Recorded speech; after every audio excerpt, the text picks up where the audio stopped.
on the Radio Theater.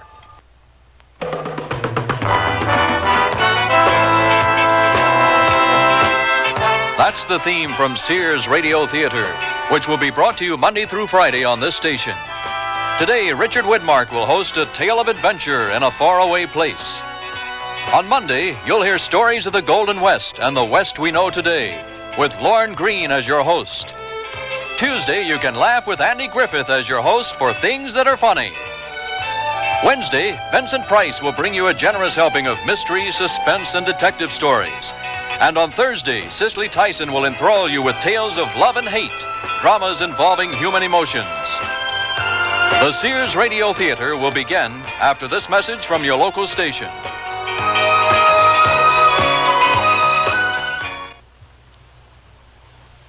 Hey, sit down, honey. Is this the first time you've interviewed an important celebrity like the old crooner? Gosh, you sure are relaxed. Is it just an act? No, honey, nothing bothers the old crooner. I just go out there and be my wonderful self. No tensions or anything? Not a thing, honey, except this young doctor told me the old crooner has high blood pressure. Are you following your treatment every day? Hey, no need to. Like I said, no tensions or nerves to hassle the old crooner. That doesn't matter. High blood pressure usually has no symptoms. No symptoms at all? Well, that's why it's so important for you to follow your treatment every day, even if you feel relaxed. You have to control high blood pressure all the time.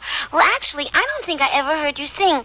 Do you mind doing a few of your hits? Me sing? No, never sing anymore now that I've been elected governor of the state. Hit a few wrong notes there, too, huh? To learn more, the National High Blood Pressure Education Program urges you to consult your doctor, health department, heart association, or local high blood pressure education program.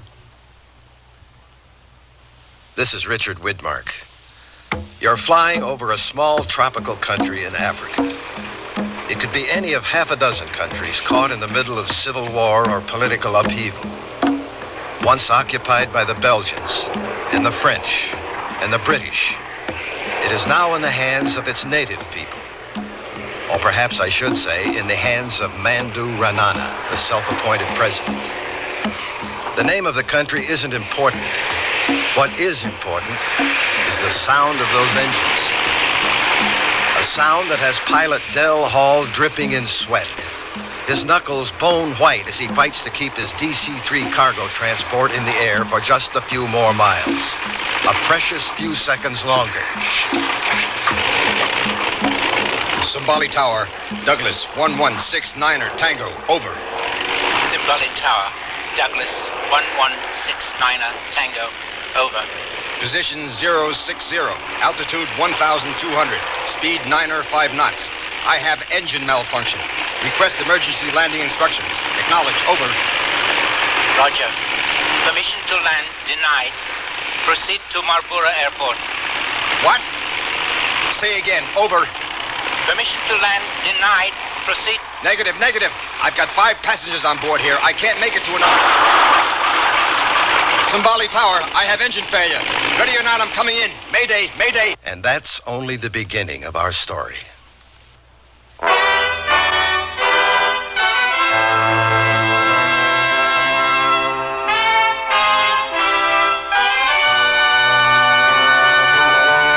Sears Radio Theater, a new adventure in radio listening. Brought to you 5 nights a week by Sears Roebuck and Company. Sears, where America shops. Your hosts, Lorne Greene. I'll bring you stories of the Old West and the New. Andy Griffith with a look at the funny side of life. Vincent Price with tales of mystery and suspense. Cicely Tyson with stories about love, hate, and related things. Richard Widmark. I'll bring you stories of pure adventure. 5 nights of exceptional entertainment every week. Brought to you in Elliott Lewis production of the Sears Radio Theater.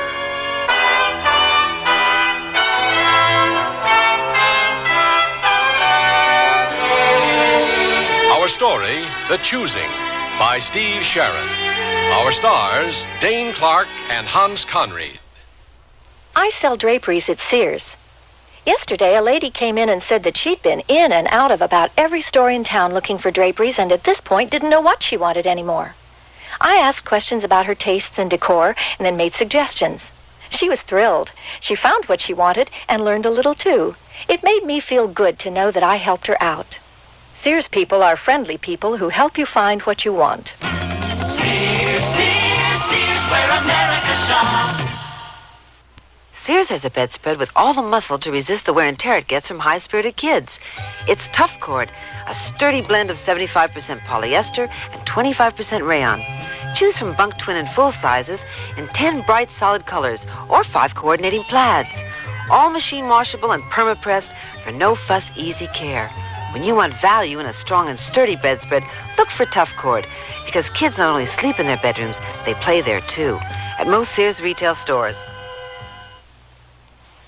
One Valentine's Day I'll never forget is the time I received a diamond. There's nothing quite like diamonds for expressing love, and now there's no better time to buy them for your love. Now, at most Sears retail stores, all tradition diamond jewelry up to 1 carat is 20% off till February 24th.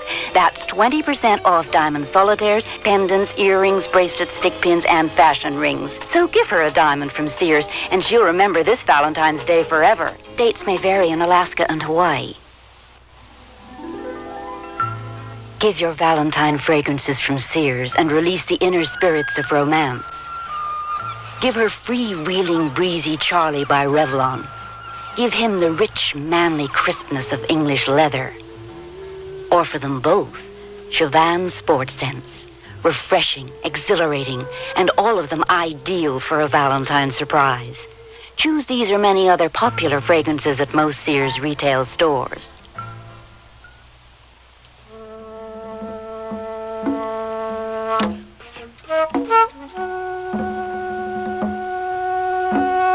The crippled plane struggled to stay aloft. With both engines gone, the pilot fought to hold the craft in a glide, which would bring him to the airstrip he could see through the thick jungle growth below. He was nearly clear, almost free of the treetops reaching for him, when one last limb caught his right wheel. The plane spun to the right. And the minute the wheels touched the landing strip, the craft skidded to a stop against an ancient storage building, left there a generation ago by soldiers no longer living. The side and front of the plane were crushed. The passengers survived. I'm losing her. I'm losing her. I can't control. I'm losing her. Captain Hall. Captain Hall, wake up. Wake up. You're dreaming. Huh? Captain, you were dreaming. A nightmare. You're all right now. We landed? I thought we were all going to end up like Chris Bacon. I must be a better pilot than I thought. Oh, my head. Don't touch it. Don't. It wouldn't be hard to get an infection in a place like this. I must have cracked it against the overhead. Well, I've managed to stop the bleeding. Now, if you could just stop the throbbing. How are the others? Few cuts and bruises. Mr. Rosen got the worst of it, sprained a wrist. How are you feeling, Mr. Rosen? Oh, I'm fine. Just a little tired. A retired tailor's not used to such excitement. But you should help the captain. He needs medical attention. No, I'm just a little groggy. Say, where are we? This doesn't look much like a hospital. It's a prison, that's what it is, and I'll tell you one thing. I am not going to let them get away with locking me up in this filthy stinkhole. Imagine a man in my position in prison. When the embassy people find out I'm here, I'll see to it. I don't want to rain on your parade, Mr. Franklin P. Butler, Trans-Allied Industries. Well, I'm sorry to disappoint you, Butler, but the United States broke off diplomatic relations with this country 6 months ago. What? Well, that's incredible. Do you mean there's no embassy here, no one to look after our rights? I mean we're in one hell of a fix. Well, I'm holding you responsible for this, Captain. And you'd better start thinking of a way to get us out of here. Oh, quiet. Can't you see he's hurt? Let the poor man rest. Thanks. Here you are sticking up for me, and I don't even know your name. Elizabeth Salming. You know, he's right, though. You people shouldn't be here.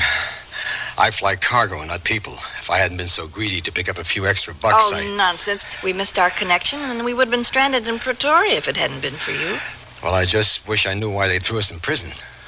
Well, I'm afraid they didn't give us a clue. None of us wanted to argue with the armed guards. We just did as they ordered. I'm Jeff Tanner, Captain. The guard told me to collect all the passports. They've already confiscated my camera equipment. What do they want with our passports? Well, better do as he says. Here's mine, Tanner. Here's mine. I'll see if I can get Mr. Rosen's without waking. I couldn't help overhearing you, Captain. Look, will you call me Dell? Hey, I think our imprisonment might be political. Well, it's not a very cheery thought. Especially with Mandu Ranana running things. I'd like to pump that guard when he comes. See if he can tell us anything. Good idea. I'll let you know when he shows up.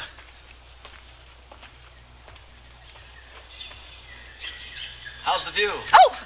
Oh. Sorry, I didn't mean to startle you. Oh, I'm just a little edgy, I guess. The view isn't very good. Just a green jungle as far as you can see. My name's Jeff Tanner.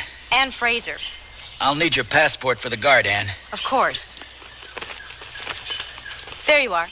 Thanks. I've, never been in prison before. This isn't much as prisons go. A couple of wooden benches, 4 cold walls, and some straw on the floor. Probably built by the British. It has a dungeony feel to it. You sound like an expert. No, just an ex-anthropology major. I was in jail a couple of times back in the States. Don't worry, I'm not a hardened criminal. It was for protesting the war. At least it was for something you believed in then. You stood up for your convictions. Well, actually, it was for something I didn't believe in. Killing people. That's why I joined the Peace Corps. Funny how it worked out. How's that? Well, I thought of it just as a draft dodge, but I found I liked it in Africa. I felt needed. I guess the Peace Corps was what I was looking for all along. Anyway, I've been here for about 8 years now. What about you? Nothing as altruistic as the Peace Corps. I'm doing field work for my master's degree in political science. Strange place to do research. Not really. My thesis is on the future role of the third world nations in the modern political structure. As a matter of fact, this is one of the countries I wanted to visit. But they wouldn't let me across the border. Well, you got your wish after all. Unfortunately, I'm researching ideologies, not penal systems. Dell, the guard's coming. See here, what's your name? Jarima. Do you have any idea who you've got locked in here, Jarima? I'm an important man, and I've done a great deal of business with your president, Renana. He's not going to be very happy when he finds out I'm in here. What kind of business did you say you were in, Butler? Well, I import certain products. What kind of products? Jarima, I demand that you release us immediately. You have all the passports. Yes, here they are. I'm Captain Hall, the pilot. I'd like to know why my passengers and I are being held prisoner. I am told you landed without permission. But we broke no law. If anything, you people are guilty of denying me landing permission in an emergency. That is not my decision. For now, you will all come with me. Well, that's more like it.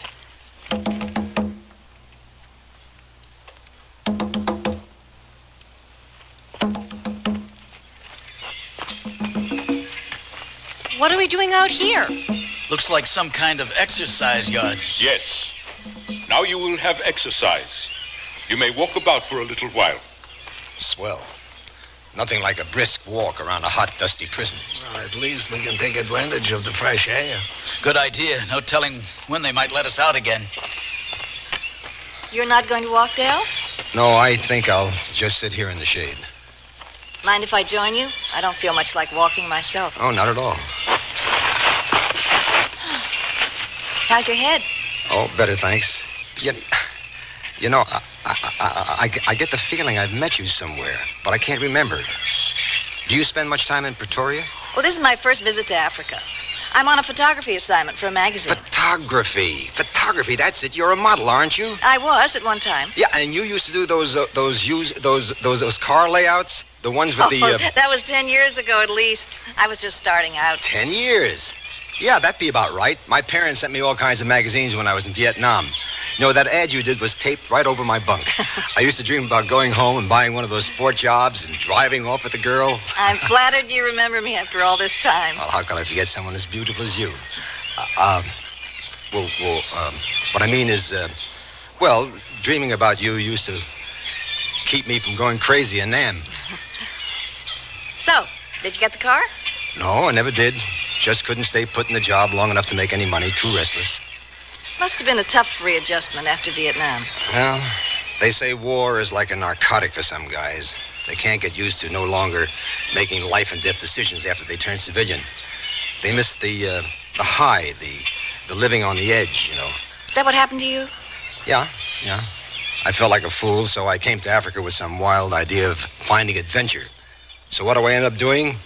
Hauling machine parts back and forth in an old crate that should have been on the junk heap years ago. That sounds like... It is. Paul! Hey! Hey, hold it. You hear that? Don't panic, Butler.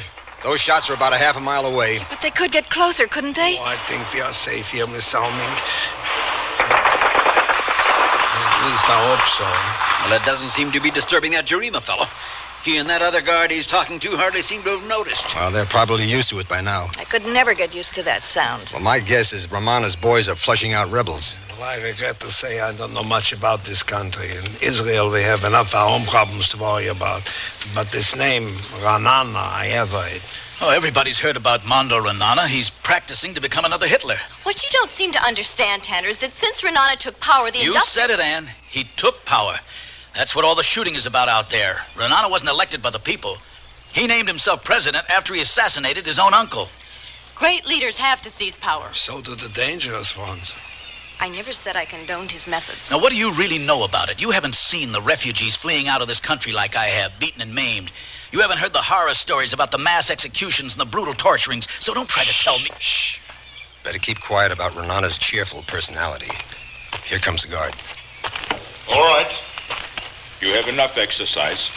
Back now.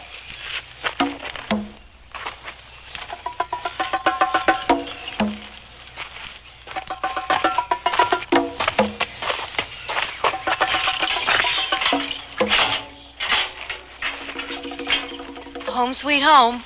I promise you there's going to be hell to pay when we get out of here. If we get out of here. I will come back later with food. For now, I leave you alone, so you can prepare. Prepare? Prepare for what? To die. You will all be executed today. President's orders.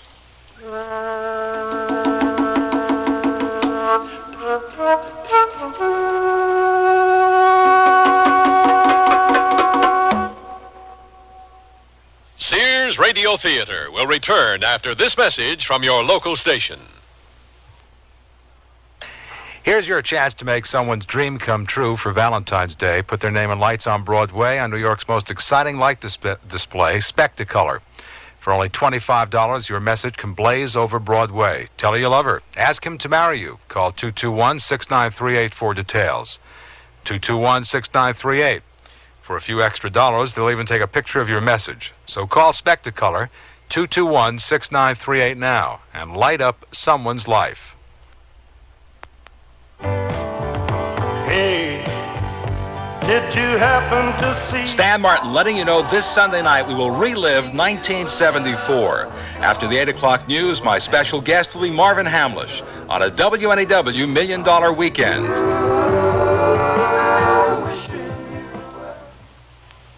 I'm lost and lonely, scared and sad, trembling at the thought of making you mad. My love is yours, but at times you're so cold. If life's like this, take me before I grow old. This song about child abuse was written by a man now serving time in a state prison. It is estimated that there are at least 1 million cases of child abuse in America each year. Child abusers and their children can both be helped. Find out how. Write Prevent Child Abuse, Box 2866, Chicago, Illinois, 60690. Please stop the hurt I've suffered since my birth. Join the abused child's fight. Put an end to their sleepless night. A message of the Ad Council and the National Committee for Prevention of Child Abuse. Listen with your heart and you'll hear more than words. Grandma? Yes, sweetheart? Did my mother ever do anything bad? Well, what do you mean? Did she always clean up her room? Listen with your heart and you'll hear love. Seems to me I had to remind her to clean up her room on occasion. Sometimes I forget, too. Well, everyone forgets once in a while. Listen with your heart and start to understand. Grandma, does my mom love Jimmy more than me? No. You know, your mother used to ask me that about her brother. Really? Listen with your heart and you'll hear love. You remind me an awful lot of your mother when she was a little girl. Listening, caring, and sharing. That's what understanding is all about. Listen with your heart and you'll hear love. from the Mormons, the Church of Jesus Christ of Latter-day Saints.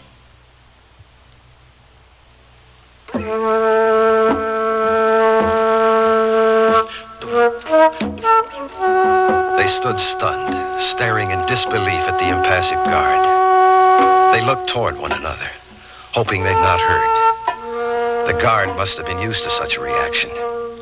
He repeated what he'd said. By President Renana's orders, an example is to be made. You will all be executed. Executed? My God, that guard wasn't serious. It's his idea of a joke, right? It must be, Captain. This can't be true, can it? Tell us this is a nightmare. Yeah, just a nightmare. We're all going to be killed. We're all going to die. Renana can't just kill us. We haven't done anything. We're American citizens. Doesn't he realize what'll happen when our government finds out? If they find out. What do you mean? Communications to the outside world is non-existent unless Renana approves. No one even knows we're here. But certainly someone will realize we're missing when we don't arrive at our destination. Help may be on the way already. Is that true, Captain? Captain. We're just an overdue cargo transport. As far as anyone knows, we may have crashed in the jungle. There'll be usual searches, This is all your fault. If you weren't such an incompetent pilot, we wouldn't be here. I suppose you'd rather be dead in the jungle. No, but I wish you were. You... Butler, what are you doing? Dell, he's crazy. Oh, Dell, are you all right? Stupid fool. He's out cold. Just as well. Customers like him are the reason I retired from the clothing business. I'm sorry, Miss Fraser. I wish I could say something to cheer you up, but under the circumstances, I feel like crying with you. Why is Renana doing this? Why does he want to kill 6 innocent people? The man's insane. It's as simple as that. You heard what the guards said. Our execution is an example. But to whom? Not to the people of this country. We're obviously part of some political maneuvering with the U.S. Wasn't this Renana the one who gave refuge to those terrorists who hijacked an Israeli airline a few years back? That's right. He held them all hostage until a settlement was negotiated for his benefit. Oh, well, maybe he has no intention of killing us then. Yeah, maybe he's bluffing. No, Renana can't back down. He has to kill us now.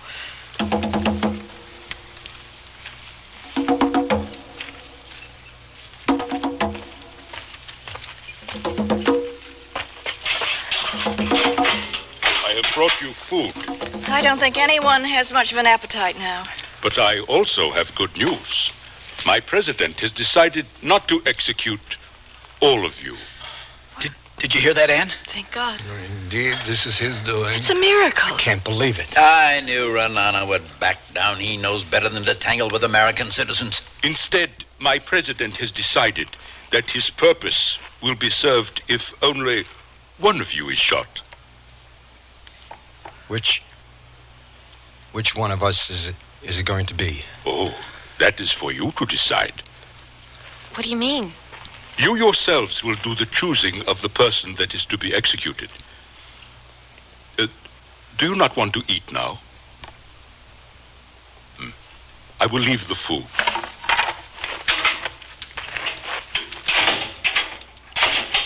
When I return, it will be time to take the one you choose. Jerima, listen to me. I'm a very rich man. Here's my card. Tell your president my company wants to do business with him again. I have 10,000 units I can deliver to him by... Hey, what are you doing? I must go. What's the big idea, Butler? He's selling us out, that backstabbing Judas. Stay away from me. You know, you ought to bust your face wide open. No, please, let him go. You're just mad because you didn't think of it. Shut up! Both of you, be quiet. Your fighting isn't going to solve our problem. And we do have a difficult problem to solve.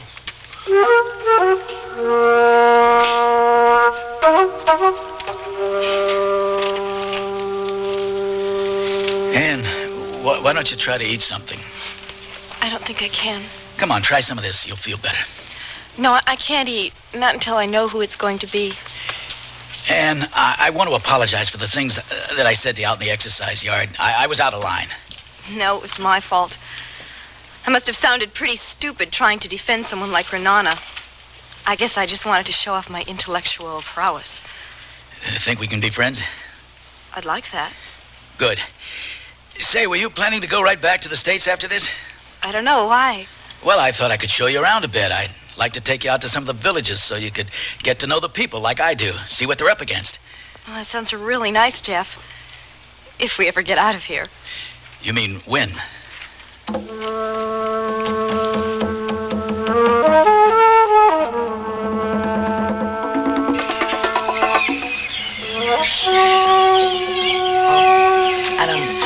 don't know why, but I'm even more scared now than I was when I thought we were all going to die. Well, the difference is that now there's a faint glimmer of hope. You know, you reach out for it, desperately wanting it, and you know there's 5 other people that want to live just as badly as you do. I just wish it was all over. Well, the longer we wait, the harder it's going to be on all of us. Oh, come on, let's get it over with. How do we decide? We could draw straws. Yes, that's the only fair way to decide. Fair? You think there is a fair way to decide who's going to die? All right, we draw straws, but I think we should leave the women out of it. I agree. Wait a minute. Eliminating the women lowers the odds for the rest of us. I'm not picking unless they... Why, you gutless son of a... Look, all I care about is staying alive. And if that means a woman has to die to let me off the hook, well, then that's just too damn bad. He's right, Dale. There's no reason why Ann and I shouldn't have to take the same risk as the men. I'll pick. I will, too. I guess. Oh, come on. This is a hell of a time to be a woman's lip advocate. We are all in this together. Here are 6 straws. I'll put my hand behind my back so I can't see which straw is which. Short straw is the loser. Who'll pick first? I'll pick first. Well, here goes. Not too long, not too short. I hope. Miss Fraser? Somehow I don't feel very lucky. Go on, Ann. Wait. I am not going through with this. We all agree. This is the only fair It is not fair. And I'm not risking my life on some stupid lottery. I won't pick. All right, then I'll pick for you. No! Don't you understand? This isn't a bingo game. This is for keeps. Do you think the rest of us like this any more than you do, Butler? There's no other way. There is a way. Look, you're not going to buy your way out of this. No, let's hear what he has to say, Captain. What do you propose? I think I deserve to live more than anyone else in this cell. Oh, yeah? Well, I think I deserve to live, too. So do I. We all do. My point exactly. But one of us has to die.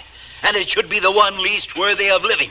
That's all well and good, Butler, but since God is near to tell us who that person is, how do we decide? We'll have a trial. Where the hell do you think we are? In the chambers of the Supreme Court? Each of us will stand trial before the other, stating his reasons for deserving to live. With the rest of us acting as combination judge and jury, is that the idea? And prosecutor. It'll never work. Would you rather take a chance on picking the short straw?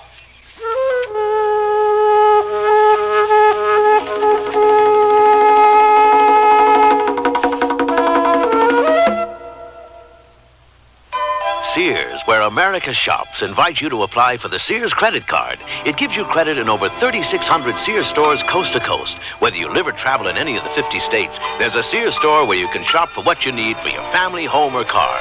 You can apply for the Sears credit card at any Sears store or by calling this toll-free number now. Call 800-526-0444. That's 800-526-0444. New Jersey residents call 800-652-2777. Generations ago, families dined by the warmth of the open hearth. Today, Sears rekindles this spirit with its open hearth dining room furniture. Faithfully rendered early American designs and careful workmanship give it an heirloom quality. The satin glow and warm highlighting of Sears open hearth take 26 steps to achieve. There's no shorter method to bring out the beauty of the wood. And like all good furniture, open hearth is made to last for a long time with sturdy tongue-and-groove and mortise and tenon construction. Choose from 16 different pieces of open hearth at most Sears retail stores. It's enjoyable to think about your favorite things, and even more enjoyable to wear your favorite sportswear from Sears. Like the shirt, teamed with pants that fit. The shirt is a perma-pressed Easy Care polyester knit in a choice of prints and solid colors. And a comfortable, flattering fit is yours with pants that fit. These polyester knit perma-pressed pull-on pants are proportioned for tiny, typical, or tall gals in splendid solid shades to match the shirt. Give a boost to your wardrobe in the sportswear department at most larger Sears retail stores. Understand you type fast. Yes? Accurate? Well... That's okay. You'll be typing on Sears' exclusive Corrector electric typewriter with easy correction and more. It's Sears' best.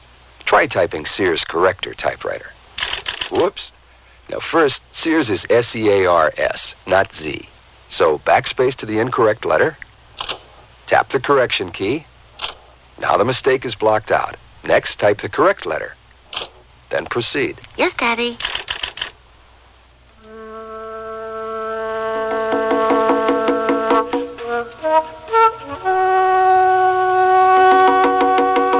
Richard Widmark again, with the concluding act of the choosing. Any objections to my suggestion about having a trial? Yeah. I don't trust you, Butler. I think you've got an angle. I just haven't figured out what it is yet. What happens after we've all stated our cases? Majority rules. We'll vote to choose the unlucky person. So, who will be the first to stand trial? I will. I mean, I'd like to get it over with. I don't know what to say. I just know I don't want to die. You're not alone. I know that, but I can't help feeling cheated, and to choose me would be cruel. It'll seem that way to whomever we choose. But it's different with me. My life is just beginning. I'm not even out of school yet, and there's so much for me to do, so much for me to see. Oh, my child, we all have things we want to do. Yes, but at least all of you had a chance. You're all older than I am. You've had time to stretch your wings, to feel, to experience. You just can't cheat me out of my future. I know you can't. What about my future? Maybe it isn't as ambitious as yours, Anne, but I know it won't be wasted either. I intend to keep working here in Africa with the Peace Corps. Don't try and make it sound so noble, kid. I overheard what you told the girl you joined to stay out of Vietnam. I admit that. I didn't feel like killing people, all right? No, it isn't all right. Because while you were out on safari, I was slugging it out in the rice paddies with the VCs. I'm sorry, Del. You did what you had to, and I did what I had to. I'm proud I didn't go, and nothing's going to change my mind. Any man who helps another man brings meaning to his life. No matter how the world changes, this remains the same. Very touching, Rosen. But you're going to have to come up with something more than sentimental dribble to convince me that a tired old man like you isn't the answer to our problem. Oh, so because I'm old, you think I'm ready to die? I'm Mr. Big Shot Executive? The way I see it, you're the logical choice, Rosen. You could let us all off the hook. Oh, I am old. My life is nearly over. I had no family besides my brother in Durban, who maybe would not miss me so much if I die. But I'll tell you something that I would miss, and that is living. Oh, we all have that in common, Rosen. Age has nothing to do with wanting to live. But it does. You people will never understand life until you're old and face death every day. You, Miss Fraser, yes? You speak of accomplishments. Well, I'm a tailor. I'm too busy working for these things. At my age, just to wake up every morning, that is an accomplishment. You are young, and life seems very long. But to me, life does not seem long enough. My thirst for it is never filled, never satisfied. Look, old man, the fact is you've had a longer life than any of us. You're going to die soon anyway, so why not just volunteer? Oh, what's wrong with you, Butler? You don't hear so well? I'm not ready to die. I'm not going to be one of these old people who just kicked aside and stepped on by the young. You are what's wrong with people today. You care for no one but yourself. You use everyone for your own purposes. And if I was a younger man, I would teach you... Oh, Mr. Rosen. What's wrong? Oh. Looks like his heart's giving out on him. Tanner, call the guard, will you? Guard! My pills in my pocket. Yes. How many, Mr. Rosen? One. Here's some water. Lay him down. Over here on the straw, Del. Where's that damn guard? Jerima! Hey, Jerima! It's no use, Del. He won't answer. How are you doing, Mr. Rosen? Better. Just let me rest. Well, I guess that solves our problem. We might as well choose the old man now that we know he's going to... Oh, shut up! We'll be doing him a favor. It'll be quicker, less painful. You don't know for sure if he's going to die? Well, it should be fairly obvious. Look, the trial isn't over yet, Butler. This was your idea, and we're going to see it through to the end.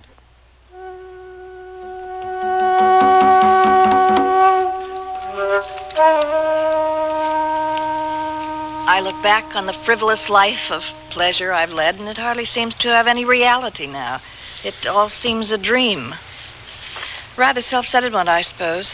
I've done nothing that would benefit mankind, only myself. Sounds pretty selfish. Yet it never seemed so at the time. I was always interested in living every day to the fullest, had very little concern for how others lived. Been all over the world, done everything I wanted. Well, almost everything. I've experienced more than most people do that are twice my age. Why shouldn't we pick you then? Why shouldn't I have a chance to live the way you have? Because for all that I've done, I still find my life lacking. Empty of the one thing that would have made me happy. Love. But you must have been in love at one time or another. It's a terrible thing to realize, but I've been in love only with myself. So what are we supposed to do? Feel sorry for you just because Prince Charming hasn't galloped into your life? Oh, I'm not asking for sympathy, only understanding. Well, you won't get it from me. Somehow that doesn't surprise me You know, too much. Butler understands nothing that isn't related to himself or his business or whatever that may be. And what do you understand, Captain? I understand death. I should, after all the killing I've seen. And done? Yes. I was a perfect soldier, a perfect killer. You know, it's amazing how easy it is. The guilt doesn't last very long, you know. You can't let it last or you go crazy. You can wipe out everything except the nightmares. What kind of nightmares? Nothing like what you'd expect. No dreams of battle, no dead VCs coming back to haunt you. What then? Well, dreams of solving your problems in the real world, the way you did in Vietnam, with the pull of a trigger. And pretty soon you get anxious, you get paranoid, and before you know it, you're back at Nam, only it's all in your mind for 24 hours a day. That's sick. Yes, it's sick. And there's a lot of sick guys walking around because people were too stupid to realize what a war like that did to a man. How it changes his life, how it ruins it like it did mine. You see, the terror of death for me is that I've done nothing to make my life worth living. But you can change all that. You've got the rest of your life to make something of yourself. Do I? Why does one guy in a foxhole get blown away by shrapnel and yet his buddy walks away clean? How do I know that fate or God or whatever hasn't put me in this cell because it's my time? Well, what about the rest of us? Why are we here? It's a coincidence. If we hadn't missed our connection, we wouldn't be here at all. Captain Hall would have flown this route no matter what. And the plane would have developed engine trouble whether you were on board or not. Well, I don't believe in coincidence. Well, I do, because I know I deserve to live. I doubt that, Butler. I doubt that anyone will even miss you when you die. Well, that's where you're wrong, kid. I'm not like the rest of you. I'm an important man, an executive vice president with Trans-Allied Industries. You've told us all about it. Far be it from me to suggest that you're just like any other employee of a large company. Expendable. Hardly. 1/5 of the countries in Africa depend on products supplied by my company. All due to contracts that I put together. And I'm the only one who knows all the details, all the unwritten arrangements involved. If I die, some very tenuous political relationships are going to collapse. Relationships that could upset the balance of power on this continent. Just what is this product that Trans-Allied supplies? Well, I can't talk about that. Wait a minute. Now I remember. Trans-Allied. Trans-Allied Industries is a munitions firm. No wonder you were so secretive about what your company does. And the products they supply. You know, you're a damn gun runner. A gun runner is someone who sells weapons illegally. We are perfectly legitimate. I'll bet you supplied weapons for every brush war in Africa for the last 10 years. And probably to both sides. When I think of all the innocent women and children that have been slaughtered just so you could make a buck... Well, I have nothing to do with all that. All I do is supply a product. I don't pull the trigger. You fool, if it weren't for you, they wouldn't have a trigger to pull. It's a competitive business. Even the United States government sells arms to these people. That doesn't make it morally right. There are no morals in this world. Haven't you found that out yet? Because of unprincipled butchers like you. All right. We've all had our say. Let's vote now. I demand that Butler be the one to be executed. No! I agree. He deserves to die. You can't do that. That's not the way I planned it. Wait, and let your tempers cool. We are still talking about sending a man to die.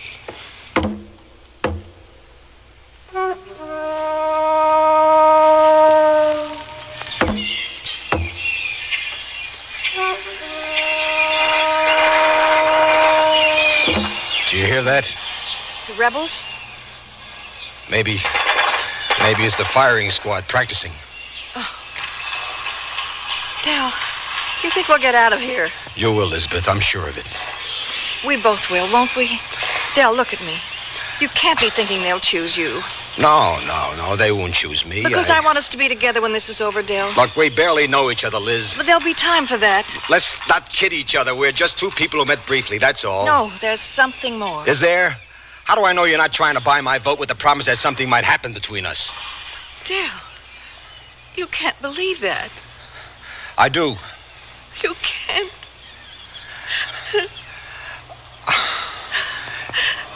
It'll be easier for you this way, Lisbeth. You'll forget. Believe me, you'll forget.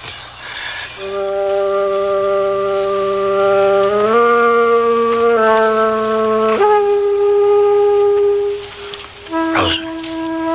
Yeah? Oh, it's you, Butler. What do you want? I have a proposition for you. Nothing you have to say could interest me. You're dying. Yeah, perhaps. Whatever happens, I'm in God's hands now. The others, they're going to choose me. I know it. And you want me to volunteer for the execution? Yes, I'll make it worth your while. If you pay me to kill myself, how will I spend the money? No, that's not what I mean. Your brother in Durban. I can see that he's taken care of. He wouldn't take your blood money. I'll pay him anything you ask. Anything, if you'll just do this for me. Oh, leave me alone, Butler. What's wrong with you? Talk about compassion and helping others. How can you let me die? It is time.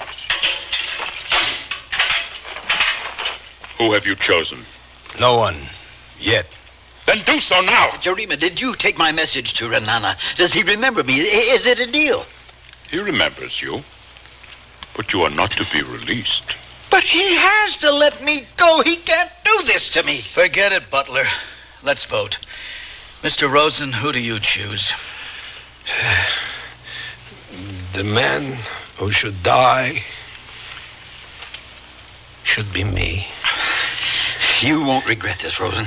Just give me your brother's name and address, and I'll... You don't understand. I'm not doing this for you, but for the others. Suit yourself, old man, as long as it isn't me. We agreed to a vote. That's right. But we don't have to now. You all heard what he said. I say we go through with it. So do I. All right. I choose the old man also. That's 2 votes. And I say that I'm the one who should be executed. 2-1. Dale, no. I'm sorry, Elizabeth, but I got us into this mess. I'm responsible for the lives of my passengers. You can't do that, Dale. You... It's done. Now, look, the rest of you, listen to me. I'll pay any one of you $50,000 if you vote for Rosen. You're wasting your breath, Butler. I choose you. No! So do I. 1 vote for the captain, 2 for Mr. Rosen, and 2 for Butler. It's up to you, Elizabeth. I'll pay you $75,000. No, $100,000 if you choose the old man. He's dying anyway. For God's sake, don't be a fool. Dale. Choose, Elizabeth. Butler. No, you can't do this to me. It isn't fair. Take him. I'm an important man. You can't let me die. It isn't fair. You're no different than I am. You're all murderers. Do you hear me? You're murderers and assassins. Your plane is being made ready.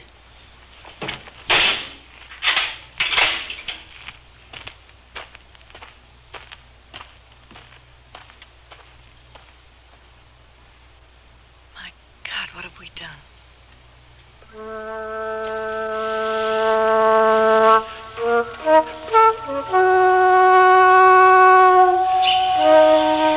I'm sorry for putting you through that, Elizabeth. I had to believe in myself. I had to give the others a way out. Doesn't matter now. We'll be together. Yes. Yes, Elizabeth, we will. Captain? It's Mr. Rosen. He's dead. Poor guy. You knew he wasn't going to make it. Dale, did I make the wrong choice? No, you couldn't have known. Yours was only 1 of 3 votes, Lisbeth. Listen.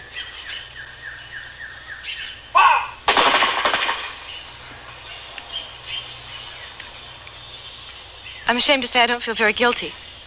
If it was anyone other than Butler. Renana's a killer, not us. Yes, but he made us his accomplices. We have to live with that. You know, I was just thinking... What? Well, Butler said he'd done business with Renana. And I can't help think how ironic it would be if the firing squad was using the guns he sold them.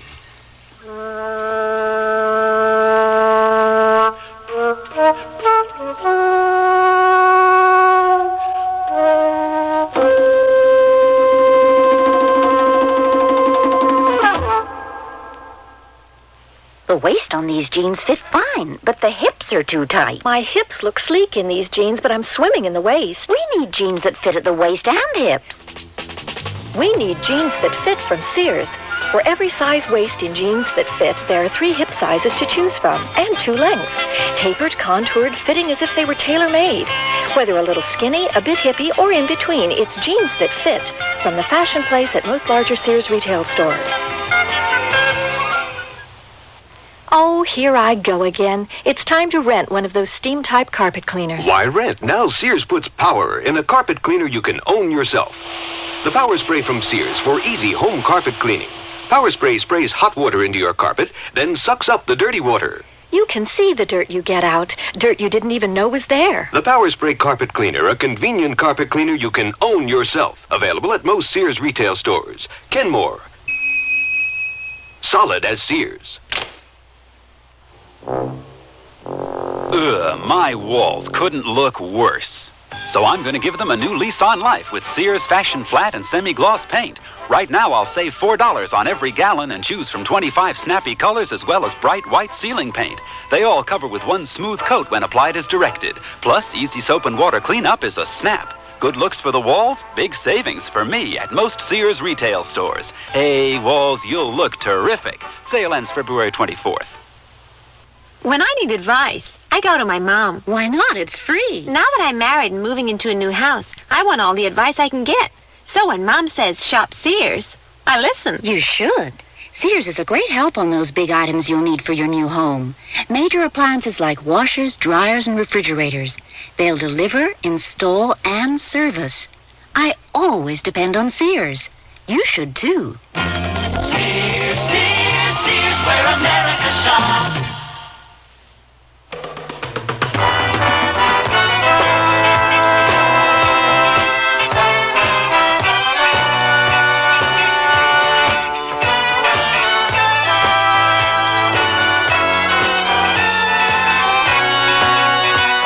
You've been listening to Sears Radio Theater, brought to you 5 nights a week by Sears Roebuck and Company. Sears, where America shops. The Choosing was written by Steve Sharon, produced and directed by Elliott Lewis.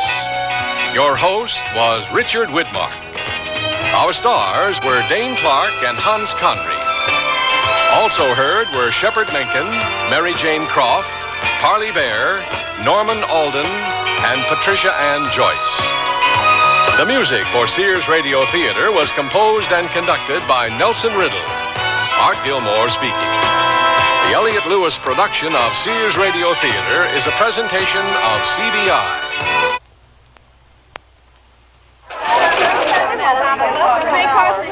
When George had his heart attack, the doctor told me that we had to reduce the animal fat in his diet. His cholesterol count was too high. What did you do? George gets only lean meats, and I always cut off extra fat before cooking.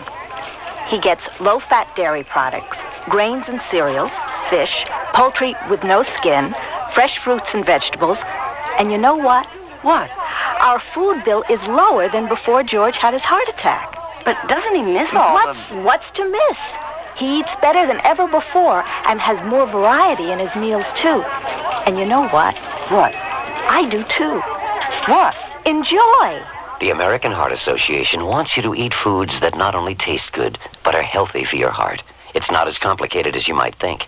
Ask your Heart Association for their free booklet on heart-healthy diets. The American Heart Association. We're fighting for your life.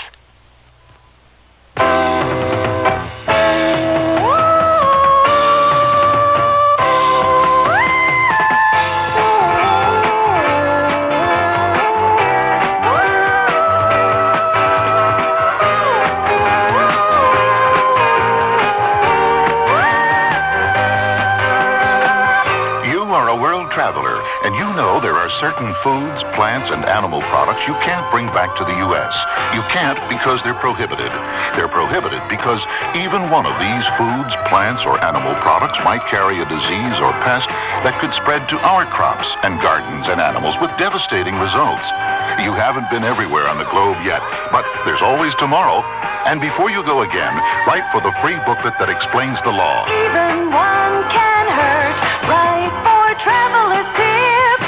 Write to Traveler's Tips, U.S. Department of Agriculture, Washington, D.C. 20250. It's free.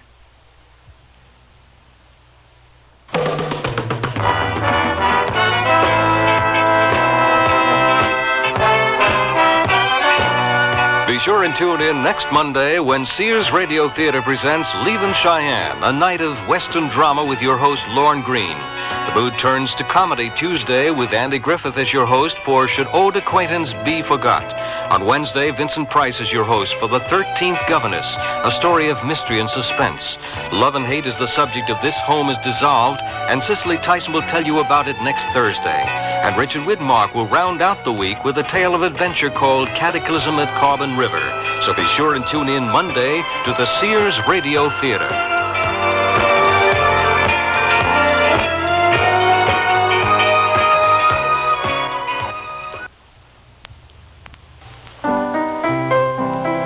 I'm Stan Martin. This Sunday night, my feature year will be 1974.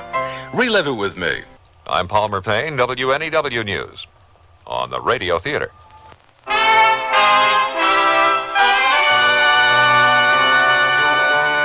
Sears Radio Theater, a new adventure in radio listening. Brought to you 5 nights a week by Sears Roebuck and Company. Sears, where America shops.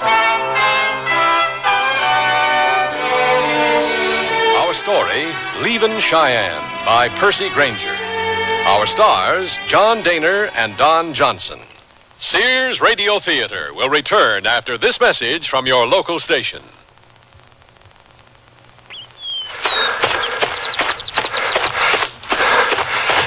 Up to 2 miles now. Sure wish I'd started this about 20 years ago. Take it easy, Pugsley. Hi, Mr. Kessler. Hello, kids. Say hello, Pugsley. Okay, about 4 more blocks and we're home. Time to sprint. Let's go, Pugsley. Over a year ago, Tom Kessler had a heart attack. He never misses his nightly run these days. But before his heart attack, the most exercise Tom got was pushing a pool cue. Regular exercise alone won't guarantee that you'll never have a heart attack, but it will increase your blood flow, relax you, make you feel better. Don't wait until you've had a heart attack to start exercising. See your doctor this week, and the two of you can come up with an exercise program that's right for you. For more information, contact your American Heart Association. We're fighting for your life. Here's your chance to make someone's dream come true for Valentine's Day. Put their name in lights on Broadway. On New York's most exciting light display, Spectacolor. For only $25, your message can blaze over Broadway. Tell her you love her. Ask him to marry you. Call 221-6938 for details. That's 221-6938. For a few extra dollars, they'll even take a picture of your message. So call Spectacolor 221-6938 now and light up someone's life. Hi, I'm Bill St. James, and although January is gone, our salutes to women will continue. On my show from 1 to 4, each Wednesday will be Women's Day. We'll pay tribute to a woman in the WNEW area nominated by a listener. We'll acquaint you with our winner's accomplishments, plus award $100 to our Woman of the Day and to the person nominating her. Our mail response during January was so fantastic, we got a little backed up. So listen Wednesday afternoons for Women's Day on the Bill St. James Show right here. This is Lorne Green. Imagine a desolate prairie. I mean, really desolate. A few wisps of sagebrush tumble by. A bit of dust is lifted off the unyielding earth and carried toward the razor-flat horizon by a hollow wind. In the distance, a few outcroppings of rock. Mesas that appear to be maybe an hour's ride away. You could ride for 2 days and they'd still look an hour's ride away. Or maybe you'd only been in the saddle a few hours and it just seemed like 2 days. Out here, time is just another mirage. Out here, the seasons don't show. Out here, a man could get lost in plain sight. As the sun drops from sight and the wind turns cold, 2 small figures cut an aimless track across the unmarked land. And later in the darkness, a single light flickers from a campfire made from buffalo chips and corralled sagebrush. 2 figures huddled close to its meager warmth. Their horses hobbled nearby. Maybe they, too, are only a mirage. And that's only the beginning of our story. When I need advice, I go to my mom. Why not? It's free. Now that I'm married and moving into a new house, I want all the advice I can get. So when Mom says shop Sears, I listen. You should. Sears is a great help on those big items you'll need for your new home. Major appliances like washers, dryers, and refrigerators. They'll deliver, install, and service. I always depend on Sears. You should, too. Sears, Sears, Sears, where America shops. Generations ago, families dined by the warmth of the open hearth. Today, Sears rekindles this spirit with its open hearth dining room furniture. Faithfully rendered early American designs and careful workmanship give it an heirloom quality. The satin glow and warm highlighting of Sears open hearth take 26 steps to achieve. There's no shorter method to bring out the beauty of the wood. And like all good furniture, open hearth is made to last for a long time with sturdy tongue and groove and mortise and tenon construction. Choose from 16 different pieces of open hearth at most Sears retail stores. This spring for women, the fashion place at Sears suggests these up-to-date separates. They're comfortably casual, yet dressy and lighthearted enough to go anywhere this spring. Margaret mixes Sears texture blazer and the small collar striped shirt with trousers, while Wendy wears a shawl collar blouse and the slimmed-down dirndl skirt. Color coordinated, these great-looking separates will come together beautifully for you. Spring's mixable, matchable, up-to-date separates. Get them at most larger Sears retail stores. One Valentine's Day I'll never forget is the time I received a diamond. There's nothing quite like diamonds for expressing love, and now there's no better time to buy them for your love. Now, at most Sears retail stores, all tradition diamond jewelry up to 1 carat is 20% off till February 24th. That's 20% off diamond solitaires, pendants, earrings, bracelets, stick pins, and fashion rings. So give her a diamond from Sears, and she'll remember this Valentine's Day forever. Dates may vary in Alaska and Hawaii.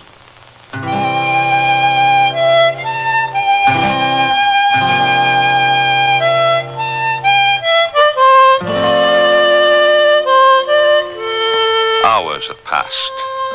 It's still dark, and the 2 men still sit by the fire, which now burns low. Look at all them stars. And all that black sky. Prairie. Wouldn't know there was any towns ever, anywhere. What happened back there anyways, Potluck? I recollect sitting there with that lady, and the next thing I knowed, I was just about to connect with that dude's jaw. And then suddenly you was there. And then he said something and you lost your temper. Is that right? I ain't never seen you do that before. But he hit you, yeah. And then we was hightailing it with that whole saloon after us madder than a hornet's nest. I guess we must have caused a stir, huh? Yeah. We caused a bona fide ruckus. It's a some gun, ain't it, Potluck? Brand new Colt. All them stars sitting up there like sitting ducks. Twinkling, just waiting to have their lamps blowed out. Yes, sir. Your twinkling days are over, Star. Like shooting fish in a barrel. Hey, look at there. What? Look at what? Shooting Star, up there. Practically scared a leak in my water tank. Well, some deck's shy a joker, that's certain. I can't keep the conversation going by myself, you know. You sitting there with your back to me. Usually can't shut you up. Yeah, you let the fire go almost out, Ross. I mean, even the cattle make noise once in a while. This hour before the dawn's the coldest part of the night. What are you doing over there by yourself anyway? No heat left in these coals. Gonna need some more brush. Not me. I ain't going out there. Damn prairie.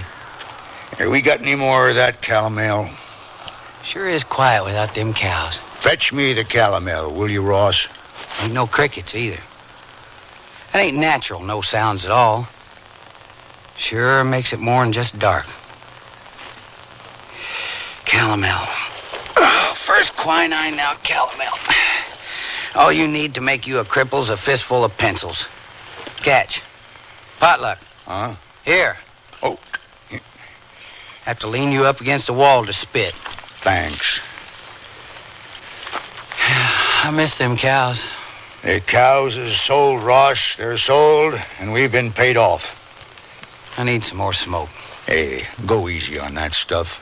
I got a headache. Well, loco weed's about the worst thing you can take. Just expands it. Okay. Someday you're gonna stun yourself right into oblivion with that stuff. I said okay. What's oblivion? Who knows? And put that gun away if you ain't feeling well. It ain't a gun. It's a Colt. In your hands, it's just a gun. Only a hash-slinging cook could call it just a gun. It's a Colt. You want to see the hallmark? I don't know why you wasted all your money on it anyways. I had to. That dumb horse stepped on my old one. If your head's bothering you, brew some bark tea. Yeah. We ain't got no more bark tea, Potluck. Cuidado. What? My name is not Potluck, it's Samuel. Got you to turn around. Huh? So you did. Score one for my easy brilliance over your plodding reason. Good work, kid. You want some coffee? Samuel? Oh, that's hot. Hey, Potluck. I ain't your personal flunky, you know. Yeah. I'll take some coffee if it'll shut you up. Well, you better watch it. It's hot. Yeah. Clumsy jackass. Well, how's my coffee? Well, I never knowed there was more than one kind. You sure spiked that notion. You gonna teach me how to make it right, Potluck? Samuel. Samuel? How come you're putting on airs all of a sudden? I ain't putting on airs. That's my name. Well, it's a dumb name. On the trail, you is always Potluck. We ain't on the trail no more. I don't see what difference that makes. Hey, what the heck is my pot doing in them coals? Keeping warm. That's my pot. Ah. You'd ruin it that way. It's only a pot. It can't get hurt. It's my pot. You never put a pot directly on the coals. Get your own pot. I don't have a pot. Well, get one, for Pete's sake. I'm sorry. Lazy. It was just easier than building up the fire. Good for nothing, kid. Ow, damn. Yeah. Seam squirrels. Hey, Sam, how's your lice? Why is it such an effort for you to be sociable tonight? I'm ruminating. What's that? It means thinking, Ross. Oh. What are you thinking about? How the heck should I know? You was with that outfit a long time, wasn't you? Ooh, I guess. Charlie Maxwell was a good fellow to work for. He was to ride the river with, that's for sure. Well, I say it's good riddance to all of them. How about a game of cards? Oh, now, it must be 4 o'clock in the morning, Ross. The sun will be up in another hour. Ah, come on. Rummy? Go fish? Ball in the jack? I'll even play cabbage with you if you want. Cribbage. Huh? The game's called cribbage, not cabbage. I knew that. Cabbage you eat, cribbage you play. All right, don't rag me. It's a bluebelly's game anyways. Oh, tonight ain't like you at all. You're about as much company as a sore fanny. Why are you wearing your chin on your instep? What's bothering you? You. Now, how can I bother you? Pals don't bother each other. They talk to each other. But you're sitting over there about as noisy as a cactus. And whose fault is that? I ain't the one that hit you. All right. Come here. What's the matter? Come here. Come on, now listen. All right, sit down. Just so, facing me. Now, closer. Cross your legs. No, closer. Like this? If there's a germ on my knee, squash him. That's how close. Now, hunker down. Why? Hunker. You're so determined to air your lungs, we'll have us an arguing match. Of what? Oh, Moses, you don't know sick'em. When I give go, you set your tongue riding easy as a horsefly in a mule's ear and go for broke. First person to run out of words gets the drinks. We ain't got no drinks. Now, get down. Ready? Go! Powder river, let her buck. I'm wild and woolly and full of fleas, and I've never been curried below my knees. Huh? I've got hoof and mouth disease, and I'm cutting loose. I got fat on my tongue, needs working off. So if you don't want grease on your tonsils, shut your mouth. What in the heck? Come on, you full-eared calf. Come on. I'm a wolf, and it's my night to howl. I'm going from soda to hawk, sweeping the desert and scalping the hills, blowing the chin fuzz off on a hobble-tongued rat-tailed punk kid who couldn't hit the ground with his hat in 3 throws. That is you. I'm raising hell and putting a chunk under it, and you're still swapping ends like a hog-back bronc looking for a dog to kick. I'm chinning the moon, and you're sitting lame as a puddin'-footed fildoodle, checking his shadow to see if he's dressed quick enough to snare a pot-bellied bar girl. All right. I ain't puddin'-footed either. Take 3 bullets to knock someone off feet like yours. Have to use barrel hoops for stirrups. Congratulations. You just lost your first arguing match. Now, maybe we can have some peace. Well, you rancid left-handed old parallelogram. That's my own private cuss. Strictly cold deck. Well, it's encouraging to know I can still cram grammar when I'm shouldered to it. Only a fool argues with a skunk or a cook. I could have kept going, too, just getting behind my steam if it weren't for this sore old jaw. Used to be able to cuss 10 minutes straight and not repeat myself. 20 minutes if I mixed in the brags. Only one person who could out-diction me was my wife. She always had the lead when the tongues give out. I didn't know you was married. Well... You okay? That guy in the saloon really caught you a good one, didn't he? Just let it pass. Well, don't fret. Because that's just an old has-been cowtown. That guy was a dude, didn't know dung from wild honey. And I'll take him easy tomorrow. You'll what? When I go back to settle the score. Just forget it. I ain't forgetting it. Well, you ain't going back there, so just put it out of your mind. All right, now, where's that coffee? He insulted me and he hit you. It's a question of honor, that's all. Hey, what are you throwing out my coffee? Why don't you go back to sleep, Ross? You make me nervous.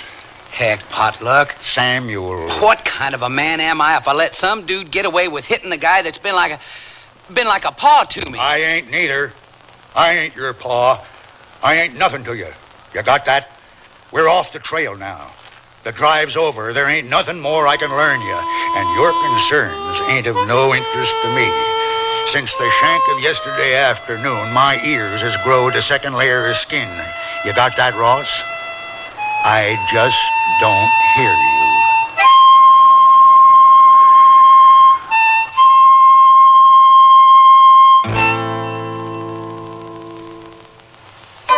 Sears, where America shops, invite you to apply for the Sears credit card. It gives you credit in over 3,600 Sears stores coast to coast. Whether you live or travel in any of the 50 states, there's a Sears store where you can shop for what you need for your family, home, or car. You can apply for the Sears credit card at any Sears store or by calling this toll-free number now. Call 800-526-0444. That's 800-526-0444. New Jersey residents call 800-652-2777. Hey, look, in here, inside this stylish man's dress shirt. I'm a Sears Value dress shirt label just popping with pride because Sears Value dress shirts are sure to be popular for a number of reasons. They have fashion spread collars, come in classic patterns and solids in short and long sleeves. You'll appreciate the perma-pressed polyester or polyester cotton blends for easy care, plus at low value prices, what a buy! Just look for me, the Value dress shirt label at Sears Men's Store, where style, sense, and satisfaction combine to label me right for you. Show how much you care this Valentine's Day with a gift of gold from the jewelry store at Sears. Take advantage of Sears' extensive collection of value-priced Italian 14-karat gold. Choose from dazzling serpentine neck chains in many popular lengths, or matching bracelets and earrings for a total look of elegance. All feminine and flattering, just the thing to make her feel as good as gold. Stop in the jewelry store at Sears for something she'll find as irresistible as you. Now at most Sears retail stores. It's enjoyable to think about your favorite things, and even more enjoyable to wear your favorite sportswear from Sears. Like the shirt, teamed with pants that fit. The shirt is a perma-pressed Easy Care polyester knit in a choice of prints and solid colors. And a comfortable, flattering fit is yours with pants that fit. These polyester knit perma-pressed pull-on pants are proportioned for tiny, typical, or tall gals in splendid solid shades to match the shirt. Give a boost to your wardrobe in the sportswear department at most larger Sears retail stores.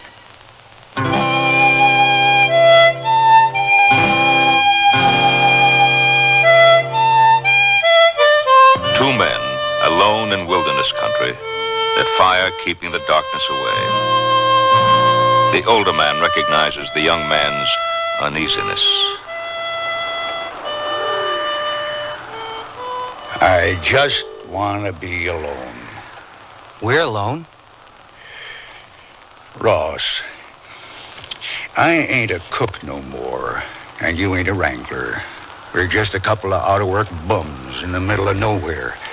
And when dawn comes, you'll go your way, and I'll go mine.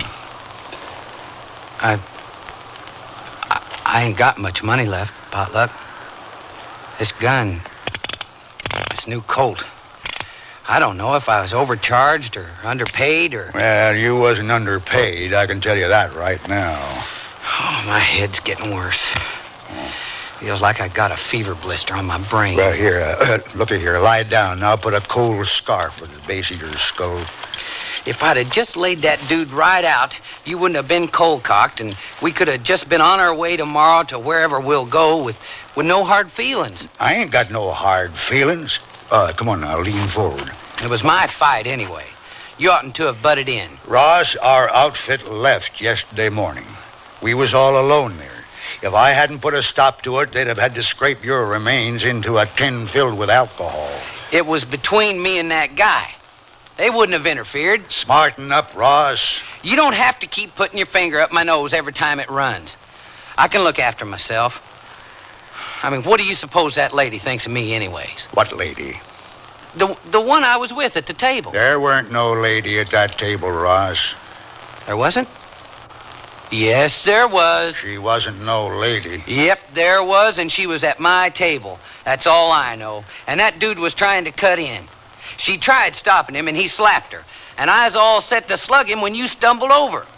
And you was drunk. I was not. Well, you practically fell on my fist. I was acting drunk. I've done enough meddling in my life to know it's best done pretending you're either drunk or crazy or don't know the language. Now, calm down, kid. I am calm. Oh, you're touchy as a teased snake. Well, you don't have to use that word. What word? Kid. You kept calling me kid in front of all those people. Oh, well, he was older than you. Well, he was younger than you. Yeah, that's true. Well, he was less older than me than he was younger than you. How's a man supposed to keep his self-respect if his pal keeps calling him kid? Well, kid is not such a bad name. A lot of good men were called kid. There was Captain... That's not the same thing. And Billy the... You just don't listen to me, do you?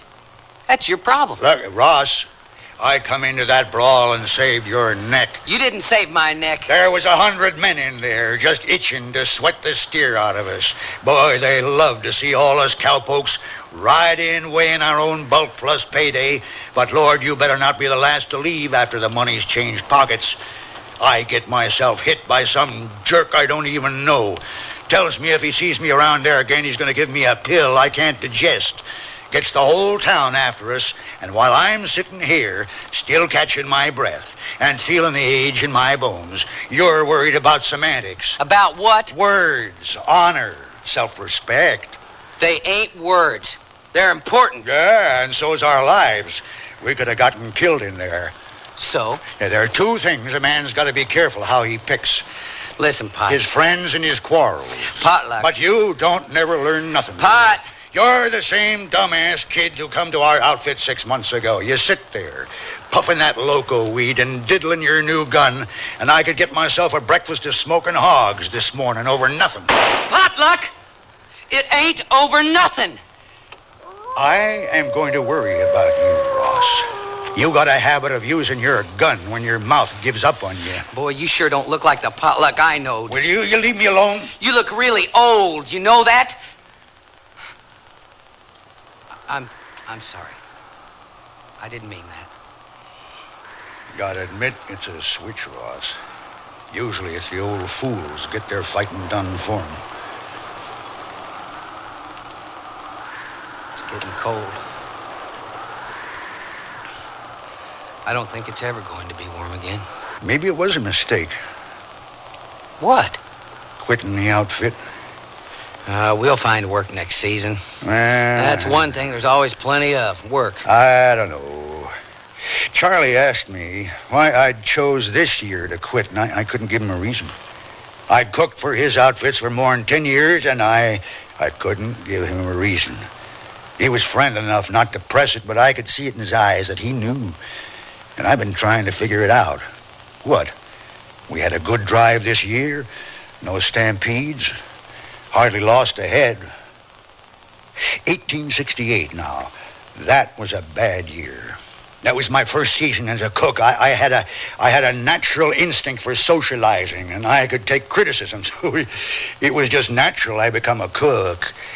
But I never thought it'd last this long. No, sir. 1868 was a bad year. A Chinook come down out of the Montana mountains that winter, brung the worst snows and caused the worst die-up amongst the cattle there ever was. Open range grazing ended that year, too, because the rustling had gotten so bad. They'd taken to splitting the calves' tongues to keep the little critters from nursing. It was just about the cruelest doggone thing I'd ever seen. It wasn't just the weather that year. Blood was running cold, too. The cattle started the drive lean and finished leaner. And by the time we got to Abilene, nearly half the herd was gone. Hardly enough to pay between us to do one night's damage. And we all figured it was the end. The drive's only been on since the war, you see, 3 years. And we thought the era was finished. And that was, 19 years ago. No, this year was an easy run. Best drive on record. Biggest herds. The weather was good. The Indians is all stuck away on reservations. And the grass was so thick I didn't have to fret strays poking the chuck wagon for snacks. But this year, it's the end. The government's given out the last of the homestead lands, you see, and we was moving that herd like a checker piece, dodging fences and towns that a year ago wasn't even there. Took us 3 weeks longer. Now, they're building the railroad south. Oh, I reckon I do know why I quit. The end is here, and I don't want to stay around to see it. Ross? Ross. Huh? You fallen asleep. I don't know. You let the fire go out. Used to be just about this time I'd be lighting it. Well, it was time to quit. I'll bet if you hadn't have quit, Mr. Maxwell would never have fired me. Ross, no wrangler's got a snowball's chance in hell of being kept on if he loses the trail boss's best cutting horse. He was an old fiddle-headed mount. Wranglers usually learn more about their horses than that. Well, I wasn't a wrangler nohow. I was signed on as a regular hand till Pokey quit. Wasn't it better than riding drag? It's the principle. Well, most of the good cowpunchers start out as wranglers. Well, I didn't. That dumb nag stepped on my gun. He was an old fiddle-headed mount, and so... Well, so was that trail boss. Hey, don't you cut-mouth Charles Maxwell. I took your part at times because I was cook, and that's what I was there for. But don't you ever cut-mouth Charlie again. You would have quit anyways. Yeah, well, how they expect one man supposed to handle 70 horses anyways? Oh, times used to be when it was more than 100. You never knew how rough it could be. You mean you only took my part because it was your job? The wranglers was my responsibility. Sometimes I had to go a ways, but you was just about the longest reach I ever had. Didn't I do all right by you? Oh, I guess you weren't that bad. A couple of spectacular blunders, but you weren't that bad. Well, hey, there's the first light. Yeah. My hand's stiff. Damned arthritis. I wish we hadn't riled up that whole town so. Don't worry. I'm going to be right with you this morning. We'll wrestle the skunk out of that hombre's spine, and this time leave at our own pace. Will you let that pass? I'll bet the last thing he expects is to see us again. Ross, will you settle down? I'm a cook, not a gunfighter. The only thing I ever used my gun for was to float it on the coffee each morning to make sure it was strong enough. What's that supposed to mean? It means that at my age, any sure fight I can sweat into a near miss, I will. You mean you ain't... No, I ain't. But what about... Honor? Yeah. Pride? Yeah. Dignity? Yeah. Self-respect? Yeah. Sorry, it ain't worth it. You can't say that. Just did. Ain't all those put together worth my face? And that face, I mean to say, in the strictest anatomical sense of the word. Are you just trying to get my goat? I can smell winter coming already. Are you being serious or not? I'm being serious. But that guy hit you. Will you quit rubbing that in? All right. What do you propose we do? Just ride on. Ride on where? West.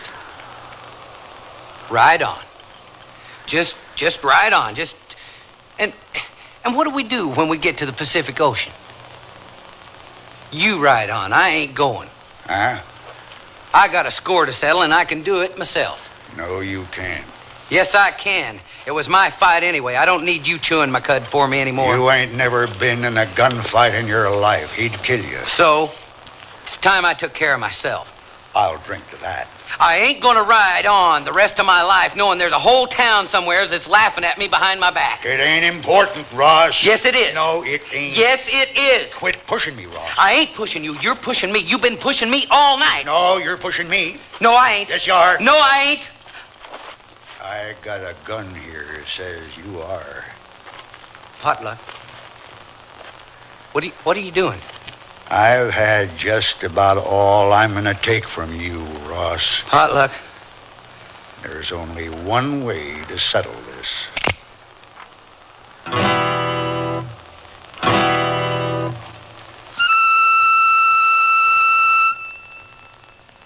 Sears Radio Theater will return after this message from your local station.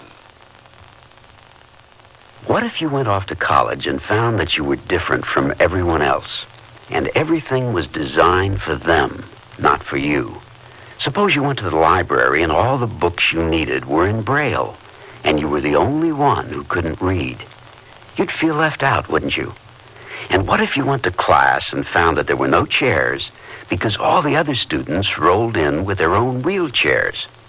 Suppose one of your professors gave his lectures talking with his hands, only his hands, and everyone understood sign language except you.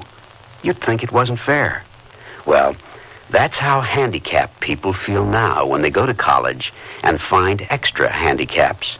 But things are changing, and we have free information that can help. Write Closer Look, Box 1492, Washington, D.C., 20013. A public service message on behalf of the United States Office of Education. Listen with your heart and you'll hear more than words. Grandma? Yes, sweetheart? Did my mother ever do anything bad? Well, what do you mean?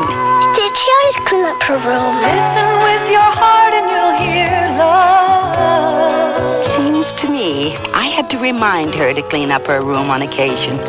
Sometimes I forget too.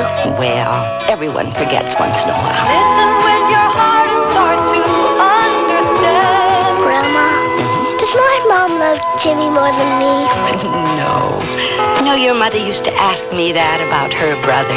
Really? Listen with your heart and you'll hear love.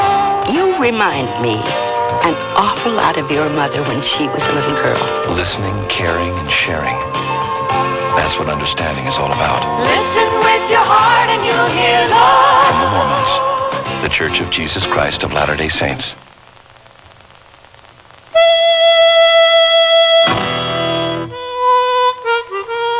Lorne Greene again. And here's the concluding act of Leavin Cheyenne. Potluck, watch out with that gun. You fired at me. You could have hit me. Shut up, Ross. I'm tired of listening to you. What?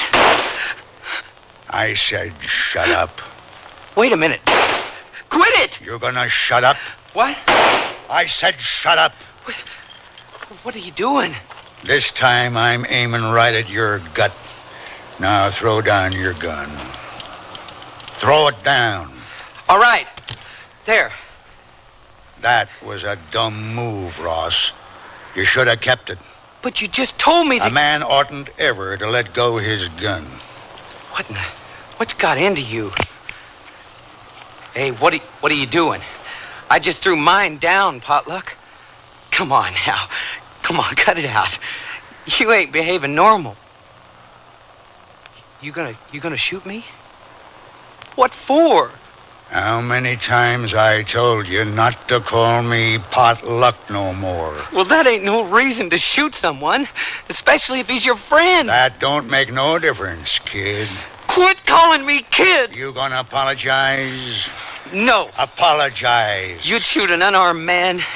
I ain't got no respect for you at all. I don't give a good gall dang what you got. I'm gonna blow the goobers off in your vine. Yeah? Well, shoot me and get it over with. I ain't apologizing. Potluck. Right between the... Yeah. I moved the cylinder back, Ross. Okay, so you proved it.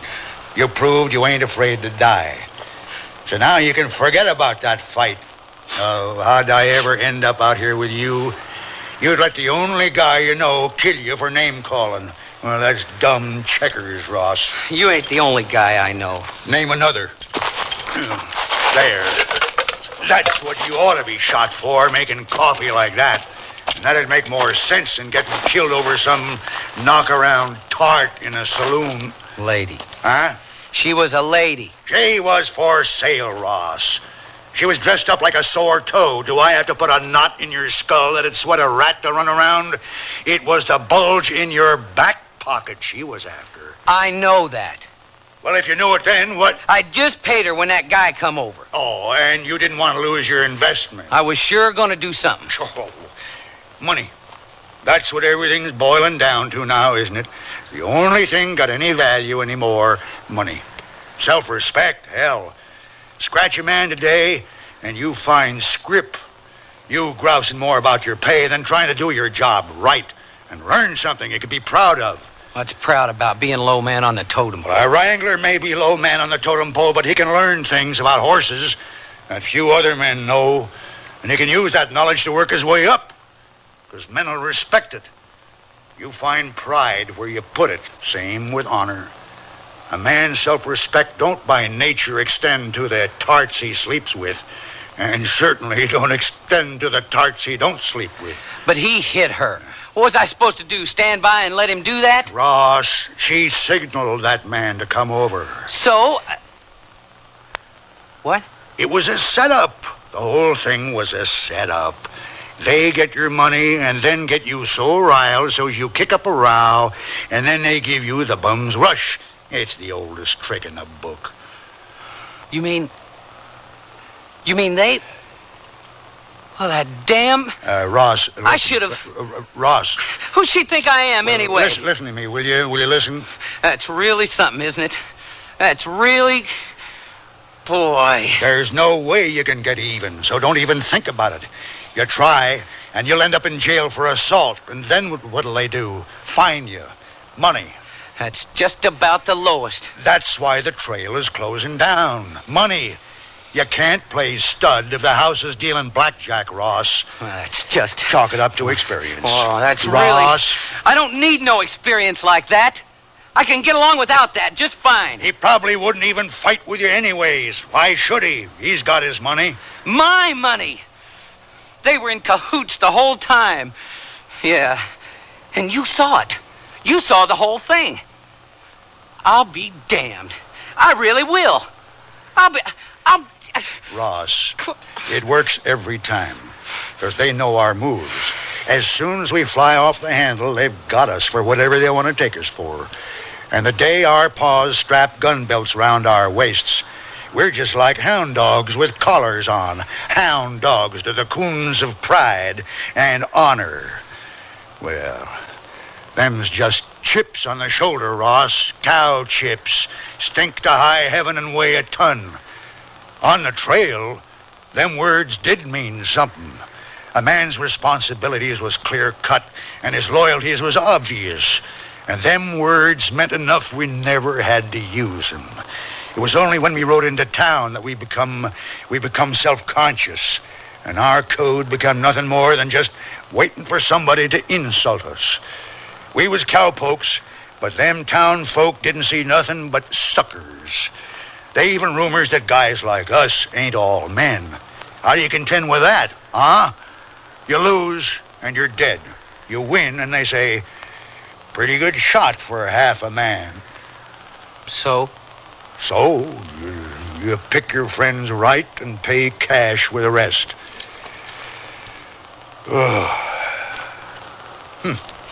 It's dawn now for sure.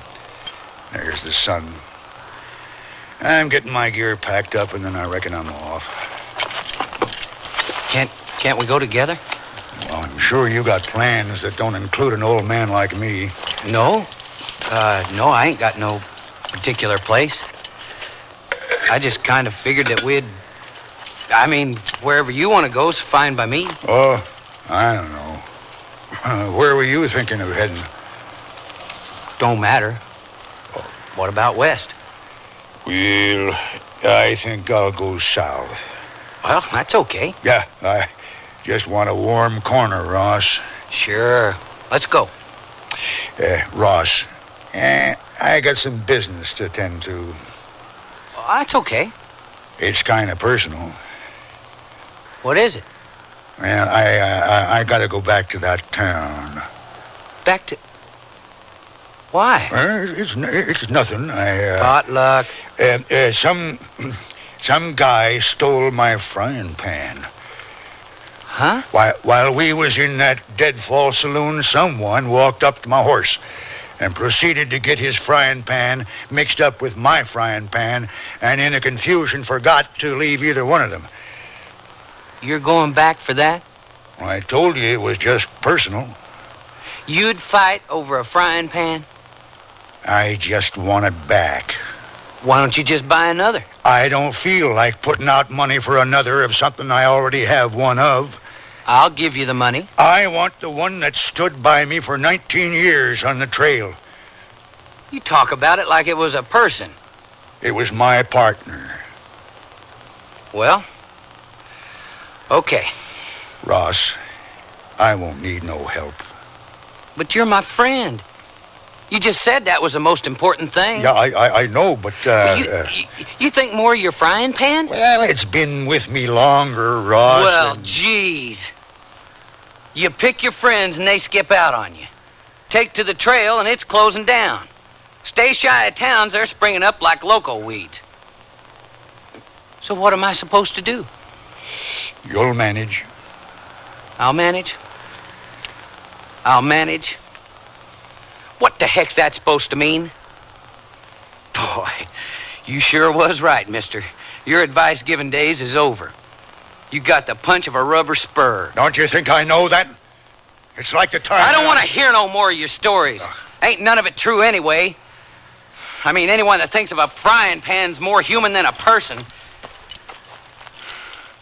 How are you going to find a frying pan out of a whole town anyways? By acting crazy. Well, got my bundle packed. I'm going to saddle up. Samuel? I never knew you was married. Did I say I was? Yeah? Well, a long time ago to an old widow. Was she pretty? Got her out of a catalog. Is she still alive? I don't know.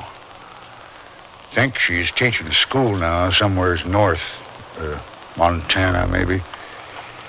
You going to fetch her? No, it's too cold up there. Well, but if she's your wife... Ross. One of the best things about the old trail days was the way a stranger was respected. If he had a mind to tell you his business, you listened. And if he chose to remain silent and just have a cup of coffee, that was okay, too. And when two horsemen met on the prairie, they always exchanged a word or two. But when they rode on, it was considered impolite to look back over your shoulder.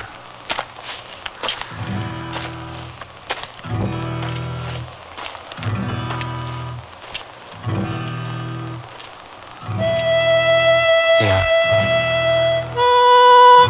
So long.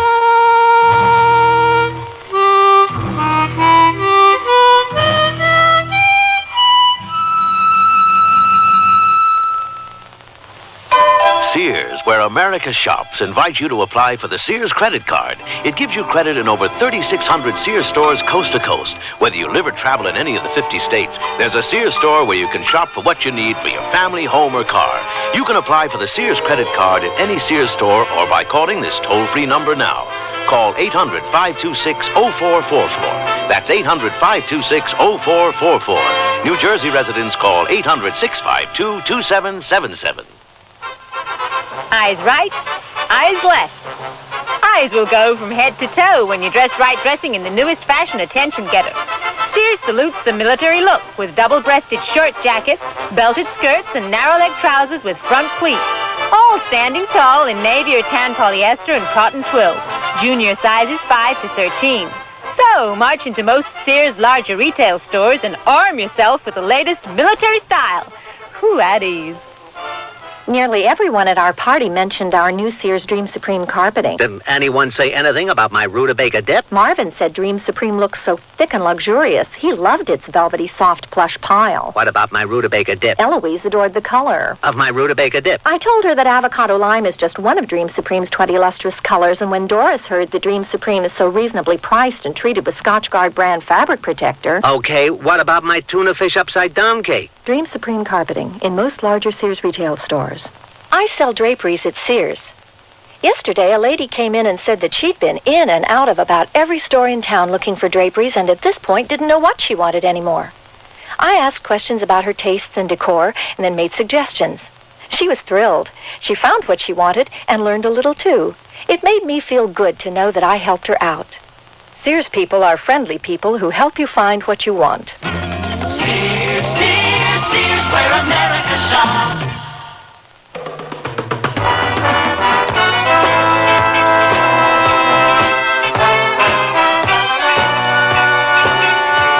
You've been listening to Sears Radio Theater, brought to you 5 nights a week by Sears Roebuck and Company. Sears, where America shops. Leavin Cheyenne was written by Percy Granger, produced and directed by Fletcher Markle. Your host was Lorne Green. Our stars were John Daner and Don Johnson. The music for Sears Radio Theater was composed and conducted by Nelson Riddle. Art Gilmore speaking. The Elliott Lewis production of Sears Radio Theater is a presentation of CBI. I'm Andy Fisher, WNEW News. At 7 minutes past 10, time for the Sears Radio Theater. It's Tuesday, and we invite you to stay tuned for Sears Radio Theater. Today, you'll laugh along with your host, Andy Griffith, about things that are funny. Eve Arden and Brooks West star as two middle-agers. They drop the people they've been engaged to for years and get married quickly with hilarious consequences. Listen for Should Old Acquaintance Be Forgot? Sears Radio Theater will begin after this message from your local station. Here is your chance to make someone's dream come true for Valentine's Day. Put their name in lights on Broadway, on New York's most exciting light display, Spectacolor. For only $25, your message can blaze over Broadway. Tell her you love her. Ask him to marry you. Call 221-6938 for details. It's 221-6938. For a few extra dollars, they'll even take a picture of your message. So call Spectacolor at 221-6938 now and light up someone's life.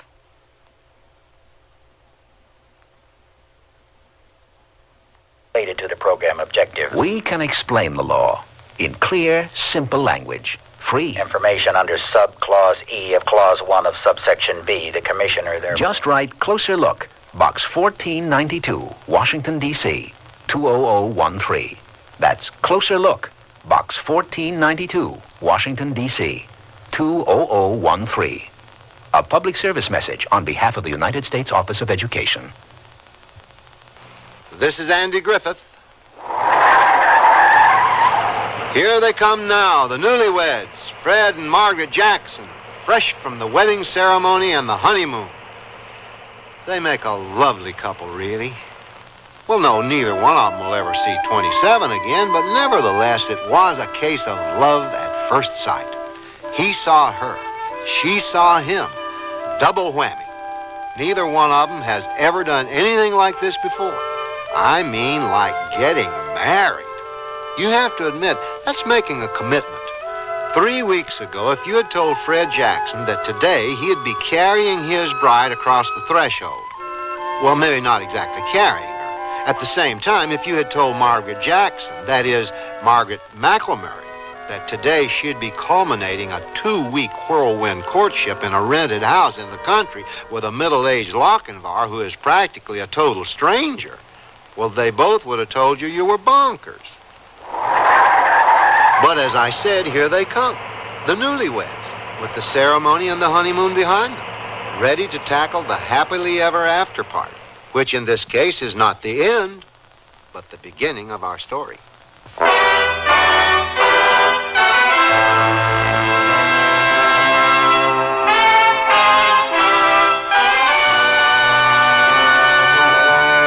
Sears Radio Theater, a new adventure in radio listening.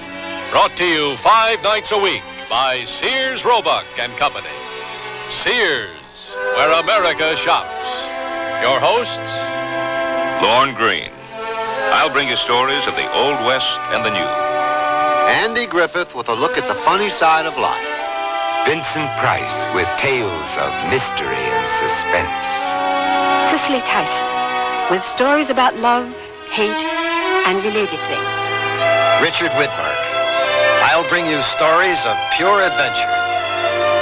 5 nights of exceptional entertainment every week. Brought to you in Elliott Lewis production of the Sears Radio Theater.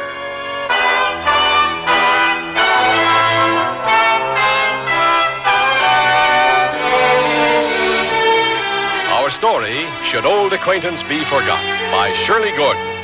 Our stars, Eve Arden and Brooks West. I sell draperies at Sears.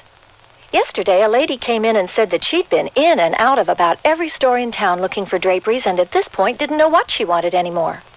I asked questions about her tastes and decor and then made suggestions. She was thrilled. She found what she wanted and learned a little too. It made me feel good to know that I helped her out. Sears people are friendly people who help you find what you want. Sears, Sears, Sears, where America shops. Nearly everyone at our party mentioned our new Sears Dream Supreme carpeting. Didn't anyone say anything about my rutabaga dip? Marvin said Dream Supreme looks so thick and luxurious. He loved its velvety, soft plush pile. What about my rutabaga dip? Eloise adored the color Of my rutabaga dip. I told her that avocado lime is just one of Dream Supreme's 20 lustrous colors, and when Doris heard that Dream Supreme is so reasonably priced and treated with Scotchgard brand fabric protector... Okay, what about my tuna fish upside down cake? Dream Supreme carpeting in most larger Sears retail stores. Hey, look, in here, inside this stylish man's dress shirt. I'm a Sears Value dress shirt label just popping with pride because Sears Value dress shirts are sure to be popular for a number of reasons. They have fashion spread collars, come in classic patterns and solids in short and long sleeves. You'll appreciate the perma-pressed polyester or polyester cotton blends for easy care, plus at low value prices, what a buy! Just look for me, the Value dress shirt label at Sears Men's Store, where style, sense, and satisfaction combine to label me right for you. Give your Valentine fragrances from Sears and release the inner spirits of romance. Give her free-wheeling, breezy Charlie by Revlon. Give him the rich, manly crispness of English leather. Or for them both, Chauvin Sport Scents. Refreshing, exhilarating, and all of them ideal for a Valentine's surprise. Choose these or many other popular fragrances at most Sears retail stores.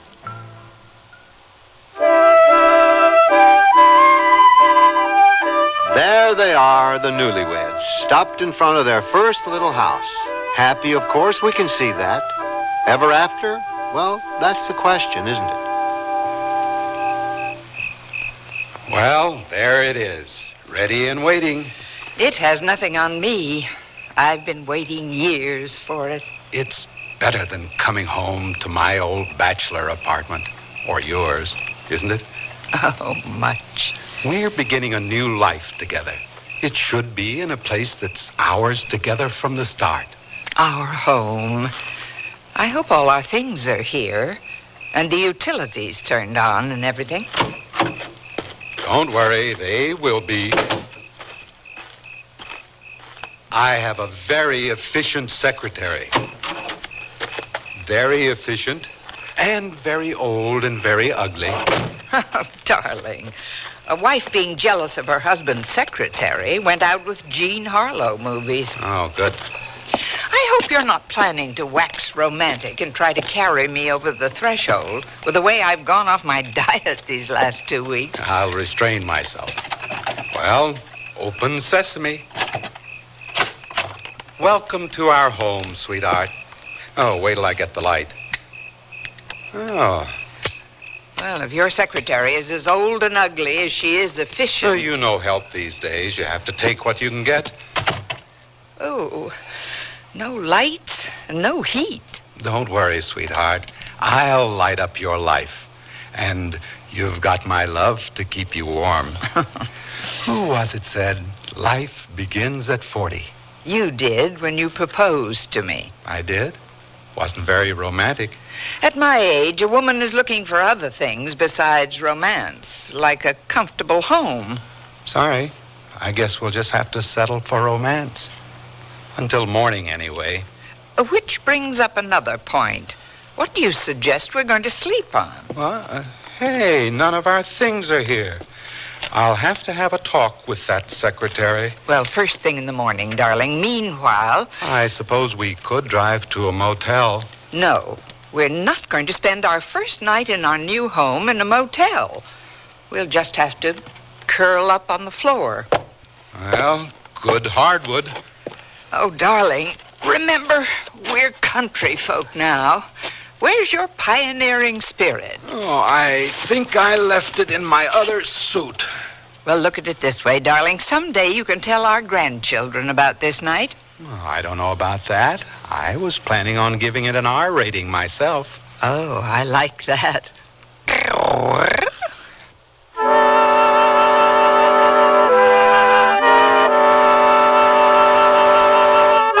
Fred? Fred? What's the matter? You were snoring. I was sleeping. But all during the whole week of our honeymoon, you didn't snore once. I only snore when I sleep. So you do? Well, maybe I only snore when I sleep on the floor.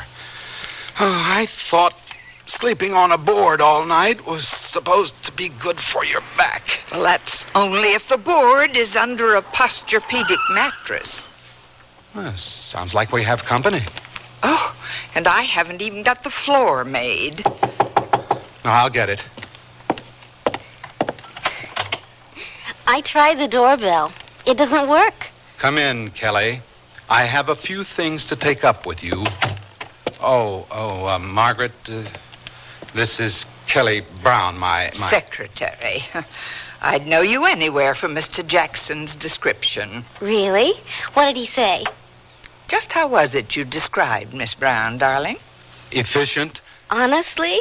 Oh, Mr. Jackson, that's the nicest thing anybody ever said about me. My pleasure. I brought you some mail. I thought you might want to see. Never mind the mail, Kelly. Where are all our things? I asked you to arrange to have everything moved out from my apartment and from Miss McElmurray's, Mrs. Jackson's. Remember? Oh, sure, but I didn't think you want them delivered until you were here to tell me where to put everything. There are a few basic things they probably could have figured out for themselves.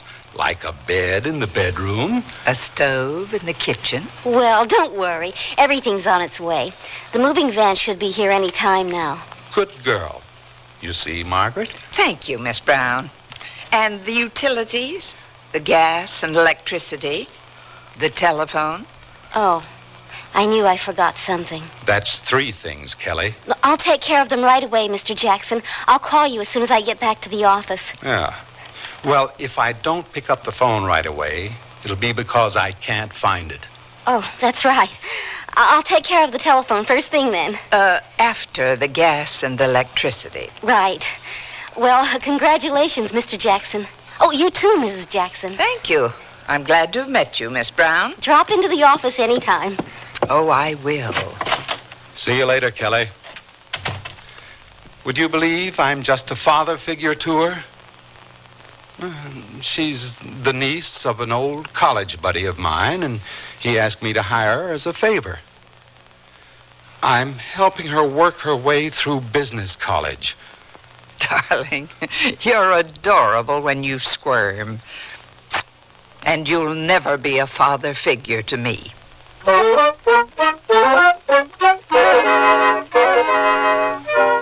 Thanks, fellas. You did a great job. Well, sweetheart, it's official. We're amalgamated. All our assets are together in one place. Darling, we may be made for each other, but our assets appear irreconcilable. How are we going to fit in my Swedish modern with your... grandmother's attic? Wait till you see some of the goodies I'm finding in this carton. Last night we had nothing to sleep on. Now we have my grandmother's genuine old antique feather bed. But I have a lovely king-size Swedish... We'll stick that in the guest room. My grandmother can sleep on it when she comes. She loves Swedish modern. That's why she threw out all her genuine old antiques. What is this deadly thing, dear? Oh, that. That's just my grandfather's genuine old antique horse pistol. You don't have to worry. It hasn't been loaded for years. Wish I could say the same for my grandfather. Personally, I think it's going to make our marriage all the more interesting, getting acquainted as we go along. I give up. What is it? Oh, that. I made that myself. Isn't that marvelous? Too bad it got broken. It's a mobile. Wait till you see it hung. I didn't know you were so artistic. This painting isn't bad at all. You ought to finish it. It is finished. It's an abstract. Oh? What's it called? Self-portrait. Oh. You see, darling, you have lots to learn about me, too. I guess so.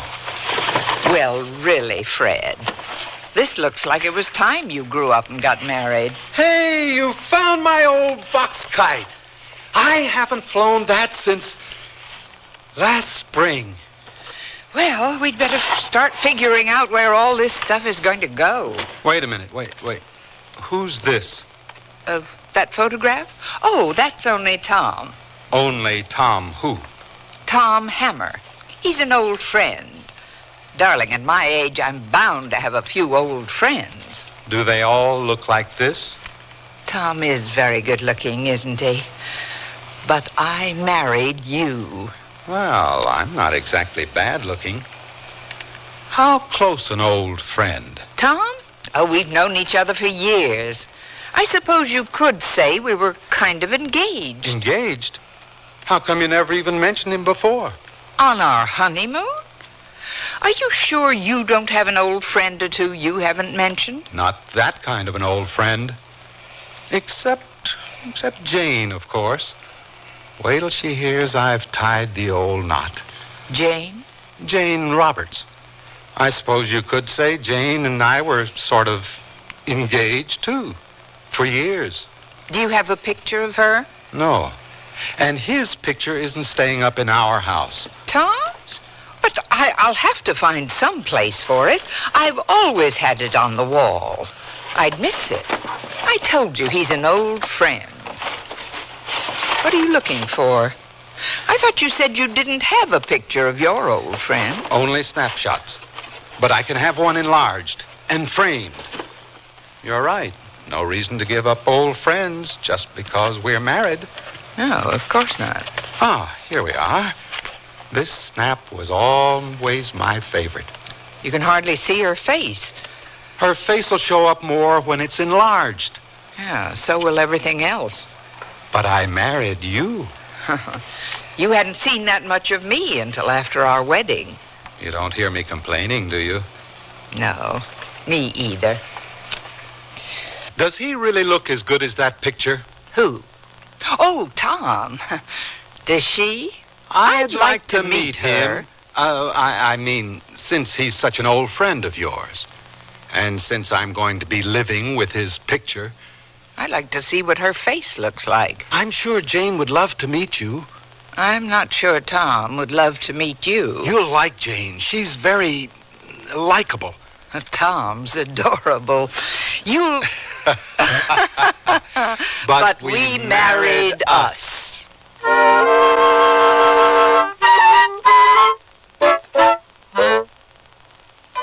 Sears, where America shops, invites you to apply for the Sears credit card. It gives you credit in over 3,600 Sears stores coast to coast. Whether you live or travel in any of the 50 states, there's a Sears store where you can shop for what you need for your family, home, or car. You can apply for the Sears credit card at any Sears store or by calling this toll-free number now. Call 800-526-0444. That's 800-526-0444. New Jersey residents call 800-652-2777. Eyes right, eyes left. Eyes will go from head to toe when you dress right dressing in the newest fashion attention getter. Sears salutes the military look with double-breasted short jackets, belted skirts, and narrow-leg trousers with front pleats. All standing tall in navy or tan polyester and cotton twill. Junior sizes 5 to 13. So, march into most Sears larger retail stores and arm yourself with the latest military style. Whew, at ease. Dear, today I found the bedroom suite of my dreams at a great price. That's a coincidence. I found one that has all the features. Well, mine has authentic country styling. So does mine. Does yours have a beautiful 26-step finish? Nothing but, and I get a choice of 13 different pieces. All built to last for a long time? Yes, with sturdy tongue and groove construction and dovetail jointed drawers. Is yours Sears Open Hearth Bedroom Furniture? Sears Open Hearth Bedroom Collection. Expert craftsmanship at a reasonable price. Select from 13 different pieces. Now at most Sears retail stores. It's enjoyable to think about your favorite things, and even more enjoyable to wear your favorite sportswear from Sears. Like the shirt, teamed with pants that fit. The shirt is a perma-pressed Easy Care polyester knit in a choice of prints and solid colors. And a comfortable, flattering fit is yours with pants that fit. These polyester knit perma-pressed pull-on pants are proportioned for tiny, typical, or tall gals, in splendid solid shades to match the shirt. Give a boost to your wardrobe in the sportswear department at most larger Sears retail stores. Well,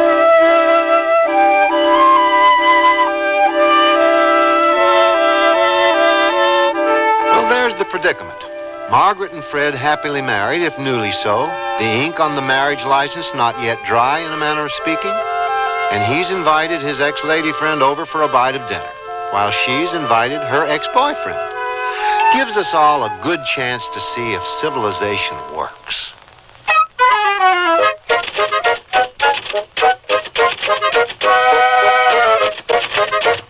Good morning, Kelly. I'm glad to hear you're keeping busy. That's a new accompaniment, isn't it? Only for advanced students. Sousa would be proud. I wasn't expecting you, Mr. Jackson. I thought you were taking another week's vacation. I am, after the house is settled. Mrs. Jackson decided it would be better that way. And she said to thank you for getting everything turned on so efficiently. Tell her it was my pleasure. Oh, here are your phone messages. Good girl. Except Miss Roberts, she calls so many times I stopped writing her down. But I didn't tell her anything. Well, get her on the phone for me, will you? But don't tell her anything. Yes, sir. I mean, no, sir.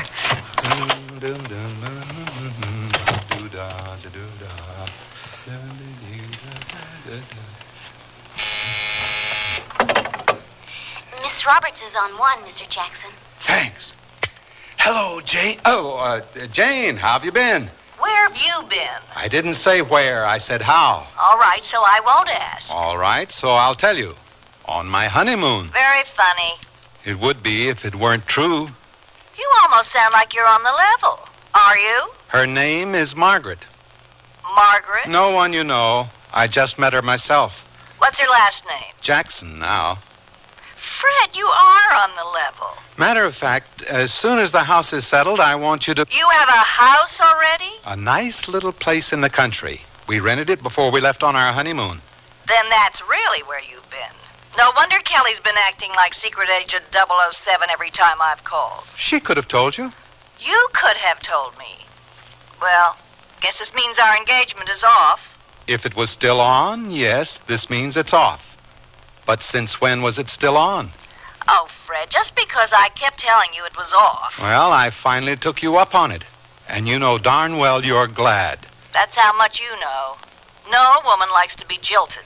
Janie, girl, if you want to think of yourself as jilted, be my guest. I'll decide after I meet her. Never mind the house. I can't wait. How about this evening? Impossible. All right, tomorrow night then. I'll call you in the afternoon for directions. But... And tell her not to go to a lot of bother just for me. Tell her what old friends we are. Bye, Freddie. I'll save my congratulations till I see you.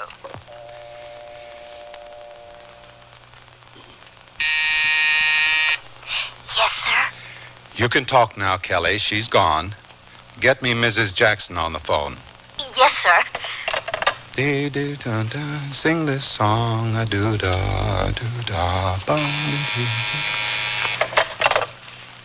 The line's busy, Mr. Jackson. Oh, all right, never mind. I'll call her later.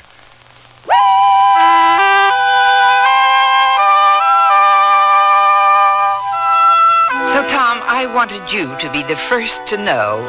New address and all. Well, thanks for small favors, Maggie. Oh, but you know you and I were only drifting. It was never really going to come to anything. I thought it already was something. Well, to marriage, I mean. I didn't know you were the marrying kind. I know. I didn't either. Well, if you don't mind, I'd like to at least come out and check this guy out. How about tomorrow evening? Tomorrow? But the house isn't the even... The house? Come on, Maggie. You're forgetting who you're talking to. But I'm not sure Fred... Never mind, Fred. I'm coming to see you. Fred's had you to himself long enough. All right, Tom. It will be good to see you. That's more like it. Until tomorrow, Maggie, love. Oh...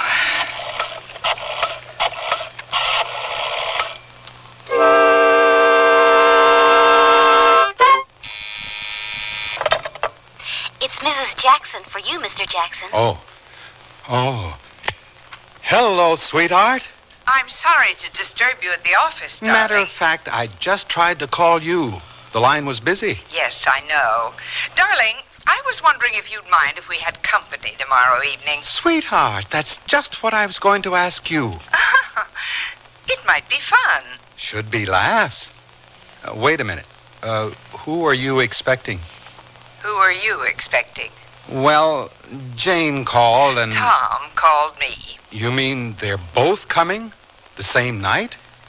It might be fun. Should be laughs.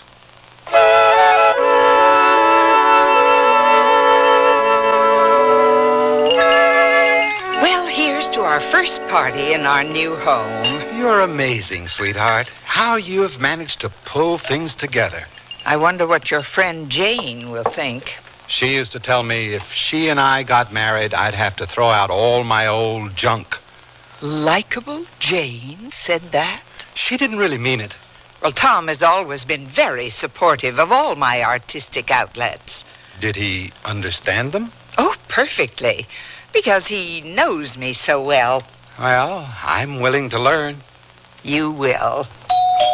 Uh-oh, here we go. I'll get it. All we need for this evening is an MC. Hello, Maggie. Come in, Tom. Well, I guess I have to offer my congratulations along with these. Oh, my favorite yellow roses. Oh, thank you. I bought you red roses on our wedding day. Why didn't you tell me? Tom, this is Fred. The lucky man. I thought roses are supposed to be red. You know, roses are red, violets are blue. Oh, excuse me. How are you? What'll you have to drink? He'll have a vodka martini, very dry. Huh? Oh, I'm sorry. Force of habit. I'll go put these in water while you two get acquainted. How did you do it? That painting? I didn't do it. I don't even understand it. No. I meant, how did you get Margaret to say yes? I tried for a lot of years, you know. I didn't give her time to think it over. She said you understand it. That painting, I mean. Cheers. Cheers. How long have you known Margaret? 3 weeks. That's all? One of them was our honeymoon. That ought to count extra. And this painting of hers doesn't come through to you? Let's say it goes right past me. Listen, Fred, old boy, that is the most self-revealing portrait I've ever seen. It is? I don't know that you should have it hanging here in your living room, right on display like this. Margaret hung it there. I didn't. Well, of course. Maggie Wood, she's just what's up there on that canvas. Ooh, what a woman. Oh, don't worry, Fred, darling. Don't try to understand it. Just enjoy it. You have a point, sweetheart. Have an hors d'oeuvre, Hammer. Something to whet your appetite while I freshen your drink. I'll take care of Tom, darling. It's your turn to play celebrity guest. Right. Freddie, in your own little house in the country with the crickets and everything. How nice. Janie, girl. Come on in. Everybody's in the living room. Oh? Everybody who? Margaret and her old... that is, an old friend of Margaret's came out, too. Oh? Ah, so you're Margaret. I'm Freddie's Jane Roberts. I'm delighted to meet you. And this is my Tom Hammer, a very old friend. How do you do? Marvelously, thank you. Well, here we all are. Relax, dear. Go and fix your Jane a drink. No reason we shouldn't feel comfortable with each other. After all, we all have someone in common. Oh,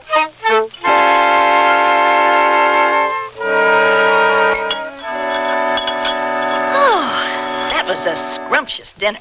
What a waste, Maggie. A good cook like you married to a man who can't eat. Now, wait a minute. I can eat anything. Except that then you can't sleep all night. Of course, that can be a blessing with the way he snores. What are you doing about that? Well, earplugs helped a lot. I'm certainly going to miss your cooking. Oh, understand, Margaret, dear, I didn't mean to imply... No, you see, I have this boat, and Freddie and I used to spend a lot of time on it. But it was purely platonic, of course. The SS Platonic. My, but she was yar. And, of course, Fred, old boy, I only meant that Maggie, dear girl, would often suggest that we eat in rather than out. Much cozier. Not if you eat green onions. There wasn't anything Margaret cooked that I couldn't eat. My digestive tract is faultless. As a matter of fact, I don't snore either. How are you on the water? I'm extremely seaworthy. Marvelous. You'll have to give me your number. I knew you for months before you asked me out on your boat. Darling, you didn't look seaworthy from the start. Here's my card. Call me anytime. Well, you've certainly changed, Tom. I've never seen you so quick on the draw with your phone number. I was just thinking I've been too much of a recluse, too much nose to the old grindstone. I know. I was there, remember? Yeah, you were always telling me that, weren't you? Well, I'm just realizing you were right. You probably come up with just the answer, Miss Roberts. A refreshing weekend on your boat. The SS Platonic. Why not this weekend, Mr. Hammer? Why not? Now, wait a minute, Janie girl. Aren't you rushing things a little? I mean, you don't even know this guy. Fred, I assure you, Tom is a perfect gentleman. That is, he always was. There, Jane, you see. Even his old friends won't vouch for him. Well, it's just that I've never known him to rush into anything like this before. Maggie, I assure Look, you that this... would you two old friends like to come along and chaperone? Yes. No, of course not. Why not? Because we wouldn't think of it. That's right. We wouldn't think of it. Tom's over 21, perfectly free to do as he pleases. And I'm sure he knows what he's doing. Oh, I'm sure he knows what he's doing, too. Fred, you know very well I'm able to take care of myself. Yeah, I know. Jane, I should tell you, Tom is different than Fred. He's, well, more sensitive in a way, more conservative. You mean he was? Yes. I simply insist that you both come along this weekend. We'd love to have you. Wouldn't we, Mr. Hammer? Delighted, Miss Roberts. No, really. We wouldn't think of it.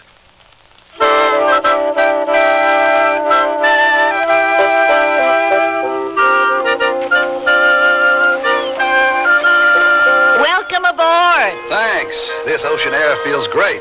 It was lovely of you to invite us along, too, wasn't it, Fred? Sure was. Well, here we all are. Again.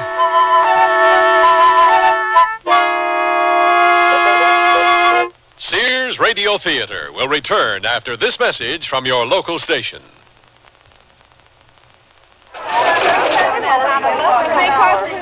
When George had his heart attack, the doctor told me that we had to reduce the animal fat in his diet. His cholesterol count was too high. What did you do? George gets only lean meats, and I always cut off extra fat before cooking. He gets low-fat dairy products, grains and cereals, fish, poultry with no skin, fresh fruits and vegetables. And you know what? What? Our food bill is lower than before George had his heart attack. But doesn't he miss all What's to miss? He eats better than ever before and has more variety in his meals, too. And you know what? What? I do, too. What? Enjoy. The American Heart Association wants you to eat foods that not only taste good, but are healthy for your heart. It's not as complicated as you might think. Ask your Heart Association for their free booklet on heart-healthy diets. The American Heart Association. We're fighting for your life. I'm lost and lonely, scared and sad, trembling at the thought of making you mad. My love is yours, but at times you're so cold. If life's like this, take me before I grow old. This song about child abuse was written by a man now serving time in a state prison. It is estimated that there are at least 1 million cases of child abuse in America each year. Child abusers and their children can both be helped. Find out how. Write Prevent Child Abuse, Box 2866, Chicago, Illinois, 60690. Please stop the hurt I've suffered since my birth. Join the abused child's fight, put an end to the sleepless night. A message of the Ad Council and the National Committee for Prevention of Child Abuse.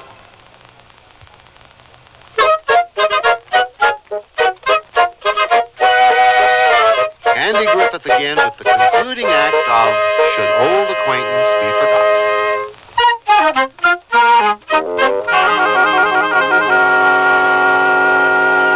Well, I must say this is most refreshing. Yes, isn't it? You're out of shape, Freddie, darling. No, he isn't. Thank you, dear. Then why don't you and Tom try a little fishing while Margaret and I have a little girl talk? Well, I've never done any ocean fishing before, but I'm game to try. Girl talk? About what?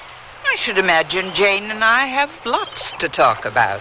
Now that you mention it, I guess you and I have a few things to hash over. Haven't we, Hammer old man? Right.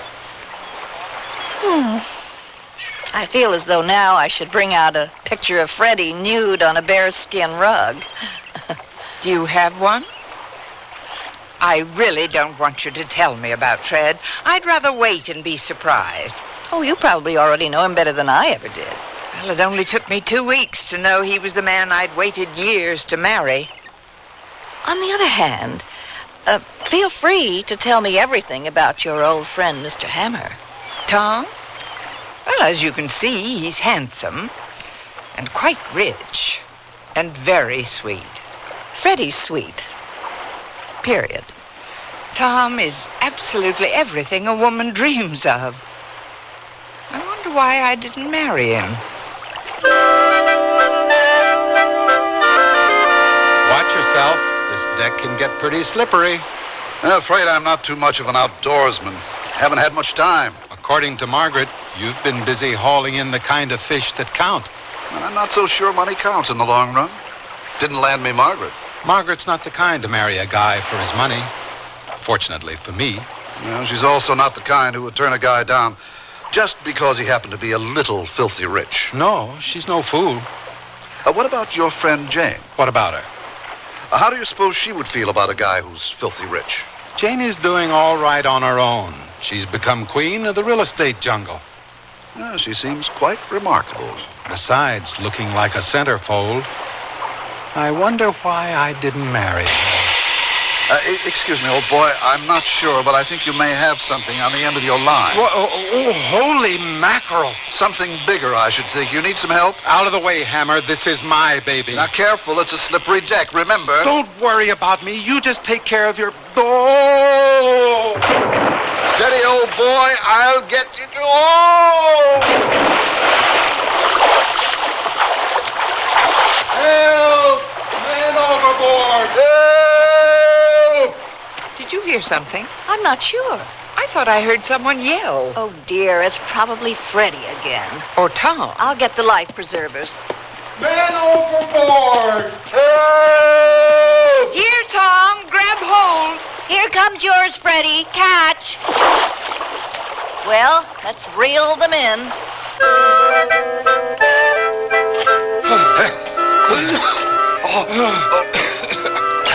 Thank you, Maggie Love.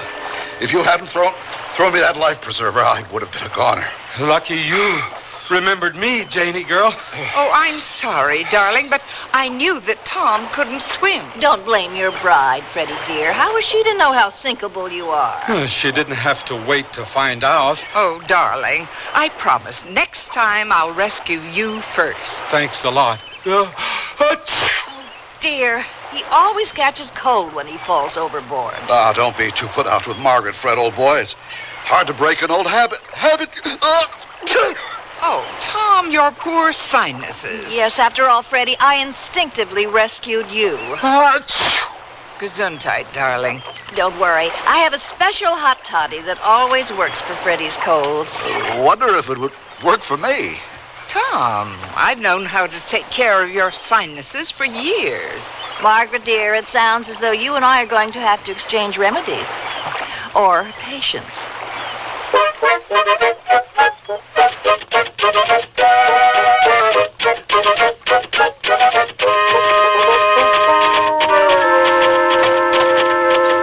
Good morning, Kelly. Anything for me? Mr. Hammer, he's waiting in your office. Oh? Bless you. Thank you. You can strike up the band again. Yes, sir.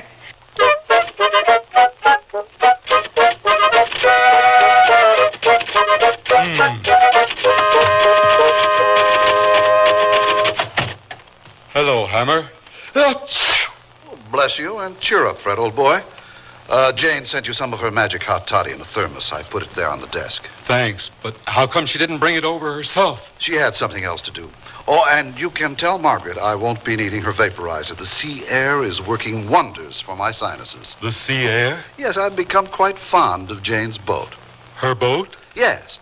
As a matter of fact, I'm going to be taking an extended cruise. That's what I dropped by to tell you. Tell me? Well, I really thought I owed you the courtesy. I mean, considering your long attachment in the past.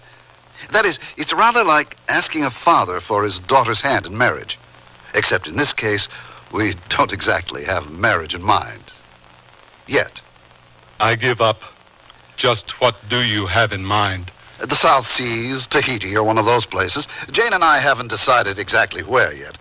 But we'd like to know that we'll be sailing off with your blessing. You mean Jane and you're sailing off into the sunset together? Exactly. Well, I would have thought this is something that Jane would have come and told me herself. Oh, but that's just it. Jane thought she owed it to Margaret to ask for my hand.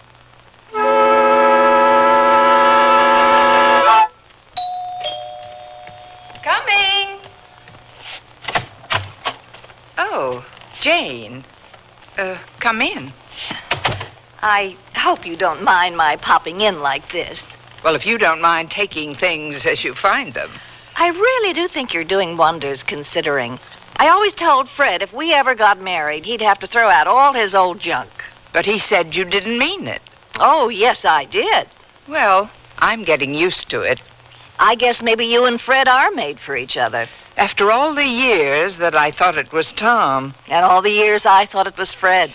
Then you don't mind that I suddenly showed up and jumped your claim? Well, it's a bit late for me to mind, isn't it? I suppose so. What about Tom? What about Tom? What if I told you I'm more than mildly interested in him? Well, Tom's free as a breeze. I don't have any claim on him anymore, if I ever did. Well, Freddie doesn't have any claim on me either. But you've both been acting like a pair of overprotective parents, so Tom and I thought... Oh, you're right. I dropped Tom, but I didn't like it when you came along and picked him up. Yeah, it's not easy to give up an old love, even after you've found a new one. Especially when someone else finds the old love appealing. Yeah. But I guess Fred and I have been kind of overdoing it. From now on, as far as I'm concerned, you can see all you want of Tom. You sure? Sure. How are his sinuses, by the way? I was thinking of dropping over with my vaporizer. He doesn't need it. His sinuses are fine. Really? I've found a better remedy. Really? Yes, in fact, that's what I dropped by to tell you. Tell me what? Tom and I are planning to see a lot of each other. Quite a lot. Oh? We're going to take a cruise to the South Seas on my boat. You and Tom? Right. Me and your Tom. But why didn't Tom come and tell me himself? We thought he should ask Fred for my hand while I asked you for Tom's.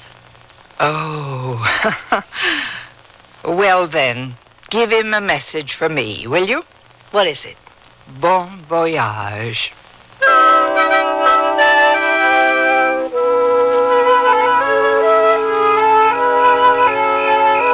Margaret? Mm-hmm? You still awake? Mm-hmm. I still can't get over it. My Janie girl just sailing off like that with some guy she just met. Well, I guess Tom could sweep any girl off her feet when he finally made up his mind to. You'd think she'd at least have waited a decent interval. Darling, you got married, not buried. The trouble with you and me is our egos are suffering. There's nothing wrong with my ego. Good. And let's go to sleep. What are you doing? Your Jane left me a wedding present. A pair of earplugs. Oh. You told me you'd decided my snoring had a soothing quality. You can get used to anything if you have to. Oh, sweetheart, you haven't caught my cold, have you? No, it's your grandmother's genuine old antique feather bed. I told you I was allergic to feathers. I thought you meant only when the chickens were still attached. This is like trying to sleep in a banana split. You'll get used to it. Well, it looks like we're going to spend the rest of our lives getting used to each other. Might be fun. Should be laughs. Fred, you're not going to smoke in this bed, are you? It takes an hour to climb out of it. We ought to hold fire drills. I just thought I'd read a little of this book that your Tom sent me as a wedding present. Tom sent you a book? Mm-hmm. It's called Understanding Abstract Art. He's bluffing. He never understood that painting of mine any more than you do. Really? I told you, don't try to understand. Just enjoy, darling. Nothing abstract about this.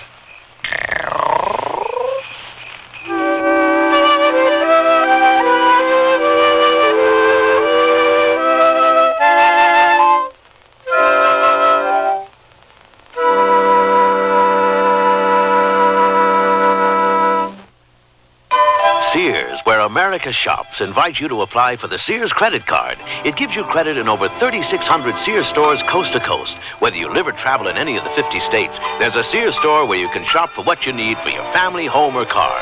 You can apply for the Sears credit card at any Sears store or by calling this toll-free number now. Call 800-526-0444. That's 800-526-0444. New Jersey residents call 800-652-2777. This spring for women, the fashion place at Sears suggests these up-to-date separates.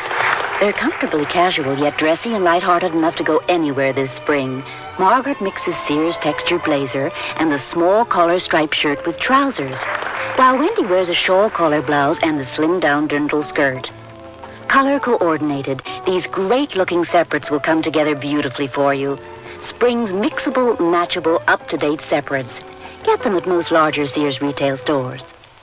One Valentine's Day I'll never forget is the time I received a diamond. There's nothing quite like diamonds for expressing love, and now there's no better time to buy them for your love. Now, at most Sears retail stores, all tradition diamond jewelry up to 1 carat is 20% off till February 24th. That's 20% off diamond solitaires, pendants, earrings, bracelets, stick pins, and fashion rings. So give her a diamond from Sears, and she'll remember this Valentine's Day forever. Dates may vary in Alaska and Hawaii. When I need advice, I go to my mom. Why not? It's free. Now that I'm married and moving into a new house, I want all the advice I can get.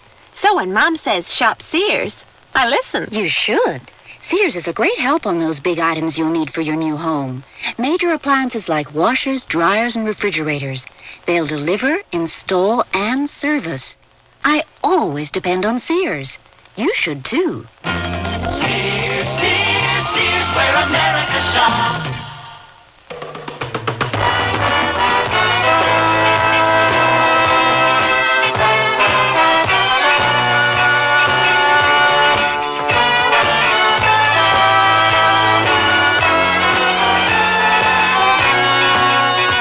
You've been listening to Sears Radio Theater, brought to you 5 nights a week by Sears Roebuck and Company. Sears, where America shops. Should Old Acquaintance Be Forgot was written by Shirley Gordon, produced and directed by Fletcher Markle. Your host was Andy Griffin. Our stars were Eve Arden and Brooks West. Also heard were Mary Jane Croft, Hy Aberback, and Joan McCall. The music for Sears Radio Theater was composed and conducted by Nelson Riddle. Art Gilmore speaking. The Elliott Lewis production of Sears Radio Theater is a presentation of CBI. It's Wednesday, and we invite you to stay tuned for Sears Radio Theater. Today, you'll hear a story of mystery and suspense with Vincent Price as your host. Howard Duff stars as a detective, and Linda Kay Henning is the woman who hires him. The young man is shot to death in a park where 13 governesses are sitting. Listen for the 13th Governess. Sears Radio Theater will begin after this message from your local station. I want to go to old Chicago. I want to go on the ride. Take me to old Chicago. I want to win a prize. We'll see the clowns and mess around. Maybe even go upside down. Sunday's not the end of this weekend. Old Chicago Amusement Park will be open this Monday for Washington's birthday from 1 to 9 p.m. with 40 exciting rides and attractions. I-55, the Stevenson Expressway, and Route 53.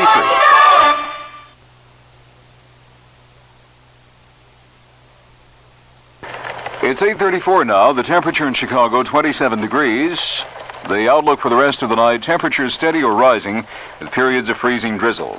Tonight on the CBS Mystery Theater, the president of a plant building nuclear reactors suffers a loss of memory for one day with serious consequences. Russell Horton stars in the CBS Radio Mystery Theater presentation, The Missing Day, tonight at 10:30 here on WBBM News Radio 78. This is Vincent Price.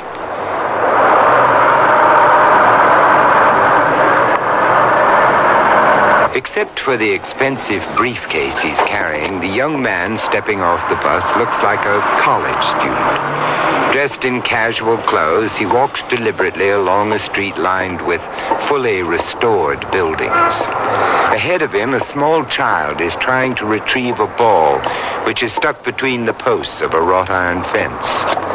The young man sets down his briefcase and frees the ball. But when he turns around, the briefcase is gone. It's disappeared. No one else is on the street, only the young man and the boy. And oh yes, there, turning the corner, a figure dressed in white. A nurse, perhaps. Or a governess, since she's pushing a baby carriage. The young man hurries after her, but when he reaches the corner, the governess is gone. He crosses the street to a small green park. And there sit 13 governesses, alike in their white uniforms. And before each of them is a baby carriage. The young man wheels. There on the roof of the building which faces the park, a silhouetted figure aims a rifle. Bad boy! The young man, killed instantly, falls without making a sound. The governesses scatter, a mad rush of baby carriages clearing the park paths. The briefcase is gone. And that's only the beginning of our story.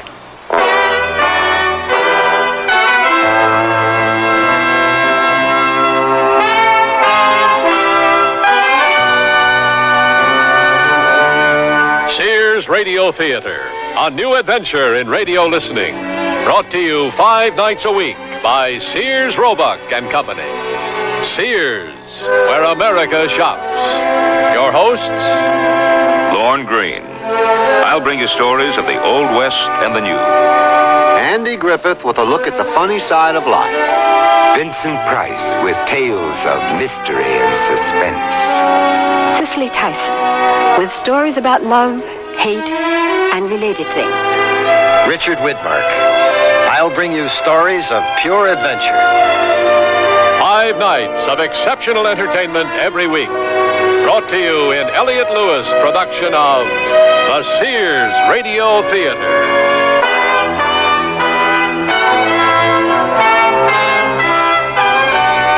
Our story, The 13th Governess, by Elliott Lewis. Our star, Howard Duff.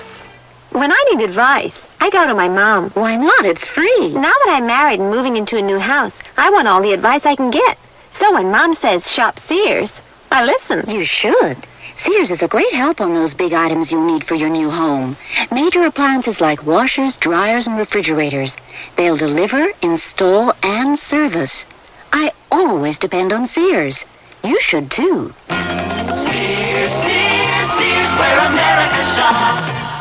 Hey, look, in here, inside this stylish man's dress shirt. I'm a Sears Value dress shirt label just popping with pride because Sears Value dress shirts are sure to be popular for a number of reasons. They have fashion spread collars, come in classic patterns and solids in short and long sleeves. You'll appreciate the perma-pressed polyester or polyester cotton blends for easy care, plus at low value prices, what a buy! Just look for me, the Value dress shirt label at Sears Men's Store, where style, sense, and satisfaction combine to label me right for you. I love to eat. But it takes so long to cook. That's why we both love our new Kenmore microwave oven from Sears. I can cook a 5-pound roast medium rare in just 30 minutes, or 3 strips of bacon in 3.5 minutes on a paper plate. Bake 2 potatoes in 8 minutes, and cook vegetables faster than boiling them in water. That means less time in the kitchen. And more with you. Fast, clean, cool cooking with Sears Kenmore microwave ovens, all with automatic defrost. Choose the right model for your kitchen from the many styles available at most Sears retail stores. Your baby's room. Furnish it with the quaintness and charm of Sears Jenny Lind's crib, dresser, and chest. Your baby will be secure in our old-fashioned crib built with high sides and a safety drop-side latch. And each handsome maple color piece comes in a non-toxic finish. Sears Jenny Lind dresser and chest is furniture that will adapt gracefully as baby grows older, too. So visit us soon, because Sears has baby buys bundled up. Available at most Sears retail stores.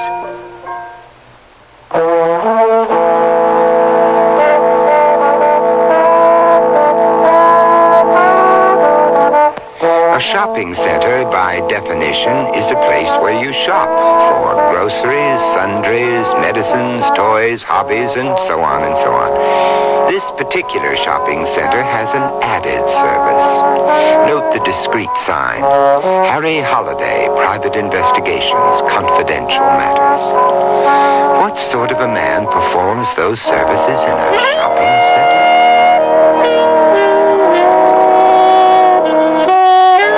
Did you ever want something so bad you could taste it?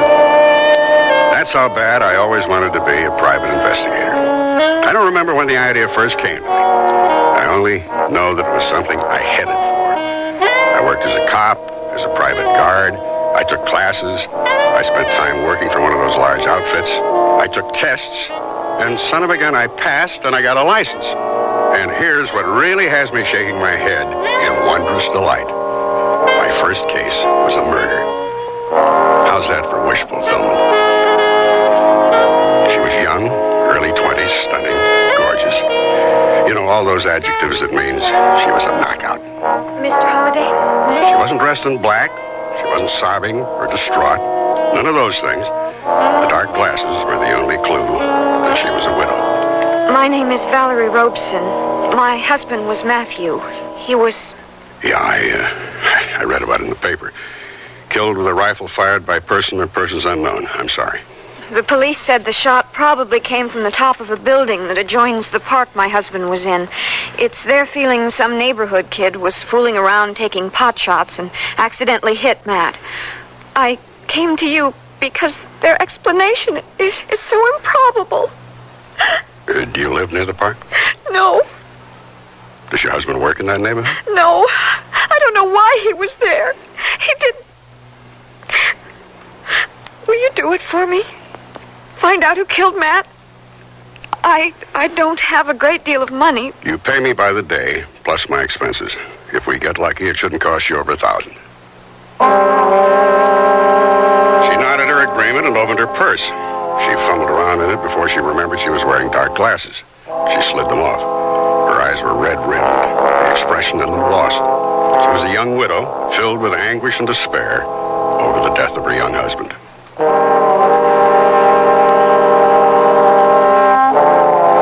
In the building from which the shot had been fired, a cold marble lobby separated door and elevators. Midway was a desk where renters picked up phone messages and mail, and where intruders such as me had to stop and be identified by an efficient-looking lady. I told her I was interested in renting an apartment, and she directed me to the rental agent, apartment 101, first door on your right after you turn left to the elevators. I rang, and the door was opened by a short, fiercely mustached man with bright blue eyes lined from peering into the sun. Sir?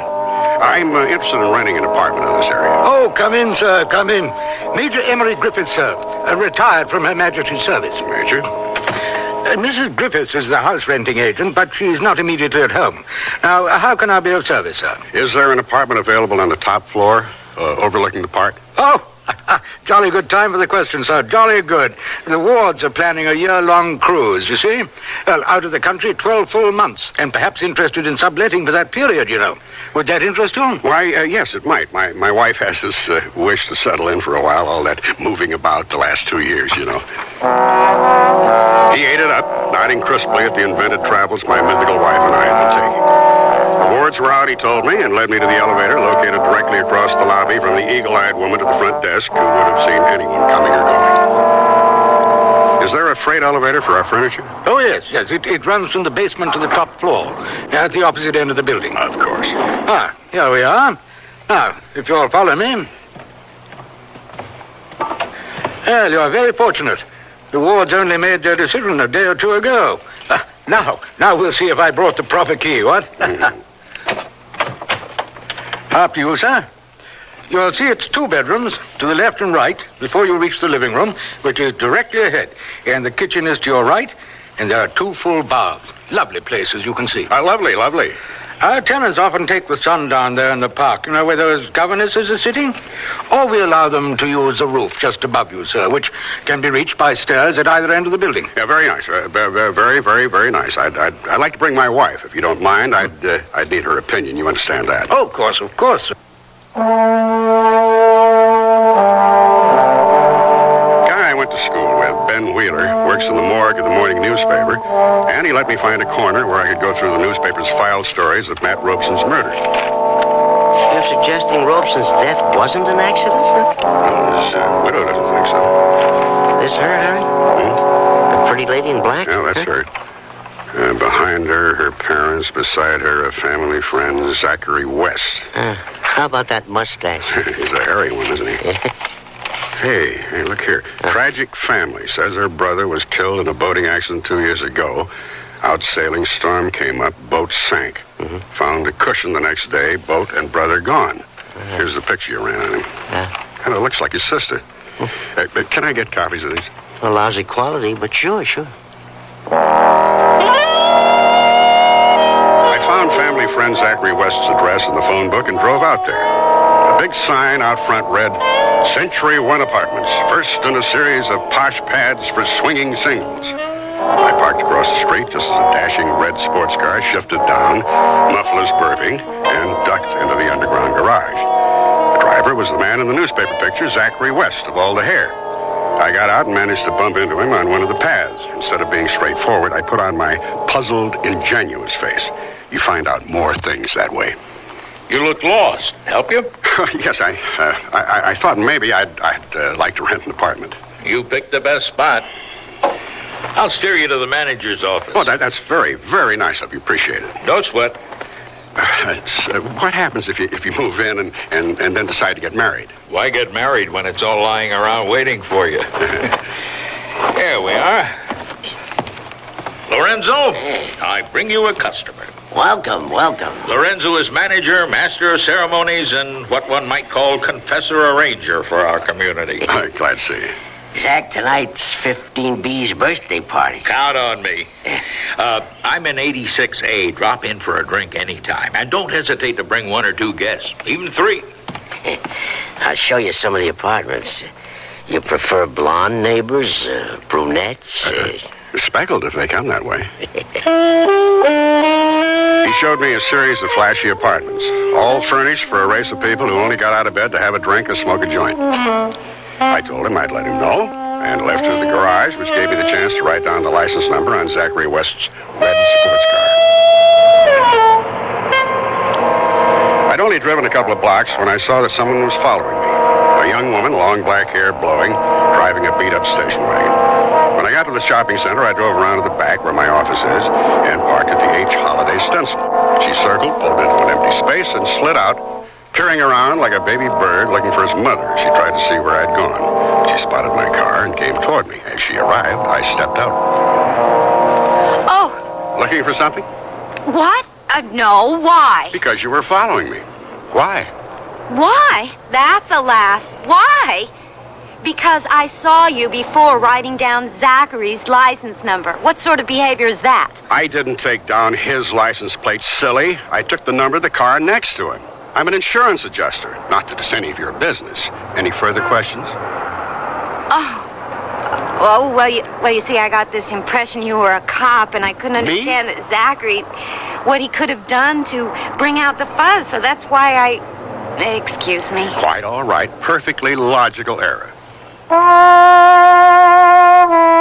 She seemed to be just a nice young lady looking out for a friend. Or, so I believed then. At all events, she left me with an enormous curiosity about Zachary West. So next morning, I waited outside his apartment, followed him into the city, parked where he parked, and sat beside him at the counter of the coffee shop where he ate breakfast. I recommend the waffles. Waffles, miss. And coffee now, please. If you had questions, why didn't you ask me? Valerie hire you? Yeah. Well, what do you want to know? Well, I'm trying to find out if anyone wanted to kill Matt. I saw the newspaper picture of you at the funeral. Were you Matt's friend or Valerie's? Both. I introduced him, as a matter of fact. And Valerie works for me. I'm a clothes designer, men's and women's wear.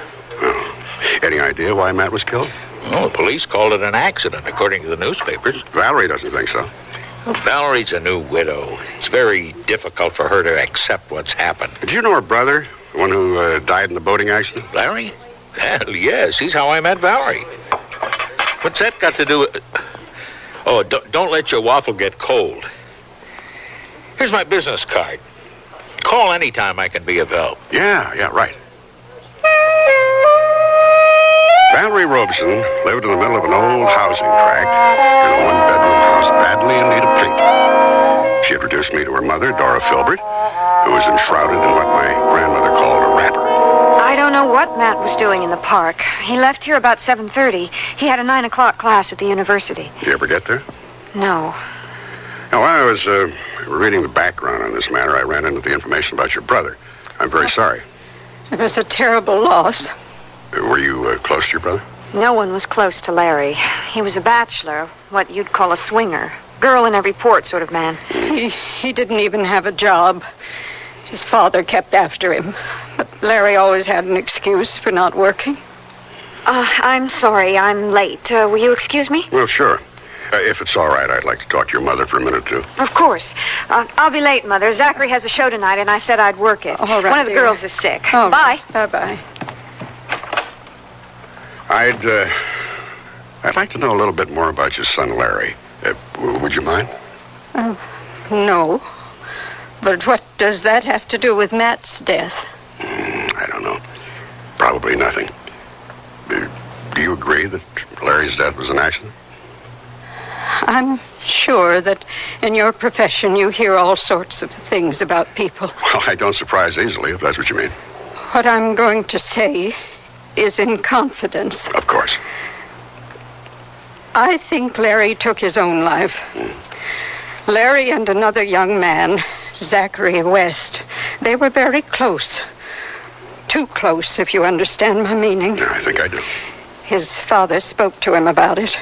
His father told Larry he was less than a man, and he didn't want to have anything to do with him. Well, Larry went up to the lake the very next morning, and that's why I think he took his own life. And certainly he's better off, in my opinion. Did your son-in-law, Matthew, know Larry? Oh, no. Valerie got to know Matt after Larry was gone. Oh, I see. Well, thank you, Mrs. Filbert. Oh, one other thing. Valerie said Matt was taking some classes at the university. In what, do you know? Oh, photography, of course. He was learning to be a photographer.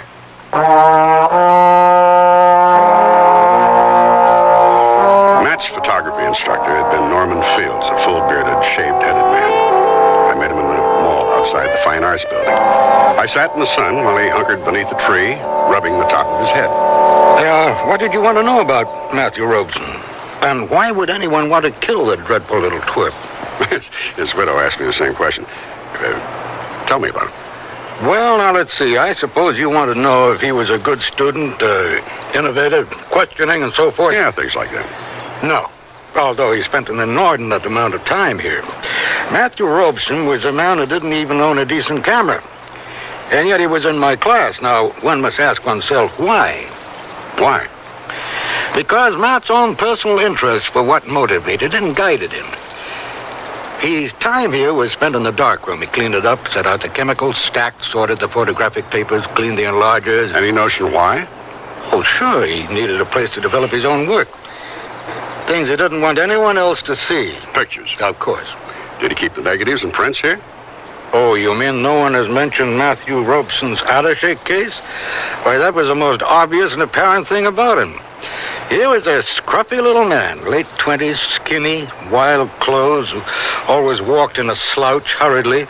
He was never without this attaché case, like a small suitcase, very expensive, never out of his grasp. Well, I would assume that that's where he kept his goodies. Why goodies? Well, Matt Robeson was a man to do anything for a buck, and I mean that, literally. Whatever he was peddling was in that attaché case. Now, it's just a shame you didn't know him. You missed out on a real oddball.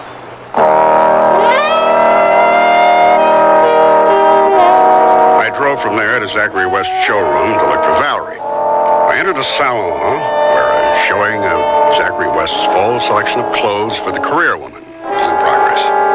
Among the natty outfits on display were wardrobes for lady mail carriers, surgeons, bus drivers, and lawyers. As I entered the room, the young woman with the station wagon was walking on stage to join the others. And would you believe it? She was dressed as a governess.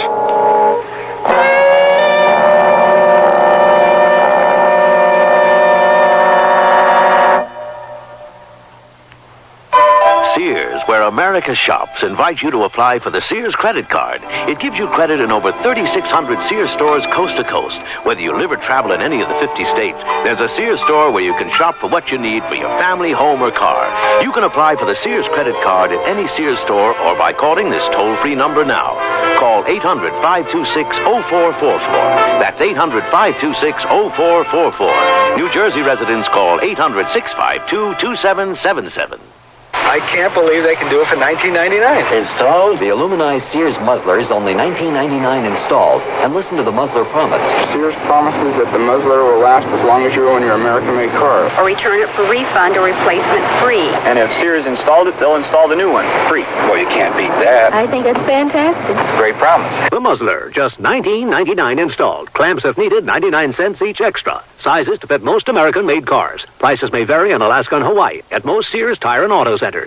Nearly everyone at our party mentioned our new Sears Dream Supreme carpeting. Didn't anyone say anything about my rutabaga dip? Marvin said Dream Supreme looks so thick and luxurious. He loved its velvety, soft plush pile. What about my rutabaga dip? Eloise adored the color of my rutabaga dip. I told her that avocado lime is just one of Dream Supreme's 20 lustrous colors, and when Doris heard that Dream Supreme is so reasonably priced and treated with Scotchgard brand fabric protector... Okay, what about my tuna fish upside down cake? Dream Supreme carpeting in most larger Sears retail stores.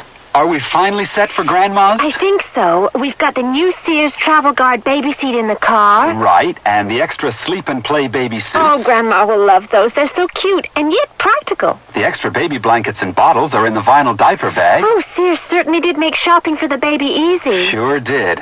Well, I think we've got everything. Honey, I think you've forgotten something. The baby.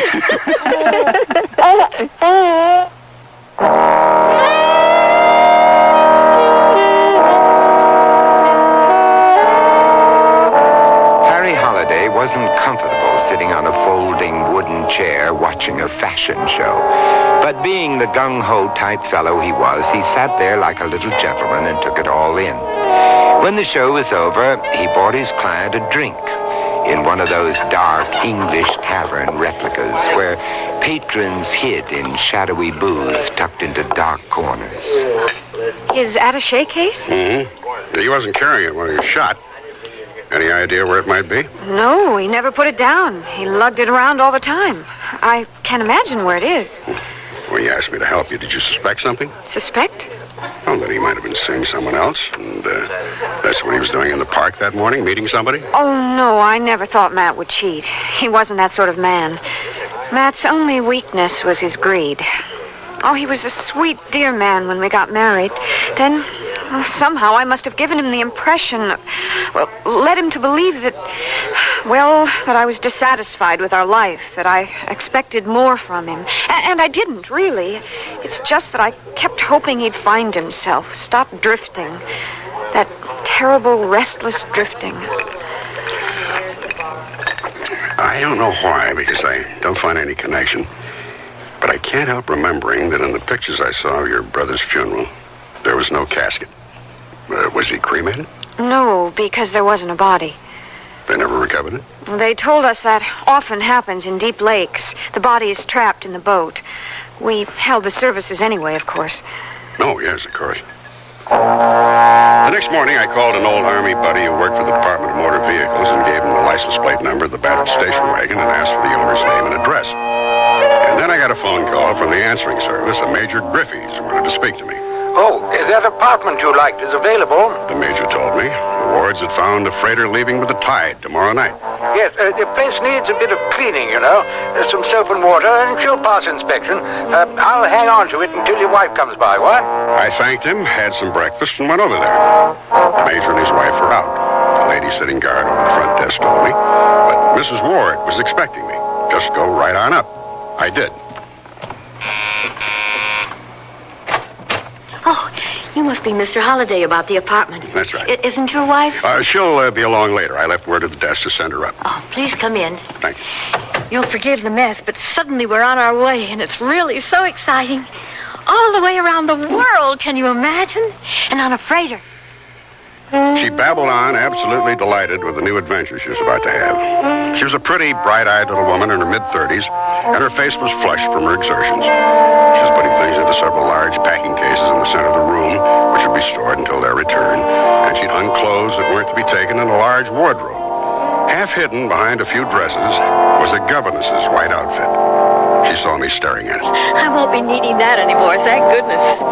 She continued her work, chattering on about their sudden departure, how lucky they'd been to find a freighter with space for them. And my poor husband out gathering passports and letters of credit and all the things one needs.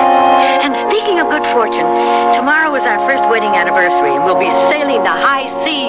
celebration. What's that? Oh, well, I'd have told you about that anyway. Some of the tenants sun themselves on the roof, and when they step out of the stairwell, it makes that sound. Oh, I see. It happens very infrequently. Oh, look, there's Teddy. There, he sees me. It all happened very quickly. Her husband, Teddy, was walking across the park toward us. He looked up and started to wave, and then he must have seen something because he opened his mouth to shout, and then the bullet hit him, and he slumped onto the pavement. The governesses in the park scattering like dry leaves in the wind. I was out of the apartment almost as soon as I heard the sharp snap of the rifle fired from the roof above me. I heard the freight elevator groaning down to the basement and raced after it. But no one was there, and the alley was empty. By the time I got around to the park, Mrs. Ward was kneeling on the path beside her husband. She didn't cry. She almost looked as though she'd expected it. It had to happen. Well, why do you say that? You can't live as he did without suffering the consequences. I kept making believe that everything was all right, that the money he brought home was legitimately earned, that silly governess costume, the exchange of envelopes and a baby carriage, all of it was a prank, not something real, something that would end in this.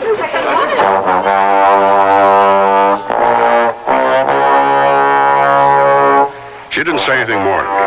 She answered questions put to her by the first policeman to arrive, and then spoke to the homicide men. They questioned me, I told them what I'd observed, and nothing more, then ducked out of there. Soon after I got back in the office, the call I'd been afraid I'd get came in. The police just left. We can't believe it. It's been 2 years, and he never... I'd like to come by later in the day. My father's coming down to be with us. Who did it? Who shot Larry?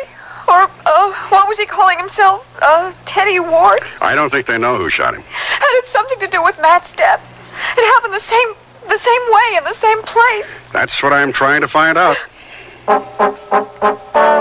The minute I hung up, I got a call from my buddy at the Department of Motor Vehicles. The owner of the station wagon was Roxanne Lucetti, and he gave me her address, a place called the Aloha Arms. Her apartment faced the court, which featured a postage stamp-sized swimming pool, being cleaned by a tan young man with long blonde hair and an earring. Yeah? What? Well, look who's here. What do you want? Well, I'd like to ask you a couple of questions. Come in, although I don't recall we have any unfinished business to discuss. Hey, nice little apartment. Your mother decorated? What's that supposed to mean? Well, nothing really, but everything's sort of square in here, and you seem to me to be more of an individualist. What's the matter with you? You come in here without a how do you do or how are you feeling today, then you start to make critical statements about me and my family. Not critical at all. No criticism implied or intended. What sort of a person are you making fun of me? Hey, come on. Take it easy with that bag. Ow, hey, no! Hey, what do you got in there? Concrete? Come on now. Now, No, fun's fun. Now, give me that. That's personal. Hey! Don't open it! What have we got here?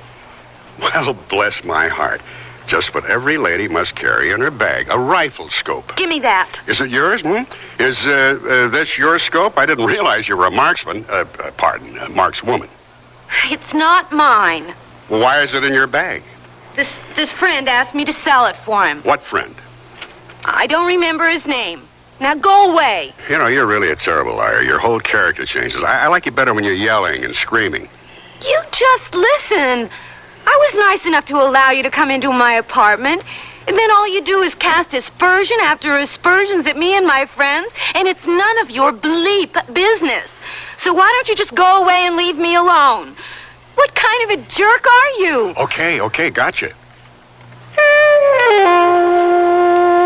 I stopped for a minute outside the door. I couldn't be sure, but I thought I heard her crying. Crying her heart out, as the fellow says.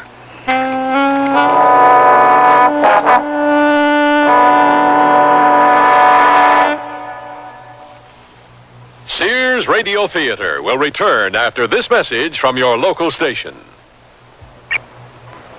If you have a child with a handicap, we have some good news, and some very good news. The good news is there's a new law that guarantees your child the right to the special education he needs. Evaluation procedures conform to the corresponding corresponding requirements in the final regulation of Section 504. But here's the very good news. The term continuum, as with least restrictive environment, is commonly used by... You don't have to hire a lawyer to explain how this rather complicated new law can help your child. Is in accordance with specific performance criteria related to the program objective. We can explain the law in clear, simple language. Free. Information under subclause E of Clause 1 of subsection B. The Commissioner there... Just write Closer Look, Box 1492, Washington, D.C., 20013. That's Closer Look, Box 1492, Washington, D.C., 20013. A public service message on behalf of the United States Office of Education. I gained 20 pounds in 2 months. Chocolate and peanut butter. Yeah, I never lost that weight either. With me, it was different. I was climbing the walls, yelling at the kids. I just couldn't live with myself. Neither could Dan, could he? No, not really. He said having a wife that smoked was better than being terrorized day and night. Better a friendly dragon than a nasty dragon, huh? Right. So anyway, I'm back to a pack and a half a day, addicted just like I was. Let's hold it right there. The American Heart Association wants you to know that smoking cigarettes becomes a habit, not an addiction. Habits can be broken. Smoking is a matter of choice, not destiny. We can help you quit. You don't have to gain weight or climb the walls. Contact your American Heart Association for a free booklet that explains how to break your cigarette habit step by step. The American Heart Association wants you to know we're fighting for your life.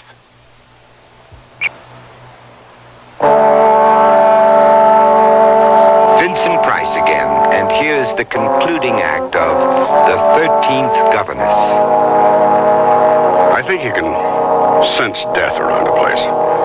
The Rosen house seemed to be engulfed in it. The house itself appeared to be in mourning, although it probably was only the gray, sullen day. Valerie let me in. Her mother and father were sitting in the living room, coffee cups balanced in their hands, as though they'd forgotten they were holding them. Mr. Filbert was a tall, slender man with thinning hair and steel-framed eyeglasses, who looked as though he might once have been head clerk in a hardware store. After I'd been introduced, they picked up an angry conversation where I'd interrupted him. I mourned him once, Dora. Once is all I got in me. So far as I'm concerned, he died 2 years ago. You killed him 2 years ago? No, I didn't kill him. I didn't. You've been accusing me for 2 years that I killed my son. Oh, how long will you two do this to each other? Now stop it. She's been after me for 2 years, Val, how I killed her son. Now she finds I didn't. She don't know what to say to hurt me. Mr. Filbert? Yes?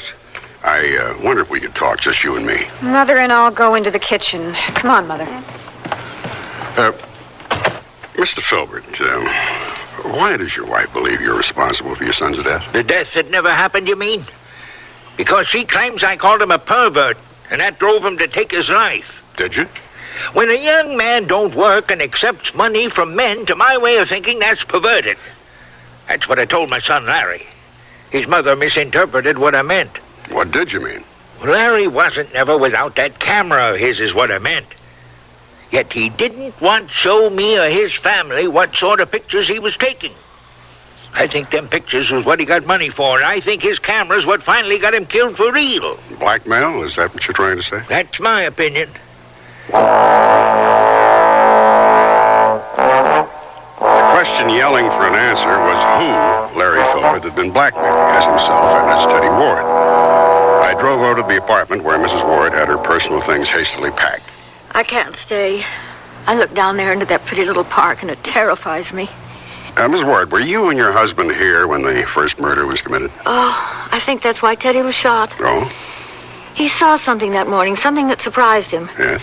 He got his camera, the one with the telephoto lens, and he started to take some pictures. We both heard the noise, the thumping sound when someone steps onto the roof, and then this funny popping. Shots? Yes. And the young man in the park fell. The governesses all ran, of course. Teddy dashed out the door with his camera. He came back before the police arrived, and he was laughing. Can you imagine that? We're going to take a trip around the world, he told me. First cabin around the globe, because my ship just came in.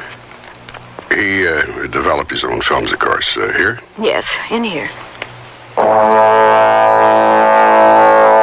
She led me to a bathroom her husband had used as a dark room, crowded with an enlarger, tanks, chemicals, and papers. She searched through a drawer until she found a picture taken with a telephoto of young Matt Rosen in the park just before he was shot. And then she handed me another envelope with another picture in it. This of a man holding a rifle. A picture taken in the alley behind the building near the freight elevator exit. The man was no one I'd ever seen before. Bald as Kojak, wearing thick eyeglasses with heavy black frames, and clean-shaven. That's the picture Teddy took after the shooting. You know the man? No, but... You've seen him before, is that it? Yes. Where? In another picture? Teddy said once, "This is your bank account. With this in your hand, you'll never be broke." It's too late to hide it, isn't it? Much too late. She unlocked a drawer at the bottom of one of the cabinets and lifted out a manila envelope. I opened it. Pictures of the same man. In the first, he was drilling a hole in the caulking on the bottom of a small beach sailboat. In the second, a night shot, he looked with surprise and fright into the camera flash. It was winter. Some snow could be seen in the street in what seemed to be a suburban neighborhood. The man stood beside an automobile. A small object lay on the ground beside the car's right front wheel. I asked Mrs. Ward if I could take the pictures. Of course, it doesn't matter anymore. Well, why did your husband photograph the young man in the park? He was surprised to see him there. I don't think I understand. Well, the only other times he'd been there was when I wore my governess outfit and traded envelopes with him. It was strange because I wasn't there, and the young man wasn't carrying his attaché case. Did your husband say anything? Yes. And I thought it was odd. "Do a friend a favor," he said, "and look at the greedy little Dickens." The only way I could make any sense out of it was to begin with the photograph of the bald-headed man standing in the snowy street beside his car. At the university, Norman Fields opened one of the dark rooms for me and made a new negative of the old picture Teddy Ward had shot. From this, Fields made a series of blow-ups showing sections of the picture. The bald man, in a state of shock, was standing alongside his car, and beside the front wheel was a child's shoe. By lightening the printing tone, changing the contrast, what's called dodging, you were able to see under the car. And there was a crumpled bicycle and the hideously mangled body of a child.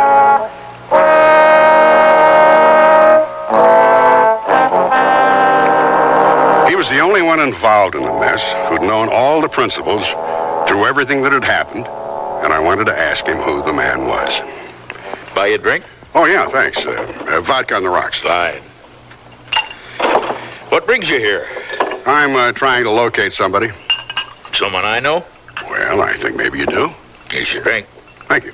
I'll leave the door open and we can talk while I get cleaned up. Man or woman? Man. Any idea where I'd know him from? He had a business arrangement with Larry Filbert. Say, did you read about that? Can you imagine a guy changing his name, living a whole other life?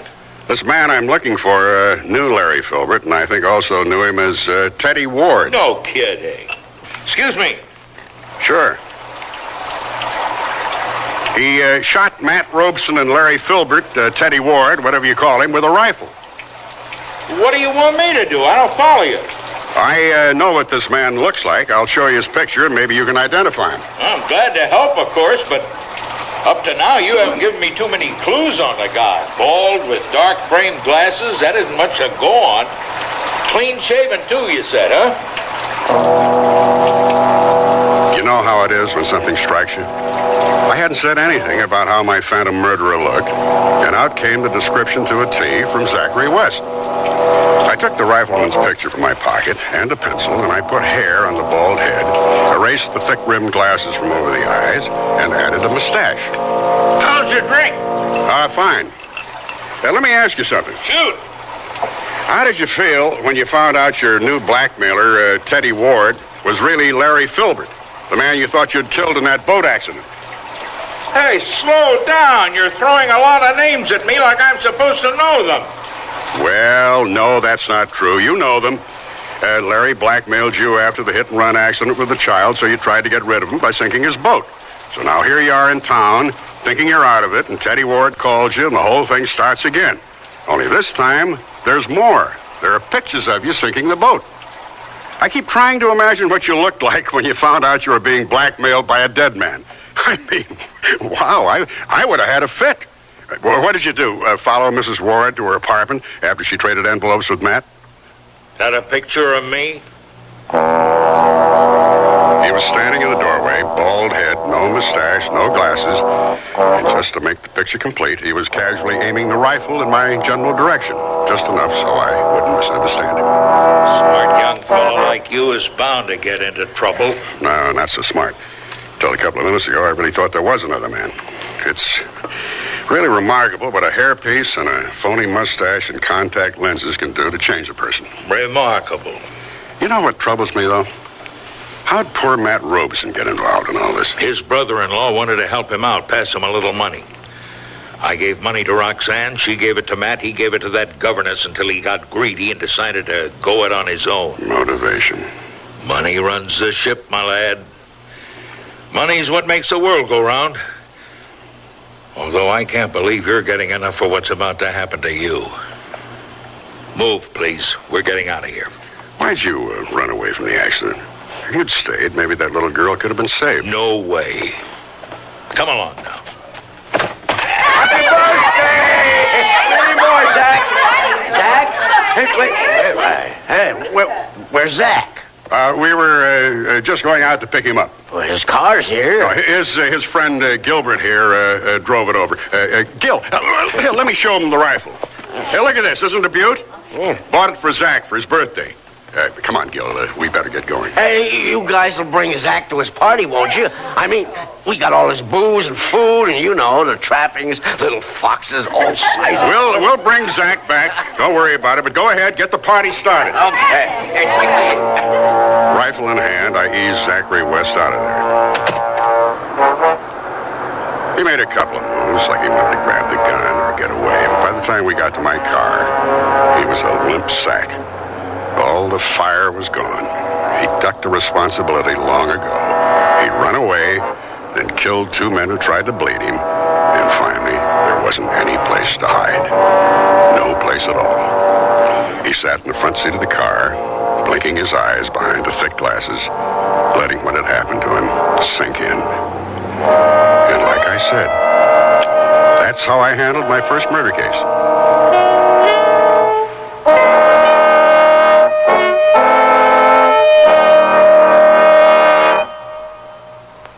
Generations ago, families dined by the warmth of the open hearth. Today, Sears rekindles this spirit with its open hearth dining room furniture. Faithfully rendered early American designs and careful workmanship give it an heirloom quality. The satin glow and warm highlighting of Sears open hearth take 26 steps to achieve. There's no shorter method to bring out the beauty of the wood. And like all good furniture, open hearth is made to last for a long time with sturdy tongue and groove and mortise and tenon construction. Choose from 16 different pieces of open hearth at most Sears retail stores. Want to buy some radios, but tires all look the same. You've got to have good feelings, you've got to trust the name. You know our reputation, remember what we said. When Sears is behind you, you come out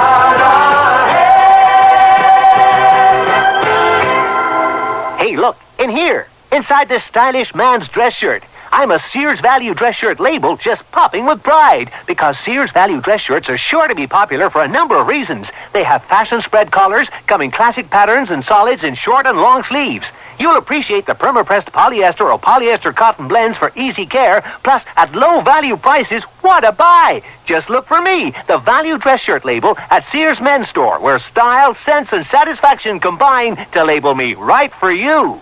I sell draperies at Sears. Yesterday, a lady came in and said that she'd been in and out of about every store in town looking for draperies and at this point didn't know what she wanted anymore. I asked questions about her tastes and decor and then made suggestions. She was thrilled. She found what she wanted and learned a little too.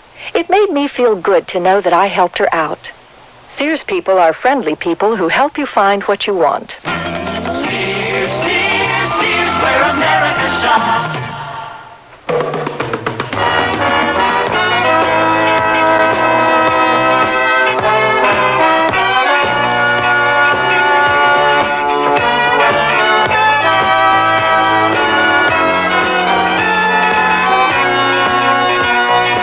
listening to Sears Radio Theater, brought to you 5 nights a week by Sears Roebuck and Company.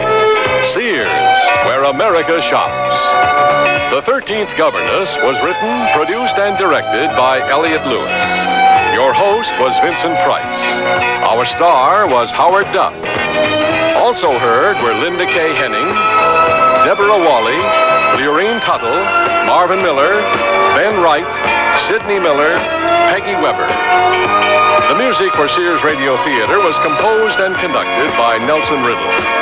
Art Gilmore speaking. The Elliott Lewis production of Sears Radio Theater is a presentation of CBR. I'm lost and lonely, scared and sad, trembling at the thought of making you mad. My love is yours, but at times you're so cold. If life's like this, take me before I grow old. This song was written by a man now serving time in a state prison. Most of the men and women in prison today were abused children, and many abused children grow up to abuse their own children. Child abusers can be helped. Find out how. Write Prevent Child Abuse, Box 2866, Chicago, Illinois, 60690. Please stop the hurt I've suffered since my birth. Join the abused child's fight, put an end to their sleepless night. A message of the Ad Council and the National Committee for Prevention of Child Abuse. Your satisfaction is our satisfaction at Townsend Pontiac. Townsend Pontiac. You've got to go to Townsend Pontiac and buy a car. It's really important. It's important to you, and it's important to Mr. Townsend. Now, you could buy a beautiful new 79 Pontiac. Townsend has such a great selection, you won't have any trouble finding the car you want. Or you could buy a great new 4-wheel drive International Scout. Boy, that'll take you where you've got to go and back again. Come on, it's important. Why? Well, Jack Townsend knows that once you're a Townsend customer, you wouldn't want to buy anywhere else. And that's important to Mr. Townsend. Your satisfaction is our satisfaction at Townsend Pontiac. 6300 Broadway, Townsend Pontiac. Merrillville, Indiana.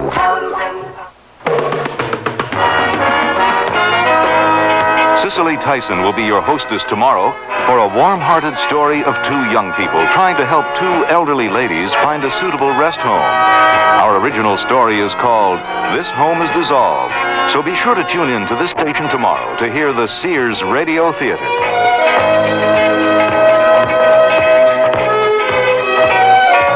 Beginning tomorrow, you can start helping yourself to feel 15 to 25 years younger than you are today.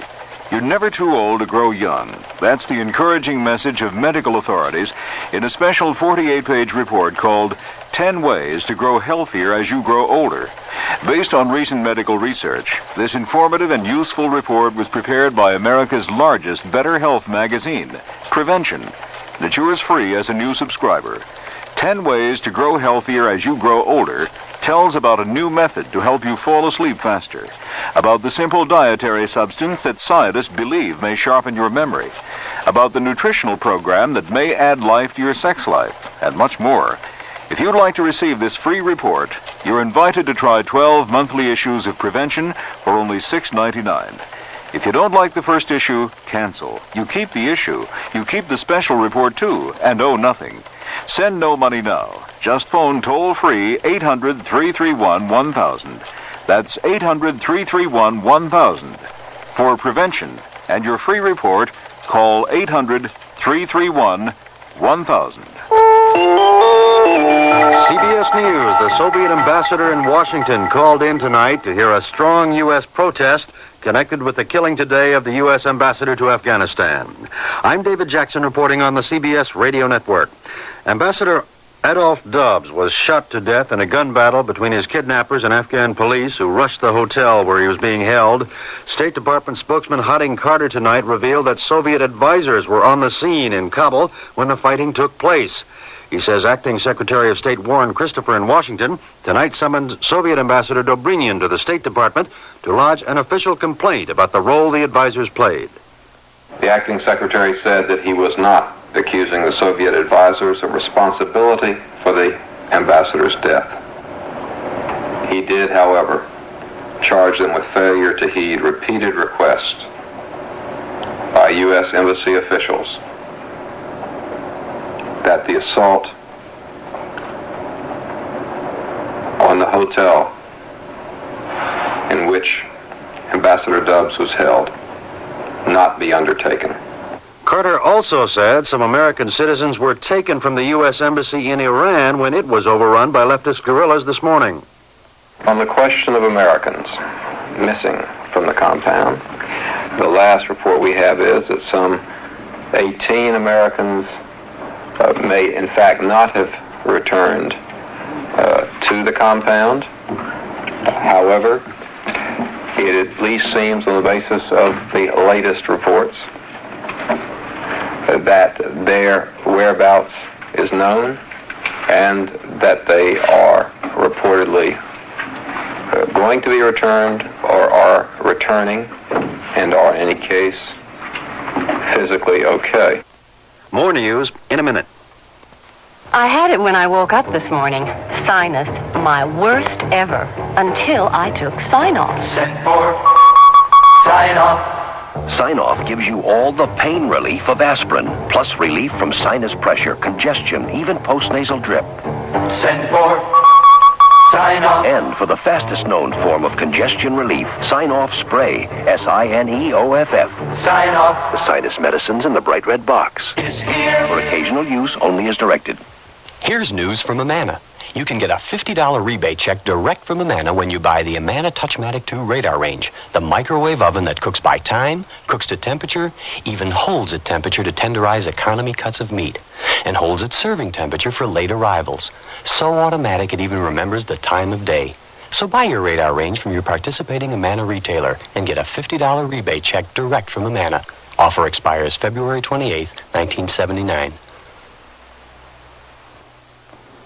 A cool reception for President Carter on his first day in Mexico. David Dow reports from Mexico City.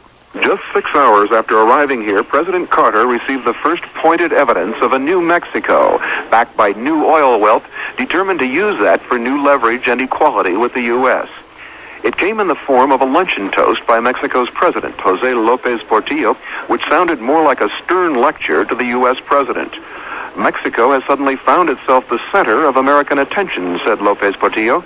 Attention that is a surprising mixture of interest, disdain, and fear, much like the recurring vague fears you yourselves inspire in certain areas of our national subconscious.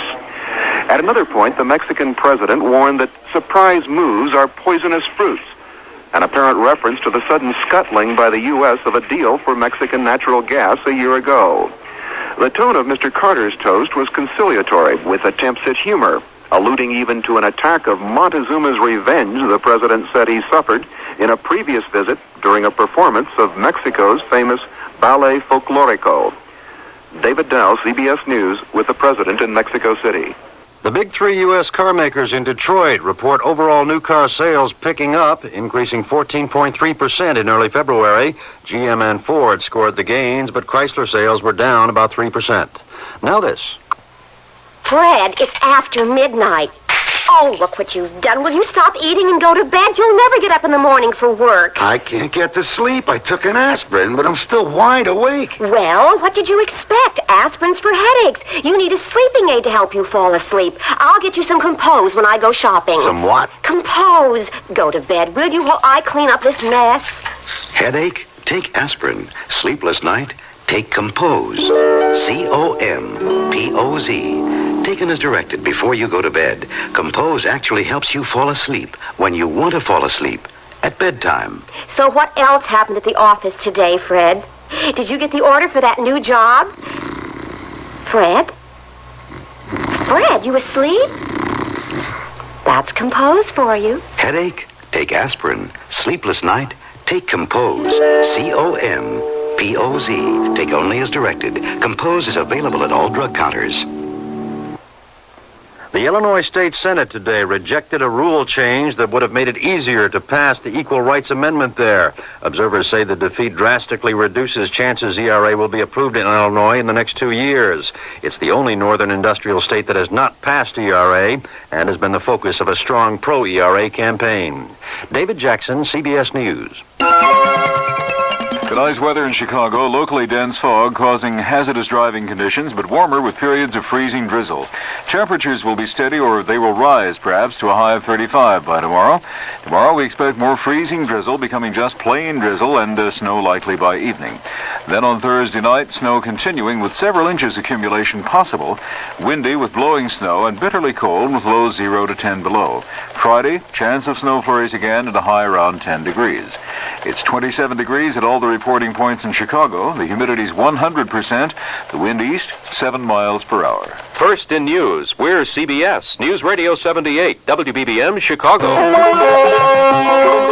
It's 9:32. This is Alan Bickley on News Radio 78. In the news tonight, I-57 murderer Henry Brisbane, now serving a 1 to 3,000 year prison sentence, has been indicted by a county grand jury on charges of murdering a fellow. At 8 minutes past 10, time for the Sears Radio Theater.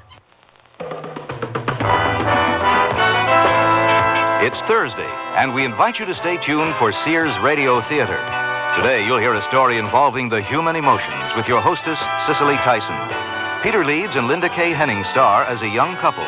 They must do battle with governmental bureaucracies, a guardian, and relatives as they try to find a suitable rest home for 2 elderly ladies. Listen for This Home is Dissolved. Sears Radio Theater will begin after this message from your local station. Harry, why are you wearing that silly hat? Because we're going to the Washington's birthday party at W&J Sloan's, and here's a hat for you, too. Harry, you mean a Washington's birthday sale, not a party. No, at Sloan's, it's a savings party. Here, look at these fabulous values. Hendredon Scene 1 bedroom, 20% off. And a quilted print, loose pillow-back sofa love seat combo, just $600. Look, all handmade area rugs, 30% off. And a velvet swivel chair, only $150. Why, at Sloan's, it really is like a savings party. I'll say all special order upholstery, including Baker and Hendredon, 20% off. A printed modular corner or omelette unit, just $180. Why, there are thousands of items on sale. Let's go, Harry. Oh, where is it? At Sloan's 5th Avenue and all Sloan's locations through Monday. American Express cards welcome. The Washington's birthday savings party at W&J Sloan. Don't miss it. I'm lost and lonely, scared and sad, trembling at the thought of making you mad. My love is yours, but at times you're so cold. If life's like this, take me before I grow old. This song about child abuse was written by a man now serving time in a state prison. It is estimated that there are at least 1 million cases of child abuse in America each year. Child abusers and their children can both be helped. Find out how. Write Prevent Child Abuse, Box 2866, Chicago, Illinois, 60690. Please stop the hurt. I've suffered since my birth. Join the abused child's fight. Put an end to the sleepless night. A message of the Ad Council and the National Committee for Prevention of Child Abuse. This is Cicely Tyson.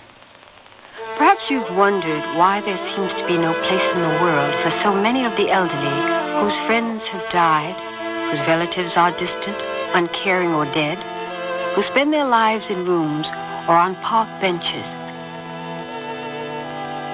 A young man, writing a letter to his congressman, cared enough to reach out across the generations to 2 elderly sisters from Finland, living their last lonely years in their adopted land.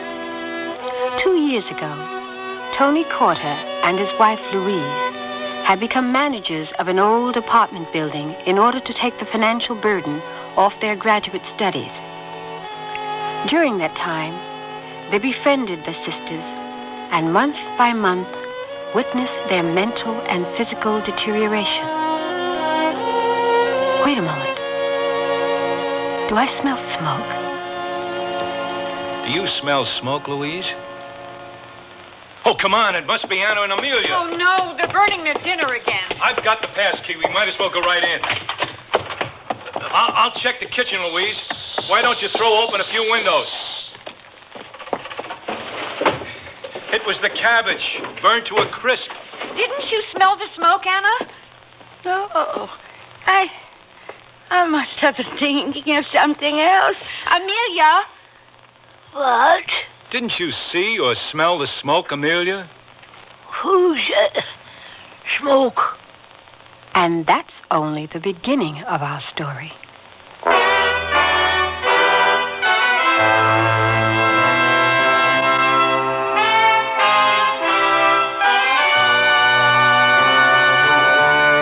Sears Radio Theater, a new adventure in radio listening. Brought to you 5 nights a week by Sears Roebuck and Company. Sears, where America shops. Your hosts, Lorne Green. I'll bring you stories of the Old West and the New. Andy Griffith with a look at the funny side of life. Vincent Price with tales of mystery and suspense. Cicely Tyson with stories about love, hate, and related things.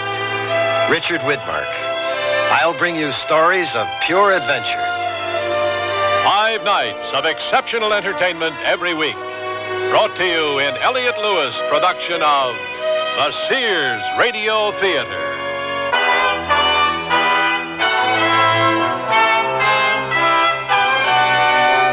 Our story, This Home is Dissolved, by Chris Fortunato. Our stars, Peter Leeds and Linda K. Henning. I sell draperies at Sears. Yesterday, a lady came in and said that she'd been in and out of about every store in town looking for draperies and at this point didn't know what she wanted anymore. I asked questions about her tastes and decor and then made suggestions. She was thrilled. She found what she wanted and learned a little, too. It made me feel good to know that I helped her out. Sears people are friendly people who help you find what you want. Sears, where America shops. Presenting Sears' very charming spring shirt dress in small yarn-dyed woven checks, stripes, or plaids. It's a great versatile dress for work because to finish off the dress, Sears has conjured up a complementing vest. Vests come lined or reversible in enchanting colors that work wonderful spells on the rest of your wardrobe, too. Sears vest plus a dress, the bewitchingly correct dress this spring. Available at most larger Sears retail stores.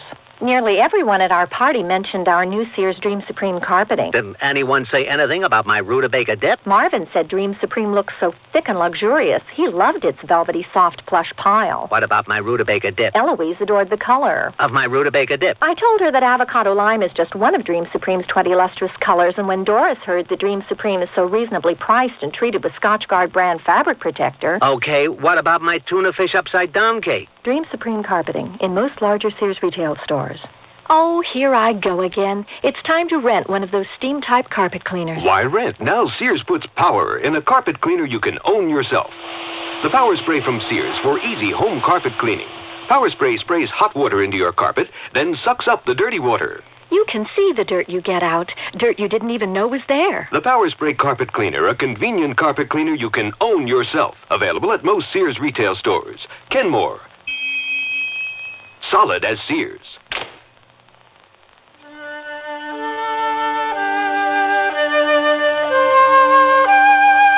What would you do about an elderly couple who had lost their memory and their sense of time, who could no longer find their way home, who could no longer smell or see smoke when it filled their apartment, and the responsibility for their welfare is yours?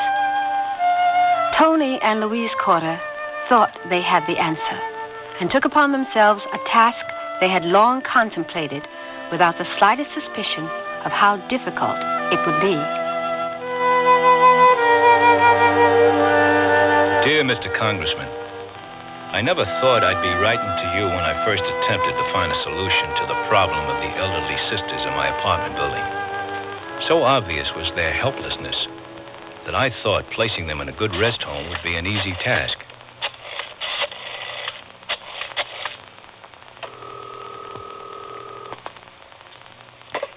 Social Services, Mrs. Dodge speaking. Oh, hello, Mrs. Dodge. This is Tony Carter. I'm calling on behalf of Anna Ulbeck, one of your clients. Oh, yes, we've spoken before. Is there any problem? Yes, there is.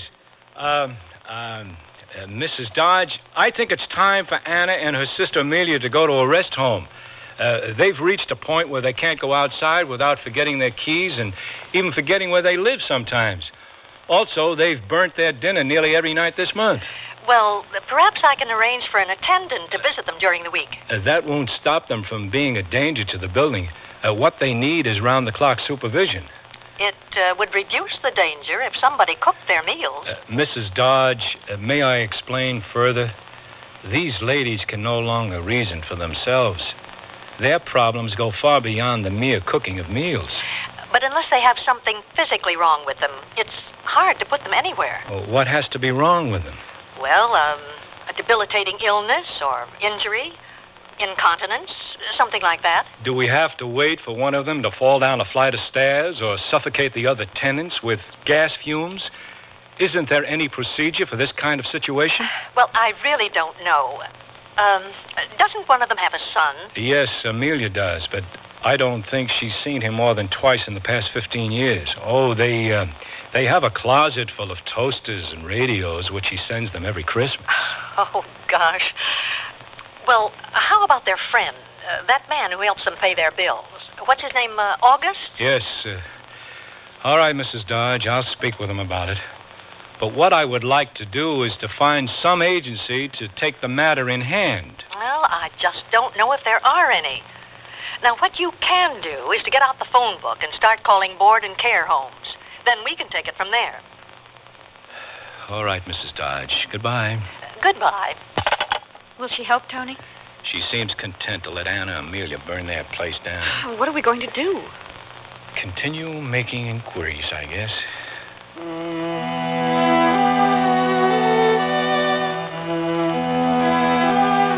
I called many rest homes and was surprised to learn how little the government pays towards institutionalized care for the elderly. The situation was complicated because the older of the sisters, Amelia, possessed a bank account of nearly $40,000, while the younger Anna had very little money. The problem was in finding a good home that, along with accepting privately paying resident, would accept someone relying solely on government assistance. We were determined to keep the sisters together. At that time, I tried to enlist the help of the sister's friend, August. Oh, hi there, Tony. I was expecting you. Oh, hello, August. Look here, I just picked up some groceries for Anna and Amelia. You see, I picked them up some bread. They were almost all out of it, and they were out of meat, too. I don't know what they've been eating the past few days. So I got them some ground beef and pork chops. You see, these are the kind they like. Shoulder cut, good for barbecue. Also butter, whole pounder, string beans, a few other things like that, carrots and onions. They were really low on things. August, I wanted to ask you... Look here. They didn't have any coffee left, so I bought them another 5-pound tin. And see here, I got them those shortbread cookies they like. August, I need your help to... So what was it you wanted to see me about? Well, the sisters have really been losing their grip on reality these past couple of months, and Louise and I feel it's time for them to go into a rest home. Oh, sure, it's tough for these little ladies. They forget things and get confused. It's not just that, August. Anna! Oh, hi there. I didn't even know you were here. Yeah, I've been here 10 minutes putting away the groceries. Well, isn't that nice of you? What's that? I was just saying to your dear sister that I put the groceries away. I got you some ground beef and pork chops, also vegetables and 5 pounds of coffee. What? 5 pounds of coffee. Aren't you a good boy? My sister has a sense of humor. Anna and Amelia, Tony here wants you to move out of your apartment. You don't have to be so abrupt about it. Ladies, it would be safer for you if if you went to live in a rest home. Louise and I will find a nice place where there'll be people to help you. Anna, how do you feel about leaving your home? I like my home. Where are we going? Well, Tony here says you can't take care of yourself. Tell me something, Anna. Who does your house cleaning for you? Oh, I do. I pick up a speck here and a speck there as I walk around. Hey, look how neat and clean they keep their home. Everything in its place, no dust or dirt anywhere. I bet your apartment isn't as orderly as this. You're getting off the track, August. I am not denying that Anna and Amelia keep a neat home. I just don't think they're safe going out alone or using a gas stove any longer. You think, but you don't really know. You can't come in here and tell them they have to leave their home just like that. There are procedures to follow. Amelia has a son who might have something to say about this. Oh, fine. I hope he's more responsive than last summer when his mother got knocked down on the sidewalk. He lives out in the valley and he's a little out of touch with things. But you can't just pick up these ladies and take them somewhere. They can't help the way they are. They're like children. I told Amelia the other day, we start off as children and we end up as children. Maybe we can talk again some other time. Goodbye, Amelia. Anna, so long. Come again. These ladies have been here longer than you, I bet. How long you been manager of this building? 2 years. You see? They have been here longer than you. 10 years. Yes, but that hasn't anything to... Moving them out might be a long procedure. It might take months. Maybe you won't even be here anymore. See you later.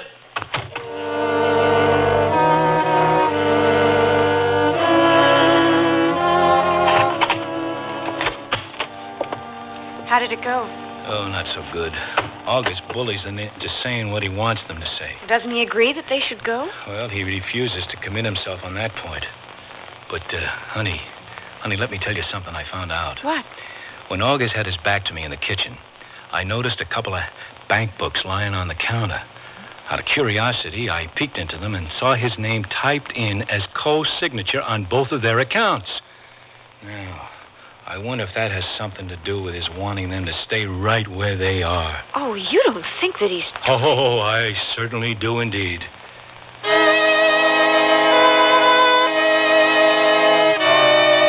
Once again, I called the social worker, Mrs. Dodge, and begged her to make a home visit to see the situation at first hand. I'm sorry, Mr. Corda. There's nothing I can do. Well, if nobody is willing to help, I'll just move them myself into the first vacancy I find. Oh, but that's illegal. Now, you aren't their guardian. Illegal? That's right. Then how do you make it legal? You'll have to find that out. Now, sometimes the psychiatric ward at the hospital can certify people as incompetent, and then they can handle the placement.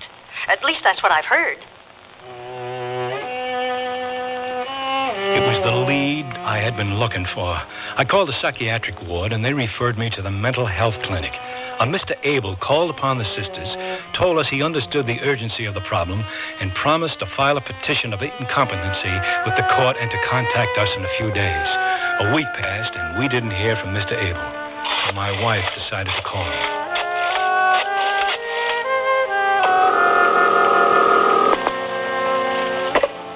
Hello? Mr. Abel? Yes? This is Louise Corta, calling on behalf of Anna and Amelia, whom you met last week. Oh, yes. My husband and I wanted to know if you had filed the petition of incompetency yet. Well, no, but I have somebody in the office calling rest homes. Well, why haven't you filed the petition? No petition? I can't believe this guy. Well, we can't do that tomorrow. But you said you would do it last week. I happen to be very busy here. Well, then you should have told us that in the first place. And you should have told us you weren't going to file the petition. Mrs. Corder, let me explain what's involved in this situation. All the while, I had been pacing the floor trying to pick up the gist of the conversation. We were face to face with an unresponsive bureaucracy, and I was becoming increasingly angry. When the downstairs doorbell rang, I called to my wife. "It's the front door, Louise. I'll get it." I had an intuition who it might be, and peering through the curtain, my intuition was confirmed. There stood Anna and Amelia, their pocketbooks hanging open, fumbling with the door handle. I raced back upstairs to my apartment. Yes, I understand. Louise, let me speak to him. Hello, Mr. Abel. The ladies have just rung the outside doorbell for the 4th time this week. Do you want to come over and let them in? What? Tony. If you're so concerned as you said you were last week, why don't you come over here and prove it? We are sick and tired of getting the runaround from everybody. Can't somebody help these ladies? You're being absurd. Tony, he said he would help. Shh, Louise. The situation is absurd, Mr. Abel. Why is it that old people have to be shunted aside and ignored as if their problems were imaginary? He explained it to me, Tony. Unless you stop giving me the runaround, there's no sense discussing the matter anymore, Mr. Abel. Oh, Tony, why did you hang up on him? I think you've gone just a little bit too far. Mr. Abel said his clinic is calling all over town to find vacancies. Oh, we can find all the vacancies we want, but nobody has the right to move Anna and Amelia until that petition is filed with the court. They will help, Tony. Mrs. Dodge says she can't do anything. August, we suspect, has reasons for wanting the girls to remain here. And Mr. Abel has given us only vague promises. And until any of them decide to help, we will have to see this thing through ourselves.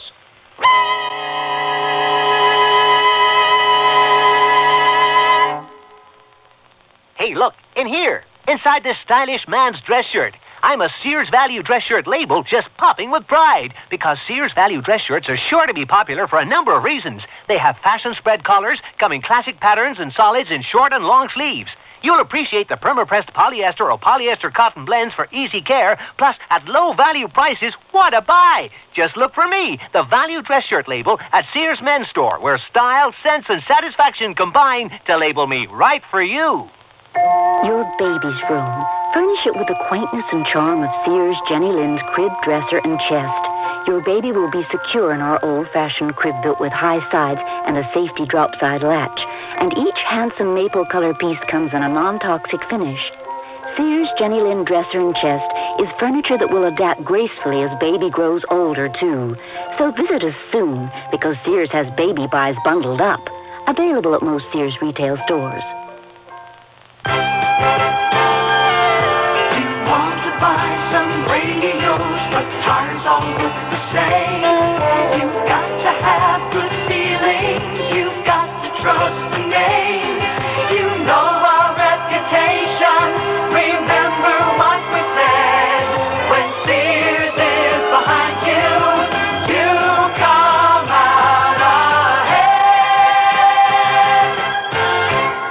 Dear, today I found the bedroom suite of my dreams at a great price. That's a coincidence. I found one that has all the features. Well, mine has authentic country styling. So does mine. Does yours have a beautiful 26-step finish? Nothing but, and I get a choice of 13 different pieces. All built to last for a long time? Yes, with sturdy tongue and groove construction and dovetail jointed drawers. Is yours Sears Open Hearth Bedroom Furniture?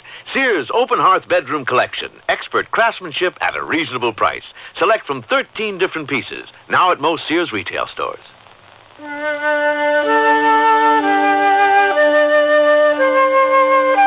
Tony and Louise Cotter had come to a dead end in their efforts to assist the two old ladies who were tenants of their apartment building. Faceless civil servants at the opposite end of a telephone referred the problem from one office to another. Finally, the Cotters decided to act on their own. Oh, here it is, 2337 Marshall Street. Well, I hope it's better than the home we visited this morning. Well, it should be. It was recommended by their physician, Dr. Jackson. At least we have 2 more prospects after this.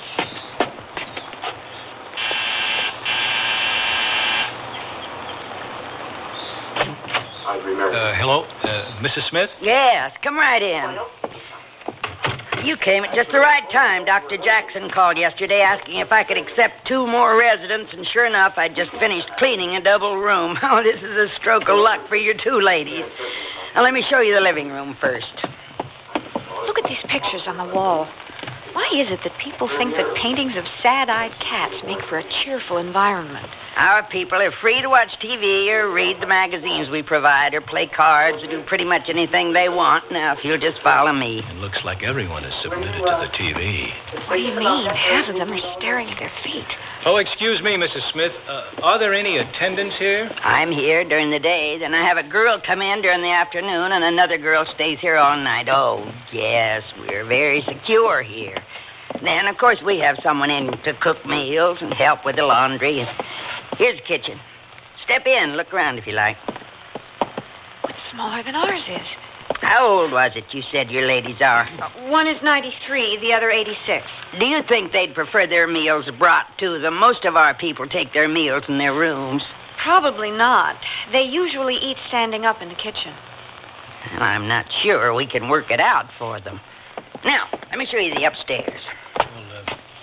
Isn't it hard for most of the old people to get up and down these stairs? They're kind of steep. Oh, no. They get up and down. Of course, if they don't want to go down for their meals, they can be served in their rooms, as I said before. Well, shouldn't they be in a convalescent hospital if they can't get around? No, not necessarily. All our residents are ambulatory.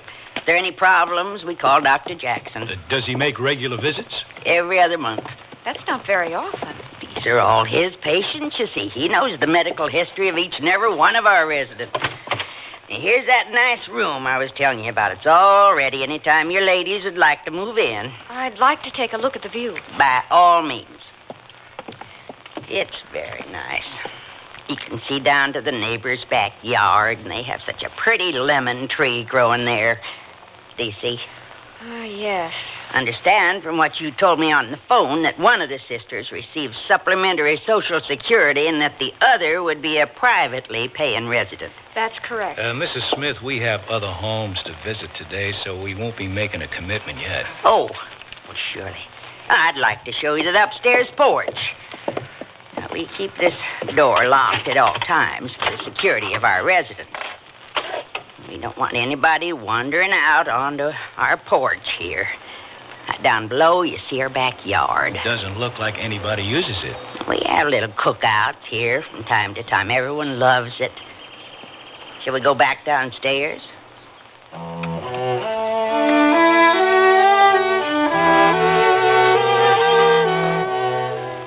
We visited the two remaining rest homes and found them to be almost exact copies of the two previously inspected. We wished that someone could have been with us to confirm that what we had seen was not a bad dream. A further development occurred the next day when my wife had a chance encounter with Amelia's son, Mr. Tuwami. He was standing in the hallway waiting for his mother or aunt to answer the buzzer when Louise came in from outdoors. Hi, you must be Mr. Tuwami. Yes. How do you know me? I'm friends with your mother and your aunt. Oh. I don't answer. Well, sometimes you have to knock and call out to them at the same time. Let me try. Hello, Anna? Amelia? Hello? Connie, wait a minute. Oh, Anna, you have to unhook the chain. Oh, I didn't see that. How are you today? Oh, Carl. Hi, Aunt Anna. Thought I'd drop by and see how things are going. Oh, everything is fine. Come in. You just in time for coffee. Smells pretty strong to me. Yeah, does it? Oh, no, it's boiling over. Not again. Ow! Oh, it's hot. Strong coffee, Aunt Anna, huh? Is that the secret of longevity? I don't really know. Were you going to have a cup, Anna? I can water it down for you. Yes, I think I will. Let me ask my sister if she wants one. Is Mother here? By the way, Mr. Tuwami. Yes? I would like to talk to you about the situation here with your mother and aunt. Oh, yes. August told me to make a visit. We can talk in a minute. Mother? Do you want a cup of coffee? Coffee. Mother? It's me, Carl. Yes, I'll have coffee. Carl is here. Hi, Mother. I just dropped by to see how you were making out. What do you want this time? What do you mean? I want to see you, that's all. Do you want coffee? Coffee? Oh, sure. Have the girl pour me a cup, too. The girl? Who does he think he is? Did you want coffee, dear? Oh, no, thanks. There's just enough for the three of you. How long has it been since you've seen Carl? Oh, I don't remember. I'll go ask my sister. Oh, no, don't bother, Anna. It's not important. Here's your coffee. Milk and sugar are here on the counter if you want them. That is fine. Mr. Tuwami, your coffee is ready. Oh, no table service, eh? All right, I'm coming. Anna, why don't you go in and sit down? What a good idea. I'm glad you thought of that. You come too. Well, I want to put away these things first. Oops. Now, watch it there, Aunt Anna. Don't sip while you walk. Half a cup with some milk, that's what I'll have. It's poured already. Here, you can pour what you don't want into the sink. Well, if the oil crunch comes again, we can put this in our gas tanks. This would make Mother a millionaire. I think this is as good a time as any to discuss your mother's situation. Yeah, she's pretty chipper, my mother, isn't she? Well, that's what I wanted to talk with you about. Your mother isn't chipper these days, nor is Anna. As you can see for yourself, they have trouble doing something as simple as opening a door or boiling a pot of coffee. They can't live alone any longer, and I would appreciate it if you would help me put them in a rest home. Unless you have any better ideas. Well, you can't do much with my mother. She's a feisty one. She needs care and supervision, Mr. Twomey. I don't seem to understand. Now, you say you have found them a rest home? Well, no, not yet. Now, you have the cart before the horse. Oh, the exuberance of youth. Chalk it up to that. I don't know what you're laughing about. I asked you to help your own mother. She and your aunt are both liable to get seriously hurt living alone. Well, she survived such a rascal as myself, didn't she? Well, that's right. The radios and toasters piled up in the closet haven't fallen on her yet. It's not nice to keep them waiting any longer. Shall we go into the living room? Are you willing to help find a rest home or not? You can talk to me tomorrow. I'll be here until then. Mr. Twomey. Yes? Your mother's coffee is sitting on the counter. Why don't you see if she wants milk and sugar and bring it out to her? Mother, do you want cream and sugar in your coffee? Mother? My sister is hard of hearing.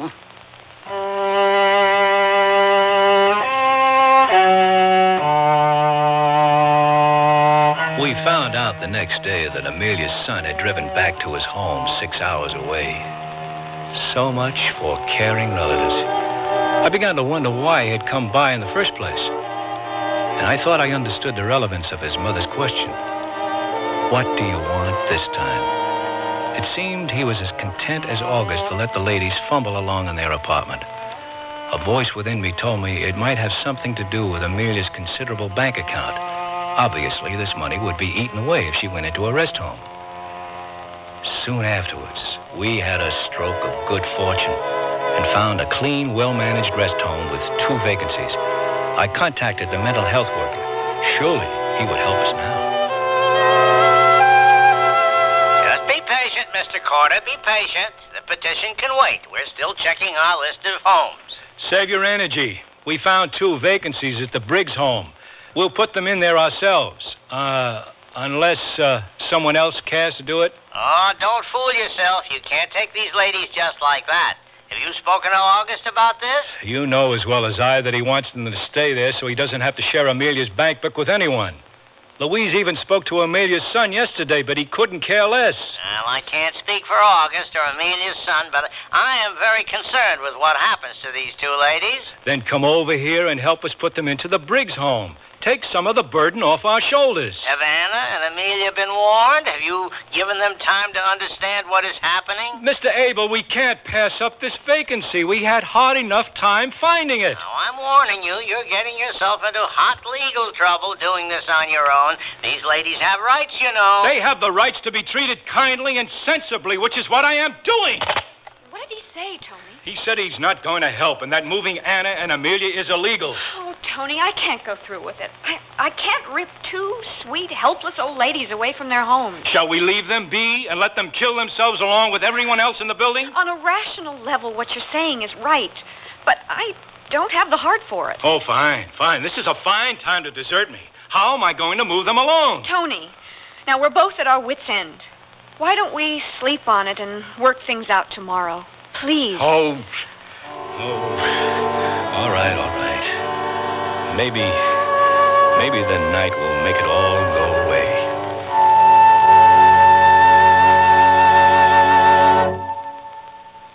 Sears Radio Theater will return after this message from your local station. Listen with your heart and you'll hear more than words. Grandma? Yes, sweetheart? Did my mother ever do anything bad? Well, what do you mean? Did she always clean up her room? Listen with your heart and you'll hear love. Seems to me I had to remind her to clean up her room on occasion. Sometimes I forget, too. Well, everyone forgets once in a while. Listen with your heart and start to understand. Grandma, does my mom love Jimmy more than me? No. You know, your mother used to ask me that about her brother. Really? Listen with your heart and you'll hear love. You remind me an awful lot of your mother when she was a little girl. Listening, caring, and sharing. That's what understanding is all about. Listen with your heart and you'll hear love. From the Mormons, the Church of Jesus Christ of Latter-day Saints. What if you went off to college and found that you were different from everyone else, and everything was designed for them, not for you? Suppose you went to the library and all the books you needed were in Braille, and you were the only one who couldn't read.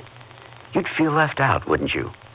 And what if you went to class and found that there were no chairs because all the other students rolled in with their own wheelchairs? Suppose one of your professors gave his lectures talking with his hands, only his hands, and everyone understood sign language except you. You'd think it wasn't fair. Well, that's how handicapped people feel now when they go to college and find extra handicaps. But things are changing, and we have free information that can help. Write Closer Look, Box 1492, Washington, D.C., 20013. A public service message on behalf of the United States Office of Education.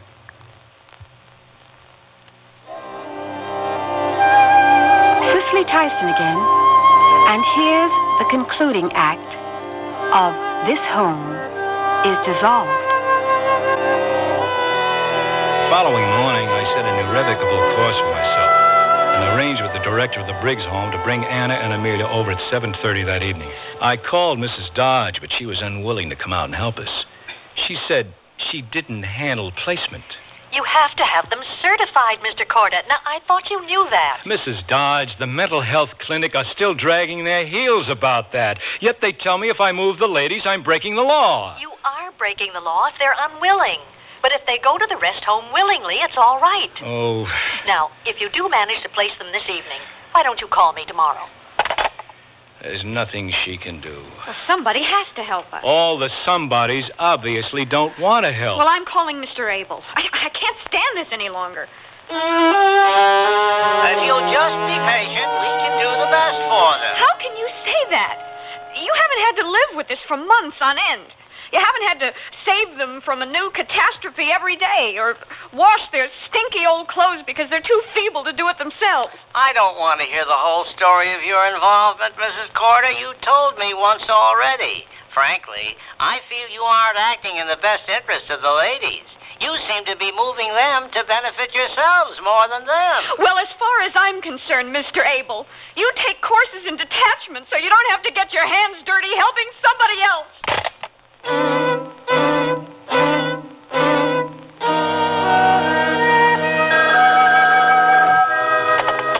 Hello? Tony? It's August. Oh, no. Tony! What can I do for you? I'm visiting Anna and Amelia. Can you come on down? Oh, sure. I'll be right there. Does he know? Well, if he does, he's not letting on. I'll go downstairs with you.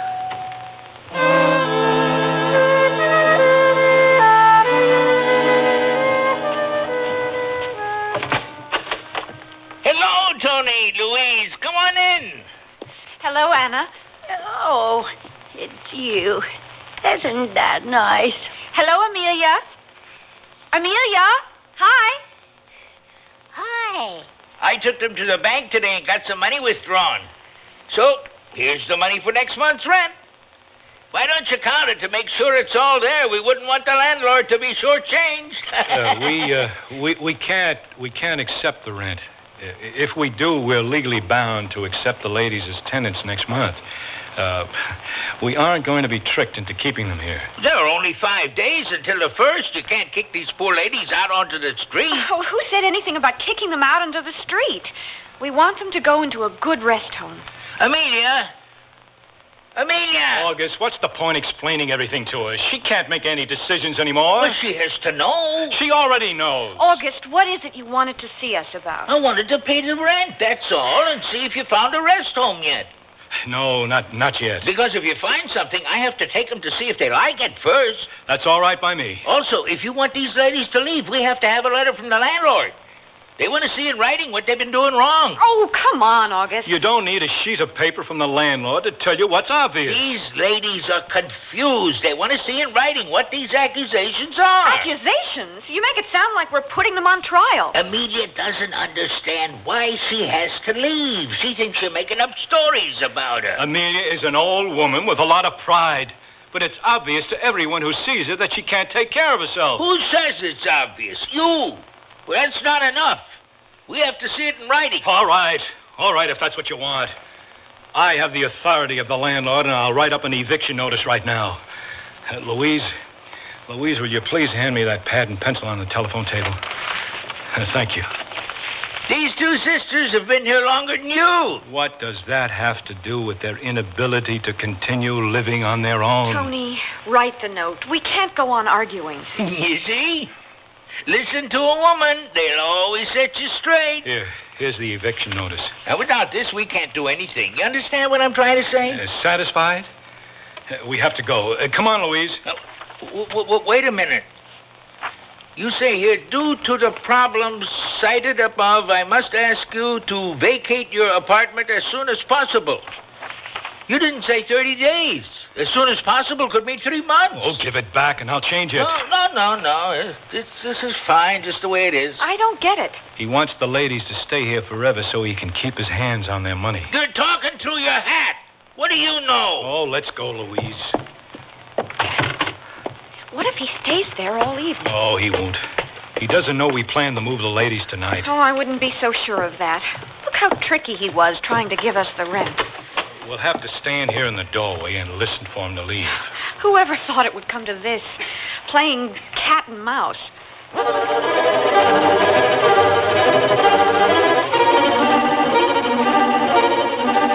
waited in our doorway for the next 15 or 20 minutes, then...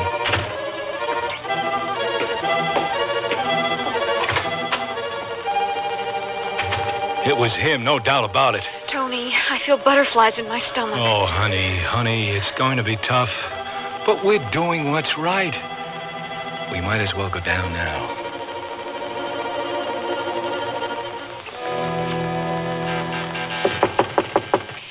Anna! I can't believe I'm doing this. May we come in? Oh, surely.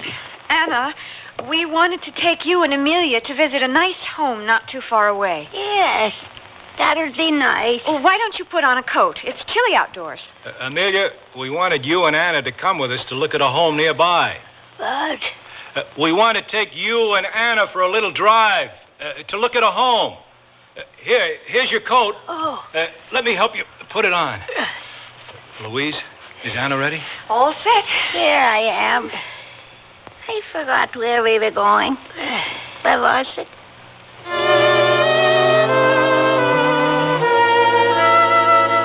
It was another 10 minutes before we found their purses and escorted them out to the car. Where are you taking us? My sister doesn't understand. Amelia, we are taking you to look at a place to live where there'll be people to help you all the time. And you?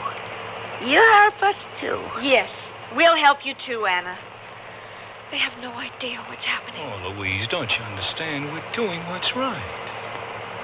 I know what we're doing is right. Just let me have my feelings.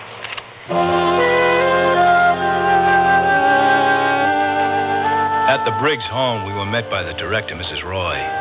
She had once set about gaining the sisters' trust with her warm, comforting manner. Together, we inspected the facilities. Then we sat in the large kitchen as Anna and Amelia had indicated an urge for coffee. Anna, do you like it here? Oh, yes. It seems very pleasant and comfortable. Oh, Mrs. Roy and her assistants will take very good care of you. That's right. We'll get along just fine. Would you like any more coffee, Anna? Oh, no. Thank you. Amelia? She has only one cup. Oh, fine. It would be best if both of you left quietly without saying goodbye. It would be much better for them. Tomorrow you can return with their personal belongings. Are we staying here? She knows. Now, I'll take care of it. Don't you worry. Oh, she's going to have a harder time of it than her sister.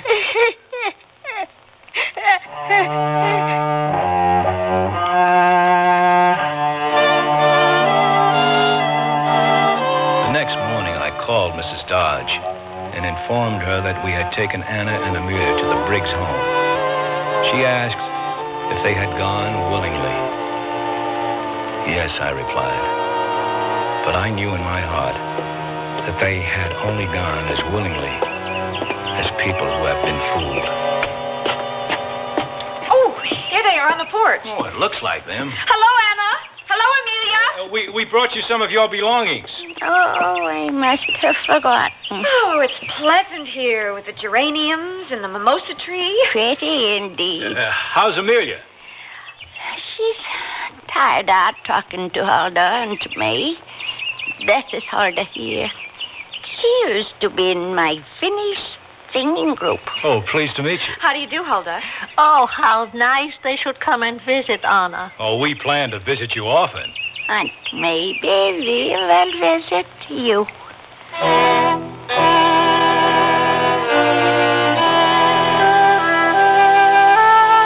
I hope, Mr. Congressman, that when you plan future policy, you think of the crime my wife and I committed, and of the greater crime against the elderly, which goes unreported every day. The crime of neglect.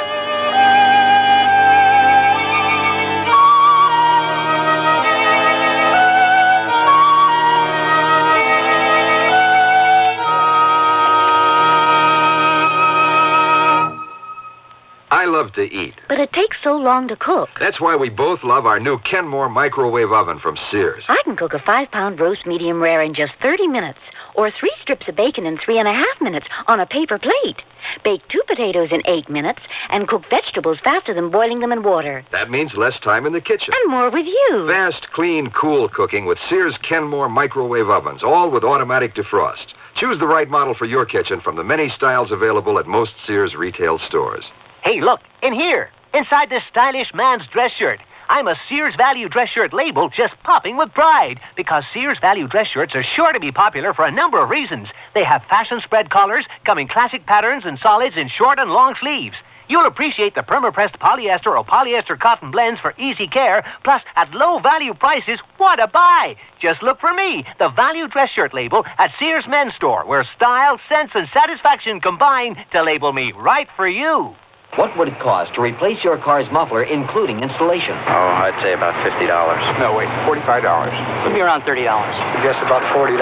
The aluminized Sears muzzler is only $19.99. That's half of what I guessed. It's hard to believe. On a Cadillac? That's a terrific price, with installation included. Should have known it. Sears. The muzzler, just $19.99 installed. Clamps if needed, 99 cents each extra. Sizes to fit most American-made cars. Prices may vary in Alaska and Hawaii at most Sears Tire and Auto Centers.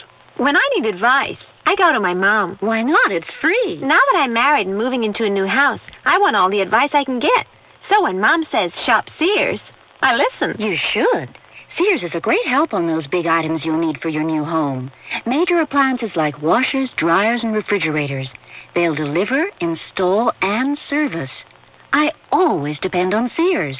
You should, too. Sears, Sears, Sears, where America shops.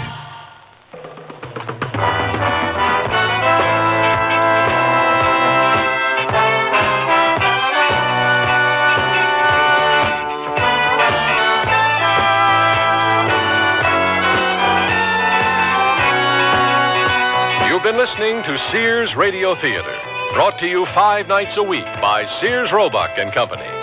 Sears, where America shops. This Home is Dissolved was written by Chris Fortunato, produced and directed by Elliott Lewis. Your hostess was Cicely Tyson.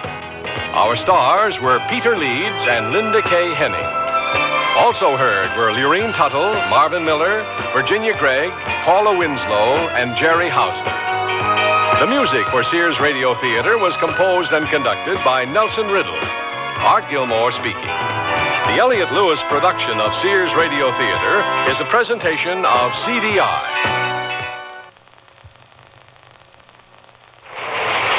Selling plaids are out anyway.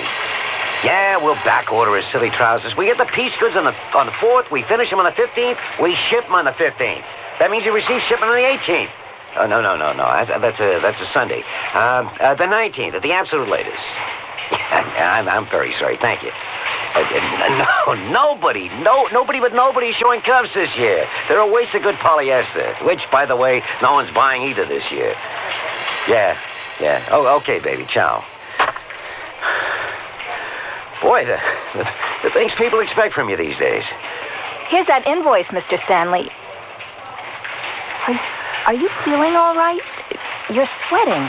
It's heartburn or something. Get me your salsa. I feel nauseous. It could be heartburn. It could be heart attack. Know the symptoms of heart attack. Contact your American Heart Association. We're fighting for your life. For some kids, running and jumping is only a dream. Some kids can't even walk. Shriners Hospitals for Crippled Children often make dreams come true. At Shriners Hospitals, the best medical attention money can buy is free. If you know a crippled kid that needs big help, call the Shriners toll-free, 800-621-1113. You don't have to be a Shriner or be connected to the Shrine in any way to help a crippled child. All you have to do is make a phone call. 800-621-1113. Shriners Hospitals don't care about their race, color, or religious belief. They just care about kids. So if you know a crippled child that may not know about the Shriners Hospitals, call the Shriners, toll-free, 800-621-1113. That's 800-621-1113.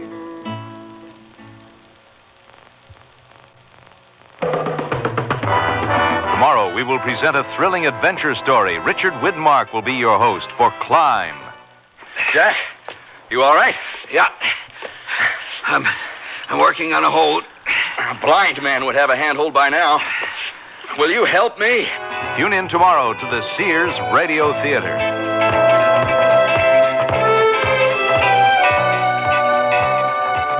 It's 9 minutes past 10. Time for your Sears Theater.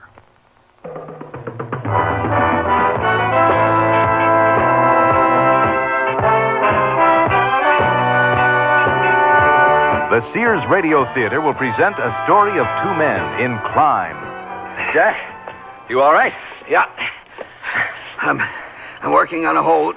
A blind man would have a handhold by now. Will you help me?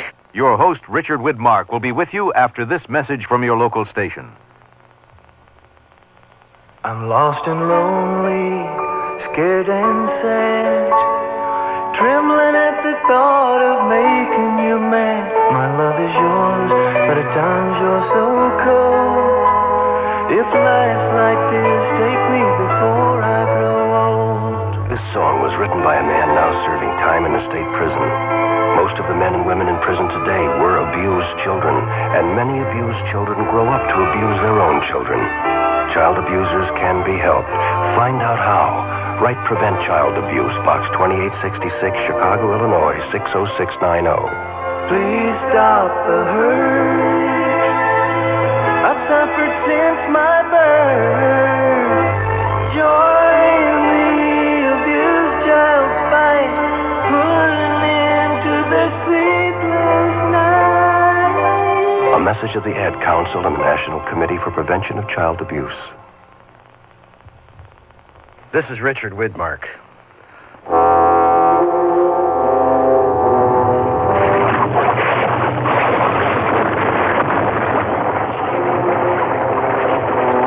When formed by eruptive agencies, the birth of a mountain is a violent event. Vesuvius, Hood, Rainier, and Shasta are a few examples. Their surfaces bulged upward by cooled volcanic materials. However, the world's great mountain chains, the thin-aired Andes, the majestic Rockies, and the giants of the Himalayas were formed beneath the earth under much less dramatic circumstances, known as folding. Direct aid climbers today use steel pitons and nylon rope to challenge forbidding heights that superstitious men 2 centuries earlier believed the domicile of dragons. They pit brain and muscle against the impassable for momentary triumph atop breathless grandeur. And in risking death for triumph over a mountain's natural terrors, no expedition ever disgraced itself by admitting defeat and turning back. But what if you find yourself, as Jack DeShields and Dan Hunt do, on a climb where you can't turn back and you can't go forward, cut off from help? And that's only the beginning of our story.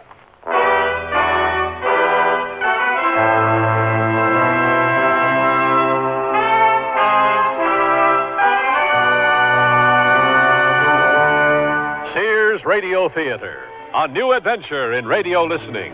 Brought to you 5 nights a week by Sears Roebuck and Company. Sears, where America shops. Your hosts, Lorne Green. I'll bring you stories of the Old West and the New. Andy Griffith with a look at the funny side of life. Vincent Price with tales of mystery and suspense.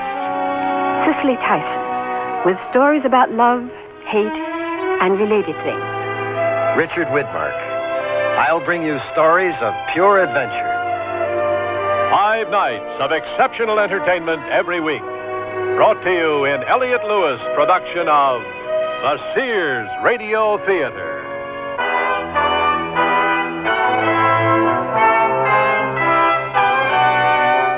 Our story, Climb, by Bruce Martin. Our stars, Vic Perrin and Stephen Markle.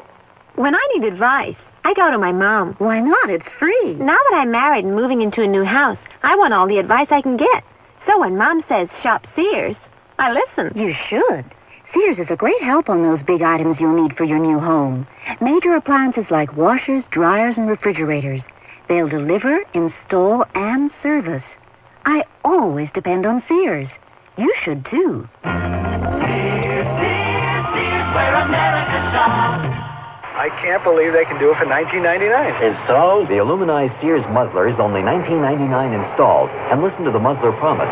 Sears promises that the muzzler will last as long as you own your American-made car. Or return it for refund or replacement free. And if Sears installed it, they'll install the new one free. Well, you can't beat that. I think that's fantastic. It's a great promise. The muzzler, just $19.99 installed. Clamps, if needed, 99 cents each extra. Sizes to fit most American-made cars. Prices may vary in Alaska and Hawaii at most Sears Tire and Auto Centers.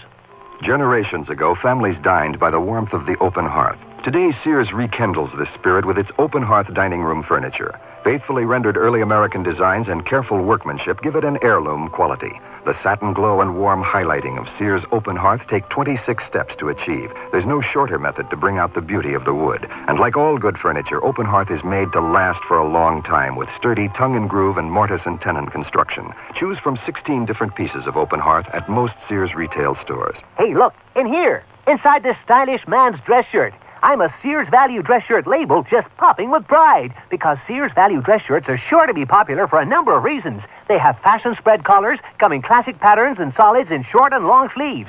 You'll appreciate the perma-pressed polyester or polyester cotton blends for easy care, plus at low value prices, what a buy! Just look for me, the Value dress shirt label at Sears Men's Store, where style, sense, and satisfaction combine to label me right for you.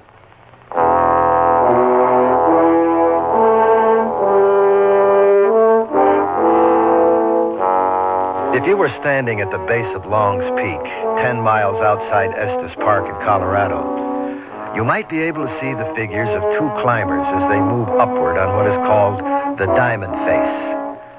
1,700 smooth vertical feet of rock on the east face of Long's Peak. Unfortunately, as Jack DeShields and Dan Hunt continue their arduous ascent, there is no one standing below to observe their progress. At this moment, however, Right now, you are up there with Jack and Dan as they climb. That's odd. The rock surface shows signs of extreme wear, but I swear I pounded that piton in solid. That's out okay. I'll clip a carabiner through the piton's eye and slip in the climbing rope. Need more slack on your running line? No, you're doing fine, Dan. Keep me on a tight belay, though. The surface on this part of the diamond face is glass smooth. Roger, Wilco. Bilko, I have you belayed on a red alert. How old is the diamond face? The whole Rocky Mountain range is relatively young. A toddler from the Mesozoic era. 60, 70 million years old. Climbing. Climb. I think what's so incredible is the diamond face will challenge rock climbers centuries after you and I conquer her today. Good climbers appreciate mountains, experience them. Conquering isn't involved. That's your personal philosophy, Jack? Oh, I have only one philosophy on a climb. The leader never falls. I knew there had to be some compensation for looking up your backside the last 2 hours. I'm allowed to fall. Now, don't get me wrong. I appreciate hanging 3/4 of the way up 1,700 feet of sheer rock wall as much as the next guy. I'm just looking forward to sticking another flag in the relief map on my den wall tonight. Concentrate on reaching the summit first, okay, Dan? I'm right behind, below you. The lead piton's pulling out, falling. Belay on. Help me out, Jack. Grab a handhold. Jack, you all right? Yeah. I'm working on a hold. A blind man would have a handhold by now. Will you help me? I am blind. I can't wipe the blood out of my eyes when I'm digging my fingers into rock. Blind? Above you, to your left. The outcropping where you hit your head. I've got a handhold. Pull me up a bit. I'm pulling. Okay. I'm standing on the outcropping. How bad are you hurt? Well, the blood's running into my eyes. Don't move. You move an inch either way, you'll be in orbit. I can't belay you and pound a piton at the same time. How far did I fall? The slack on your belaying rope was about 10 feet. A leader fall is double the distance of the running line, roughly 20 feet. Put the carabiner through the piton and clipped on your running line. You're tied to the diamond face. I'm not asking for a blow-by-blow account. Wipe the damn blood out of my eyes. Coming down. Double-check your holes coming down. Does a horse make big potty in its stall?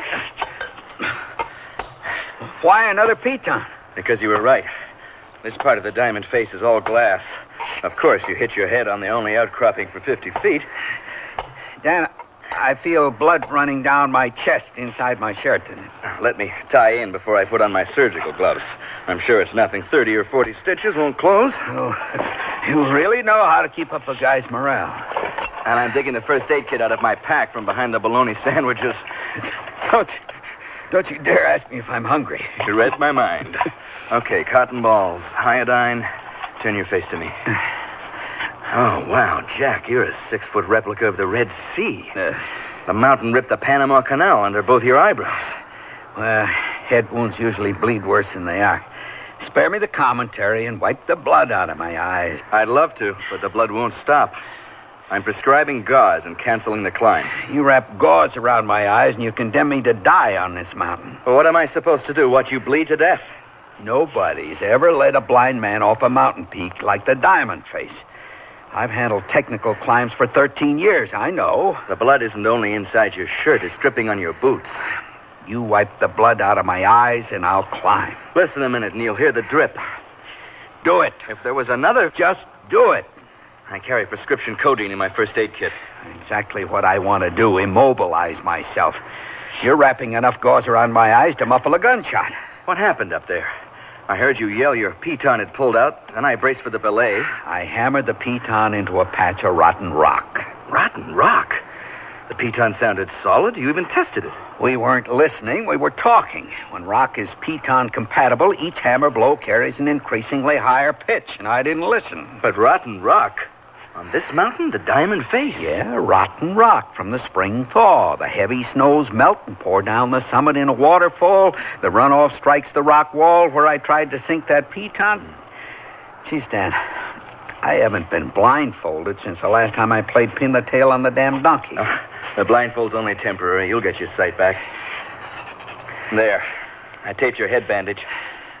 Hey, you buckling? No basket case. A little sewing machine knee, that's all. Too much muscle tension in the legs. Now move your right leg half a foot. That's it. Now plant. Better? Yeah. Yeah, the muscles are relaxed again. Okay. What's our next move? We've only got one move. You tie me to the mountain and you go for help. What happens an hour from now when you cramp up with sewing machine knee again? I don't recommend stretching your legs on this rock face without looking. Dan, this is our first and probably our last climb together. Now, you mentioned a wonderful wife and some kids. How many? It's a beautiful wife and a couple of wonderful kids. Amy will be 8 this month. Diane's 5. Now, if you don't want to spoil Amy's 8th birthday party and maybe save my life at the same time, you get your butt down the mountain. Amy asked to come along this morning. She said she wanted to watch me. I refuse to leave you in an untenable position. I'm not getting through to you. Nightfall catches us on the diamond face the way we are without proper equipment. We're dead. Well, we could yell for help or signal. Any hikers on the trail below should see us. What hikers? We made a late start driving out of Denver this morning. We'd have passed any hikers back on the Chasm Lake Trail. And then maybe a ranger. The ranger at the check-in station told us what to expect climbing out of season. Solitude. Okay. No hikers to help. We can still try to signal the ranger station. With what? Smoke? Rock doesn't burn, Dan. I thought we could nail a couple of shirts or the packs to the diamond face and set them on fire. Throw in your pants and underwear, too. The station's a good 2-hour hike from the diamond face. 2 hours. Well, that's why you have to leave now. That's why I can't leave. Sunset's in 4 hours. 2 hours to the ranger station, and 2 hours back puts you in darkness. It'd be a night you'd never survive, not with your head injury. Oh, you'd rather hold my hand through the night and maybe die with me. I'm asking you to come up with an alternative. You're the Class 6 climber. You scaled the diamond face 3 times before today's assault. Tell me our option. We have no options. We're too high up on the face to make a safe rappel down. Sure. Under normal conditions, rappelling would be the fastest exit out of danger, but you can't see. A blind rappel is out of the question. I've rappelled in darkness when I've had to, but we lack a decent belay point, so unfortunately, rappelling is out. What are the chances on a slow descent? Without eyes, less than 0. There were half a dozen decent handholds on the way up the diamond face. I'd be totally dependent on equipment holds. Tie me in. I prefer my chances against the night. Well, we might have more of a chance than you think on a descent. Gravity pull would be weaker, less strain on the muscles. Fine, except this bandage doesn't allow me to see my footing. I know a secure handhold by feel, but footing... I'll guide you. No, thanks. You'll guide me into a free fall without a parachute. At least consider it as an option. A blind man has 1,000,000 to 1 shot climbing up or down the diamond face without falling. So we're back to tying me in. Have you noticed how disgustingly excellent our climbing weather has been today? I mean, who could ask for more? Warm sun, healthy breeze to cool you, maddeningly comfortable. Yeah, it's been grand. All that grandeur at our feet. Tiny chasm lake at the diamond face base, clay-red saber-toothed Rocky Mountains stretching off into the horizon. Oh, even a few snow caps. The most seductive torture chamber ever created by a lousy 20-foot fall. Dan, nobody at the Sierra Club will call you a coward for going for help. They'll praise your common sense. I'd like to change the view. Say that again? I said I'd like to change the view. Take it in from a safe piece of terra firma. You stubborn novice. You did it. You came up with the option we needed. I did? Yeah. Granted, a blind man can't climb up or down the diamond face, and you won't tie me in because the sheer rock structure hasn't a single secure position. Right. But if we move off the diamond face horizontally until we find a secure position, you could tie me in and go for help. Sounds good. Sounds beautiful. I've been hanging in this spot so long, my finger muscles are bunched up into my shoulders. Oh, tell me the diamond face layout. I'm looking at 35 feet of sheer rock to the first salient position on my right. Yeah. The left side is definitely out. It's at least 100 feet across the diamond face in that direction. I've got a map in my pack. Oh, hold still. I'll have a look. I have a picture of the mountain in my mind. I remember a less technical route traced off to the right side of the diamond face. Yeah, I've got the map open. Well, you see it? I see the cable route, keyhole route? No, you're at the summit. You're too far up on the map. The wind's picking up. It's an afternoon characteristic of the Diamond Face. According to this ranger map, the summit is accessible by a hiking trail from the other side of the mountain. If we could reach the summit by dark, we'd be able to walk down the back side tomorrow morning. We're nowhere near the summit. Now, our concern is getting off the Diamond Face. Go a quarter down the diamond and move a few degrees to the right. And that's our position. Are you talking about Stetner's Ledges? Yeah. I did the Stetner descent route once. Excellent climbing surface the entire way. Plenty of footing. Stetner's Ledges sounds like the place we want. Now the map's blown away. Jack, you holding? Yep. What is it? Devil winds? I knew the Diamond Face experienced afternoon summer storms, but I thought by late September... Just be happy this isn't summer. Those summer storms are renowned for a high incidence of lightning. Oh, great. What else can I expect? The devil winds to return. What happens if the devil winds return when we're crossing the Diamond Face? We'll both be blown to kingdom come.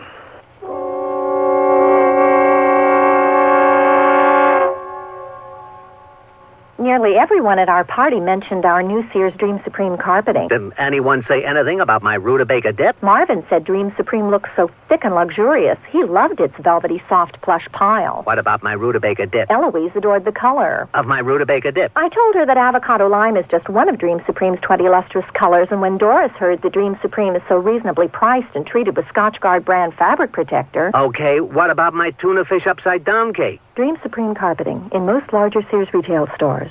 Oh, here I go again. It's time to rent one of those steam-type carpet cleaners. Why rent? Now Sears puts power in a carpet cleaner you can own yourself. The Power Spray from Sears for easy home carpet cleaning. Power Spray sprays hot water into your carpet, then sucks up the dirty water. You can see the dirt you get out. Dirt you didn't even know was there. The Power Spray Carpet Cleaner, a convenient carpet cleaner you can own yourself. Available at most Sears retail stores. Kenmore. Solid as Sears. Hey, look, in here, inside this stylish man's dress shirt. I'm a Sears Value dress shirt label just popping with pride because Sears Value dress shirts are sure to be popular for a number of reasons. They have fashion spread collars, come in classic patterns and solids in short and long sleeves. You'll appreciate the perma-pressed polyester or polyester cotton blends for easy care, plus at low value prices, what a buy! Just look for me, the Value dress shirt label at Sears Men's Store, where style, sense, and satisfaction combine to label me right for you. I love to eat. But it takes so long to cook. That's why we both love our new Kenmore microwave oven from Sears. I can cook a 5-pound roast medium rare in just 30 minutes, or 3 strips of bacon in 3.5 minutes on a paper plate. Bake 2 potatoes in 8 minutes, and cook vegetables faster than boiling them in water. That means less time in the kitchen. And more with you. Fast, clean, cool cooking with Sears Kenmore microwave ovens, all with automatic defrost. Choose the right model for your kitchen from the many styles available at most Sears retail stores.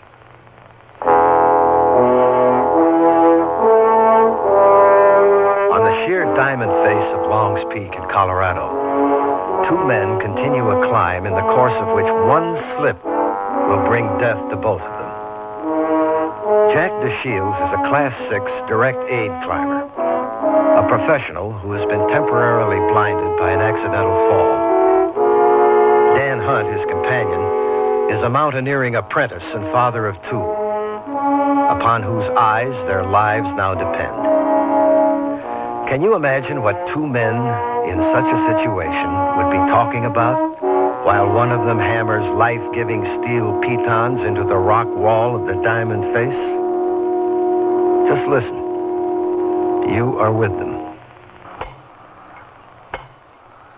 The whole Sierra Club is on the edge of its collective seat listening to your talk. Oh, I noticed an ample supply of yawns. Believe me, nobody was yawning.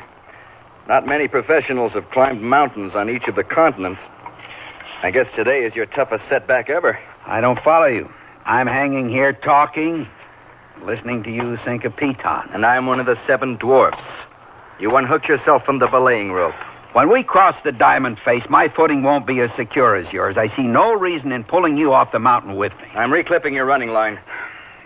Even though I'm temporarily blind, some decisions remain my responsibility. Wrong, Jack. I make the decisions now. You have the knowledge, the experience, and probably the stamina, but I have the eyes. I'm grateful that you're concerned with my safety, but I reclipped you to my running line not because I'm worried you might fall, but because I'm selfish. I'm afraid I might fall. And you better belay me when I yell falling. I'll do my best. Pray lead on, O sighted one. I'll tie you in on Stetner's ledges. Back up piton every 6 feet across the diamond face should give us a fighting chance. In our case, I'd say don't bet on it, but couldn't hurt. When fall impact yanks the lead piton out of rock, the secondary pitons usually follow in rapid succession. Remember when you went to the circus? How the crowd gasped when the ringmaster announced the high wire act was performing without a net? Yes, sure. Well, what we're crossing doesn't even have a wire. Ready to test the backup? I feel like a kid testing the water temperature with his toe. Well, your form wouldn't make the cover of a field handbook, but nobody's watching anyway. On a direct line from your head, arm's length away, you'll find a crack in the rock wall that might pass for a handhold. What do you mean, might pass? I only spot the holes. You decide whether the hold will support your weight. Found it. You can't stop between holes like that. You'll fall. What was that move worth? A foot? You're selling yourself short by half a foot. Oh, at this pace, we'll reach Stetner's ledges in moonshine. Determination makes its own time. A positive thinker and know where to hide. Somebody save me. Please, no negative vibes. I'm trying to believe what I'm saying myself. You know, you'll wear yourself out machine hammering that way. Yeah, I'm a regular hammering dynamo. But this wind affects my efficiency. Jack, the devil wind isn't coming back, is it? Probably. Oh, thanks. My paranoia needed feeding. Anytime. I take it when the hammering stops. That's my signal to prepare for my next 1.5 leap. You got it. Feet and handholds are in a direct line, 3 feet apart at your furthest reach. You know, don't you, that you're taking liberties with the blind? I've got you belayed if you slip. Besides, I want to test my system. That's it. Plant your feet. Your handholds a couple of inches higher up. No good. I can't find it. Your backup holding? You only fell a few inches. Everything's under control. Oh, I'd trade these worthless fingers for anything that'd chip rock. Now, the belaying rope slacked off. You found a hold. Foothold. My fingers are wedged in a hairline crack. Keep moving. I'm spread like a freshly skinned hide, hung out to dry. Move off that hold or I can't ease up on the belaying rope. Brace yourself. I'm holding you. Move. The pitons. Keep searching for a hold. Oh, this isn't working. Keep searching. For something that isn't... Got one. I see another hold above your left ear. Okay. I'm planted. We made good progress.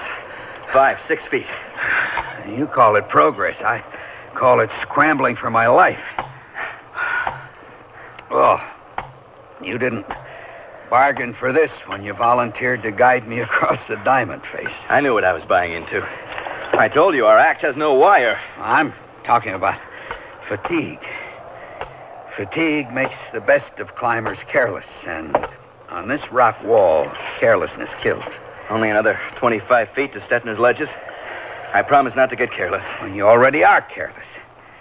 Your line of protective pitons scars the mountain, and you've no plan for extracting them. I think other climbers will forgive us the pitons we leave behind under the circumstances. Well, that's not my point. You're pressing, and that's careless. Now, you tie me in and get out while you can. Your next hold comes direct from the Alpine catalog, custom made. Extend your right leg halfway. Plant. Plant. It's all right. I'm on. My fingers feel raw. I think I scraped all the skin off my knuckles, too. A few bloody fingers won't do you any harm. Come on already. Coming. I'm coming. How far? Another 5 feet, and we've reached Stetner's ledges. You ready? Yeah. And able.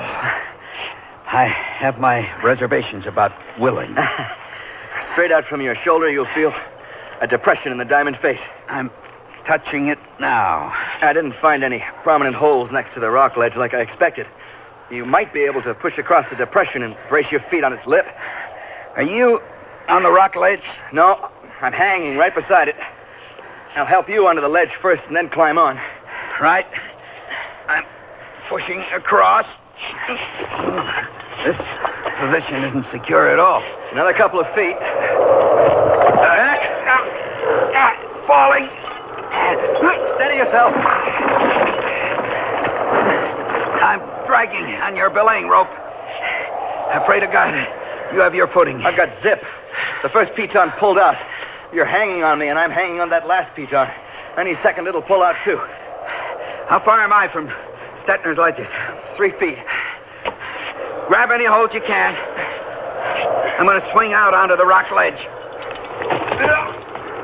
You're on. You made it onto the ledge. Falling. Belay on. Oh, thank God. I'm below the rock ledge with good climbing surface. Climbing? Climb. Oh, man. It's nice to be alive. When I fell, I was sure you'd follow me down the mountain. How did you manage to hold on? Once I pulled myself up onto the rock ledge, I braced my feet and my back against the mountain. I just reeled in the slack on the belaying rope as fast as I could until you yelled. Then it was a matter of being prepared for the fall impact. And fortunately, I was. My waist rope was crushing my rib cage hanging on the end of that belay rope. Another 5 minutes and I'd be purple. How bad are you banged up? I'm not sure. Ribs are a bit sore. Your ribs have a right to feel sore. You were thrashed against the rock wall twice. Feel broken? There's no way to tell unless I stand up. I'm too beat to move for the moment. You and me both. Who is Stetner? I don't know. Well, whoever Stetner is, I appreciate the use of his ledge. After we catch our breath, what would you think of making a try for the summit? I think you were a figment of my imagination and that I was delirious. We used all our pitons crossing the diamond face. I haven't any equipment left to tie you in. You skunk. You planned that all along, didn't you? If I did tell you, you'd never have crossed the diamond face. I couldn't leave you on the rock wall to die. Oh, instead, you decided to lure me from one survival crisis to another without my knowledge. I resent being manipulated. The ranger map pointed our way off this mountain. The way is up. We climb Stetner's ledges and walk down the backside trail tomorrow morning. You idiot! You're gambling our lives on reaching the summit in less than 3 hours of daylight. That's asking a heck of a lot. Especially with a blind man for a handicap.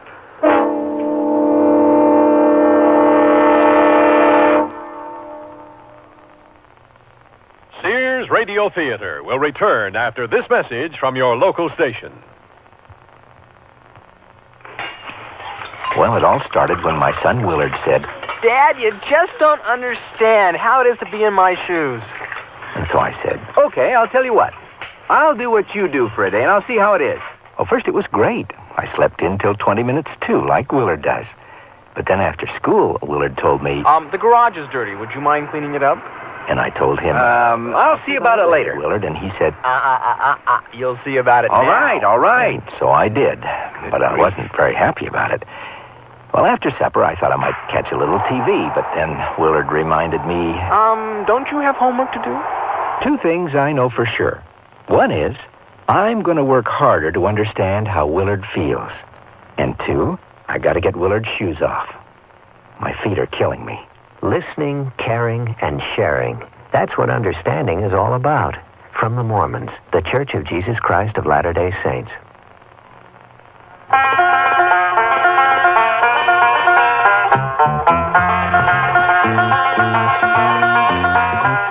Your lung association says smoke's not just your affair. That smoke screen that you puff around pollutes non-smokers' air. It's bad for kids and older folks with lungs not up to par. It's damaging for you, of course, but your smoke travels far. Your lung association says please keep this thought in mind. It's double damage all around and doubly unkind. So try to kick the habit and give everyone a break. Please do it for your life and breath and everybody's sake. Association and you know that cigarettes are a breathing hazard. Smokers, please don't add that extra offense. Give us a break for life and breath.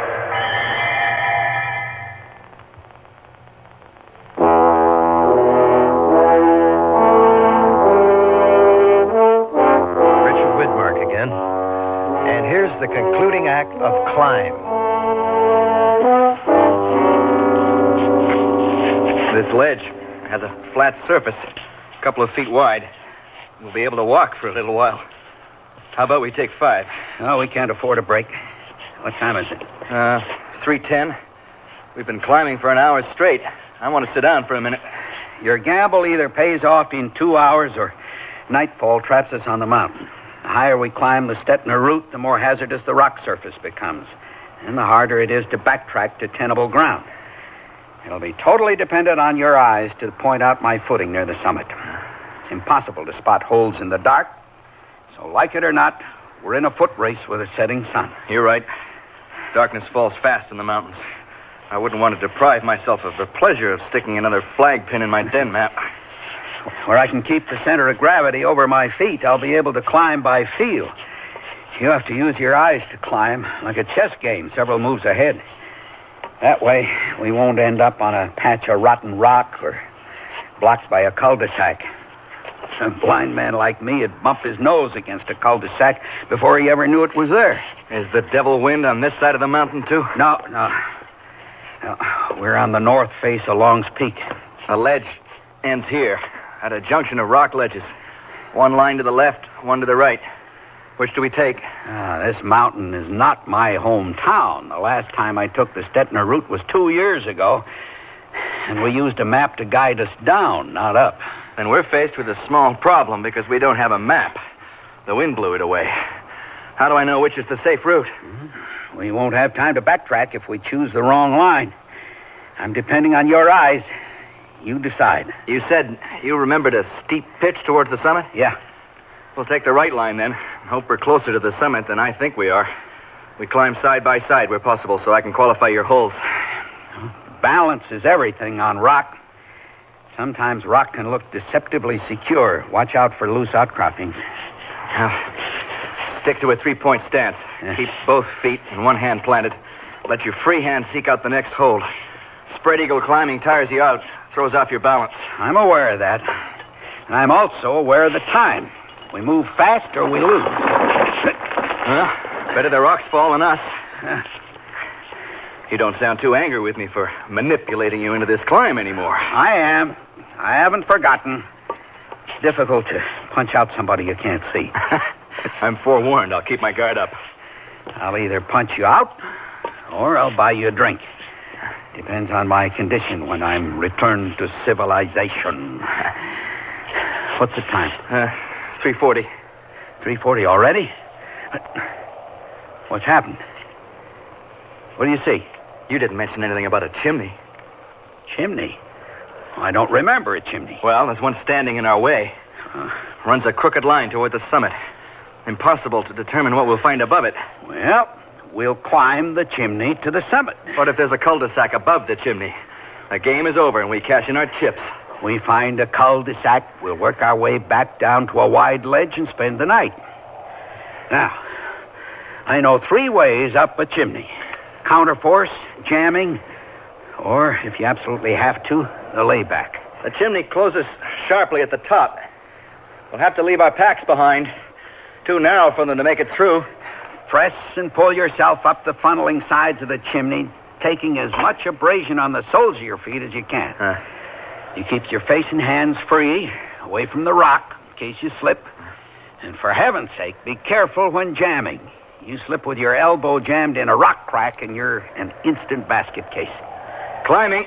Climb. I'll let you clear a couple of feet before I follow. That way, if you kick down any loose rock, it won't have much momentum when it hits me. Lots of prominent rock. You shouldn't have much trouble. Well, chimney climbing requires more strength and skill. How far are you above me? 4 feet. Yeah. It's good enough clearance. Climbing. Rock. Sorry, Jack. Rock fell away when I touched it. Don't let that slow you down. Sun won't wait for us to catch up.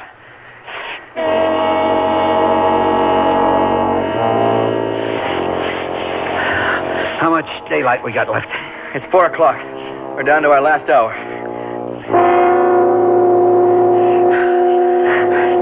Hey, I grabbed your foot. What'd you stop for? Air. I'm not used to chimney climbing. It burns me out. Push yourself. I want to live, man. My arm muscles are trembling. Well, this run for the summit was your idea. Now move.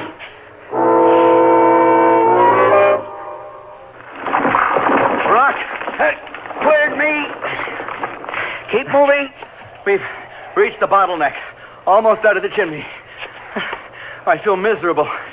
My arms and legs are lead weights. I thought the whole point of climbing was to enjoy yourself. You don't call this fun? Maybe I'd enjoy myself more if you'd quit pushing me. I stopped pushing you. You won't reach the summit. Who needs who on this climb? I don't remember asking to tag along. I'm not in the habit of making an ass of myself. The mountain's getting to me. The mountain's getting to both of us. My blindness doesn't help my disposition any either. I'm twisting my way out of the bottleneck. There's a small ledge above the chimney. Now, watch your head. Okay. I'm through the chimney. My body's aching. I feel like a heavyweight champ's personal punching bag after a hard workout. I'm a little worn around the edges myself. Dan, I can tell by the air temperature that twilight's fading fast. It could even be dark for all I know. Sun goes down, the night brings the cold. What's the real time? I have half an hour at the outside to guide you up the pitch to the summit. I can see the summit from here. Good news makes me antsy. Let's climb. The pitch to the summit has a long, vertical crack running up the first 10 feet or so. I'll put your hand on it. The crack should be secure enough to thread us up the first part of the pitch. Wait for me to point out your next hole when you reach the end of the crack. I promise not to wander off. Rock, hold tight. This route needs a little gardening work. My skin jumps every time you yell rock. No sense trying to dodge the rocks you hear. You might lose your grip on the crack and fall. The belay line is useless now. I'll unhook us. Leave the belay line alone. We might need it later. Where's my next hold? Straight out from your shoulder. Use your right hand. Yeah, it's a good hold. Pull up on your hands until you're balanced, then plant. This is fine. Slow down. Plenty of footing. You're going to run me over. Pick up the pace, will you? Sun'll be down a few minutes. Not much to choose from around me now. The air's growing colder. Plant your left leg or you'll fall. Okay. I'm planted. Will you move? We've come to some loose rock. Hold on a minute. We'll cross it and hope for the best. We haven't got time to wait. Extend your right hand above your shoulder and bring it down slow. Right. You find a hold? Well, this is another hairline crack. Isn't there anything better? You want me to carry you up the summit, or are you able to help yourself? I carry my own weight. I'd feel out my own holds, but the rock surface is too steep. Rock outcropping above your left knee. Use your hand to make sure it isn't loose first. Then step up on the outcropping if it'll hold you. The outcropping will hold. Where do I put my hands? I'm looking. You aren't buying this ground as an investment. You're climbing it. Come on already. You're going to press us into a swan dive. We got to keep moving before the sun goes down. Good handhold, about 3-4 inches above your right ear. Find it? This isn't what I call a good handhold, but it'll have to do. Twilight almost gone? Yeah. Twilight's fading fast. Another outcropping ahead of us, sort of a rock horn shape. How much further after the rock horn? I thought professional climbers had a sixth sense about summits. Can't you smell it? How far? Clear the rock horn and I'll tell you. The horn is a solid, two-handed hold above you to your left. I still don't smell summit, Dan. Watch yourself. Keep your balance. Oh, God, no. Footing fell out from under me. My fingers are locked together around the rock horn. I'm planted on the ledge, directly above you. I'll reel in the belaying rope and pull you up. Hang on. You're wasting your time, Dan. I unhooked myself from the belaying rope back in the chimney. Damn foolish move. I'll try to grab your wrist. You can pull up on my arm until you find your footing. No way. You'd fall with me. I'm planted tight on the ledge. You won't pull me off. I can't see you, Dan. You lied to get me across the diamond face. How do I know you're not lying down? Look, this isn't worth both our lives. Take my hand. No. There must be a foothold. I've got your wrist. Pull up on my arm. That's it. Pull.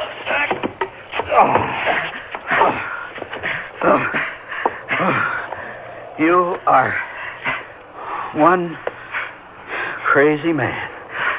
You know that? Yeah. So were the Wright brothers. Stand up and walk over here.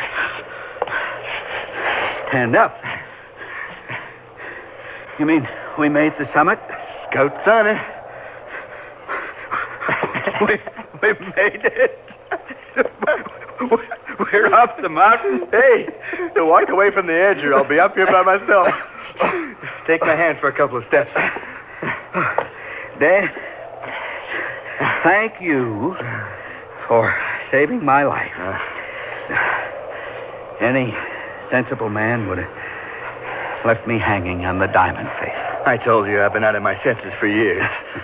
Maybe after the doctors take that bandage off your head and you can see again, you'll help me pick up those pitons I left on the diamond face. You name the day, and I'll climb with you. Now, how much time do we have left before sunset? Sunset was an hour ago. We both finished the climb blind.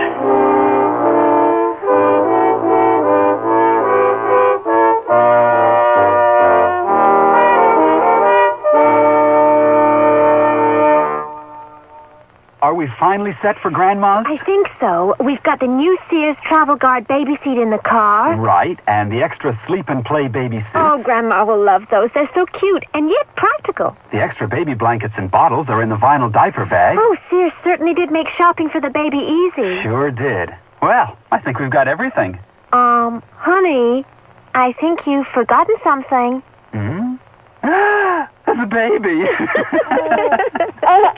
Your baby's room. Furnish it with the quaintness and charm of Sears Jenny Lind's crib, dresser, and chest. Your baby will be secure in our old-fashioned crib built with high sides and a safety drop-side latch. And each handsome maple color piece comes in a non-toxic finish. Sears Jenny Lind dresser and chest is furniture that will adapt gracefully as baby grows older, too. So visit us soon, because Sears has baby buys bundled up. Available at most Sears retail stores. Presenting Sears' very charming spring shirt dress in small yarn-dyed woven checks, stripes, or plaids. It's a great versatile dress for work because to finish off the dress, Sears has conjured up a complementing vest. Vests come lined or reversible in enchanting colors that work wonderful spells on the rest of your wardrobe, too. Sears vest plus a dress, the bewitchingly correct dress this spring. Available at most larger Sears retail stores. I sell draperies at Sears. Yesterday, a lady came in and said that she'd been in and out of about every store in town looking for draperies and at this point didn't know what she wanted anymore. I asked questions about her tastes and decor and then made suggestions. She was thrilled. She found what she wanted and learned a little, too. It made me feel good to know that I helped her out. Sears people are friendly people who help you find what you want. Where America shops.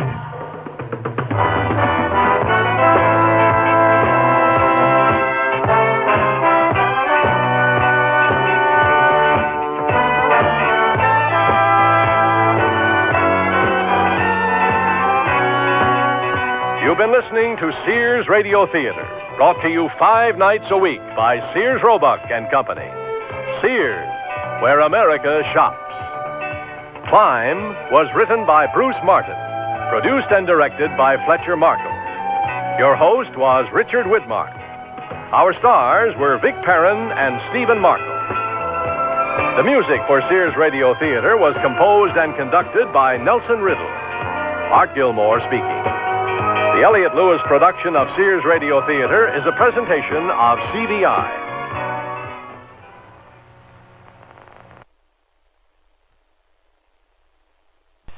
At 7 minutes past 10, time for the Sears Radio Theater, partner. The Sears Radio Theater presents Lorne Greene as your host for an exciting Western drama of today. You mean the headaches will go away now that I'm blind? Miss Kunkel, get some compresses of Vitasodium and Septothol. I won't drink it. Our program, Final Fall, will begin after this message from your local station.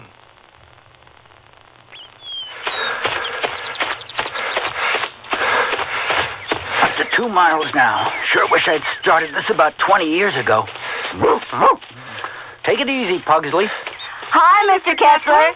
Hello, kids. Say hello, Pugsley.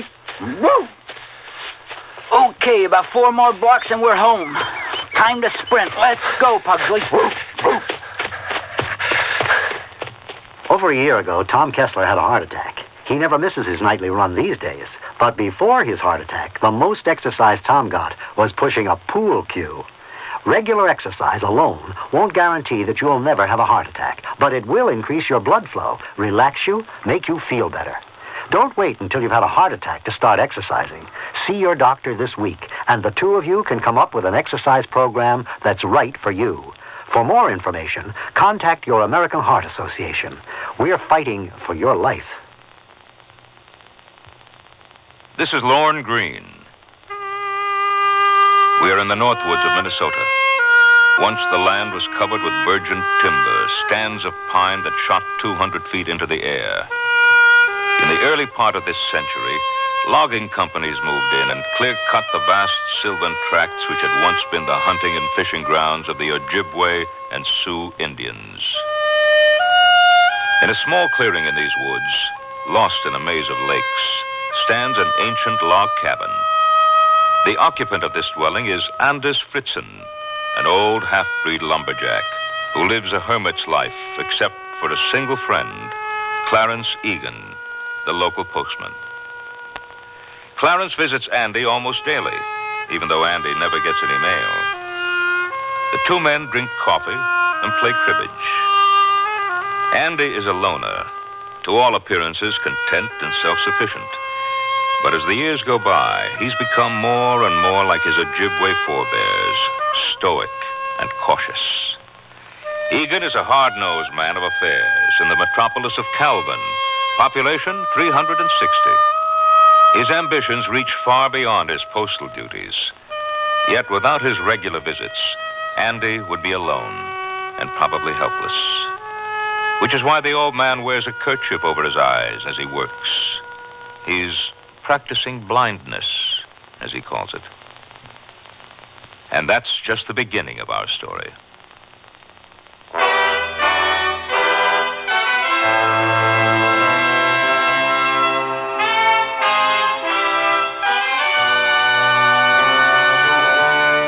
Sears Radio Theater, a new adventure in radio listening. Brought to you 5 nights a week by Sears Roebuck and Company. Sears, where America shops. Your hosts, Lorne Greene. I'll bring you stories of the Old West and the New. Andy Griffith with a look at the funny side of life. Vincent Price with tales of mystery and suspense. Cicely Tyson with stories about love, hate, and related things. Richard Widmark. I'll bring you stories of pure adventure.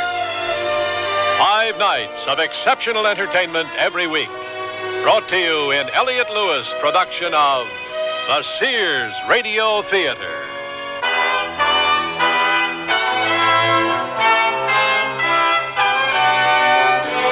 Our story, Final Fall by Percy Granger. Our stars, William Shallert and Parley Bear. I sell draperies at Sears. Yesterday, a lady came in and said that she'd been in and out of about every store in town looking for draperies and at this point didn't know what she wanted anymore. I asked questions about her tastes and decor and then made suggestions. She was thrilled. She found what she wanted and learned a little, too. It made me feel good to know that I helped her out. Sears people are friendly people who help you find what you want. Sears, where America shops. The suit to own, if you could own only one, is on sale at Sears. The $119 four-piece vested is now $89, a $30 savings. The suit, contrasting slacks, and reversible vest make 6 different outfits. The four-piece vested suit, it should be the suit you own. On sale for $89 until February 24th in larger Sears men's stores. Style, sense, satisfaction. Sears men's store. Prices and dates may vary in Alaska and Hawaii. I love to eat. But it takes so long to cook. That's why we both love our new Kenmore microwave oven from Sears. I can cook a 5-pound roast medium rare in just 30 minutes, or 3 strips of bacon in 3.5 minutes on a paper plate. Bake 2 potatoes in 8 minutes, and cook vegetables faster than boiling them in water. That means less time in the kitchen. And more with you. Fast, clean, cool cooking with Sears Kenmore microwave ovens, all with automatic defrost. Choose the right model for your kitchen from the many styles available at most Sears retail stores. Sarge, this is Officer Murray. Women carrying babies have been going into Sears all day long. All week long, officer. What? It's Baby Week at Sears, Murray. A great time for play suits, snap-side shirts, playpens, Jenny Lynn baby furniture, blankets, and a whole lot more. Mothers and mothers-to-be shop Sears all during Baby Week. Come on, Sarge. How come you know all this? Because my wife and Sarge Jr. are probably at Sears right now. Because Sears has baby buys bundled up.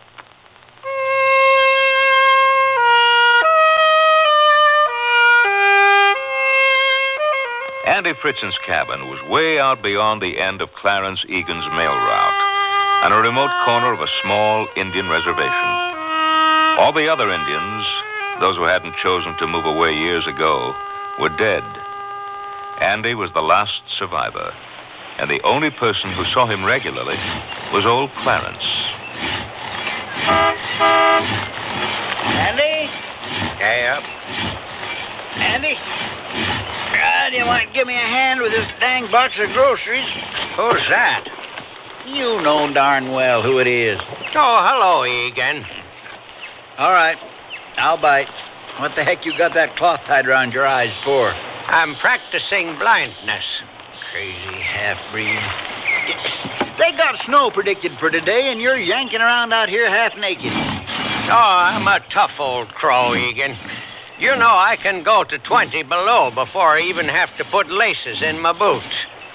Besides, it ain't going to snow till tonight, you gloomy Bulgarian. You know more than the radio? Got to, since I don't have one. Well, you ought to get yourself one. Using what for money? There. Guess I've had this blindfold on long enough for one day. Your eyes are getting worse, huh? The other senses are taking up the slack. You ain't got nothing in all them Indian herbs of yours that'll cure blindness? Nope. The only cure for blindness is clean ears. Well, if you're here, I reckon I must be hungry. You were hungry an hour ago. I'm late today. Oh. And how is Portia Sook, the bearded widow of the North Woods? I caught her pickling eggs again. It drives me crazy. Her whole cellar's full of them. You never know when there's going to be trouble, she says. Now, what kind of trouble you going to settle with a cellar full of pickled eggs? You missed the point, Egan. What kind of trouble you going to get into with a cellar full of pickled eggs? It's a waste of time.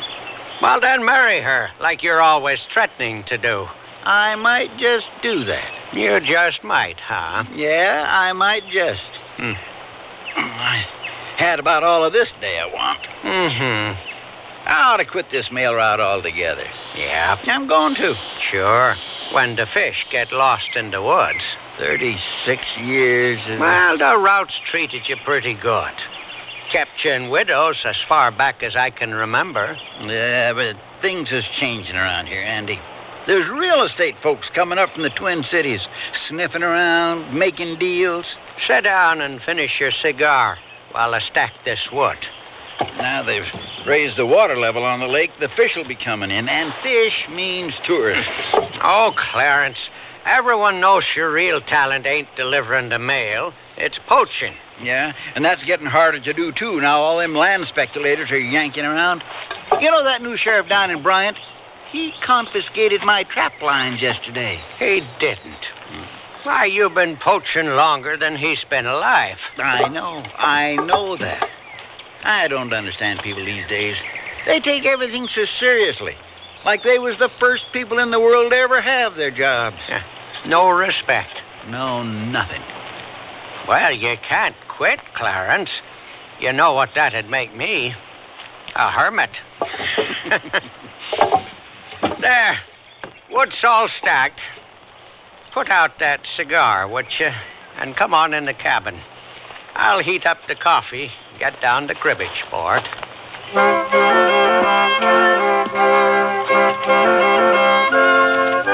Listen, as long as I'm here, I've been giving a certain matter some thought. I believe you should pack up and move into town. Move into town? Well, you ain't getting no younger.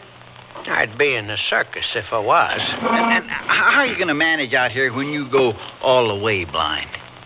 That won't be any problem. I know where everything is. What would I do with a town? What would a town do with me? They'd probably lock me up. Lock you up? What for? I'm old. I'm half Indian. They'd find some excuse. They don't lock you up unless you do something. Or unless you can't do something. I can stand in the middle of my cabin here, reach out and touch my whole life. What would I be in town but another old man who feels the cold? Well, suppose I wanted to quit, huh? Who'd bring you your flour and sugar and coffee, which, by the way, you don't even make decent? Well, Egan, I'd get on somehow. Don't let me stop you. Oh, how could I move into town anyway? I only got $300. That's got to last me the rest of my life.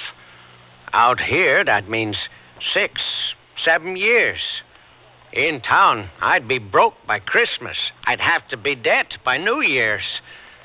No, thank you kindly.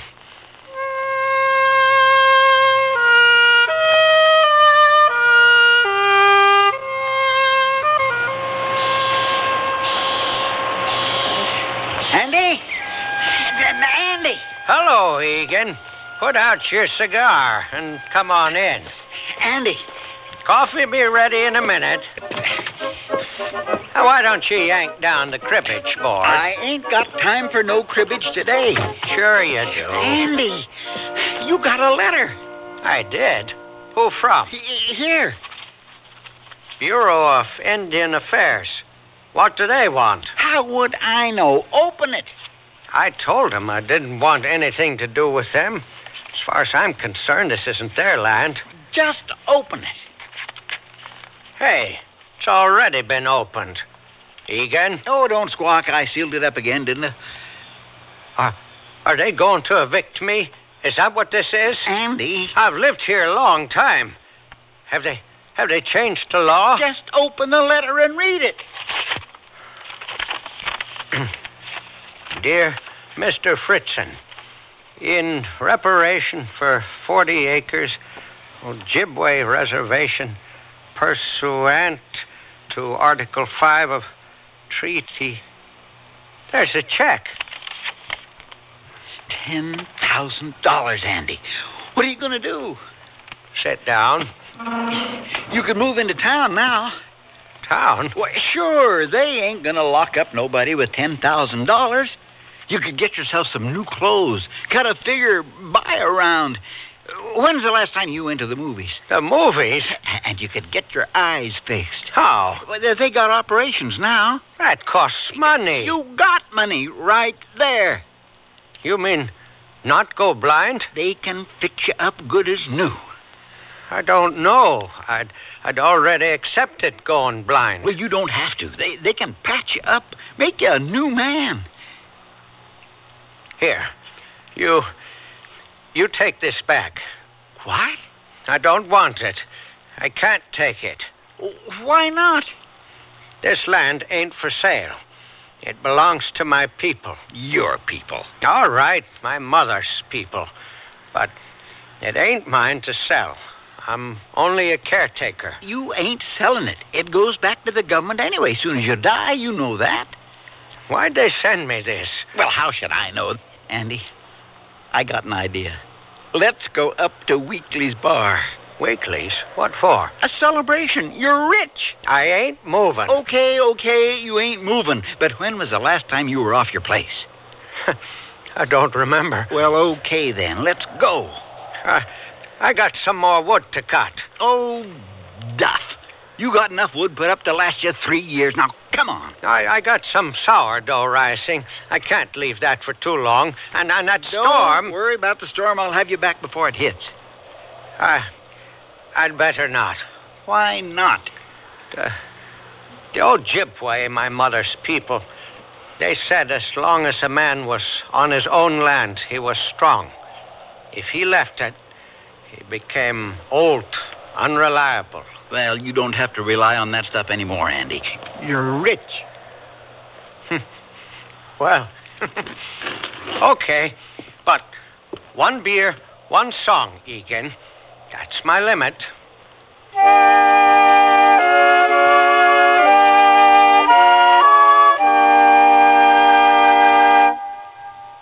Dear, today I found the bedroom suite of my dreams at a great price. That's a coincidence. I found one that has all the features. Well, mine has authentic country styling. So does mine. Does yours have a beautiful 26-step finish? Nothing but, and I get a choice of 13 different pieces. All built to last for a long time? Yes, with sturdy tongue and groove construction and dovetail jointed drawers. Is yours Sears Open Hearth Bedroom Furniture?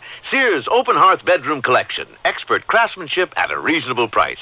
Select from 13 different pieces. Now at most Sears retail stores. Can't believe you owe the IRS that much? Well, when things just don't add up, you can count on a Sears desk calculator to help you add up what you don't owe. Add, subtract, multiply, and divide, then read the figures 2 different ways. 12-digit display or tape printout. There's a 2-memory system that helps ease multi-step problems. Plus, its many extras make it a great time saver. Sears 2-memory desk calculator now cut $25, just $99.99 through March 10th at most Sears retail stores. Prices and dates may vary in Alaska and Hawaii. The suit to own, if you could own only one, is on sale at Sears. The $119 4-piece vested is now $89, a $30 savings. The suit, contrasting slacks, and reversible vest make 6 different outfits. The 4-piece vested suit, it should be the suit you own. On sale for $89 until February 24th in larger Sears men's stores. Style, sense, satisfaction. Sears men's store. Prices and dates may vary in Alaska and Hawaii. Cut it and love it during Sears Home Center sale. We've cut $20 off the price of Sears' best Craftsman motorized miter box. It's a cut-above manual with a motor that develops 1.5 horsepower to let you rough or finish cut most types of stock. You'll get quick, precise crosscuts, miters, and bevels with a single downstroke. Sears motorized miter box, cut $20, now only $179.99. Sears Home Center sale till February 24th. Prices and dates may vary in Alaska and Hawaii. Available at most Sears retail stores.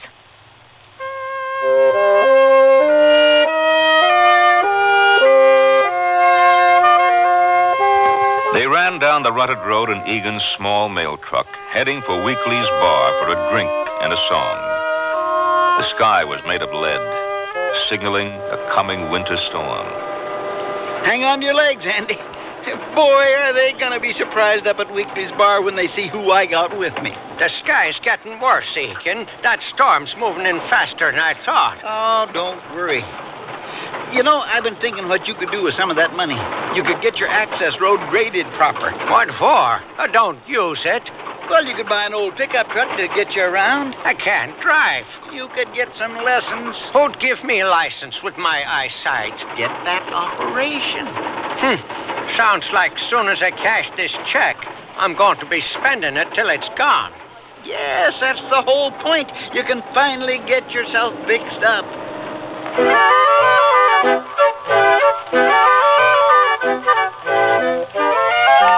Hey, Ole, guess who just pulled up?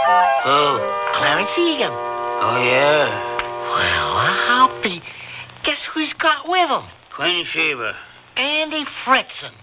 Dang, you made me miss my size. It is. Look. Hello, Jenny. Hiya, Clarence. Andy. Hi, Jenny. Hey, Lester. Ole, come over here. Hi. Andy's come into a windfall from Uncle Sam. They just sent him $10,000. I'm buying a round of drinks. We're coming. You have one too, Jenny. Thank you, Andy. So you finally broke down and asked the government for your reparation, huh? No, they just sent it to me. Here you go, boys. To Andy's fortune. May the giving hand never falter. Over the river. Hey, that ain't bad. Well, maybe I'll get a little business from you now. How about another round? Well... come on. These dinky glasses don't count for nothing. Okay. Attaboy, Andy. You keep it awful hot in here, Jenny. Hot? It's only room temperature. Jenny, how much do Don't worry, Andy. With $10,000 in the bank, your credit's good. Well, it ain't in the bank yet. Golly, I wish someone give me $10,000 just for being a half-breed. Yeah, you sure that check ain't just for $5,000? You see, Jenny, I only got 23 cents on me. That's okay. I'll start a tab for you. But that's a debt. Bottoms up. Well, gents, you'll have to excuse me. I got to visit the wherewithal. Egan. Now, don't worry, Andy. I'll be right back.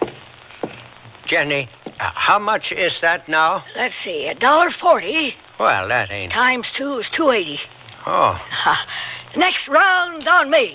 Wait, I'm over my limit. Andy, let yourself go.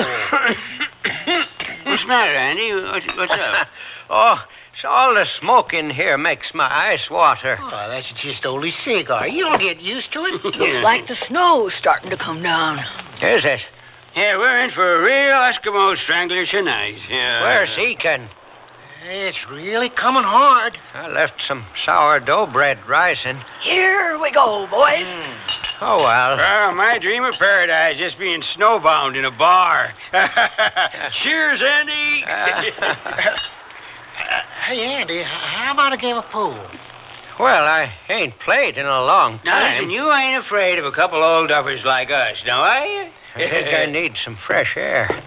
Here, rack 'em up, Ole. Andy, you want a good cue. I'd advise... Fresh air. Andy. Well, he's crazy, no doubt about that. You're going out for fresh air in a blizzard? Jenny, set us up another round. On me. Coming up. Where's Andy? He stepped outside for a minute. Well, get him back in here.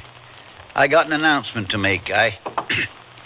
I've decided to ask Portia Sook to marry me. Oh, come on. I have.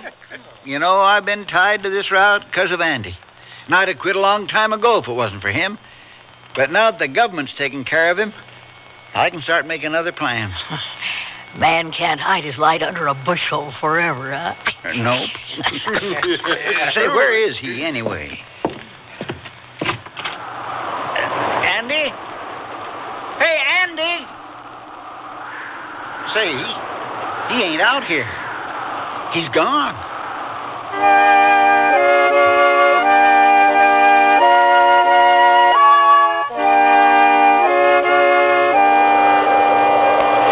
Got to get back to my land. Bunch of sharks. Smoke stinging my eyes. In debt $2.80. Never should have gone. The Ojibwe knew. They knew. I can't see. I got to get home before my strength is gone. Got to cross the road, go through the woods. What's that? Hey, fella, you okay? What's that? You're walking right down the middle of the road. I'm going home. Where do you live? Down the turnoff from the sawmill. Well, that sawmill's 5 miles away. You better let me give you a lift. I'm okay. But you don't even have a coat. I don't mind. Come on, it's getting dark. Hop in. Well, there you go. Now, you just holler when we get to your place. I don't think I can see. What? I can't see. That beer's done something to my eyes. Say, you got anyone at home can take care of you? No, but I know where everything is. Well, you better let me drive you into Bryant. That's 40 miles away. That's no trouble. I'm headed there anyways. I'll take you to the hospital. An institution? Sure. They'll fix you right up.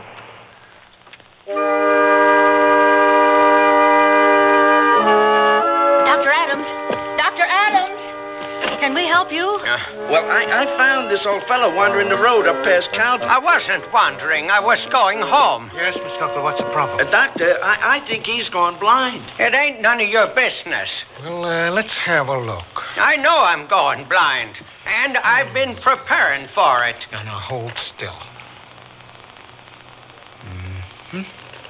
What's that mean? Who is that? Have your eyes ever caused you pain? Of course they have. I'm an old man. Do you get headaches? Yeah. Mm-hmm. You mean the headaches will go away now that I'm blind? Miss Kunkel, get some compresses of Itasodium and Septithol. I won't drink it. You may also be suffering from exposure. Exposure? That's a laugh. I practically live out of doors. And you'd better prepare a sedative as well. No.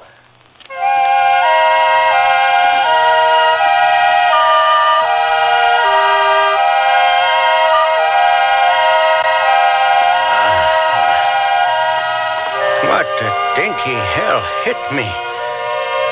Where? These sheets are too stiff. Where am I? I can't see. An institution. This stupid heat. They keep it high on purpose. Saps your strength. Oh, you're awake. Dr. Adams. I've got to get out of here. Get home. Oh, hello. How are you today? Oh, I'm fine. My eyesight's back now. I can see clear, so lark. I don't know how you can tell that when you've still got those compresses on. Compresses? Now, how do things look? That was a stinky trick. Where's my clothes? Not so fast. You're still a little weak. Of course I'm weak. This room's too hot. I'd advise an operation. Operation? If you want to keep from going permanently blind. I've already accepted going blind. That's not necessary in this day and age. You can really save them? My eyes? Of course. I can schedule an operation for you first thing in the morning, if you like. And then you'll let me go? Of course. Miss Kunkel, get the necessary information on the patient. Yes, Doctor. Now, I'll need to fill out a card for our file, sir. What's your name? Andy Fritzen. I mean, Anders Fritzen. Mm-hmm. And where do you live, Andy? Rural Route 1, Calvin. Are you covered by Blue Cross? No. Oh, how about a company medical plan? The Basswood Lumber Company, but they went out of business 30 years ago. Oh. Well, have you got any savings? Oh, yeah. $382. Well, not to worry. I'm sure you're eligible for Medicare. What's that? A handout? If I can't afford to pay for it, I don't buy it. I'm leaving. No, wait. We can't let you go. Not yet. Your blood pressure's too low. It ain't too low. Everyone else's is too high. But that would still leave the question of the bill you've already run up. Bill? How much is it? $147. 100? What for? Well, you've been here 3 days. 3 days? Well, you've been under medication. You drug a man unconscious, and then you charge him for not leaving? That's not quite how we look at it. No wonder I'm weak, unconscious for 3 days. That ain't natural. Where's my clothes? Oh, behind the curtain there. But you can't go home in just an old shirt and pants. It's too cold. Would you please turn your back so I can get dressed? Mr. Fritzen, the doctor has advised... Young lady, do you really do this sort of thing for a living? Well, we just need to work out some way for you to pay your bill. I was dragged here against my will, drugged unconscious, and when I take exception, I'm threatened with charity. Well, I can pay my own way. I got a check from the government here for $10,000. If you haven't robbed me, too. There. Ha. See that? Oh. Well, then there's no problem. You can leave whenever you want. Oh, excuse me. I'll have to get there.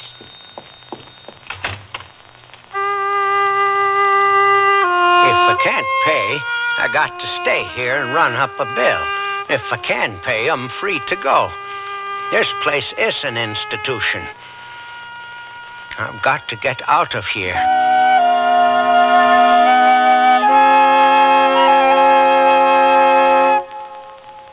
Sears Radio Theater will return after this message from your local station.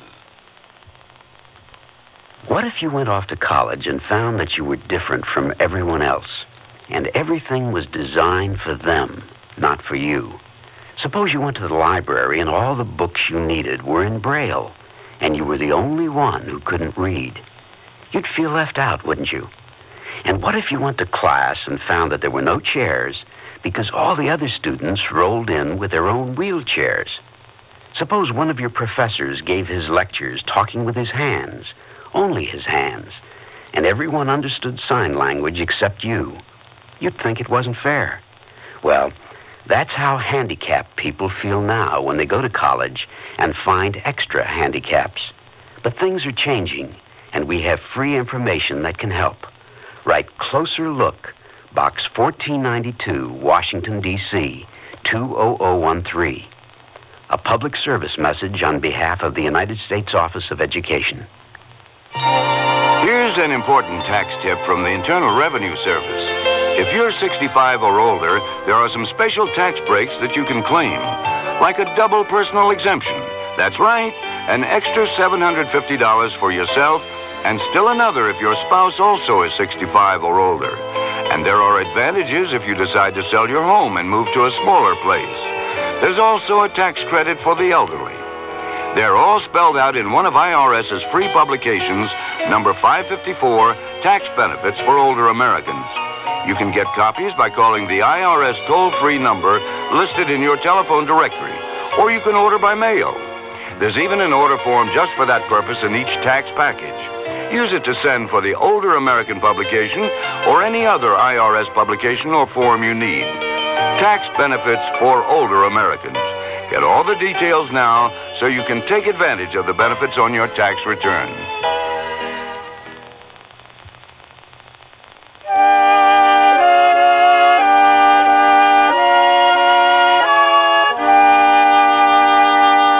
Lorne Greene again, and here's the concluding act, A Final Fall. First snowfall of winter's always like a benediction. Dang Clarence, anyways. I bet he thought he had me off my land for good. This check's been nothing but an evil talisman. Before I start home, I'm going to buy an envelope and a stamp and mail it back to the government. Where'd you get your license, a dog pound? Good. There's a 5 and dime. Hello. May I help you? I want to buy an envelope. Certainly. What kind? The kind you mail a letter in. Yes, but manila, airmail, business, personal... Oh, business. Business, mm-hmm. And what amount would you like? Amount? Well, we have them in packets of 20, 50, 100. I just need one. The 20, then? No, I just want one. This is how they come from the factory. Oh, well...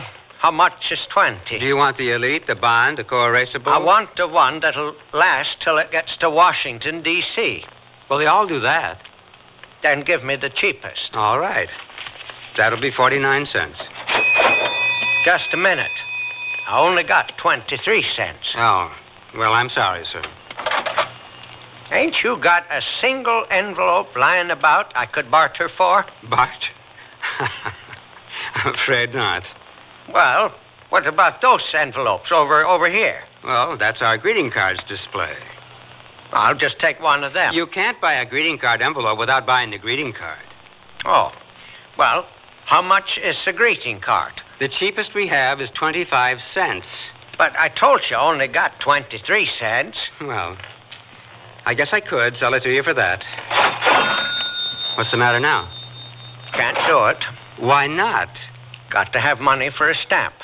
How much is that? 15 cents. 15? I don't want to send it special delivery. 15 is what it costs to mail a letter nowadays. But I got to mail this check back. How much is the check for? $10,000. You're carrying a check for $10,000 and you don't have enough money for a packet of envelopes? The check ain't mine. Belongs to the government. I see. Would you excuse me for a moment? Perhaps I can find you a single envelope in the back.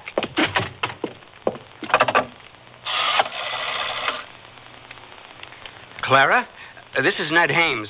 Get me the sheriff's office quick. I'll tell you all about it later. Just get me the sheriff.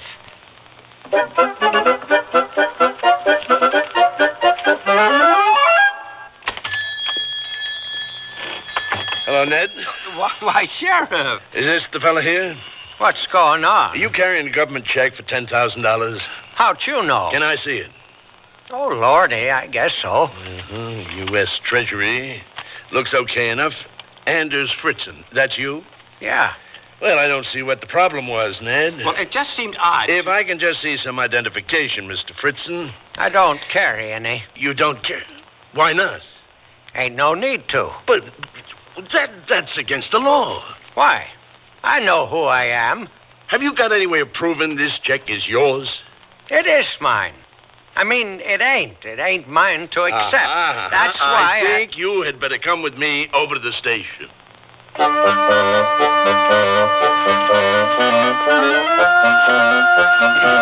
tell you, my name is Anders Fritzen. Now let go of me, you Cossack. Okay, we're here. Well, no ID, huh? I'll tell you, I don't know what to do. Now, everybody carries ID. You sure you don't have ID? Holy tamale, no. Is that all you can say? Well, this check is addressed to the Calvin Post Office. Is that where you're from? Yes. You don't by any chance know the postman up there, do you? Clarence Egan? Never heard of him. No, that's too bad. Not in my book, it ain't. Because I got him locked up in that cell back there. Egan? What for? I caught him poaching. Ha! Serves him right. Well, sounds to me like you do know him. Mr. Egan. Listen here, Sheriff. Trapping game is the right of every American. Come out here a moment, would you? Oh, I'm afraid? No, you're not. I want you to identify someone for me. Andy. Don't speak to me. What are you doing here? I told you if I came into town, they'd lock me up, didn't I? Well, I guess that takes care of that. I'm satisfied. Here is your check, old-timer. Sorry for the trouble. Trouble. Okay, Mr. Egan, back into the cell. Come on. Wait, Andy. I got nothing to say to you. Andy, I need $200 for my bail. What? Oh, no. Now, you got that check. I'm sending it back to the government. But he's going to keep me locked up. Since you tricked me off my land 3 days ago, I've been drunk, snowblind, shanghaied, incarcerated, drugged, overheated, accused of being an invalid, old, a pauper, and now I've been arrested. Oh, come on, Sheriff. Now, you've got to let me go. How is the mail going to get delivered? Okay, all right. I don't know if I could stand having you around until your hearing anyway. You just be back here on the 29th at 9 a.m., you hear? Oh, thank you, Sheriff. Thank you. Come on, Andy. I'll give you a ride home. What are you doing down here anyhow? Just a minute. Sheriff, do you have an envelope you could give me? An envelope? Yeah, there on the desk. And a stamp. I can pay for them. Yeah, it's on the house. Andy, what are you doing? That's the check. I know. I'm mailing it back. Bureau of Indian Affairs. Andy, wait a minute. You got to keep that money. There.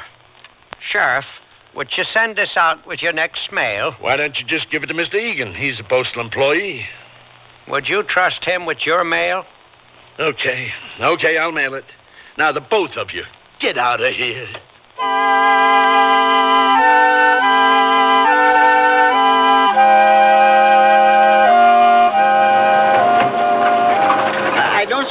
stop at Weekly's bar. No.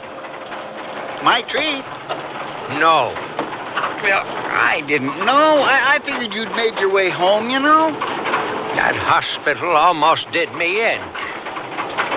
Why'd you send that check back? Because the land ain't the government's to give money for. Oh, you ain't no more Indian than I am, and you know it. They never had nothing to do with you. Maybe. And you never have nothing to do with them, neither. When Cecil Hole in the Day died, old Marie begged me to fetch you over there to help her bury him proper, and you wouldn't go.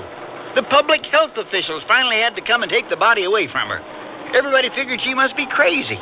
She was crazy, both of them. A couple old drunks. They was weak. Well, it seems to me... How it seems to you ain't how it is. I know I'm a crazy old half-breed lumberjack, born New Year's Day 1900, into a century didn't have no place for me. But I can survive. I know how to do that. When you come out next spring, I'll be there, just like always. I ain't coming out next spring. What? I asked Portia to marry me. Out loud? Of course, out loud. What'd she say? Yes. Oh. Well, I figured you'd be all right with that money, you know. Oh. Well, I'll be all right. We're going to move down to Bryant and reopen our old man's gas station. With all them tourists coming up, they all drive them low-efficiency cars, you know. We ought to do real well. Well, I hope you do. Well, Andy, here's your turnoff. This is all the further I can go now the snow's here. You know, it's hard to believe when I got this corner of the reservation all them years ago that the land was cleared and ready for farming. And now, look, the trees are almost touching over my cabin. You'd never know the white man had been through here at all. Your hands was on the axe, too, Andy. I know. I helped to destroy the land my mother's people lived on. Someone should have cut my hands off the day I followed my father's kind into the camp. It's growed back okay. It ain't the same. Aspen, popple. Nothing like the virgin pine we took. Thanks, Egan. Portia and I can come out to see you this winter, you know, on our snowmobiles. No, I don't want them machines on my land. Well, we'll get up to see you. Bryant's 40 miles away. Andy, why is it you never took that money? I mean, before, when it was offered. There was 11 kids in our family after my mother died. When my father ran off, I was responsible for them because I was the oldest.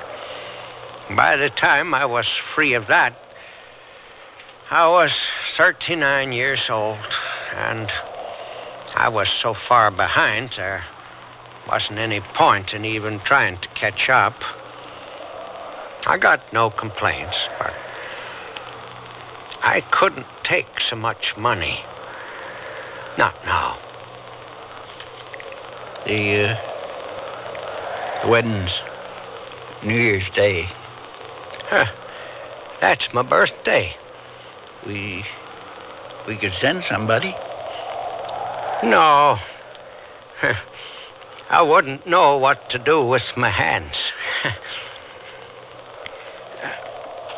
Egan. Yes? All the best.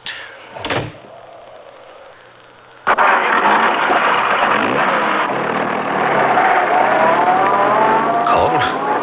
I ain't cold. I got my place. Right here. It ain't the government's, and it ain't the Ojibwe's either. It's mine. I spent half my life destroying it, and half my life watching it mend. And it's mine.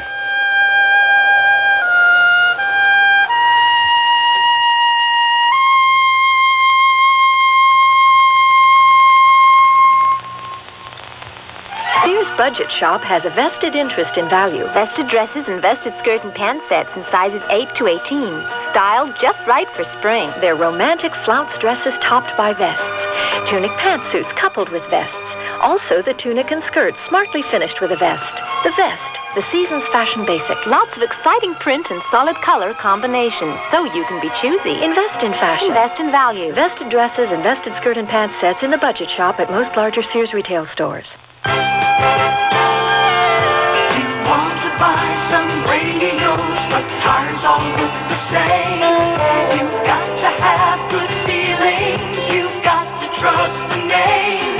You know our reputation. Remember what we said. When Sears is behind you, you come out ahead. Darling, I'm a mattress who knows what to wear. Solid color percale sheets from Sears Medley Collection, of course. This gorgeous sheet I'm wearing speaks for itself. The color is called Indian Sand. Isn't that stunning? I wear sheets of royal blue, lemon yellow. Sears has a dazzling selection of up to 24 colors. And the fit? Well, just look. I can't understand why mattresses wear anything but these smooth perma-press sheets. Honestly, darling, I wouldn't wear anything else. Sizes from twin to king in most Sears retail stores and in the catalog. When I need advice, I go to my mom. Why not? It's free. Now that I'm married and moving into a new house, I want all the advice I can get. So when Mom says shop Sears, I listen. You should. Sears is a great help on those big items you'll need for your new home.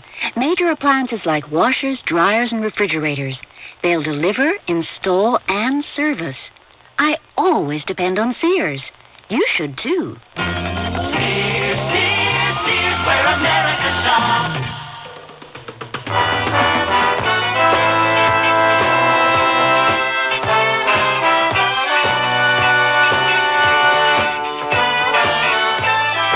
You've been listening to Sears Radio Theater, brought to you 5 nights a week by Sears Roebuck and Company.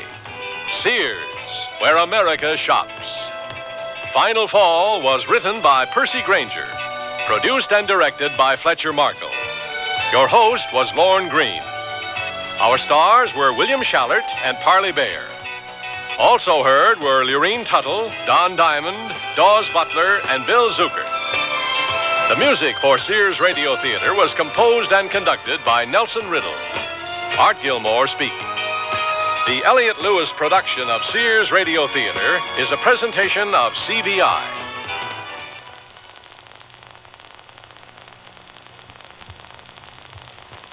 Hey, you out there, especially you, motorcycle champ. I got something to lay on you about safety. Oh, I know what you're thinking. Wearing helmets is dumb. 'Cause what can happen? You could be wiped out. But that's cool. Real cool. But it ain't all that can happen. You can get epilepsy. You know from epilepsy? Yeah, you probably heard some wrong things. I bet you don't know one of the major causes of epilepsy is bad head injuries suffered in accidents. Dig it. I know what I'm talking about. I used to have my own motorcycle group. I wiped out, smashed my head, and now I have epilepsy. It's nothing to be ashamed of, but it didn't have to happen. Epilepsy, it's not what you think. So before you give up that helmet, you better learn something. Get the facts. Contact your local epilepsy chapter or write Epilepsy Foundation of America, Washington, D.C. 20036.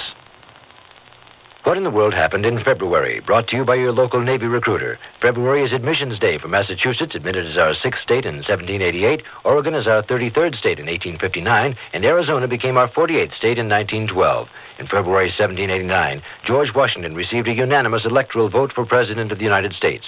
The University of Virginia was founded by Thomas Jefferson in February 1819. The 13th Amendment, which abolished slavery, was signed in February 1865. In February 1878, Thomas Edison patented the phonograph. The National Baseball League was created in February 1886. Construction of the U.S. Navy's first ship built as an aircraft carrier, the USS Ranger, was authorized in February 1929. Astronaut John Glenn was the first American to orbit the Earth in February 1962. That's what happened in February, brought to you by your local Navy recruiter. For more information, call the Navy toll-free in the continental U.S., 800-841-8000, in Georgia, 800-342-5855. Tomorrow, Andy Griffith will be your host with a charming comedy. I called again, introducing myself as Adnan Mubarak Sofin, Finance Minister of Kuwait. Then I was brushed off again. I began to wonder how many finance ministers, presidents, or other assorted possible clients had ever called and been told to go stuff a cabbage. Our program tomorrow will be The Troublemaker and may be heard on this station as part of the Sears Radio Theater.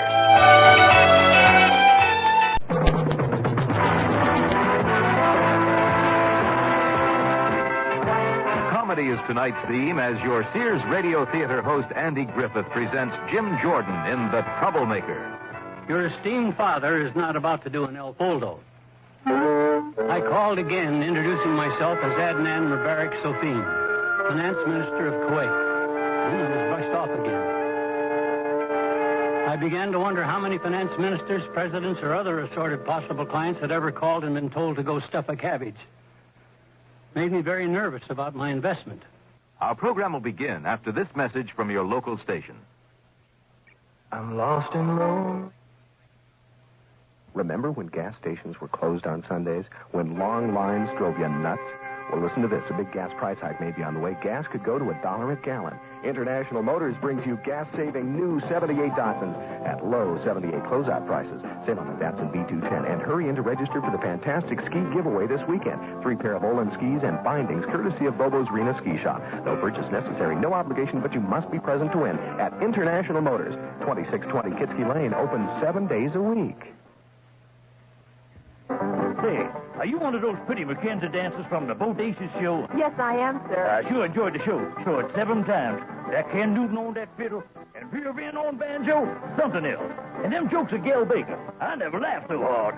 And you dancing girls with them high-kicking, high-stepping routines. And that Blue Bayou number, woo-wee. Thank you very much, sir. Say, how about coming out to the truck and I'll show you how to double clutch? You dopers are all alike. See Bodacious at Vic Hobson's historic Riverside Hotel. At 6:45 this morning, Charles Kirby, a man in his late 60s, skips down the outside stairs that lead to his little apartment over a garage, takes a deep breath, savoring the crisp morning air, listens to the birds singing, walks down the driveway, the man with a smile on his face, at peace with the world. He takes out the sports section, flips back to the financial pages, runs down the New York Stock Exchange quotations, and then... Judas Priest. No longer at peace with the world, his face a mask of fury, Charles Kirby stormed back into his house. When Charles Kirby retired, he counted on an upward-headed computer-related company called Extronics to support him comfortably, if not luxuriously.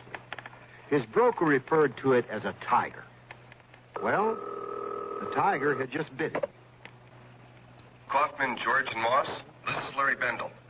This is Charles Kirby, Mr. Bendel. What in the world has happened to Extronics? Well, Charlie, here's the way I see it. Hold it. What right have you to call me Charlie? Well, I know your father. He calls me sir. Oh, I'm sorry, Mr. Kirby. You should be. Now, you were going to tell me the way you see it? Well, the truth is, sir, I don't know what's going on with Extronics, and nobody else does either. You've got a gold star, Bendel. Your honesty is refreshing, if not nourishing. I'm going to let you in on a little secret. Yes, sir? I am a lone man. I'm retired and no longer young, who is about to take on a corporate giant and bring it to its damn knees. And may the fur fly where it will. And that's just the beginning of our story.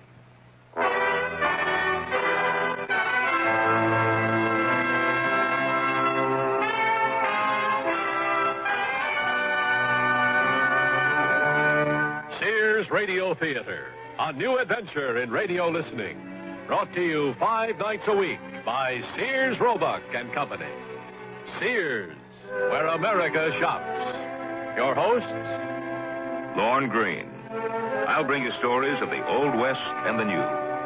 Andy Griffith with a look at the funny side of life. Vincent Price with tales of mystery and suspense. Cicely Tyson with stories about love, hate, and related things. Richard Widmark. I'll bring you stories of pure adventure. 5 nights of exceptional entertainment every week. Brought to you in Elliott Lewis' production of the Sears Radio Theater.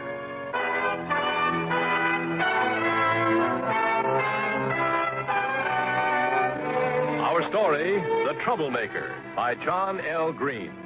Our star, Jim Jordan. When I need advice, I go to my mom. Why not? It's free. Now that I'm married and moving into a new house, I want all the advice I can get.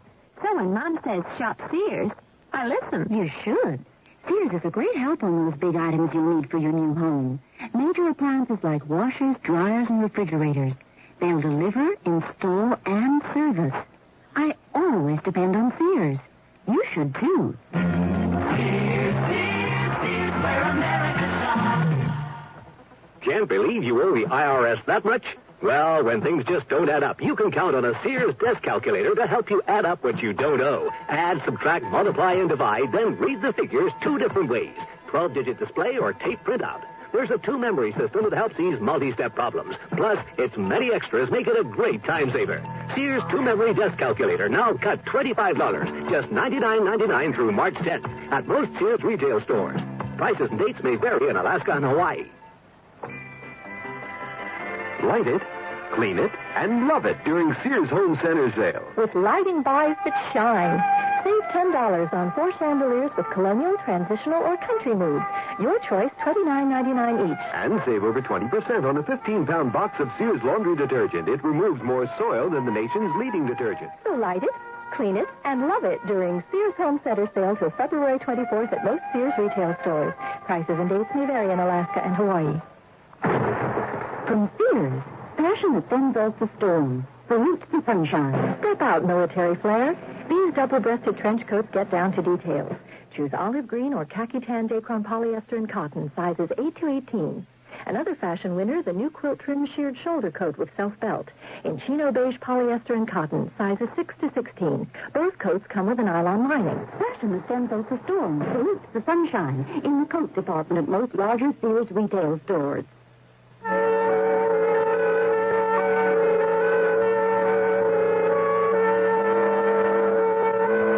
Andy Griffith, let me ask you a question. If you were a man facing this big financial crisis, if you were in urgent need of economic advice, the sort you just don't run into any old place, where would you go? What's that? The barber shop, you say? Exactly right. Mario, I come to you because you're my barber, and you claim to know almost everything. What's going on with Extronics? Yeah, I dumped that because I didn't know what was going on either. Well, their plant is in your area, isn't it? Mm-hmm. Don't you ever hear anything? I'm counting on Extronics to support me in style, and that includes this expensive haircut. There's a bar down the block where some of the guys from Extronics show up. It's got a picture out front of a wild pig with a spear in him, and it's called a Bloody Boar.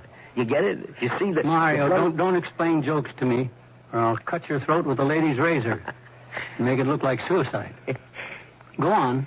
Well, I just heard grumbling there, so I sold. Oh, thank you, Mario Seville. And now back to you in the studio, Charles Kirby. I returned home to change my costume, and just as I was about to leave for the West Valley to see what I could find out about Extronics, my darling daughter arrived in her usual fashion. Good afternoon, Daddy. Damn it, Carolyn. I've told you not to knock and bust in here immediately like an English maid with the paper and the morning tea. I might be entertaining. Oh, you're always entertaining, Daddy. Well, you know what I mean. At your age, Daddy? Carolyn, I'm still strong enough to flip you over my knee and let my right hand explain about respect for your father. Now, what was it you wanted? I just wanted to tell you I'm pregnant. Isn't that wonderful? Oh, I suppose. But that's one of the easiest things in the world for a girl to be. Daddy. Congratulations to you, and congratulations to Paul. Thanks. And remind me to congratulate you again in 9 months. Now, lock up, daughter. I'm heading for a sink of iniquity in the West Valley. Oh, Daddy, do you have to wear that noisy jacket? Thank you for your prompt reply. Well, the Bloody Boar turned out to be very cozy. Good drinks, fish and chips, darts, and fortunately for me, a medium-high-level disgruntled extronic employee. Sure. I know what's wrong with Extronics. How'd you know I was with the company? The Extronics ID pinned to your shirt, the Extronics windbreaker, and the Extronics cap. Pretty observant, aren't you? No, just a shot in the dark. How about Extronics? Sorry, but I couldn't talk about the company to a stranger. I see. Miss, bring another for my friend here. No, a double bourbon and ginger. You know, somehow you don't look so strange anymore. Except for that weird jacket. I stole it off a horse at Santa Anita. Well, what is wrong with Extronics? Actually, nothing's wrong. Oh? Except we've got 3 vice president, or whatever they are, who blame each other for everything that goes wrong. And who are these geniuses? Listen, Mr. Horace Blanket. Hinkle, Evans, and France are absolutely indispensable. Necessary. We need them. Now, this Hinkle. A sweetheart, a wonderful guy. And what a sense of humor. You should see the insulting memos he sends off from Hinkle to Evans and France. Oh, does have a ring to it. He does them right after he comes back from lunch. Shows them to us, waits a couple hours, then sends them off. Hold it. Why does he wait a couple of hours? So when Evans and France come screaming in, he's on his way home. Funny. Hilarious. You aren't laughing. Oh, I've got stock in Extronics, so it hurts me when I laugh. Yeah, now, the guys in France's department have no responsibility. They have nothing to do, because old Fredo France decides on everything when he decides. It took him 3 days to decide what kind of paper clips we should use. But they are the greatest paper clips. Oh, excuse me. Oh, what's the matter? I think I just swallowed a cannonball. Well, what about Evans? He's really bright, and does he ever know it? His problem is he can't get along with human beings. That cuts out a lot of people. And does the chairman of the board approve of these kiddie games? How would he know? He's out peddling the product. Oh. Now that I found out why my life savings were being fiddled away, I had to pass the information on where to reduce them good. So I called Extronics. Martha Wilkerson speaking. Is this the office of the chairman of the board? Yes, of course. Well, my name is Charles Kirby. I'd like to speak to Mr. Fisk. So would a great many people. In regard to what, Mr. Kirby? Well, I prefer to explain that to Mr. Fisk. It's a matter of some urgency. Mr. Kirby, what may seem a matter of some urgency to you may be of total insignificance to Mr. Fisk. I suggest you explain this urgency in a letter, and I'll see that it comes to his attention. Thank you for calling. I'd love to kill that lady, and I just might do that. So, I wrote a letter that E.B. White would be proud of. Erudite and witty, but not too witty. And after a few days... Who's there? A relative. Oh, come in, daughter. Well, are you sure the coast is clear? Yes. There isn't anybody in a black negligee hiding in the broom closet? Oh, for heaven's sake. The mail was there, and you've got a letter from Extronics. Let me see it. Oh, don't snap. Well, I don't believe it. It's a form letter. Thank you for your letter. Extronics is sorry it cannot answer all communications in a personal way, but rising wage costs, company mismanagement, and rude employees preclude that. Oh, you're making that up. Oh, so I am. In a personal way, but your letter has been filed appropriately. They shredded me. Meanwhile, we thank you for your interest in Extronics. Most sincerely, scribbled initials. Well, you can't win them all. Why not? just an expression. I never use it. Your esteemed father is not about to do an El Foldo. I called again, introducing myself as Adnan Mubarak Sofin, finance minister of Kuwait. He was brushed off again. I began to wonder how many finance ministers, presidents, or other assorted possible clients had ever called and been told to go stuff a cabbage. Made me very nervous about my investment, and I decided to take more direct action. Dad, Paul says that he thinks he can... What are you doing? You first. Paul has a friend whose uncle goes to the same barber as Mr. Fisk. And maybe when the uncle gets back from trout fishing in New Zealand... Stop. Time is of the essence. Well, what are you doing? I'm going to crate myself and get delivered to Harrison Fisk's estate. I don't believe it. Not even standing here looking at the crate? Oh,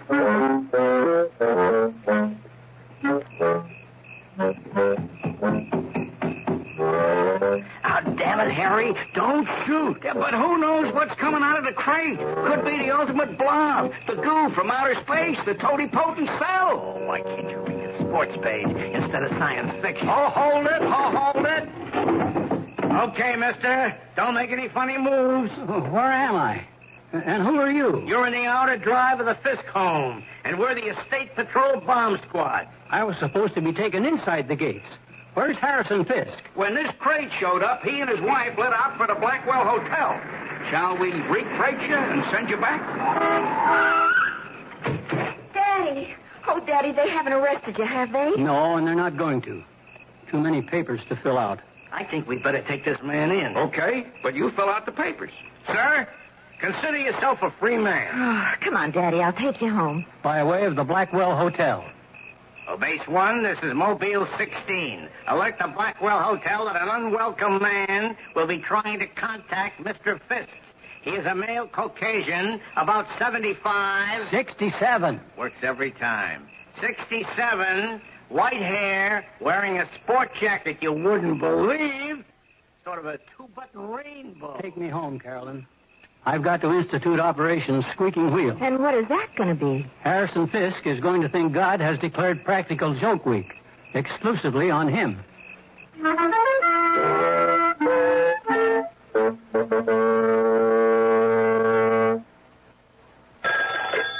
Sarge, this is Officer Murray. Women carrying babies have been going into Sears all day long. All week long, officer. What? It's Baby Week at Sears, Murray. A great time for play suits, snap-side shirts, playpens, Jenny-Lynn baby furniture, blankets, and a whole lot more. Mothers and mothers-to-be shop Sears all during Baby Week. Come on, Sarge. How come you know all this? Because my wife and Sarge Jr. are probably at Sears right now. Because Sears has baby buys bundled up. Sears Budget Shop has a vested interest in value. Vested dresses and vested skirt and pant sets in sizes 8 to 18. Styled just right for spring. They're romantic flounce dresses topped by vests. Tunic pantsuits coupled with vests. Also the tunic and skirt smartly finished with a vest. The vest, the season's fashion basic. Lots of exciting print and solid color combinations. Some of you can be choosy. Invest in fashion. Invest in value. Vested dresses and vested skirt and pant sets in the Budget Shop at most larger Sears retail stores. Darling, I'm a mattress who knows what to wear. Solid color percale sheets from Sears Medley collection, of course. This gorgeous sheet I'm wearing speaks for itself. The color is called Indian Sand. Isn't that stunning? I wear sheets of royal blue, lemon yellow. Sears has a dazzling selection of up to 24 colors. And the fit, well, just look. I can't understand why mattresses wear anything but these smooth perma-pressed sheets. Honestly, darling, I wouldn't wear anything else. Sizes from twin to king in most Sears retail stores and in the catalog. I love to eat. But it takes so long to cook. That's why we both love our new Kenmore microwave oven from Sears. I can cook a 5-pound roast medium rare in just 30 minutes. Or 3 strips of bacon in 3.5 minutes on a paper plate. Bake 2 potatoes in 8 minutes and cook vegetables faster than boiling them in water. That means less time in the kitchen. And more with you. Fast, clean, cool cooking with Sears Kenmore microwave ovens, all with automatic defrost. Choose the right model for your kitchen from the many styles available at most Sears retail stores. It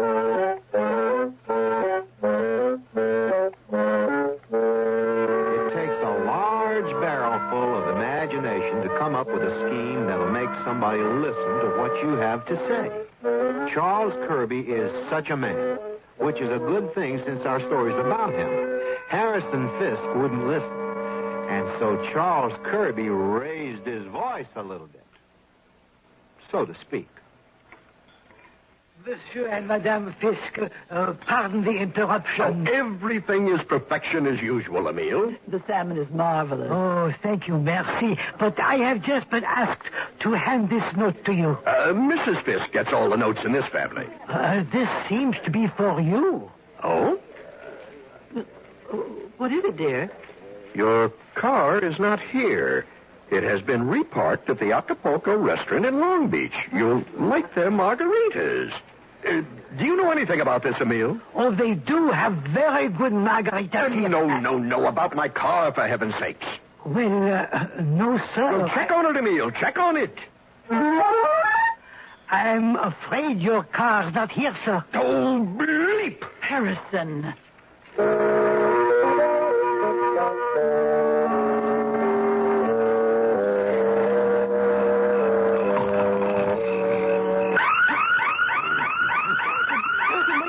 I am awake. How could I be sleeping? It's the burglar alarm. Yeah, I know. Something about it. Go down and ask the burglars to leave. I'm waiting for the estate patrol. And that's how you turn it off, Mr. Fisk. Of course, there might have been a burglar. But there wasn't? Well, just this note on the front door. Oh, thank you. Your alarm system has been tested by Slicky Boys of Poussin Incorporated and has passed. If any of this distresses you, please call this number.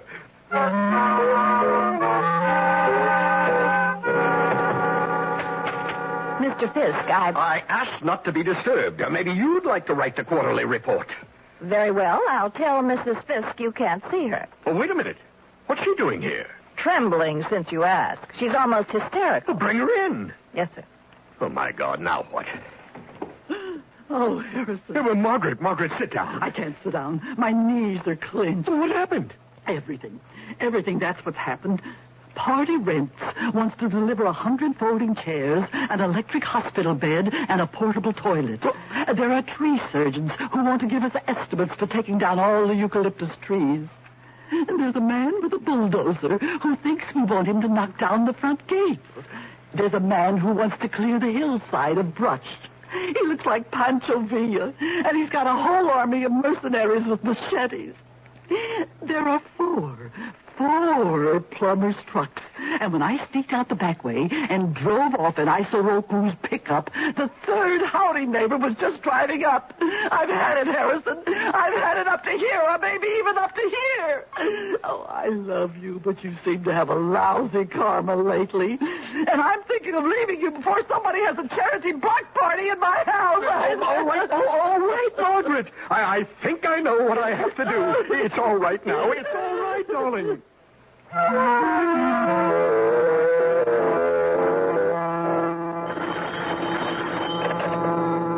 Hello? This is Harrison Fisk. I gather you'd like to talk to me. There's a tavern not far from your plant called the Bloody Boar. I'd like to meet you there alone in an hour. I assure you it will be good for you, for me, and for Extronics.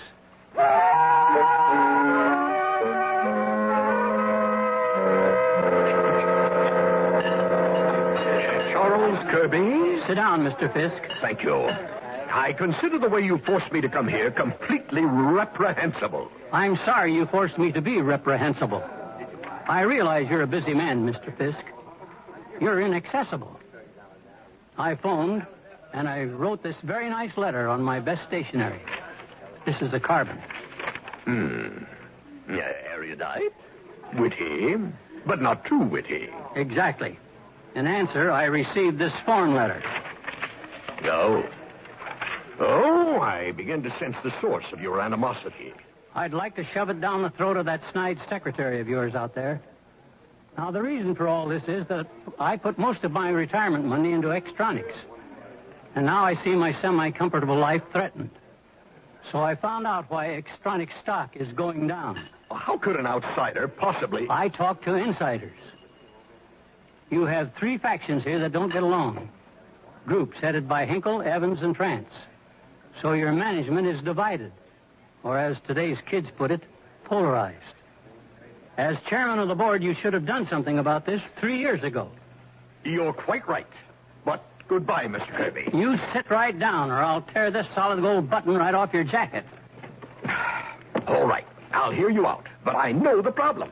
I can't fire any of them. They're too good, too important. And they're also prima donnas, and if I speak frankly to them, they'll quit, and one of my competitors will hire them. Of course, if I don't fire them... Right down the drain. There's no solution. There's always a solution. Let me give you an example of a difficult problem. Once upon a time, an Arab died, leaving his 17 camels to his 3 sons. Half to the oldest, the third to the middle son, and a 9th to the youngest son. 17's a prime number. It's impossible. Yes, but then a wise man rode up on his camel, and they told him their problem. The wise man thought a moment, then said, "Suppose I lend you my camel, temporarily. Now, you have 18 camels, and half of 18 is 9. So the older son took 9 camels. Next, a third of 18 is 6, and the middle son took his 6 camels. And a 9th of 18 is 2 for the youngest son. And now 9, 6, and 2 are 17. And so this remaining camel, of course, that's mine." And with that, the wise man got on his camel and rode off. Shall I run the camels by you again? No. I was just thinking. It's an unusual solution. Well, I have a solution to your problem, and it's a little unusual, too.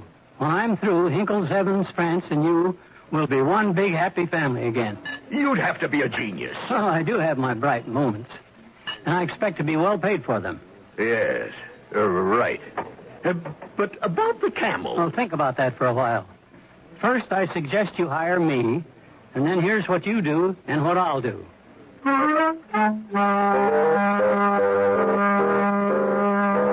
morning, Eric. Good morning. Gentlemen, I want you to meet Kirby Charleston, Mr. Hinkle, Mr. Evans, and Mr. Pratt. Hello, sir. I'll be brief, gentlemen. Benton, Rogers, and Gravette, as well as Matrix Development, are concerned about the way things are going at Extronics, and they should be. Our dividend is going to be half of what it was last year. What are you talking about? Now, needless to say, they believe we're doing something very wrong. And they suggested Kirby Charleston here.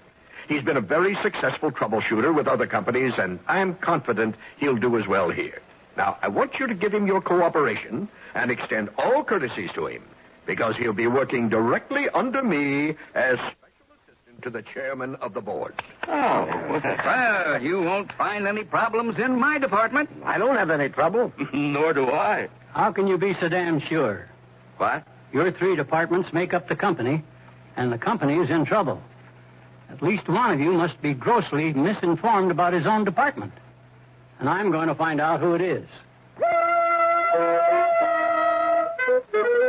I wandered around Extronics for 3 days, asking questions, taking secretaries out to lunch. Very pleasant it was, too. Asking questions and filing the answers away. The 4th day, I visited Hinkle, just after his 3-martini lunch. Good afternoon, Mr. Hinkle. Hello. How was your lunch?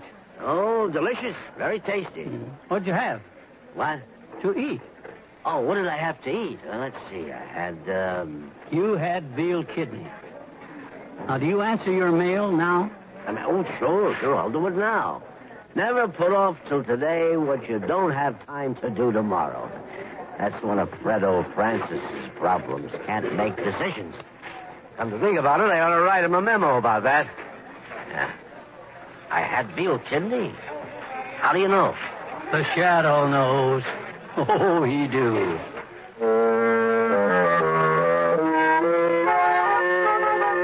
The Hinkle situation was just as I had heard it at the bloody board. So, one down. And the next day I dropped in on Evans. A really nice, bright man. Miss Henderson! Where are you, Miss Henderson? Hello, Mr. Evans. Where did you come from, Mr. Charleston? I came from Ohio. Miss Henderson stepped away from her desk for a moment. What for? Guess. Well, that's another one I've got to replace, leaving her desk. Women. What was it that Shakespeare said about women? No, that's what Sherman said about war. You're right. Hey, Have you found out who's creating the problems around here? Indeed, I have. Great. Glad to hear it. Anybody I know? You better believe it. I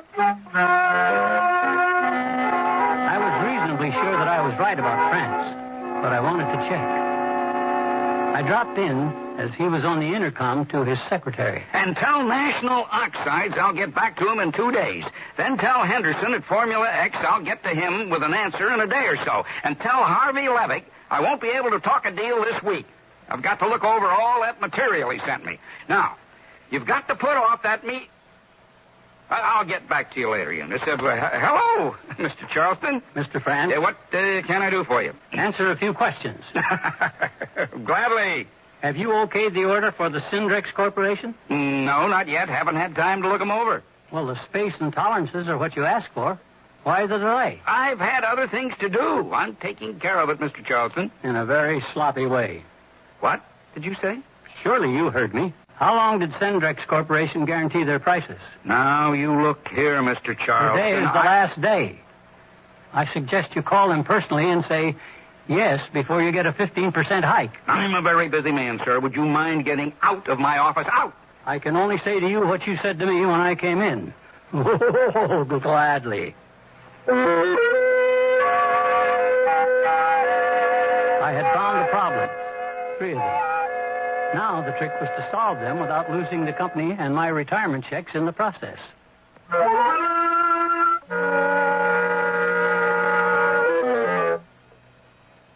Sears Radio Theater will return after this message from your local station. Who would be the skier you most admired in your 2004 years? That would probably be the Colonel. The Colonel? Mm-hmm. That wouldn't... He's an extra crispy little old guy, little beard. He is a skier? Fearless skier, as a matter of fact. Oh. If anybody ever calls him a chicken, you know... I get the picture. As a matter of fact, in the off-season, he used to ski down a big mountain of mashed potatoes. But, you know, Bobo Sheehan from Reno Ski Shop is a good friend of his. As a matter of fact, he convinced his wife, Leslie, to marry him. Oh? Yes, the Colonel was hobbling around Bobo's store with a broken wing. His leg, yeah. It might have been his wishbone. What about Leslie? Well, the Colonel heard this muffled voice and this lack of skier and Levi clothing. And Leslie. Bobo. He had bought so much great merchandise that he was about to suffocate himself. And she saved him? Took a pair of Olin skis and popped him out like a shoe on a promise that he'd marry her. Heartwarming. When did that happen? That was last Thursday. Kids were thrilled about it. Shop Bobo's Reno Ski Shop, 1200 South Wells Avenue. Okay.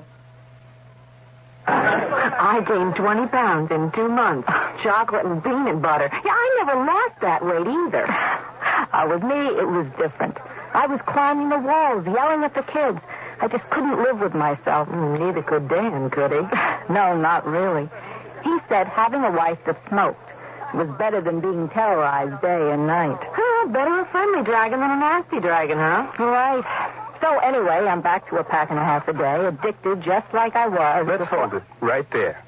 The American Heart Association wants you to know that smoking cigarettes becomes a habit, not an addiction. Habits can be broken. Smoking is a matter of choice, not destiny. We can help you quit. You don't have to gain weight or climb the walls. Contact your American Heart Association for a free booklet that explains how to break your cigarette habit step by step. The American Heart Association wants you to know we're fighting for your life.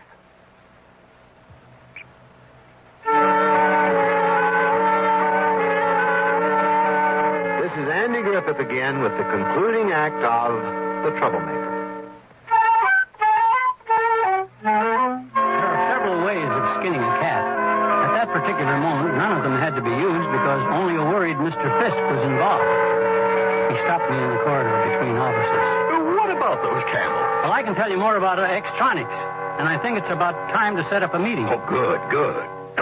Hinkle's coming this way. I'm ready for him. Hello, Harrison. And Mr. Charleston. Well, I'm glad you're here, Mr. Hinkle, because I don't like to talk about people behind their backs. You mind if I eavesdrop? Drip away.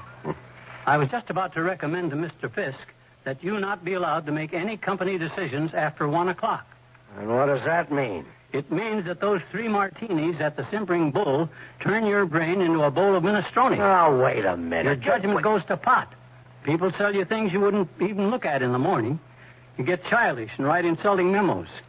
This is a company, Mr. Hinkle, not a daycare playground. Oh, now, Mr. Charles, are you trying to call me an alcoholic? I'm trying to avoid calling you an alcoholic. I'll leave it to Mr. Fisk to act on my recommendation. I have more to do, but I'll tell you something, Mr. Hinkle. You and your 3 martini lunches are one of the things wrong with Extronics. Did you hear that? Oh, every word, clear as a bell. Well, I resent this guy. Oh, I don't blame you. Of course, I have seen some of your memos. Well, I sometimes get in the mood to write a memo. Is it usually after lunch? No, I don't think so at all. Not really. Well, if there's nothing to it, don't let it bother you. I won't. But, well, he practically called me an alcoholic. I hope that was a psychic slip. Yes, it must have been. I haven't had lunch yet. I mean, I haven't.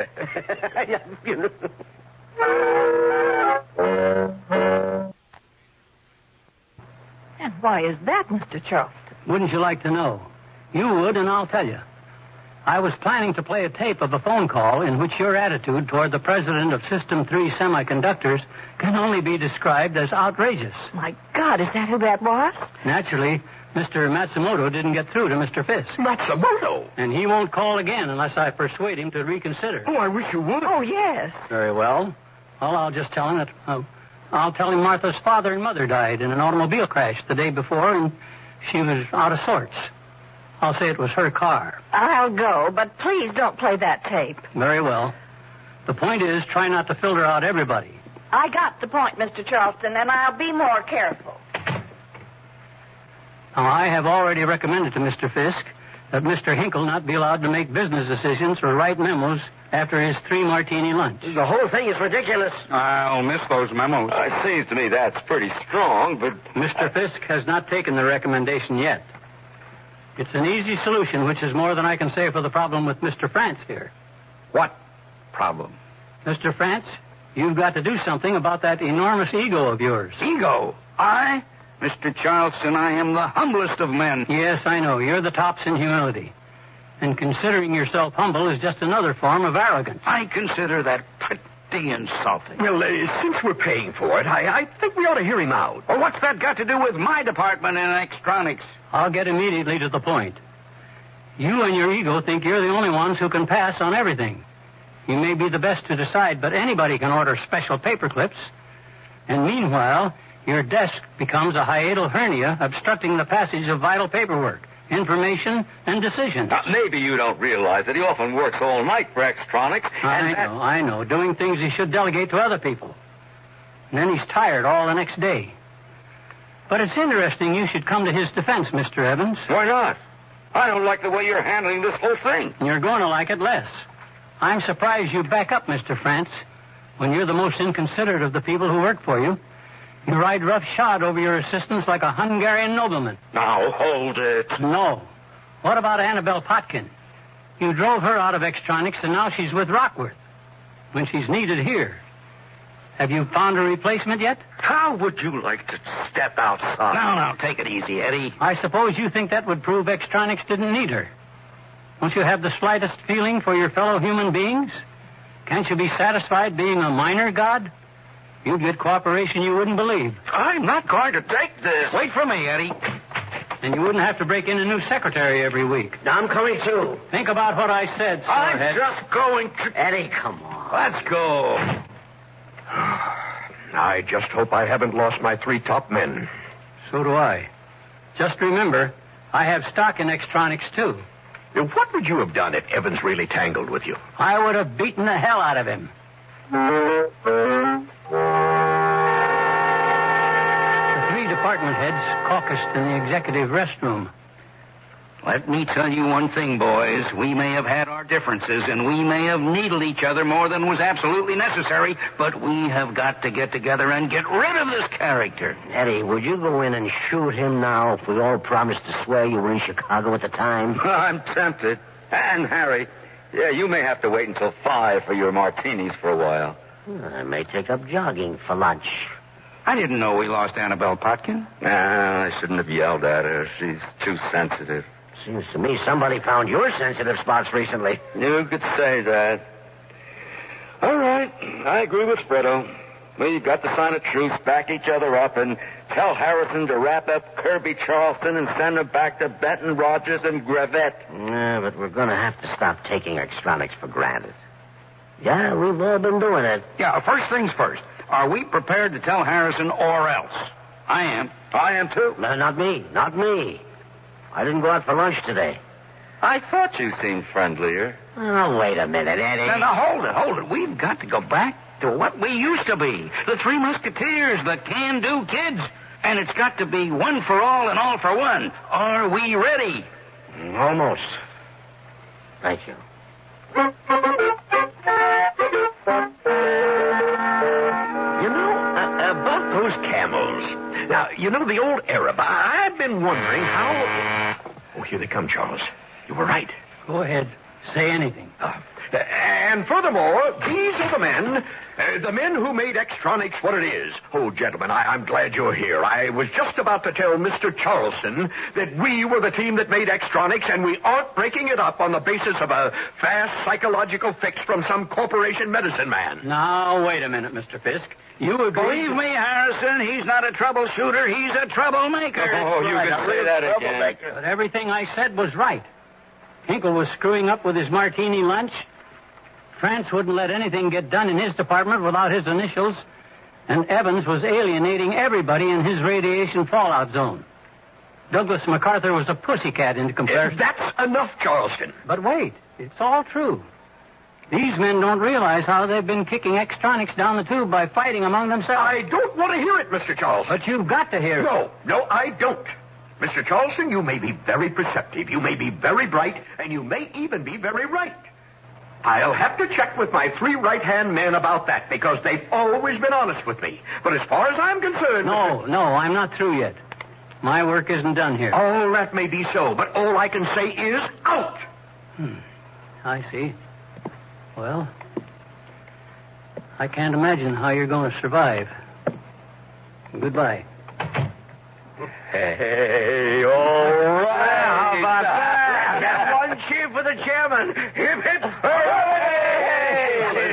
Fellas, I'm sorry I hired him, but everything was going down. I didn't know what to do, but I had to do something. Maybe there's something to be learned here. I just wouldn't have the slightest idea.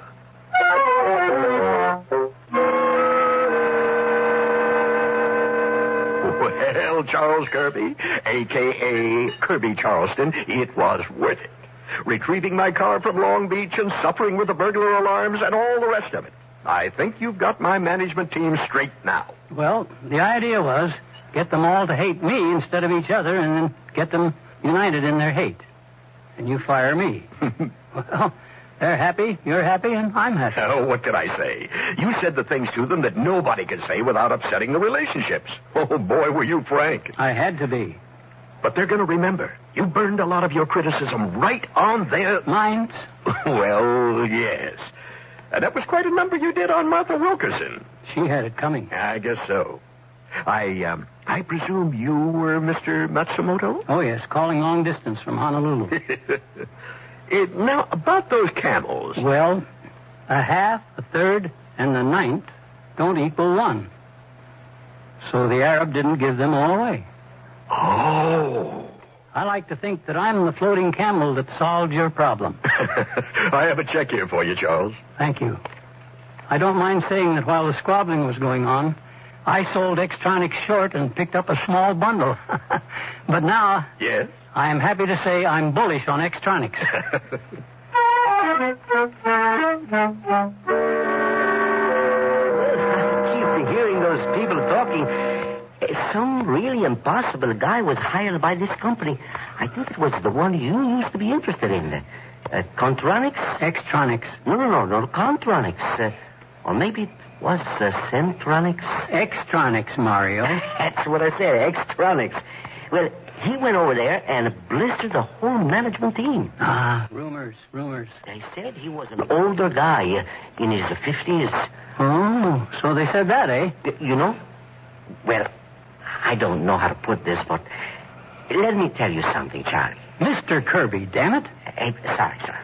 You're going to tell me what? Yes. Mr. Kirby, I was just going to say that you ought to do something with your time. Well, I'll think about it, Mario.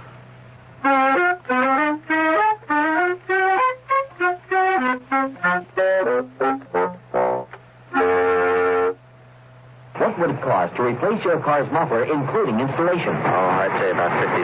No, wait, $45. Could be around $30.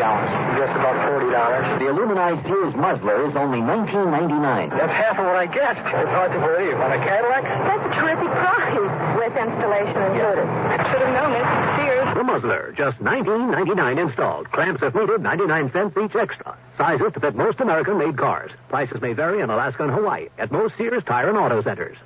The suit to own, if you could own only one, is on sale at Sears. The $119 four-piece vested is now $89, a $30 savings. The suit, contrasting slacks, and reversible vest make 6 different outfits. The four-piece vested suit, it should be the suit you own. On sale for $89 until February 24th in larger Sears men's stores. Style, sense, satisfaction. Sears men's store. Prices and dates may vary in Alaska and Hawaii.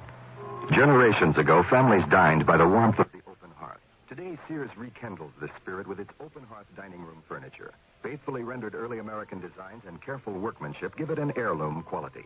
The satin glow and warm highlighting of Sears open hearth take 26 steps to achieve. There's no shorter method to bring out the beauty of the wood. And like all good furniture, open hearth is made to last for a long time with sturdy tongue and groove and mortise and tenon construction. Choose from 16 different pieces of open hearth at most Sears retail stores. I sell draperies at Sears. Yesterday, a lady came in and said that she'd been in and out of about every store in town looking for draperies and at this point didn't know what she wanted anymore. I asked questions about her tastes and decor and then made suggestions. She was thrilled. She found what she wanted and learned a little, too. It made me feel good to know that I helped her out. Sears people are friendly people who help you find what you want. Sears, where America shops.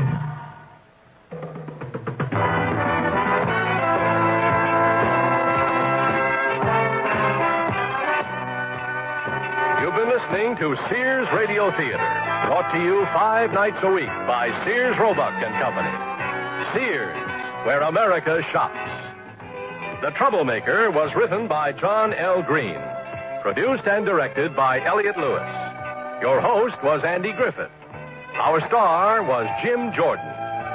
Also heard were Michael Gelman, Shirley Mitchell, Mary Jane Croft, Ralph Sedan, Elvia Allman, Frank Nelson, Sidney Miller, Herb Rudley, Herb Vigran, and Jerry Hausner. The music for Sears Radio Theater was composed and conducted by Nelson Riddle. Art Gilmore speaking.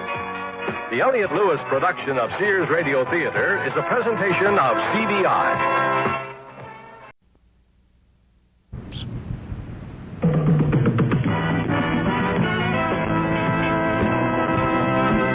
The Sears Radio Theater tonight presents host Vincent Price with a tale of mystery. Ellie, you're putting us on. I am not, I swear. My fingers are barely touching the pointer.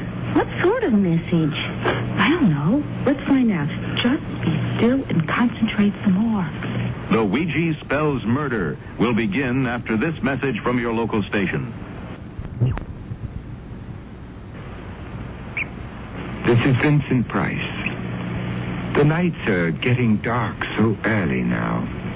This is Ellie Sims' first thought as she locks up the bookstore, leaves the friendly lights of the shopping mall, and steps out into the dark, deserted city street to wait at the corner bus stop, alone. Ellie sits down on the bench to wait. The bus should be coming along any moment. She smiles as she recalls a frivolous purchase made during her afternoon lunch break. A Ouija board, an old-fashioned parlor game. She imagines her grandmother once whiled away slow, sunny afternoons, sitting at a lace-curtained window with a friend, the Ouija board between them on their laps, their hands poised delicately on the pointer as they asked it to spell out the answers to blushing questions. Tell me, Ouija, do I have a favorite beau? When we go to the band concert in the park next Sunday afternoon, will he hold my hand? They wait patiently until at last the pointer slides hesitantly across the board to spell out the desired answer. Yes. Ellie shivers suddenly in her winter coat. It's getting colder and darker.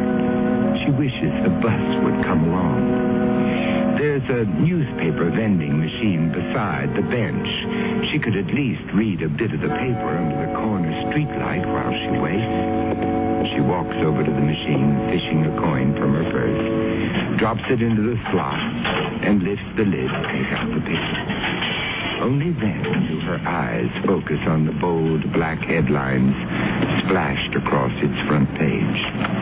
Another body found. 7th young woman victim of sidewalk slasher. Which brings us to as good a place as any to begin our story.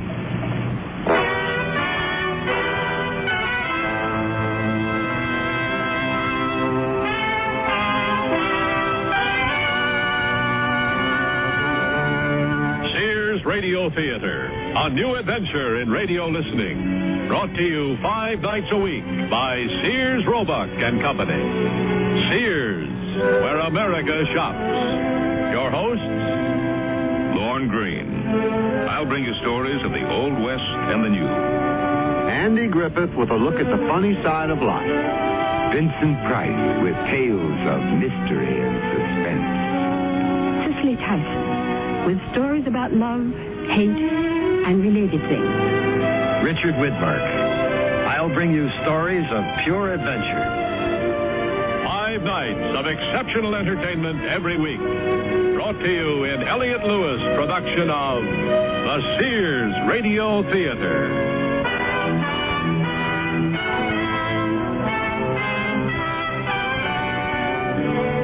Our story, The Ouija Spells Murder by Shirley Gordon. Our stars, Louise Heath and Joan McCall.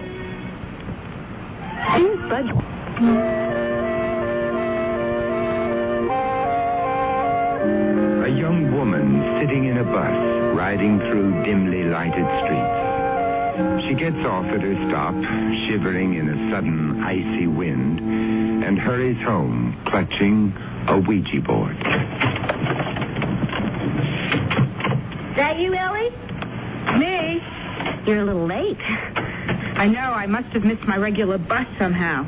I had to wait almost a half hour for the next one. How grim. Grimmer than you think. The street's so dark and deserted outside of the mall, and there wasn't another soul around at the bus stop. With all those terrible murders lately. There's been another. It's all over the front page of the paper. Oh, dear. Ooh, how awful. Well, no good dwelling on it. What do we have for dinner? Well, since you were late, I went ahead and combined our leftovers into a casserole. It's already in the oven, okay? Great. I'll do the salad. It's done. Marvelous. I think I'll miss my bus every night. Don't push your luck. Oh, what'd you buy? Open it and see. You sure? I bought it for us. Really? Oh, it's a new jigsaw puzzle. I hope it's easier than the last one. I nearly went blind. It's not a new jigsaw puzzle. A Ouija board? I've heard of them, but I don't think I've ever actually seen one before. I thought we might have some fun with it. How does it work? You just ask it questions and it spells out the answers. What kind of questions? I don't know. We'll find out.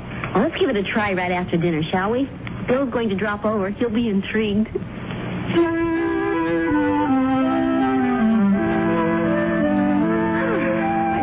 you sure this is what our grandmothers called entertainment? Nothing's happening. Our grandmothers had more patience. We're too used to instant pictures on the TV screen. Maybe you're not asking it the right questions. I'm asking it, is my boss going to give me a raise? That's the right question as far as I'm concerned. It says to start out with simple yes or no questions. A simple yes is all I'm asking for, Ouija. But you have to give the pointer a little push in the right direction. But that would be cheating, and it wouldn't be any fun. Oh, come on, Ellie. You don't really think that thing's going to start moving by itself, do you? No, but... Well... I don't think you should know that you're pushing it. I think you have to keep concentrating hard until your subconscious starts pushing it.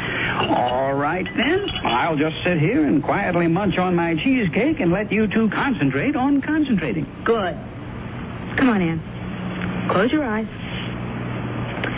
And this time, let's really stay absolutely still and keep our minds focused completely on the pointer. I have been concentrating as hard as I can.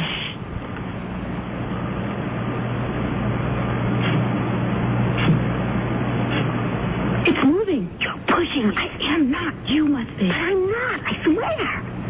Come on now. One of you has to be. I think it's starting to spell out something. F-I-N-D. Find. It's going to tell me to find a new job.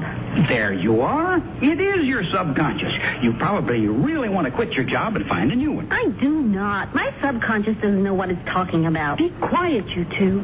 Maybe we're getting a message of some sort. Oh, come on, Ellie. You're putting us on. I am not. I swear. My fingers are barely touching the pointer.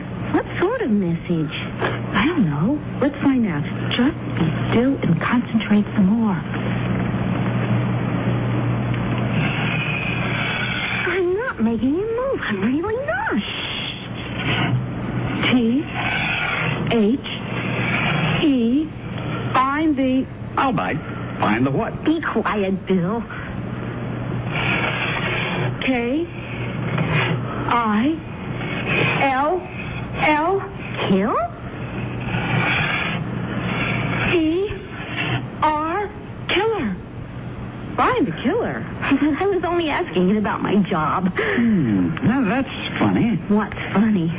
All the time you two have been fooling around with that thing, and I've been sitting here having my coffee and cheesecake, I haven't really been able to keep my eyes off the front page of this paper and thinking about those murders. Then it's your subconscious that was the strongest force in the room. And the Ouija board picked up on it. Well, let's face it, all of our subconsciouses are probably thinking the same thing. We're all wishing they'd find that killer. But it's still kind of remarkable. The pointer began moving so fast I couldn't keep my fingers on it. I know, me too. The power of the subconscious. I'm not going to knock that. Let's see if it'll spell anything else, okay? All right. But I think I'd better watch my thoughts. Let's all be quiet and concentrate. On what? The murders? I'm trying not to think about them. Concentrate on whatever message the board has for us. Do you have anything more to say to us, Ouija? Oh, Ellie, really? Next thing you know, she'll bring home a crystal ball. Both of you. Ouija, do you have anything more to tell us?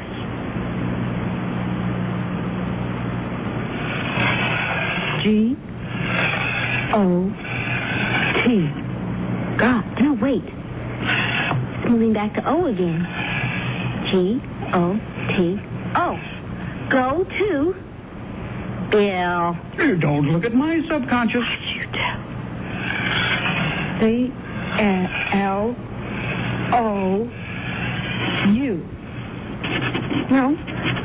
No, it's changing the last letter. To a V. C-L-O-V. E-R. Clover.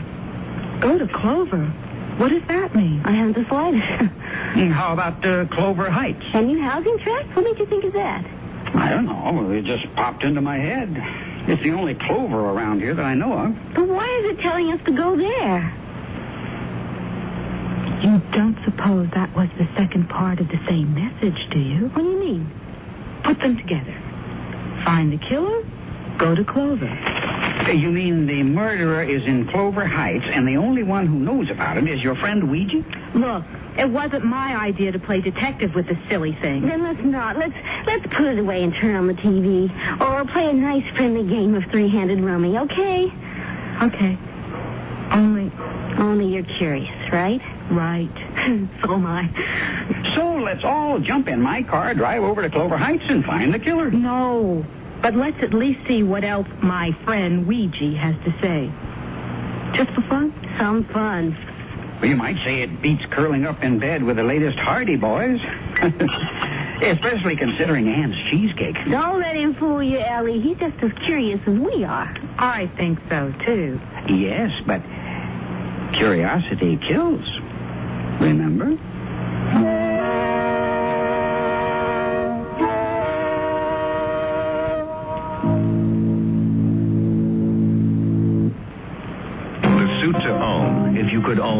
one is on sale at Sears. The $119 four-piece vested is now $89, a $30 savings.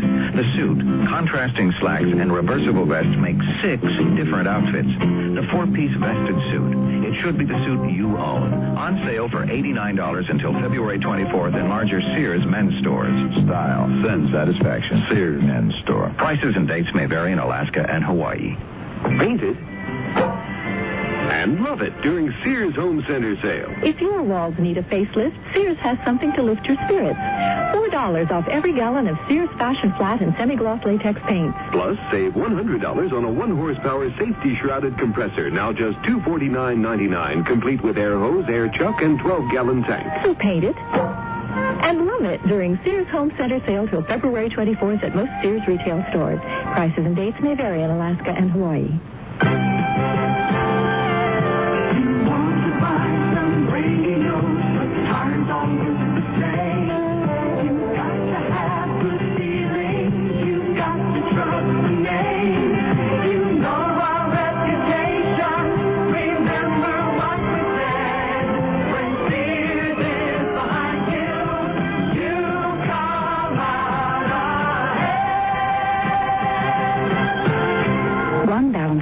I'll never forget is the time I received a diamond. There's nothing quite like diamonds for expressing love, and now there's no better time to buy them for your love. Now, at most Sears retail stores, all tradition diamond jewelry up to 1 carat is 20% off till February 24th. That's 20% off diamond solitaires, pendants, earrings, bracelets, stick pins, and fashion rings. So give her a diamond from Sears, and she'll remember this Valentine's Day forever. Dates may vary in Alaska and Hawaii.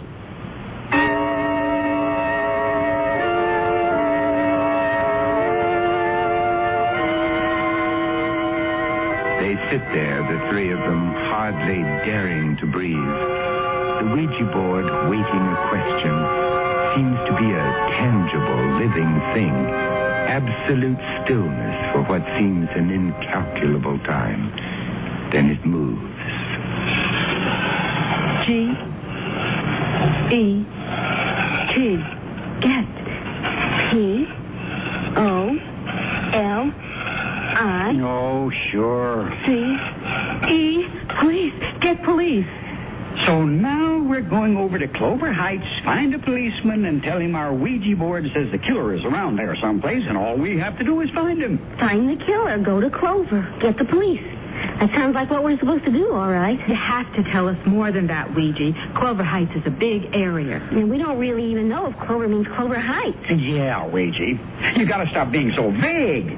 Where exactly are we supposed to find the killer? Oh, you thought we were kidding. But it looks like it's going to answer you. This better be good. The pointer's moving so fast. But it isn't spelling out anything. Seems to be very agitated. Oh, maybe I hurt its feelings. Sorry, Ouija, old boy. Hey, it's starting to spell something now. S-K-O-L. Skull. Well, now we know what the Ouija is. A thirsty Scandinavian. And he has a point. Why don't I fix us all a nightcap? Wait. It's spelling something more. S-K-O. School again. Ouija wants a double. No. It's circled back to O again. It's S-K-O-O-L. School. Do you think it means S-C-H? School, spelled phonetically? Is there a school in Clover Heights? Yep. Right smack in the middle of it. The school was there to begin with. They're building the housing development around it. Now, that's something I didn't even know. Neither did I, and I would also think that even my subconscious would know how to spell school. All right. Assuming that school, however you spell it, is some kind of, well, let's say, legitimate clue, what does it mean? That the killer is hiding out there? Maybe. I don't know. Let's see if the board is going to tell us anything more. I'd almost just as soon it didn't. Put your hands back on the pointer, Ann. I can feel it beginning to move already.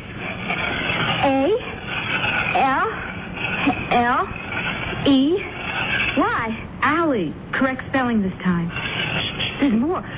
H-O-U-S. That's all? No E? But it must mean half. Phonetic spelling again. School, alley, house. We could drive over and see. See what? If there's an alley by the school. And if there's a house by the alley. And if there is? Well, the board said we should get the police. Oh, man, now I know I need a drink. The paper says the police are desperate for clues. Yeah, I don't think they mean that desperate.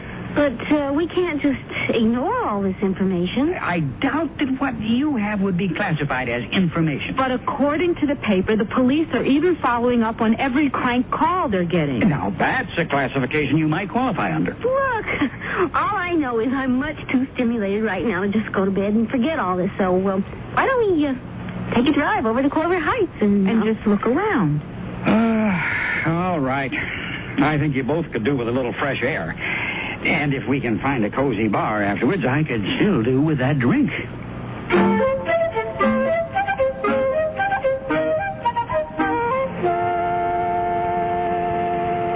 Well, for what it's worth, here we are, Clover Heights. It's so dark. I guess they haven't got all the electricity in yet. Not here, where the newer houses are going in anyway. Should be plenty of light up by the school, though. I hope so. Anyway, we're just going to drive through for a quick look-see.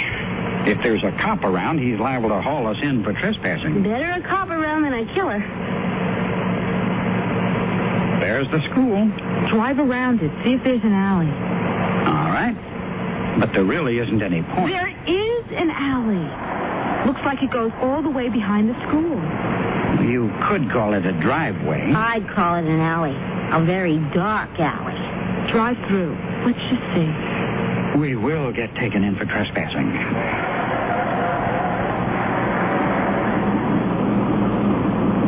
So, what are we proving? We found the alley, and on one side there's a school, and on the other side, look, a house. School, alley, house. None of us has ever been here before, and how do you explain it? Coincidence. And let's get out of here. Yes, let's. But how can you explain it? I can't. And whenever anything happens that I can't explain, I figure it's a good time to have a drink. Let's go find that cozy corner bar I promised myself.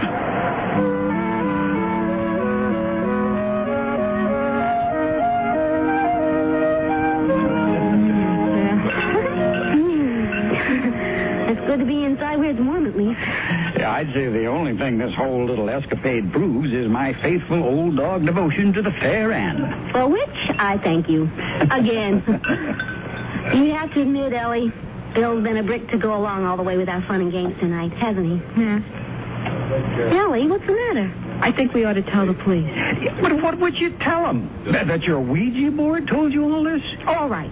So they think I was some kind of weirdo. But they would still check out the house, just in case. Find the killer. Go to Clover. Get the police. That is what the Ouija told us to do. The Ouija didn't tell me to do anything. And if you two are really serious about bothering the police with all this nonsense, I'm afraid you'll have to count me out. What happened to my faithful old dog? He'll sit right here with his keg of brandy around his neck and wait for you. Okay? Then can we borrow your car? All right. But remember, I won't have any way to get over and bail you out.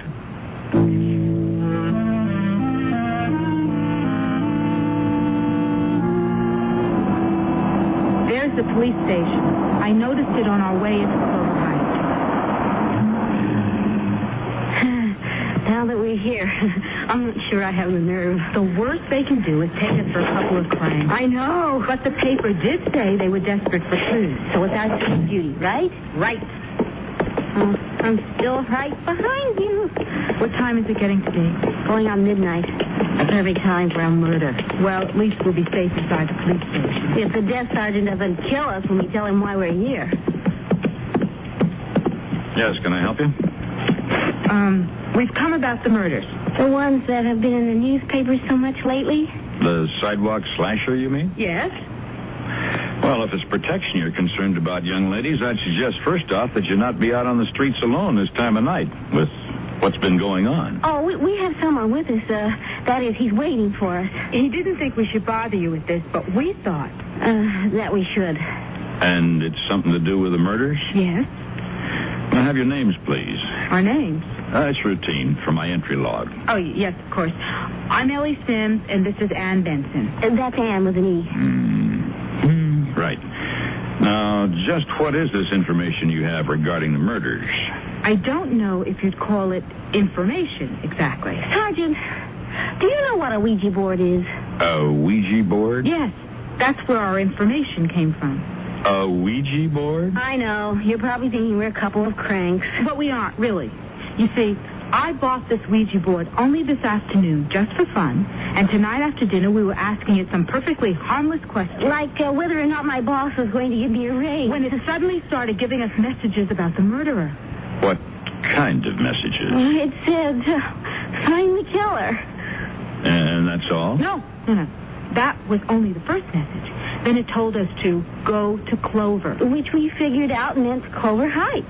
How did you figure that? Well, it was the only Clover we could think of. And besides, later it said there was a school and an alley behind it. And a house.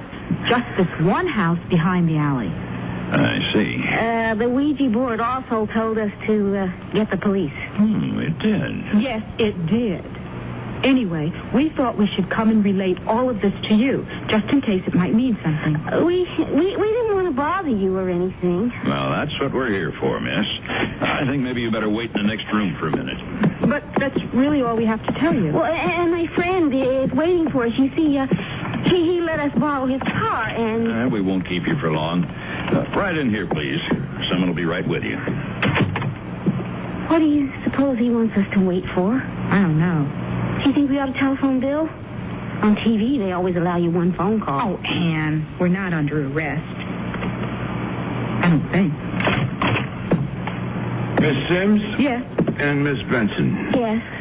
I'm Detective Lieutenant Connors. The desk sergeant told me a story. If you don't mind, I'd like to have you repeat it. About the Ouija board. Now, I understand that's how you say that you came by the information which you relayed to the officer outside. You mean you don't believe that what we told him is the truth? Oh, but it is, Lieutenant. We were just fooling around with this silly game. Now, just a moment, Miss Benson. First of all, where did you get this, what'd you call it? Ouija board, Lieutenant. It's a kind of an old-fashioned parlor game that used to be popular several years ago, before television. Where'd you get this particular one that you were, as you say, fooling around with? I bought it just this afternoon at a toy store and shopping mall where I work. Well, what kind of work do you do? I'm the assistant manager of a bookstore. But I don't see why that... And you, Miss Benson? I'm a secretary for an advertising firm. And you were asking this Ouija board a question about your job, right? How did you know... Oh, I guess I must have mentioned that to the desk sergeant. Yes, I was asking it if I was going to get a raise. Well, did it answer you? No, it started giving us these other messages instead. What other messages? Can you remember them exactly? Yes, of course. The first thing it said was, find the killer. And you assumed this meant the so-called sidewalk slasher. Well, what other killer could it mean, Lieutenant? Those awful murders are all we've been reading and hearing about lately. And I just brought a newspaper home with the story of the latest murder on the front page. Okay. So then did you ask this Ouija board where you were supposed to find the killer? Not exactly. We only asked if it had any further message. And it did. It spelled out, go to Clover. Just Clover, not Clover Heights? That's right. But Clover Heights was the only Clover we could think of. All right, then what? The next message after that was, get the police. Which brought you here? No. I mean, not right away. That is, we thought it was all too vague. So we asked the Ouija board, to be more specific. About what? About where in Clover Heights the killer was to be found. And was Ouija specific at this point? Yes. Well, that is, it spelled out 3 clues, you might say. Which were? School, alley, house.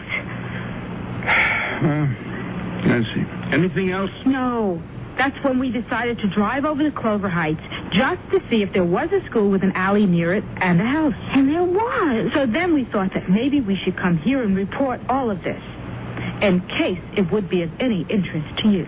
I assure you, it's of interest to us, Miss Sims. It is? Yes, in fact, I'm going to ask you both to accompany me to the location you've described. But, is that necessary? I mean, we didn't think... You didn't think what, Miss Sims? That we were going to take your story seriously? We weren't sure, but I guess we didn't really think you'd take it this seriously. After all, Lieutenant, the Ouija board is just a game. But murder is not, Miss Benson.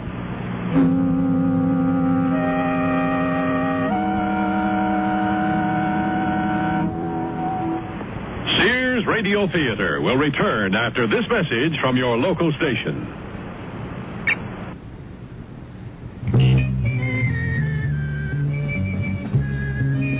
You've heard it said, Smitty's, putting it all together just for you. Now, that's not a slogan. It's a fact.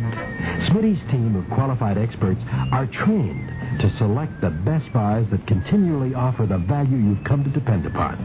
This week's Smitty's feature from the meat department is tender, succulent cross rib roast, only $1.79 a pound. You'll want to buy an extra large roast so you can enjoy really good roast beef sandwiches, too. Another great meat buy this week at Smitty's is Cudahy Bar S smoked picnics, only 79 cents a pound. And while you're at the meat department, choose some tasty fish for another family treat.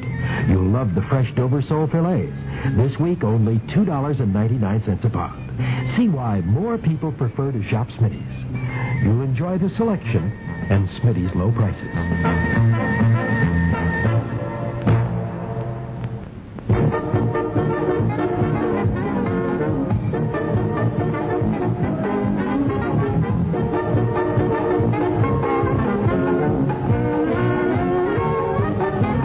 Want to be happy and feel good? Then listen to Cool Radio 96 afternoons on the Joe McNamara Show.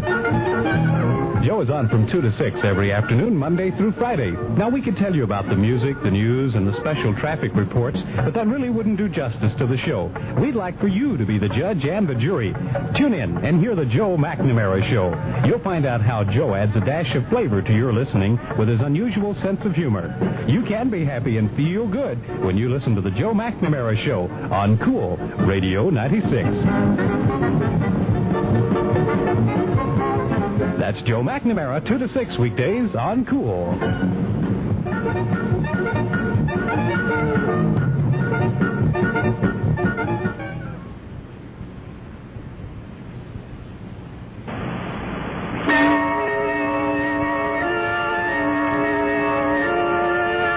Vincent Price again, and here's the concluding act of the Ouija Spells Murder.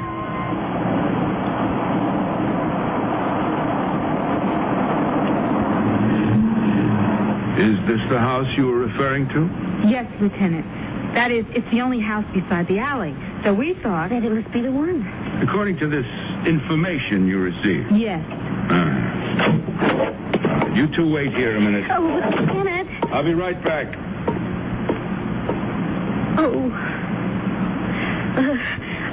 I didn't even want to come anywhere near this alley again, even escorted by a detective. Funny. When we drove through here with Bill, he kept saying he felt the presence of a policeman. Poor Bill. He's going to be so worried about us. Whatever we're here for shouldn't take too long. What are we here for, do you suppose? To wait while Lieutenant Connors checks out that house, I guess. Do you think he doesn't believe us? About the Ouija board, I mean. I don't know, but he seems to be taking our information seriously. However, he thinks we got it. Where did he go? I don't know. It's too dark to see. Oh, I wish he'd hurry up and come back. Oh, I think I hear him coming now. Are you sure it's him? Quick, lock your door just in case. I can't find the lock. Neither can I. Oh, Lieutenant, it is you. Oh, it's so dark out there. We couldn't be sure. The house is vacant. I'm going to look around. You both better come with me. Yes. I don't want to sit out here in this alley any longer. Neither do I. But I don't much want to go inside that house either. This way. We don't have any choice.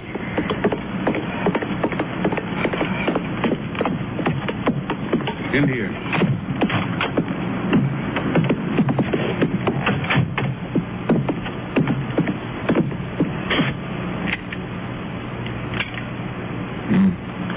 Electricity isn't on. I have to use my flashlight.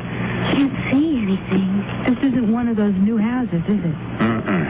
built as a small caretaker house at the time the school was put up. I wonder how long it's been empty. I'm not sure that it is. What do you mean? A sleeping bag rolled up in the corner over there. Nothing more than that, just a bedroll. I suppose he's here, right now. Well, we'll find out soon enough. Hold on. Let me check out this closet.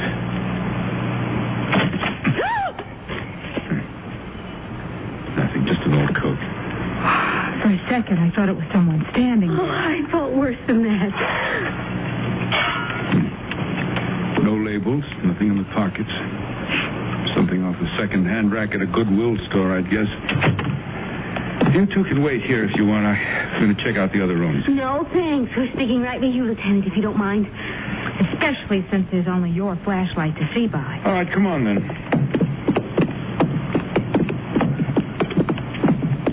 No sign of anyone. Only the kitchen left.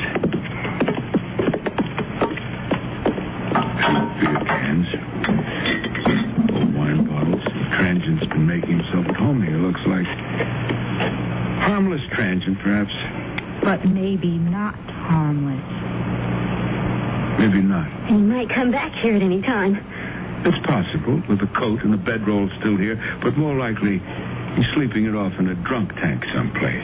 But you are going to try and find him and question him, aren't you, Lieutenant? After all, he could very well be the killer, couldn't he? You mean just as your Ouija board indicated, right? I know it sounds unlikely to you, Lieutenant Connors, No, Miss Sims, it doesn't sound unlikely to me at all. That is, the transient who's been shacked up in this house could be the killer. Then the Ouija board might be right. We have, in fact, had this man under surveillance for some time now. But I don't understand, Lieutenant. Then why did you bring us here just to conduct this pretense of an investigation? The existence of this suspect and this area of investigation haven't been mentioned in any newspaper account, Miss Sims. So what I'd like to hear from you right now is a reasonable explanation of how you secured your information. But we told you, Lieutenant. I said a reasonable explanation, Miss Benson. But what we told you is the truth, Lieutenant Connors, and I still don't understand why you brought us here to this house where a man who is a suspect is... Was a suspect, Miss Sims. At the time of the latest sidewalk slashing, we had our transient friend in actual custody on a minor charge. But what about the time of the other murders? He has alibis which appear to hold water. We now consider him in the clear. Then why were you interested in our story at all, Lieutenant? If it was old news to you, if you'd already checked out this house and everything. There are two other developments which have also been withheld from the newspapers, which make your coming into our precinct tonight with this story of yours seem something more than coincidence. What are those two developments, Lieutenant? The body of the slasher's latest victim. It was found right here in this alley. No wonder. I have such an awful feeling about this place. Lieutenant, can't we get away from here, please? And the other development, Lieutenant Connors? There is the indication of a possible involvement in this case by a member of our own department. Oh, you mean... Lieutenant, are you saying that the killer might actually be a police officer? You both appear to find it hard to believe that an officer of the law could be subject to the same human flaws as any other man. Yes, I suppose so. Oh, my God. Tell me, the latest murder victim found at this location, Cynthia Baker, are you certain neither of you were acquainted with her? Yes, that is, I wasn't, and I'm sure... I wasn't either, Lieutenant. She worked as a secretary, too, Miss Benson. Yes, I read that in the paper. All of the victims... They were young women of approximately the same age as yourself. Yes, we know. Unwisely venturing out on the city streets at night, alone. As you, too, did this evening. But we were only trying to... Assist the police in their bumbling attempts to solve these horrendous crimes. Yes, of course. Lieutenant Connors, you should remember that the desk sergeant knows that you brought us here. That's right, Lieutenant. Yes. Of course. I'd better be getting you back to the station now.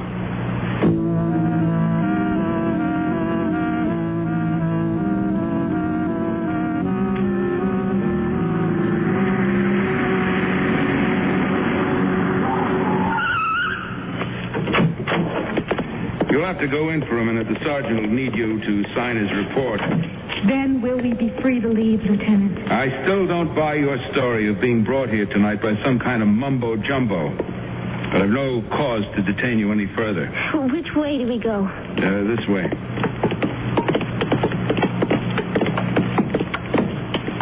Now, that door over there leads from the underground garage into the station.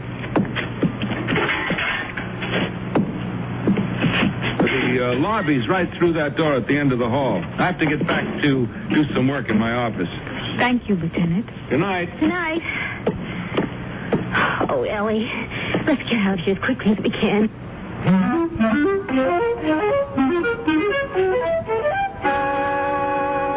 Oh, Miss Sims, Miss Spencer. Lieutenant Connors just buzzed me from his office. You're to sign my report. Yes. And then I suggest you both get right home and in off the streets as soon as possible. Don't worry, we will. Good night, Sergeant. Now, take care now.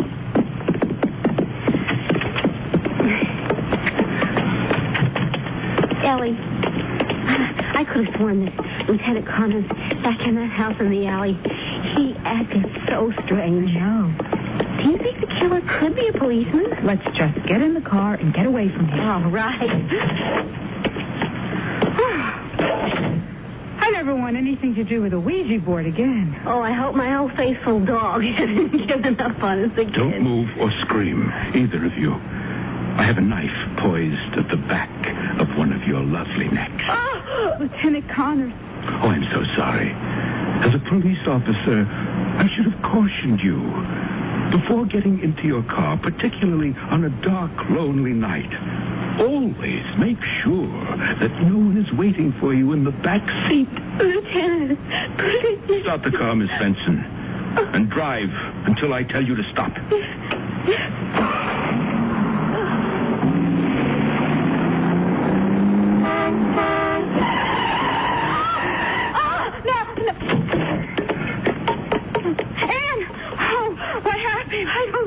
That taxi, it's swerved right in front of us. Oh, thank God it scared off the lieutenant. Ann, Ellie, are you all right? Oh, Bill, how did you get here? In that cab. We pulled up just as you were pulling away. And just in time for our headlights to catch the glint of that knife at your neck. It was chancy, but the quickest thing we could think of to do. Thank goodness it worked. Bill, that man with the knife, he's a police officer. He got away. No.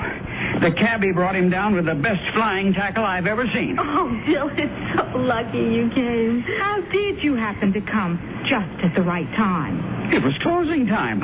I got locked out of the bar.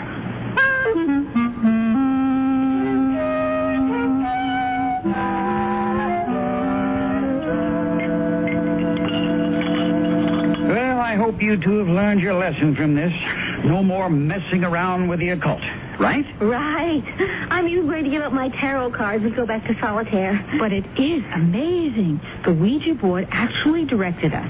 First, to the house of a legitimate suspect and the alley where the latest victim was found, and then to the killer himself. I just assumed the Ouija hadn't gone that far. Wonder what? What the Ouija board would have to say now. I thought you said you were swearing off.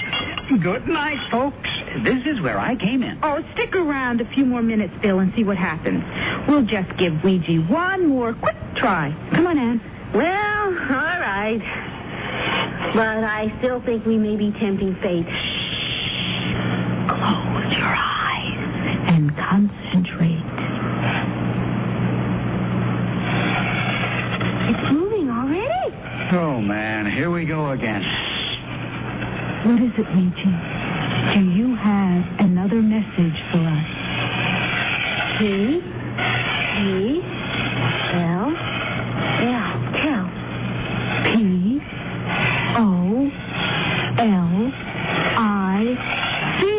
Police. Tell police. No more police tonight. Wait a minute, Bill. This might be important. Yes, maybe we'll need to borrow your car again. B-L-U-C. Blood. Phonetic spelling again, remember? Tell, police, blood, O, and on. Tell police, blood on. What? I I don't want to know. No more Ouija.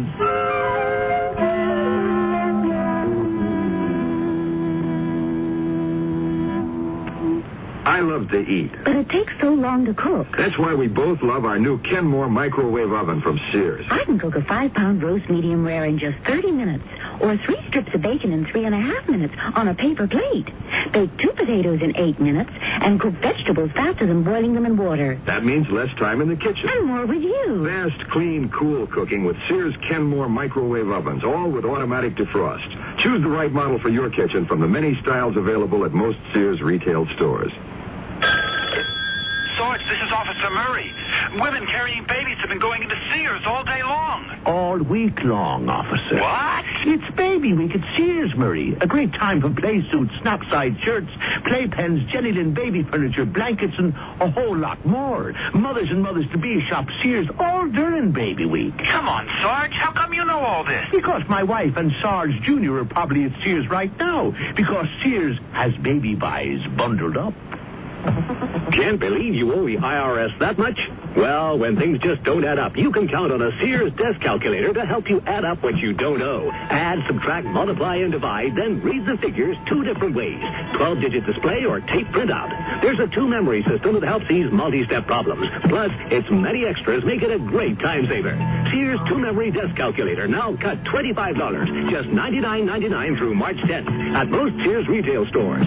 Prices and dates may vary in Alaska and Hawaii. When I need advice, I go to my mom. Why not? It's free. Now that I'm married and moving into a new house, I want all the advice I can get. So when Mom says shop Sears, I listen. You should. Sears is a great help on those big items you'll need for your new home. Major appliances like washers, dryers, and refrigerators. They'll deliver, install, and service. I always depend on Sears. You should, too.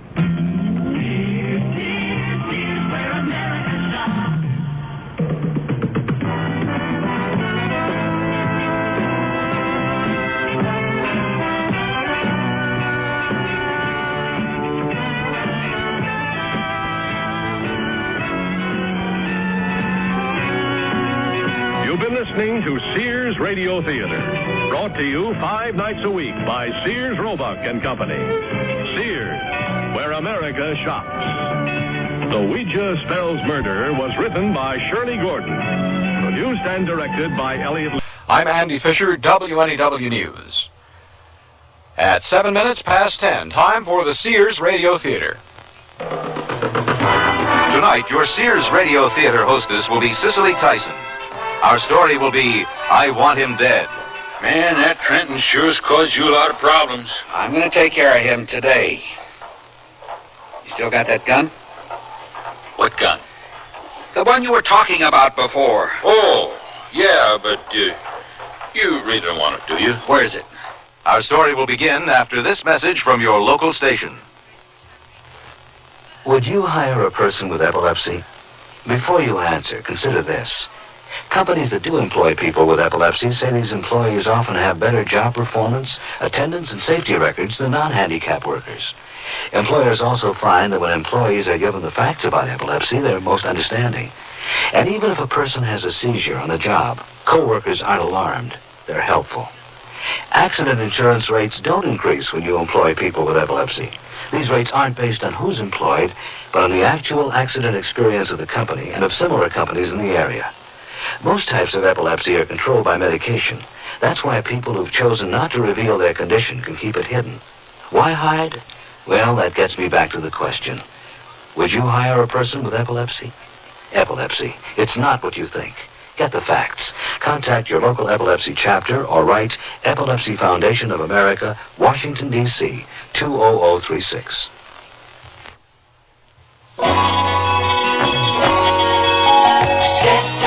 Get happy, come on and fly down to Portugal. Forget your troubles and let us take you far away. Get happy, come on and fly down to Portugal. This year, let TAP, the airline of Portugal, take you to the TAP Happy place. Portugal is unspoiled, and the dollar still goes a long way. Just compare the values in Portugal. They're greater than those in other European countries. TAP has a travel program to make you TAP happy, no matter what your tastes, vacation time, or budget. And you can even include Spain and Morocco in your tour. Call your travel agent or TAP, the airline of Portugal, and get TAP happy, get TAP happy. Come on and fly TAP to Portugal. Get TAP happy, fly TAP to Portugal. Get TAP happy. This is Cicely Tyson. It's 4 o'clock in the afternoon. The park is full, the rush hour traffic is building. But we're not quite ready to begin our play. Not all of the characters are in place. We're waiting for the arrival of Mr. Robert Trenton. He's not the central figure of our play, but without him, it would be impossible for us to get things on the way. But don't be alarmed. It's only that the traffic is slightly heavier than we expected. Mr. Trenton is still a few blocks away. Stopped at a light, perhaps. Or maybe he stayed for one extra drink at Casey's bar. Whatever the reason for the delay, I'm sure he'll be along presently. The play you're about to hear deals with a thing we can all relate to. Revenge. I know I've often contemplated what I would do were I involved. Mr. Trenton must be approaching because here comes Billy Green on his bike racing toward the light. And there's Robert Trenton's blue car, weaving through the traffic, swerving from side to side. Billy's almost to the corner now. The light's about to change. Billy's crossing the street. Oh, my God! He hit him! I saw it! Get out of the way! Give him room! Call the police! And that's only the beginning of our story.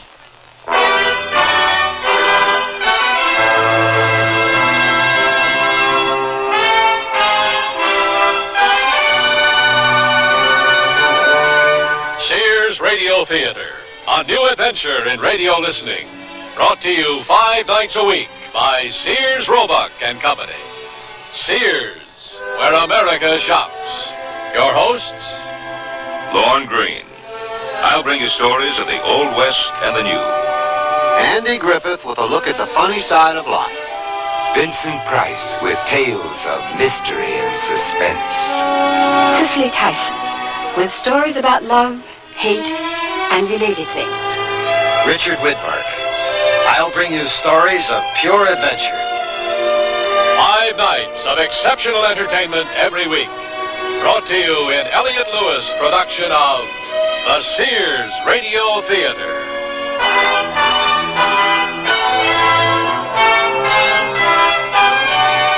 Our story, I Want Him Dead, by David Chomsky. Our stars, Vic Perrin and Peggy Weber. When I need advice, I go to my mom. Why not? It's free. Now that I'm married and moving into a new house, I want all the advice I can get. So when Mom says shop Sears, I listen. You should. Sears is a great help on those big items you need for your new home. Major appliances like washers, dryers, and refrigerators. They'll deliver, install, and service. I always depend on Sears. You should, too. Sears, Sears, Sears, where America shops. The suit to own, if you could own only one, is on sale at Sears. The $119 4-piece vested is now $89, a $30 savings.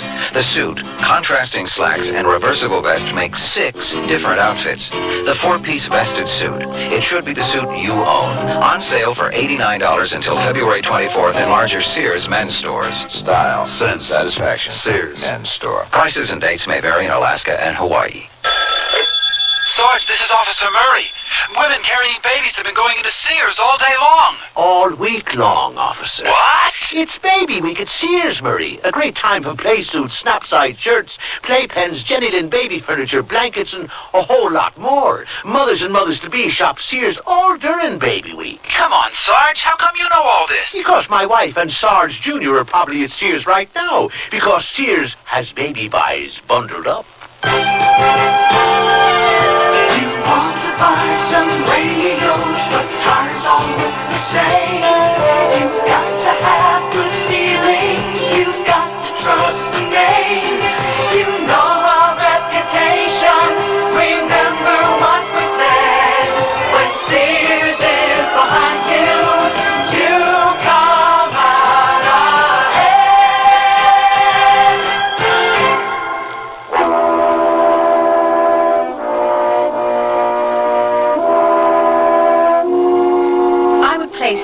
of a list of the most frightening words in our language. Accident. As in, there's been an accident. Because what that means is that things will never again be the same. The fabric of the lives involved is forever changed, because when the event occurs, we react. Action and counteraction. I would never have thought myself capable of it, but let me tell you something. Given the right circumstances, each and every one of us could commit murder. I remember I was at work. It was just a day, Tuesday I think it was, but that doesn't matter. We were putting in the floor of this apartment building. I swear, George, the thing I love so much about this job is watching those chicks walk by. Oh, baby, come to Papa. You see that? You see that, George? You see her turn around? Oh, come on, Ralph. Let's get back to work. Hand me those nails, will you? Oh, she wants me, Georgie. You can tell by the way she walks away from you. Oh, she's in love with me. You know, if you spend as much time on this building as you do on passing women, we'd have finished the whole thing last week. Georgie, I'm just going to have to teach you about the finer things in life. What? Chasing after 16-year-old girls? Oh, they are so sweet. Oh, you're crazy. I got a kid who's half the age of that girl, and besides that, I'm very happy with my wife, Karen. I feel sorry for you. You've forgotten what fun's all about. Listen, you got to go bowling with us some night. That's fun. Hey, George, there's a call for you in my office. Thanks, Hank. I wonder who that is. Yeah, it's probably your wife calling to tell you to stop by the store on your way home. You're warped, Ralph. You know that? Don't get mushy on company time.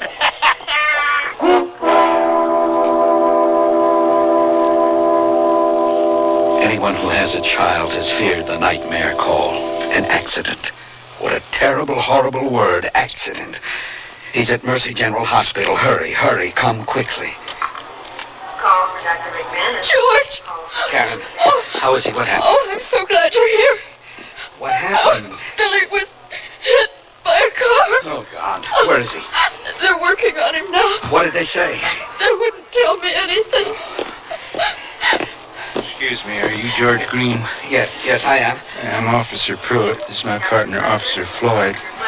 I know this is a difficult time for both of you, but there are a few things we need. Look, can you tell me what happened? Well, it appears your son was riding his bicycle across the street when he was struck by a car, which apparently didn't stop for the light. Now, we have the driver down at the station, and what we need from you now is your signature on this complaint so the district attorney can file charges. Where do I sign? Right over here, please. Off the record, it looks like you've got a pretty good case. The driver certainly appeared to me as if he'd been drinking quite heavily. Oh, you ought to keep him in jail till he rots. Someone from the district attorney's office will contact you. Hey, good luck, Mr. Green. Thank you. Are you Mr. and Mrs. Green? Yes. That's right. I'm Dr. Rinaldi. How is he? Billy's resting now. We've done everything we could for him, but it's still touch and go. I'm being perfectly frank with you because I believe you should know. He suffered extensive internal injuries. Is he going to be all right? Well, if he makes it through the night, he has a good chance. Can we see him? Yes, but don't stay too long. You can't talk to him, you know. He's unconscious. But he's not in any pain. He's just down the hall. The last door on your left. Thank you, Doctor. Call for Dr. McMahon. Call for Dr. McMahon. Is this it? Yeah, I think so. Let me get the door. Oh, God. Let's go in.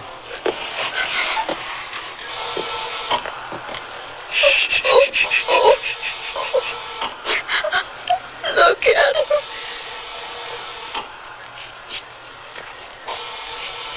You all right, Moody? He better be, because if he isn't... Billy. Oh, we should leave now. We'll be back later, Billy.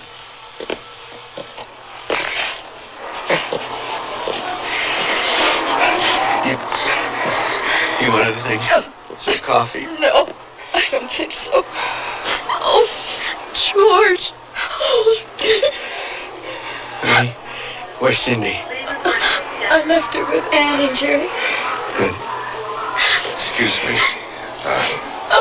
The nurse told me that you're the Greens, the parents of the little boy who was in the accident. Yes. My name is Robert Trenton. I wanted to know how he was doing. He's unconscious. Why now. do you want to know? Well, it was... the whole thing was an accident. Your boy crossed while the light was still red. It hadn't turned green for him yet, and he fell. Who are you? I was the driver of the car that hit him. I wanted to know how he was. Well, the police told me you were in jail. They released me, but I want you to know how sorry I am. You knocked your head against the wall till you haven't got anything left. Hey, let go of me. George, let go of him. Not my son. Let go of me. How could you do it? Hey, hold it. This is no place for a fist fight. Let go of me, Thanks. Come here. Help me pull them apart. Now, stop. What's this all about? He's the one who did it. He hit my son. Take it easy, Mr. Green. Now, sir, you'd better leave. I just want him to know that I'm sorry. I said leave, please. It was an accident. I'm going to get you, Trenton. Let go of me. George! I said let me go. Mr. Green, calm down. You're not doing anybody any good this way. Not yourself and not your son. Oh, I'm going to get him. Mr. Green, calm down, please. Now, before you leave the hospital, I want you to have this prescription filled. Just give it to the nurse behind the desk. And I think you should also take these, Mrs. Green. I'm not taking any pills. Just to help you relax. You'll feel more comfortable and less anxious. All right. Now, why don't you go home? There isn't anything you can do here. Go home and get some sleep, and if there's any change, we'll call you. Oh, even the slightest. Don't worry, we'll let you know. Do you have our phone number? Yes. Now, please go home and try to get some sleep.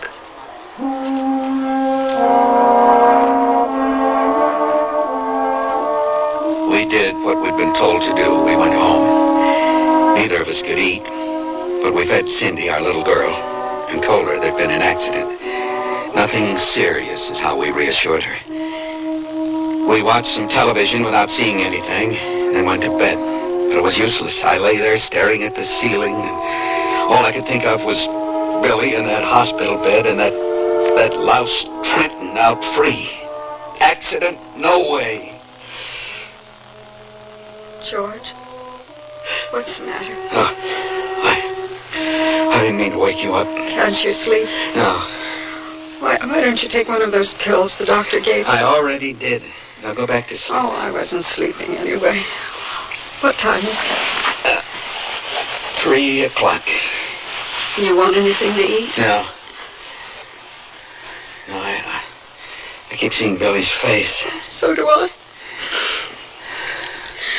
I'm sure he's going to be fine. Isn't he?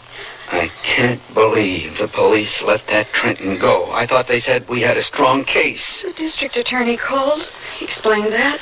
Don't you remember? I remember. But the cops said he was drunk. Oh, George, he said they made a mistake. It was still his fault. Voice down. I'm going to wake Cindy. It was Trenton's fault. Please, don't get upset about it anymore. You scare me when you get that way. Try to get some sleep.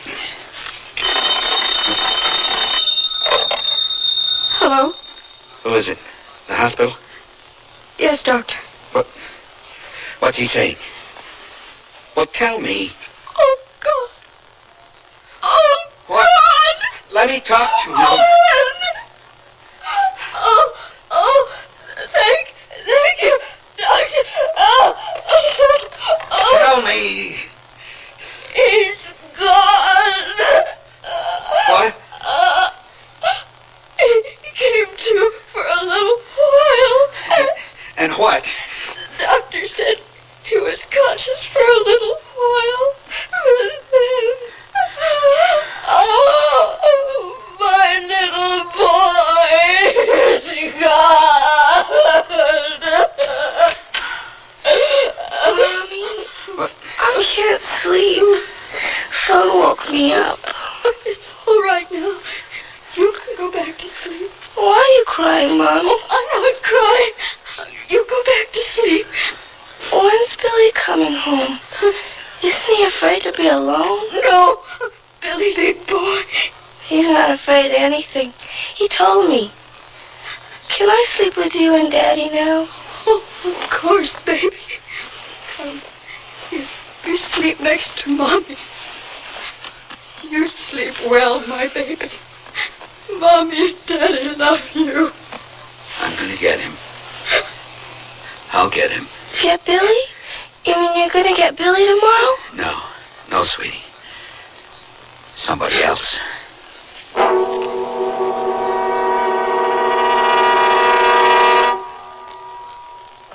Can't believe you owe the IRS that much? Well, when things just don't add up, you can count on a Sears desk calculator to help you add up what you don't owe. Add, subtract, multiply, and divide, then read the figures 2 different ways. 12-digit display or tape printout.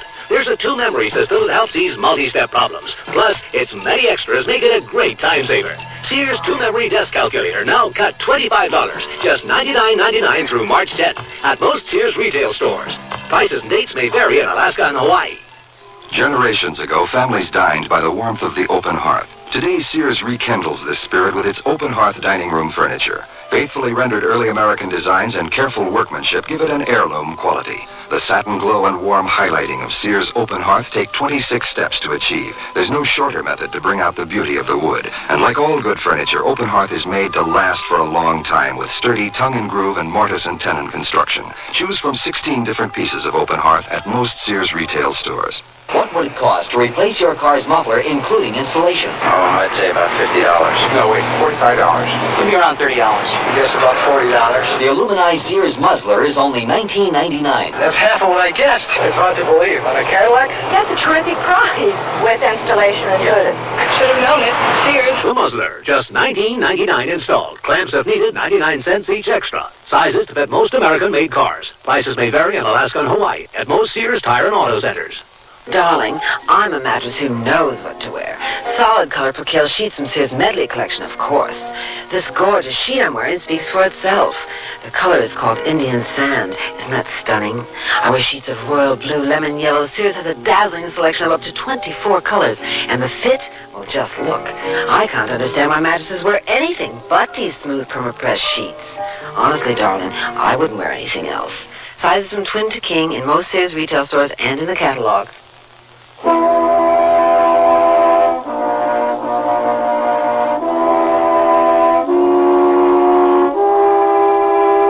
wheels are set in motion. There's an accident.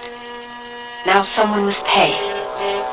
George has been hurt through the injury to his son. And now he must return the hurt.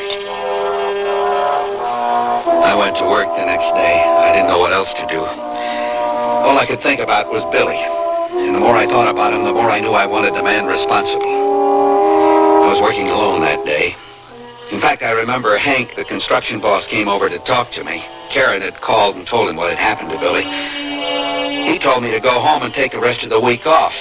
But what I needed was to keep working, because this thought continued to fester about Trenton and how it was his fault Billy was dead. When I got home, Karen was in Billy's room. George? Is that you? Yeah, Where are you? in the den. Why don't you come in here? Because I'm in the den. Please? All right. I'm coming. Yeah. What do you want? I'm glad you came home. What are you doing in Billy's room?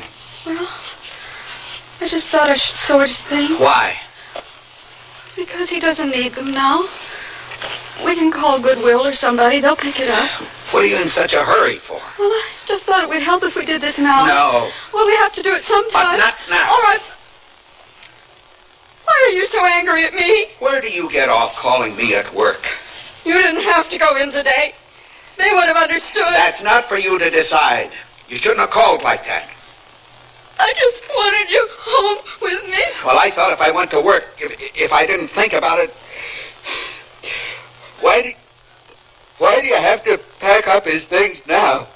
Why are you in such a hurry to give his clothes away? Oh, honey, I'm so sorry. I'm gonna get that guy. I'm gonna make him pay. Don't talk like that. It can't do any good. It's not just talk. I'm gonna make him pay for what he did. Oh, George, don't be like this. Nothing's gonna bring Billy back. Trenton's gonna have to pay for it. Where are you going? To the den. Ann and Jerry called. They're coming by. I don't want to see them. Oh. Oh, my Billy. My little boy.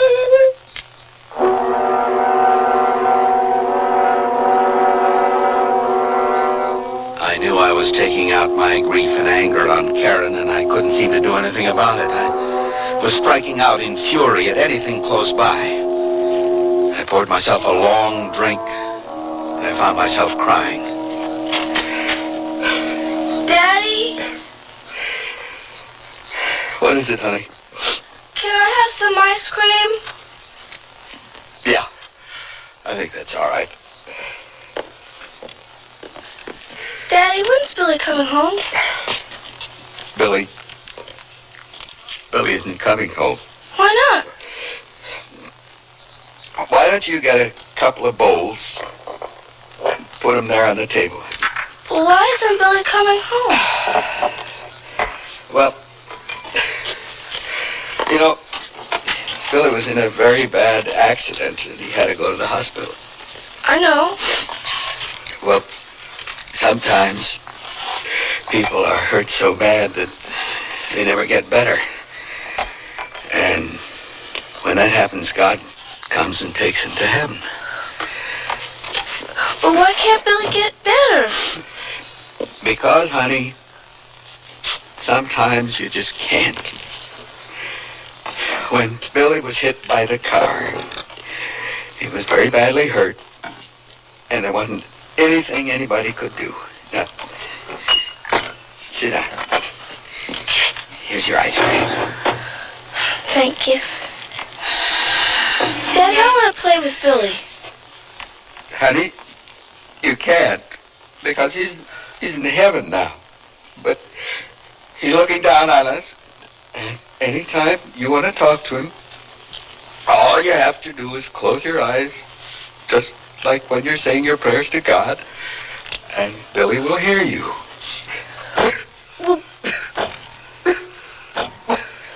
Will Billy come back ever? No, sweetheart. He was hurt very badly. And once you go to heaven, you can't come back. But he still loves us, and we still love him, but we can't see him. But Daddy, don't! Daddy, Mommy!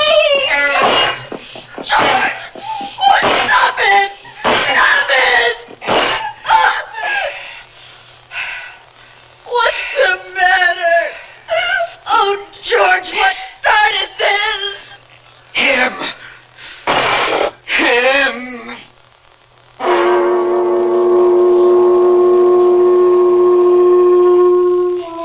I'd hit the table so hard my right hand was bleeding. I washed it, and then like a sick animal, I took the whiskey bottle with me into the den and shut the door. I sat there drinking.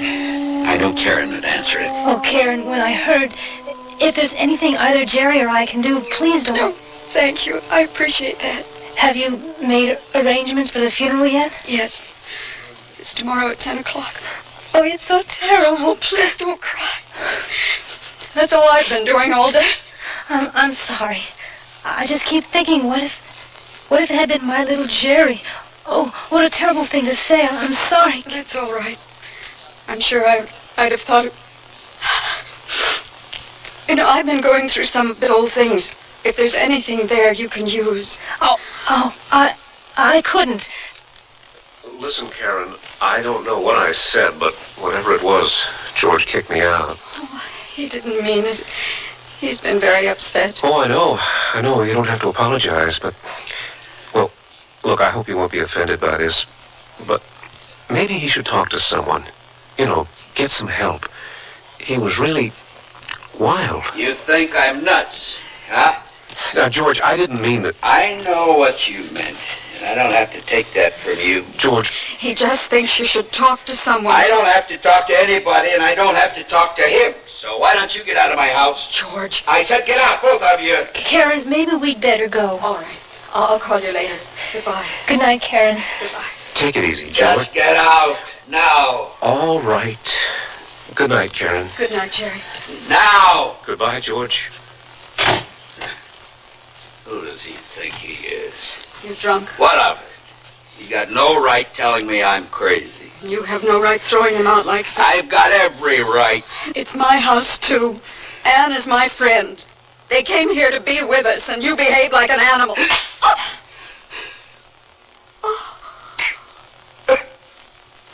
Oh, God. Karen, I didn't mean... I think Jerry is right. You need some kind of professional help.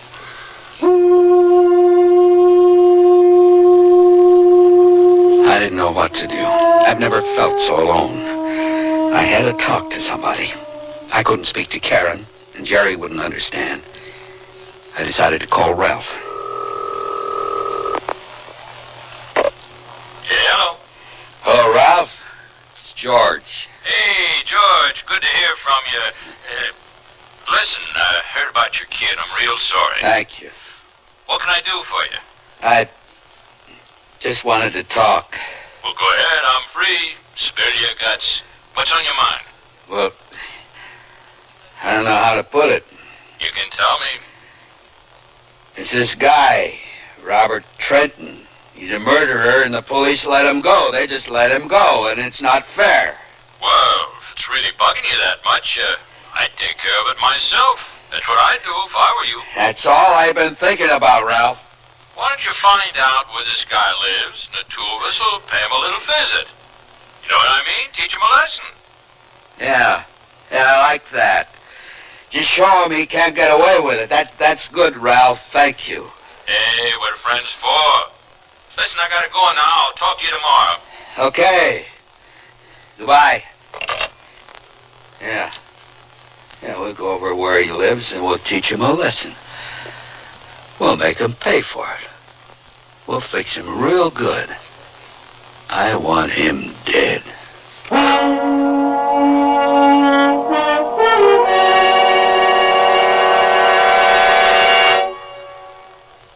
Sears Radio Theater will return after this message from your local station. Well, it all started when my son Willard said, Dad, you just don't understand how it is to be in my shoes. and so I said, Okay, I'll tell you what. I'll do what you do for a day, and I'll see how it is. well, first it was great. I slept in till 20 minutes, too, like Willard does. But then after school, Willard told me... The garage is dirty. Would you mind cleaning it up? And I told him... I'll see about it later. Willard, and he said... You'll see about it all now. right. So I did. But I wasn't very happy about it. Well, after supper, I thought I might catch a little TV, but then Willard reminded me... don't you have homework to do? 2 things I know for sure. One is, I'm going to work harder to understand how Willard feels. And 2, I got to get Willard's shoes off. My feet are killing me. Listening, caring, and sharing. That's what understanding is all about. From the Mormons, the Church of Jesus Christ of Latter-day Saints. I'm lost and lonely, scared and sad, trembling at the thought of making you mad. My love is yours, but at times you're so cold. If life's like this, take me before I grow old. This song about child abuse was written by a man now serving time in a state prison. It is estimated that there are at least 1 million cases of child abuse in America each year. Child abusers and their children can both be helped. Find out how. Write Prevent Child Abuse, Box 2866, Chicago, Illinois, 60690. Please stop the hurt. I've suffered since my birth. Join the abused child's fight. Put an end to the sleepless night. A message of the Ad Council and the National Committee for Prevention of Child Abuse.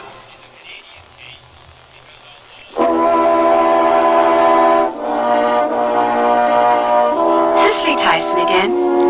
And here's the concluding act of I Want Him Dead. We had the funeral, and somehow I managed to get through the rest of the week. But all I could think about was getting Trenton. I found out where he lived. I drove past his house continually. I watched his every move. I memorized his schedule. I knew who his friends were and when they were likely to come by. I became obsessed with finding out everything I possibly could about him to use in plotting my revenge. Finally, one night after dinner, I couldn't stand thinking about it any longer. It was time to act. I called Ralph. Yeah, hello. Ralph? Yeah. It's George. Hey, George, what's up?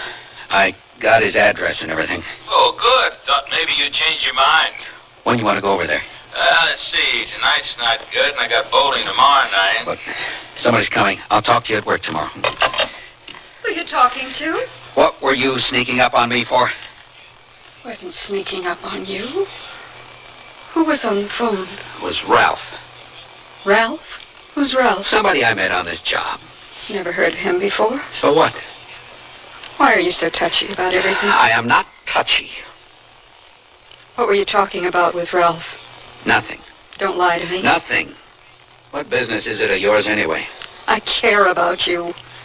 You're planning to go after that man, aren't you? Maybe I am.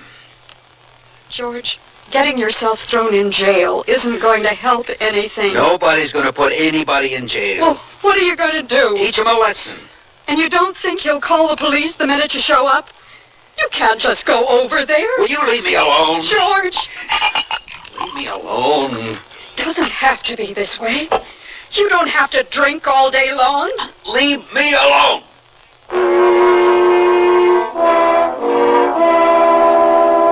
I sat there half the night drinking, letting my fury grow. I don't know when I fell asleep. I woke up at first light, still sitting in the chair. I didn't eat breakfast. I just sprinkled some water on my face and went to work. Hey, buddy, what's going on? Morning, Ralph. Well, what happened last night? Oh, my wife came in. I didn't want her to hear what we were talking about. Yeah, you're right. So, when do you want to go over and crack a couple of bones? Well, we got to come up with some kind of plan first. I don't want him to be able to say who did it. Want me to bring my gun? No. Hey, come on, you guys. Get to work. Yes, sir. Hey, listen. You want to come bowling with us tonight? We can talk a little, smash a few pins, take your mind off your troubles. I can't. Some neighbors are coming over. Okay, we'll make it another night. Yeah. I said get to work, and I don't mean sometime later today. Hey, we better get working.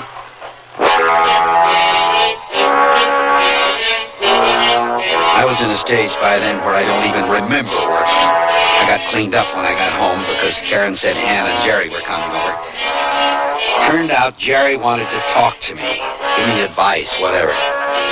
George, whatever you do is not going to bring Billy back. He's dead. You have to see that. You think I don't? I know he's dead. Then tell me, what's the point of doing something to this Trenton? Well, it'll be justice. No, it won't. Justice is in the courts. It's justice to me, and I'll feel better. But whatever you do, they'll put you in jail. Nobody's gonna put me in jail. Why not? They just won't. Well, then what about the rest of your family? Can't you see what you're putting them through? It's not me, it's Trenton. It was his fault. He's the one that's gonna pay. All right, George. We're not getting anywhere. Will you at least think about what I said? Jerry and Ann didn't stay long after that. I know they were being friends, trying to help us, but I couldn't control myself. I was obsessed with this need to have revenge. Karen was very quiet, sort of hesitant, until we were getting ready for bed. Did you talk to Jerry? Well, he talked to me. That's what you mean. I was hoping you'd feel better about things if you had a chance to talk to someone. I'll feel better when Trenton's paid for what he did. You've got to stop thinking that, talking that way. Well, it's how I feel. You know, we haven't spoken to each other since the accident. Not really.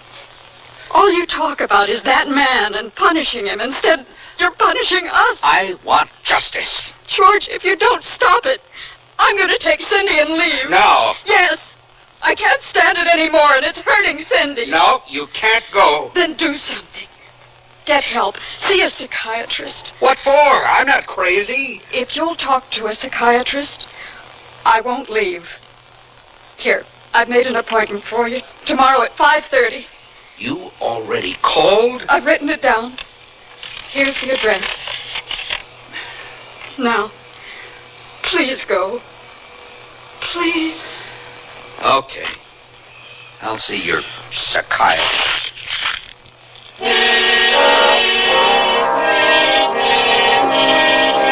When I got up the next day, I had no intention of seeing any doctor. I knew what had to be done, and I was that close to doing it. After work, I stopped in a bar and had a few beers before I went home. I figured I'd tell Karen I'd seen her psychiatrist after work and that now everything would be fine. I'm home. Why are you so late? Well, it was your idea that I go see that doctor. Then why didn't you? What do you mean? I called there, George. He said you never showed up. You were checking up on me again, weren't you? You had no right. Why didn't you go? What are these suitcases doing here? I'm leaving, and I'm taking Cindy with me. I told her we were going to see Grandma. Well, Karen, you can't go. We had an agreement. All right. All right, I'll see the doctor tomorrow. Call and make another appointment. There's nothing wrong with me, but you can make another appointment. No, because you won't keep it. Don't you understand? After I get this guy Trenton, everything will be all right. Don't you see that I want to get him for you just as much as for myself? I love my son. I want to get him for Billy. He is gone now, and you can't change that. There isn't anything you or anybody can do to change that. You couldn't have loved him as much as I did. Cindy, it's time to go. And you're really helping me by leaving. When you work this out, we'll come back. Cindy, are you ready? Yes, Mommy. Goodbye, George. I'll expect to hear from you. She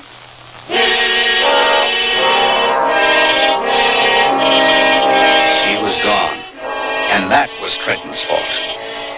Then when I went to work the next day, there was a little surprise waiting for me. I was put on vacation. I couldn't blame them. I really wasn't doing much work. At least they didn't fire me. Not officially, anyway. But that was Trenton's fault, too. And that did it. I went over to see Ralph. He fired you? Well, put me on vacation. It's the same thing. Oh, no. Said I wasn't working hard enough. Well, he was nice about it and all. I mean, he's right and everything. Man, that Trenton sure's caused you a lot of problems. I'm going to take care of him today. You still got that gun? What gun? The one you were talking about before. Oh, yeah, but you really don't want it, do you? Where is it? It's in my car, but you're not really going to go over there and do anything, are you? No, I just want to scare him. Yeah, it's in the glove compartment of my pickup. Thanks, Ralph. Call me tonight, okay? George? Call me?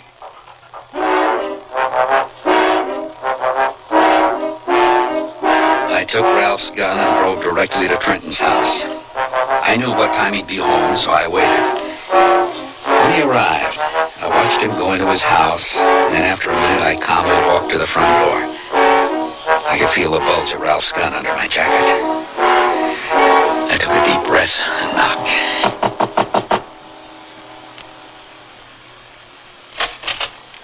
Yes, can I help you? Remember me? You're the father of the little boy in the accident.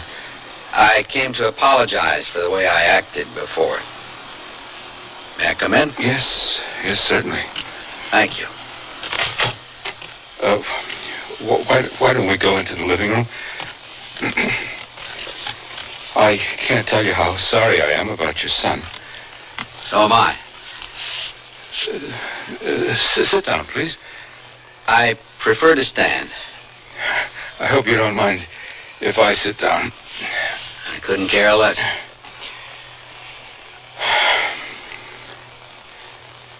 Why did you come here? I told you. I know better than that. I can see it in your eyes. What? What do you see? Hate. You don't see half of it. I see a very confused man who's very angry. And why shouldn't I be? Because of you, my son is dead, my wife and daughter have left me, and I've lost my job. Why shouldn't I be angry? Mr. Green, it was an accident. It was your fault. You were drunk. No, I wasn't. The police said you were. Mr. Green, please sit down. There's something you should know, please. All right. But it won't make any difference. Why do you think the police let me go? I don't know. Because I'm sick, Mr. Green. Very sick. I have an inoperable brain tumor. The doctors have told me I have only 3 months to live. What the police thought was drunkenness was illness. Just before the accident, I had some kind of mild seizure, but I had recovered before it happened. What were you doing driving with something like that? The doctors said it was all right to drive. But didn't you have any signs? Didn't you think something like that might happen? No. Believe me, I never would have been driving if I thought anything like that could happen. It was still your fault, Trenton. Mr. Green, it was an accident. It was no one's fault, not mine and not your son. It was your fault. Everything that happened. Mr. Green, please. Put down that gun. You'd be getting yourself into a lot of trouble for no reason at all. It's not necessary, don't you see? I'm already a dead man. You killed my son. There was nothing I could do. He fell off his bicycle when he rode into the street. He fell directly in front of my car. It was an accident. There was nothing I could do. Why don't you put the gun away? There's no need for it. That's better. A few minutes ago, I wanted you dead. And soon I will be. You look like you could use a drink. I think I could. No, I'd rather have some coffee if it wouldn't be too much trouble. No trouble at all. Why don't you come with me to the kitchen, and I'll make some.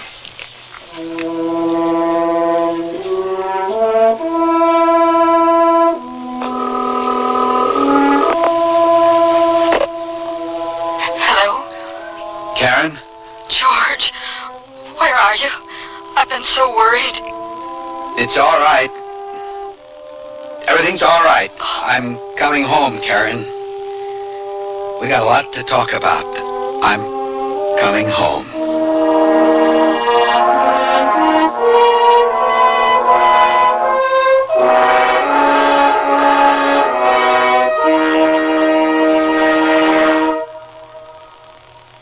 Cut it and love it during Sears Home Center sale. We've cut $20 off the price of Sears' best Craftsman motorized miter box. It's a cut-above manual with a motor that develops 1.5 horsepower to let you rough or finish cut most types of stock.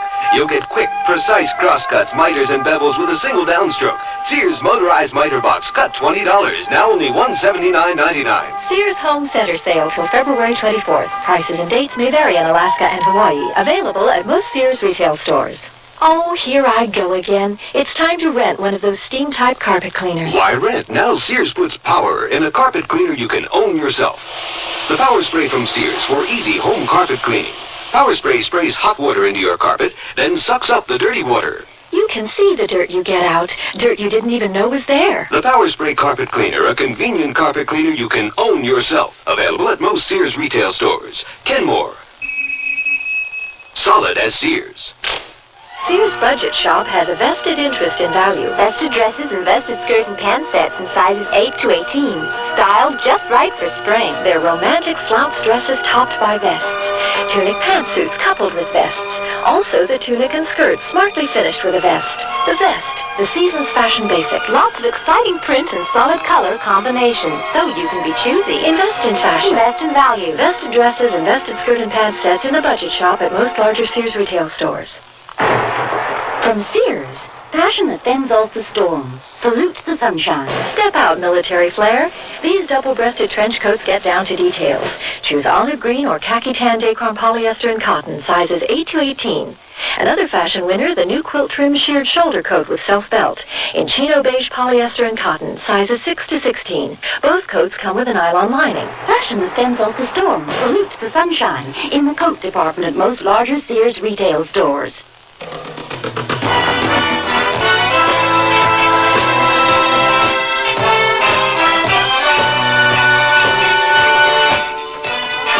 listening to Sears Radio Theater, brought to you 5 nights a week by Sears Roebuck and Company. Sears, where America shops. I Want Him Dead was written by David Chomsky, produced and directed by Fletcher Markham. Your hostess was Cicely Tyson. Our stars were Vic Perrin and Peggy Weber. Also heard were Noel North, Barney Phillips, Byron Kane, Shepard Menken, Alice Heath, and Jack Carroll. The music for Sears Radio Theater was composed and conducted by Nelson Riddle. Art Gilmore speaking. The Elliott Lewis production of Sears Radio Theater is a presentation of CBI.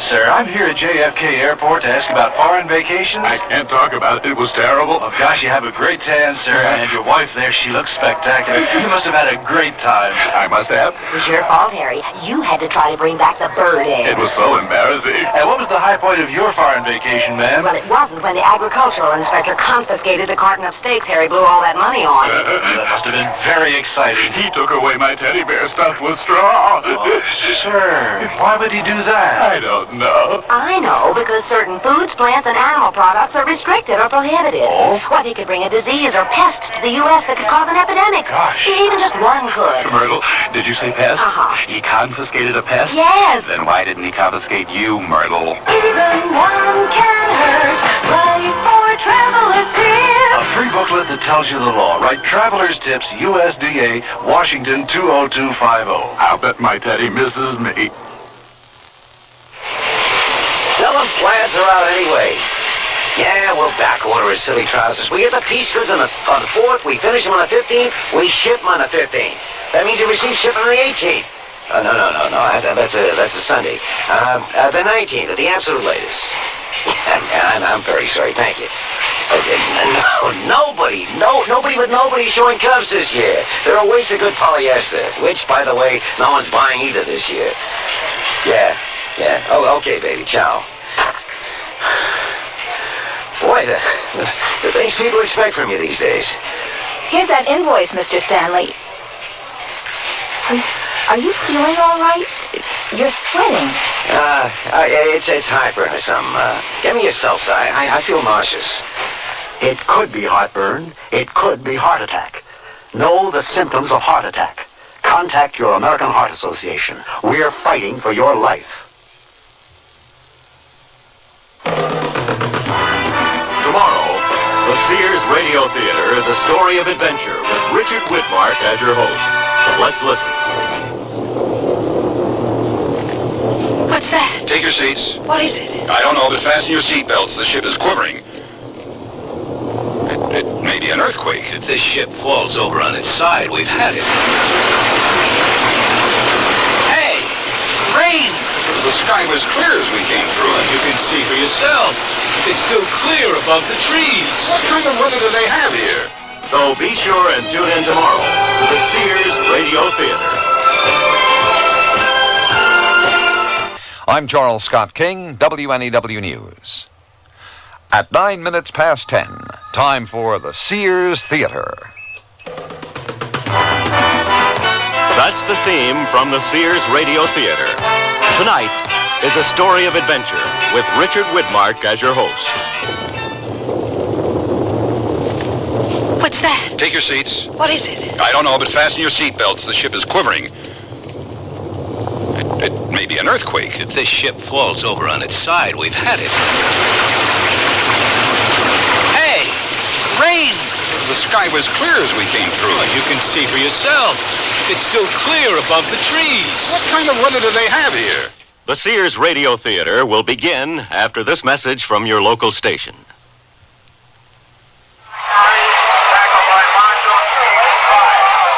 Yeah, that was about 2 weeks after Dad had his stroke. Did he have high blood pressure? Don't know. He's doing a little better now, but he can't speak too well. Has trouble walking too, doesn't he? Yeah, it's truly a shame. You have high blood pressure? I don't know. I feel okay. I'm not high-strung like Dad. Whether you're high-strung or low-strung, whether you feel just fine or not, has nothing to do with high blood pressure. High blood pressure is a major risk factor in stroke and heart attack. but it has no obvious symptoms. It can only be detected by a simple, quick, and painless test. The American Heart Association also wants you to know that black Americans, as a group, are more likely to have high blood pressure than whites. We don't know why. But high blood pressure can usually be controlled if it's detected.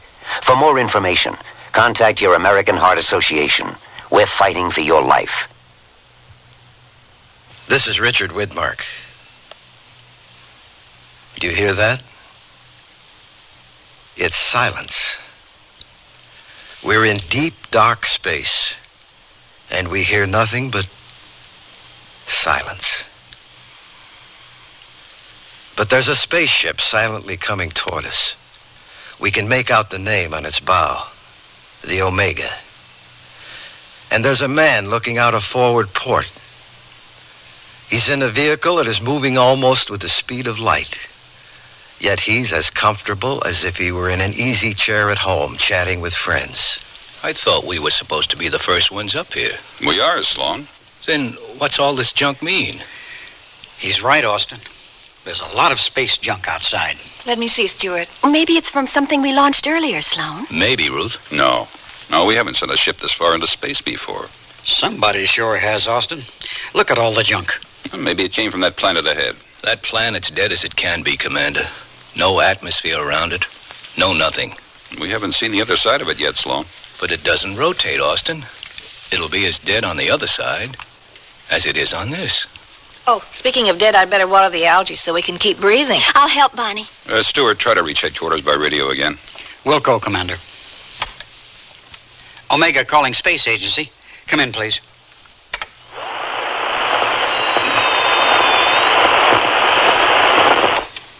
Omega calling Space Agency. Come in.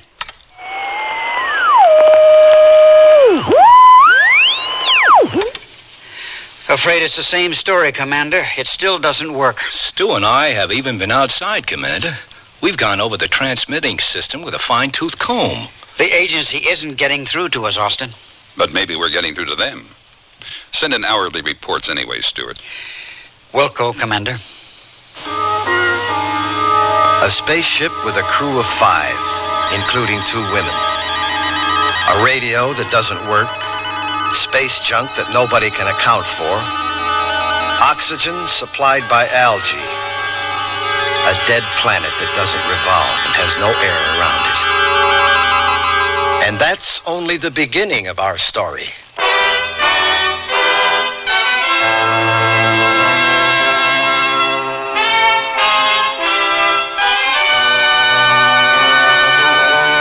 Sears Radio Theater, a new adventure in radio listening. Brought to you 5 nights a week by Sears Roebuck and Company. Sears, where America shops. Your hosts, Lorne Green. I'll bring you stories of the Old West and the New. Andy Griffith with a look at the funny side of life. Vincent Price with tales of mystery and suspense. Cicely Tyson with stories about love, hate, and related things. Richard Widmark. I'll bring you stories of pure adventure. 5 nights of exceptional entertainment every week. Brought to you in Elliott Lewis production of the Sears Radio Theater.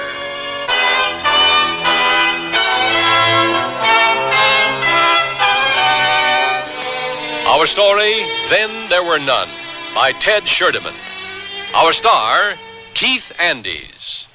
Dear, today I found the bedroom suite of my dreams at a great price. That's a coincidence. I found one that has all the features. Well, mine has authentic country styling. So does mine. Does yours have a beautiful 26-step finish? Nothing but, and I get a choice of 13 different pieces. All built to last for a long time? Yes, with sturdy tongue and groove construction and dovetail jointed drawers. Is yours Sears Open Hearth Bedroom Furniture? Sears Open Hearth Bedroom Collection. Expert craftsmanship at a reasonable price. Select from 13 different pieces. Now at most Sears retail stores. Darling, I'm a mattress who knows what to wear. Solid color percale sheets from Sears Medley Collection, of course. This gorgeous sheet I'm wearing speaks for itself. The color is called Indian Sand. Isn't that stunning? I wear sheets of royal blue, lemon yellow. Sears has a dazzling selection of up to 24 colors. And the fit? Well, just look. I can't understand why mattresses wear anything but these smooth permapress sheets. Honestly, darling, I wouldn't wear anything else. Sizes from twin to king in most Sears retail stores and in the catalog. Sears Budget Shop has a vested interest in value. Vested dresses and vested skirt and pant sets in sizes 8 to 18. Styled just right for spring. They're romantic flounce dresses topped by vests. Tunic pantsuits coupled with vests. Also the tunic and skirt smartly finished with a vest. The vest, the season's fashion basic. Lots of exciting print and solid color combinations, so you can be choosy. Invest in fashion. Invest in value. Vested dresses and vested skirt and pant sets in the Budget Shop at most larger Sears retail stores. I can't believe they can do it for $19.99. Installed? The aluminized Sears muzzler is only $19.99 installed. And listen to the muzzler promise. Sears promises that the muzzler will last as long as you own your American-made car. Or return it for refund or replacement free. And if Sears installed it, they'll install the new one free. Well, you can't beat that. I think it's fantastic. It's a great promise. The muzzler, just $19.99 installed. Clamps if needed, 99 cents each extra. Sizes to fit most American-made cars. Prices may vary in Alaska and Hawaii at most Sears Tire and Auto Centers.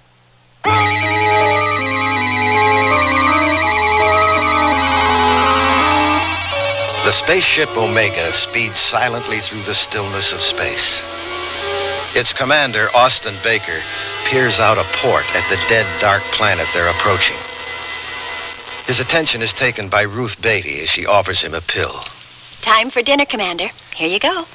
I keep thinking this is an aspirin tablet. I can't get used to just taking a pill instead of having a meal. Yeah, me either, Sloan.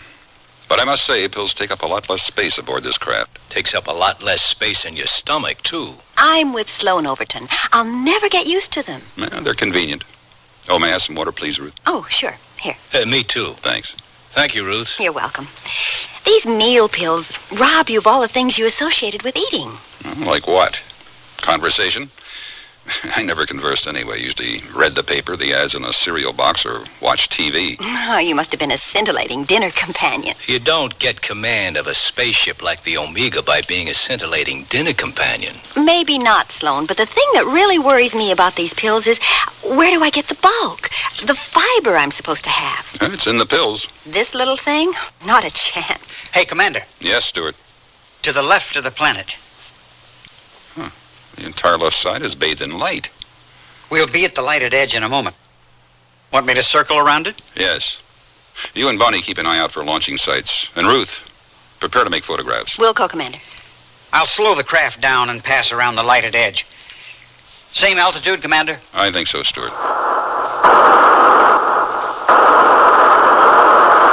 I see the source of the light, Commander. So do I, Stuart. It's that star. It looks dead down there, sir. Yeah. So it seems, Sloan. Well, what's that planet nearby? Well, it doesn't show on any of our charts, sir. For that matter, neither did this dead one.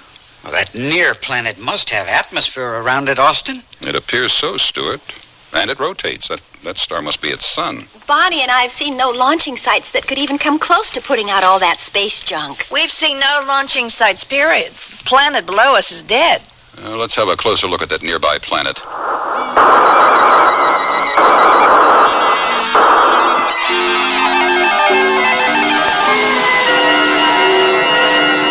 There's a lot of cloud cover, Austin. Yes, Ruth. But through it you can see land masses and long stretches of what appear to be seas.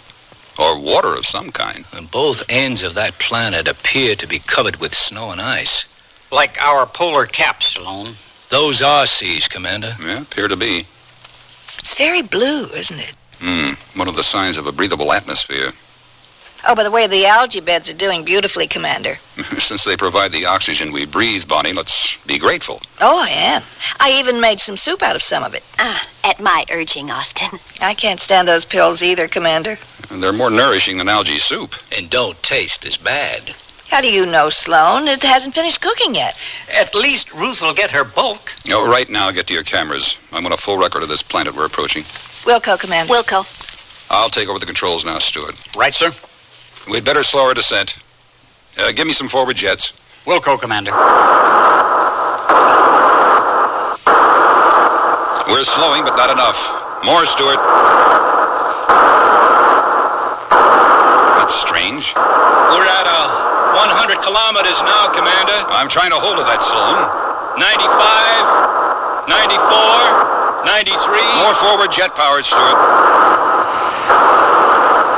Are we still losing, Sloan? 88, 87. We're caught in that planet's gravity field. 83, 82, 81, 80. I'll try full power, sir. Go ahead, Stuart. What are the readings, Sloan? 75, 74, 73. Kill the jets. Switch to atomic power, Stuart. I'll try to turn the ship. 65, 64, 63. The atomic power is useless. What can we do, sir? The only thing we can, land. Use the power to land tail first. Now, if I can turn this thing... 57, 56, 55.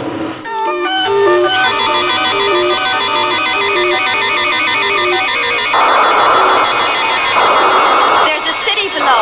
See it, Bonnie? I can see vehicles, Ruth. They're on what looks like our freeways at home. They sure do.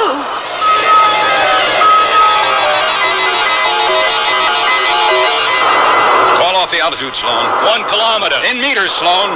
600 meters. 500 meters.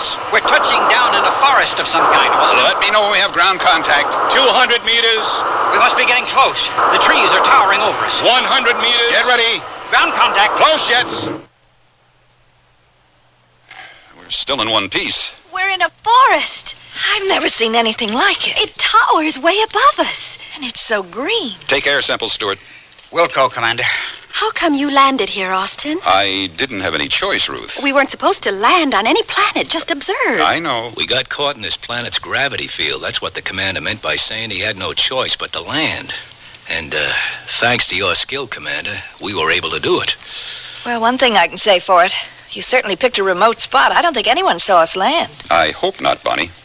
Ruth and I saw a city on our way down. We made photos of it. I'll give Stuart a hand, Commander. These trees, they're like our grass, but so much bigger.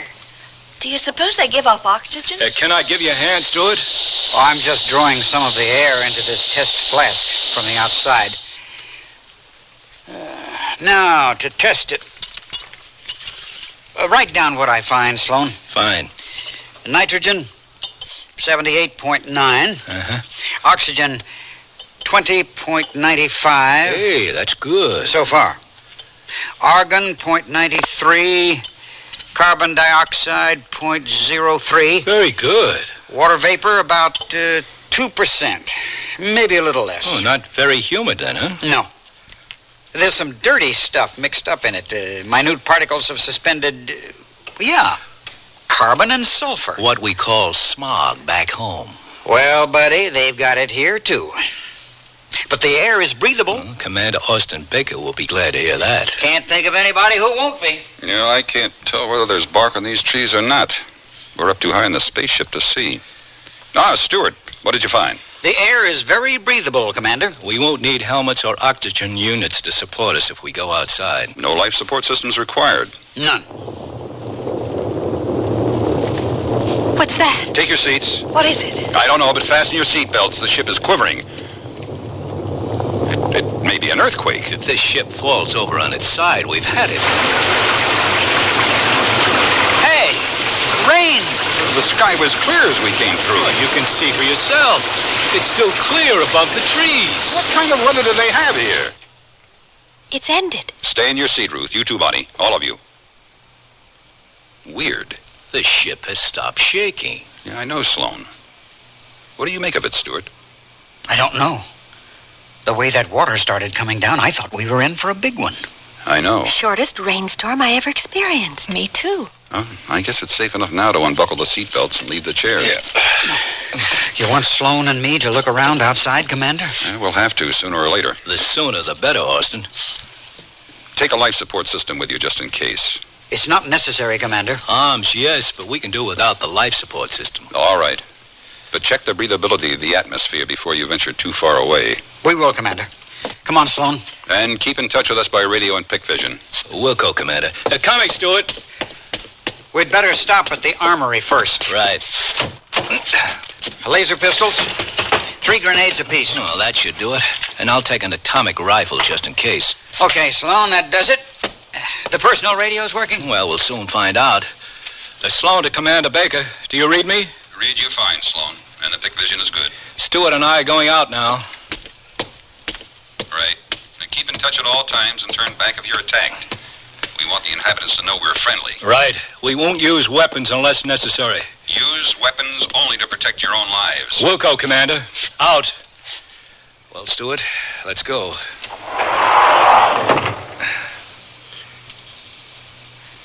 Air is as breathable as we said it was. Right. We'll make a circuit of the ship, then head due north. Right. Let's go.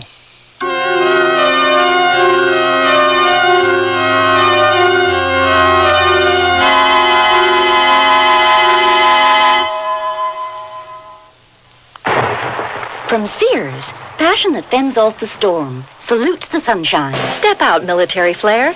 These double-breasted trench coats get down to details. Choose olive green or khaki tan Dacron polyester and cotton, sizes 8 to 18. Another fashion winner, the new quilt trim sheared shoulder coat with self-belt, in chino beige polyester and cotton, sizes 6 to 16. Both coats come with a nylon lining. Passion that fends off the storm, salutes the sunshine, in the coat department at most larger Sears retail stores. Light it, clean it, and love it during Sears Home Center sale. With lighting buys that shine. Save $10 on 4 chandeliers with colonial, transitional, or country moods. Your choice, $29.99 each. And save over 20% on a 15-pound box of Sears laundry detergent. It removes more soil than the nation's leading detergent. So light it, clean it, and love it during Sears Home Center sale till February 24th at most Sears retail stores. Prices and dates may vary in Alaska and Hawaii.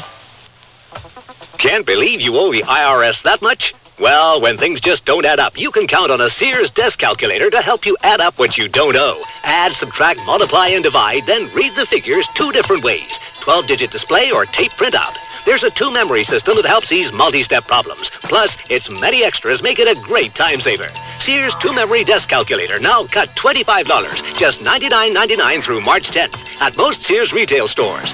Prices and dates may vary in Alaska and Hawaii. Oh, here I go again. It's time to rent one of those steam-type carpet cleaners. Why rent? Now Sears puts power in a carpet cleaner you can own yourself. The Power Spray from Sears for easy home carpet cleaning. Power Spray sprays hot water into your carpet, then sucks up the dirty water. You can see the dirt you get out. Dirt you didn't even know was there. The Power Spray Carpet Cleaner, a convenient carpet cleaner you can own yourself. Available at most Sears retail stores. Kenmore. Solid as Sears.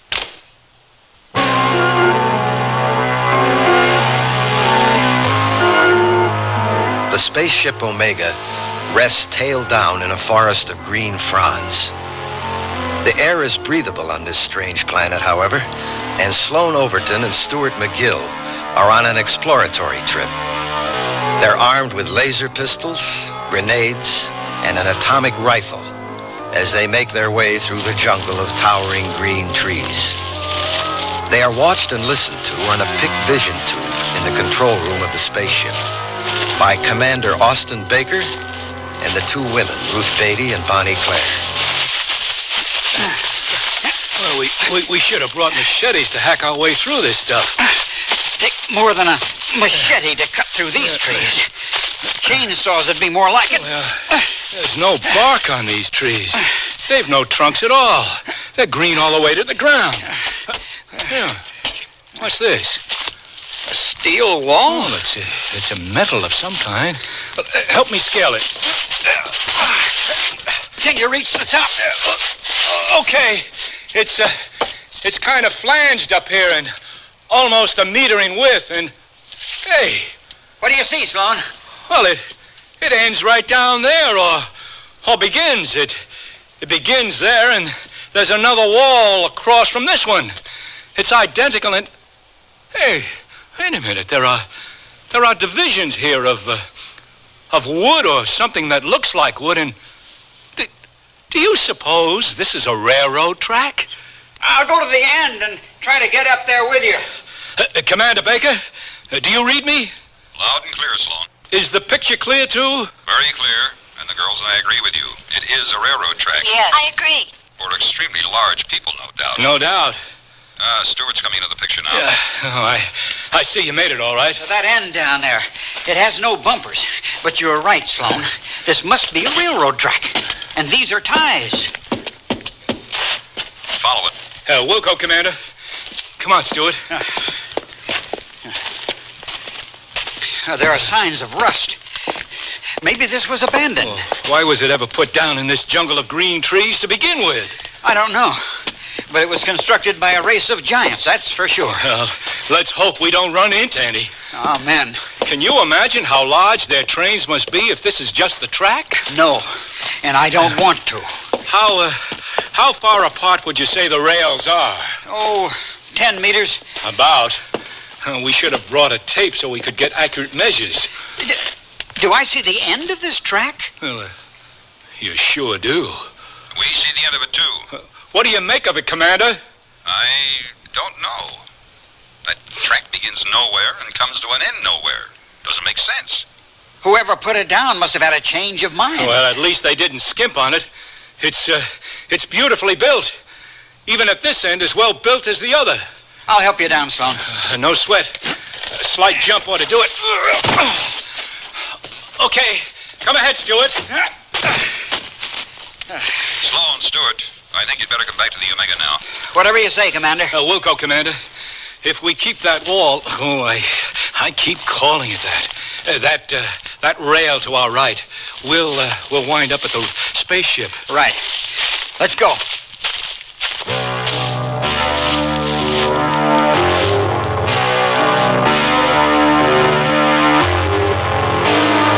Commander, I made a map of this area, what we've seen thus far. Good, Ruth. I don't know what good that'll do. Well, Bonnie, at least can go in the log to show what we saw right after we landed. Well, it's all I did it for. Oh, there it is again. Fasten yourselves in your seats, girls. Sloan, Stewart, take whatever cover you can. Another quake. It's a clear sky above the trees. Maybe we don't get... I was wrong. We get rain again.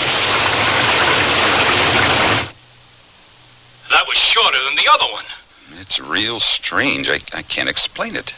This ship began to sway like crazy. If it goes over on its side, we've had it. I know, Stewart. The ship is steady now. Yes. Take off the seatbelts. Uh-oh, strapping back on. Here we go again. This weighing, it's making me sick to my stomach. Well, if we fall over, you won't have that to complain about anymore. Well, we've lost the picture. Can you hear me? Stewart, Sloan, come in, please.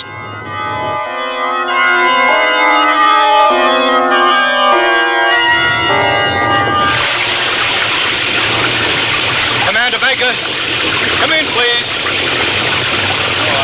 Our radio's out, Stewart. Probably this downpour. I don't understand it. The sky's clear as a bell above the treetops. There's not a cloud in sight. I'm drenched. There's no shelter around, that's for sure. I don't understand it. What's going on? These earthquakes followed by short torrential rains. Oh, buddy, don't look at me for an explanation. I think we better get back to the spaceship. We turn south at the end of this wall, or track. Commander Baker, do you read me? The ship can't hear us. That means the pick vision is gone, too. Meaning the commander can't see or hear us. That's right. Wait a minute. What's that? Where? I thought I saw something moving off to the left. I don't see anything, Sloan. I don't either right now. Come on. Let's keep going back to the Omega.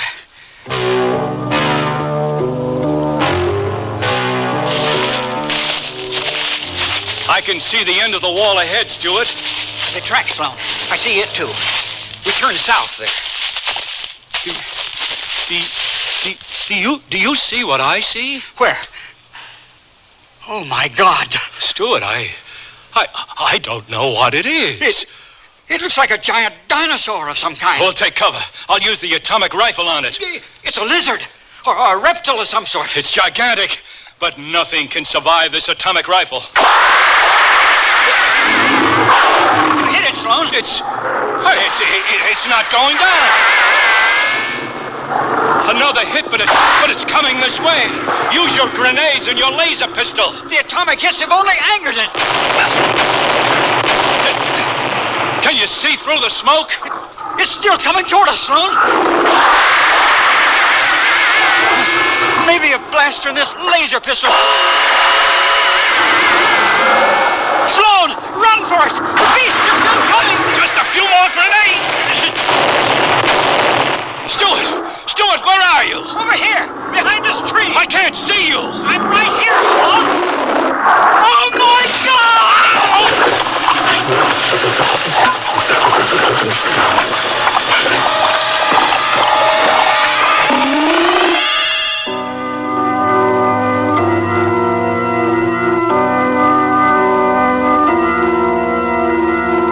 Sloan? Stewart?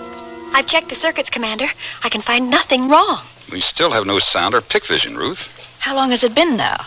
Exactly 3.5 minutes, Blondie. They should have been back by now. Want me to check the entrance hatch? No, Ruth. Hey, here's our trouble, I think. A fuse blown. Oh, I'll get an extra, Commander. Right away. Wonder what happened. The quakes? Well, maybe. But it's the first time. Here's a new fuse, Commander. Ah, thanks, Bunny. Now to try it. Sloan, Stewart, do you read me? Hey, we're getting a picture again. I hear you, Commander. Am I coming in? We hear you fine now. And we've got a picture, too. Sloan's gone. Gone? Sloan? What happened, Stewart? I don't know what it was. A dinosaur, a lizard, reptile, whatever. It was gigantic. We hit it with everything we had. The atomic rifle, laser pistols, grenades. All they did was anger the beast.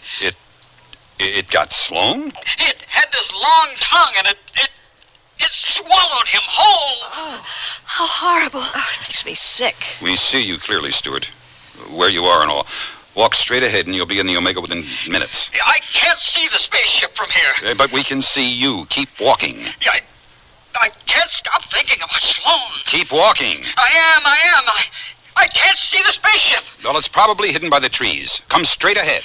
The atomic rifle, the grenades, the laser pistols, they only infuriated the monster. Keep walking, man. He's in a daze. The atomic rifle is supposed to destroy anything. He said it was a dinosaur. Or lizard. Or a reptile. Whatever. It must have been gigantic to withstand a hit from an atomic rifle. What's he walking into? Stuart, what is that? I don't know. It's sticky. I walked right into it before I ever saw it. Stuart, look out! What is it? Oh, it has 6 legs.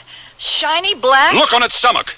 An hourglass of red. I can't get loose from this stuff. Use your last grenade and the laser pistol to defend yourself. Oh, it's like a huge, giant spider. Yeah!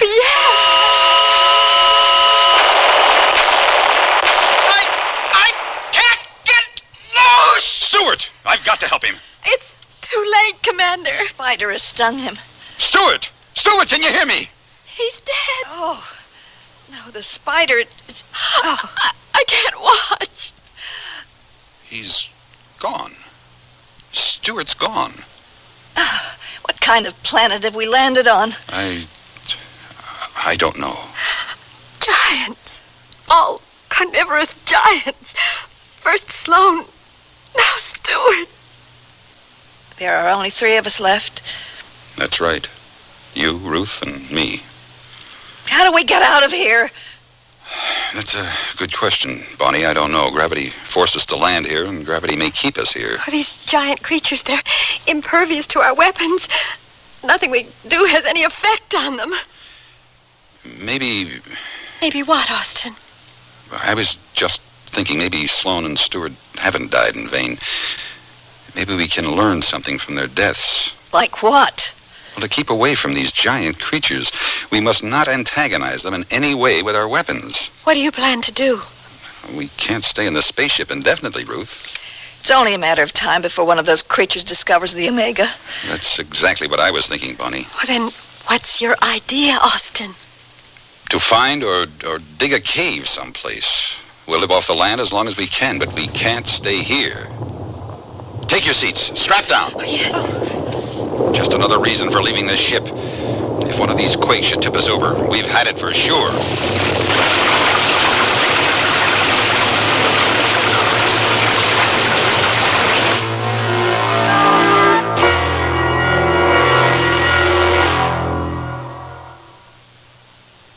Sears Radio Theater will return after this message from your local station.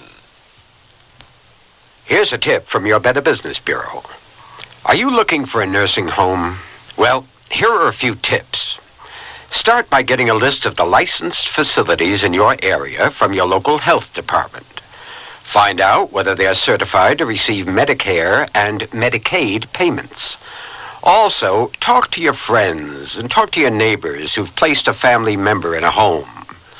You see, it's important to visit a nursing home to check the facilities and the services.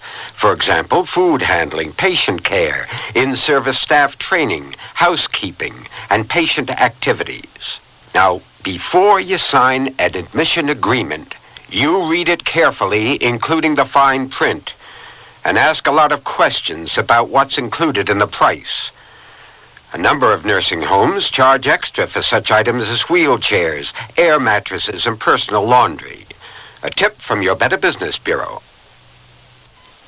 If you have a child with a handicap, we have some good news. And some very good news.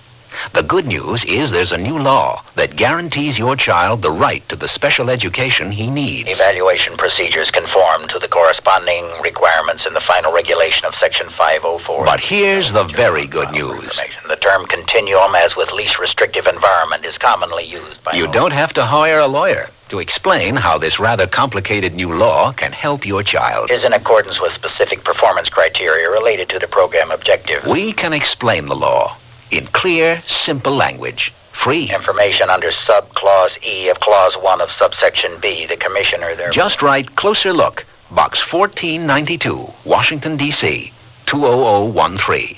That's Closer Look, Box 1492, Washington, D.C., 20013. A public service message on behalf of the United States Office of Education.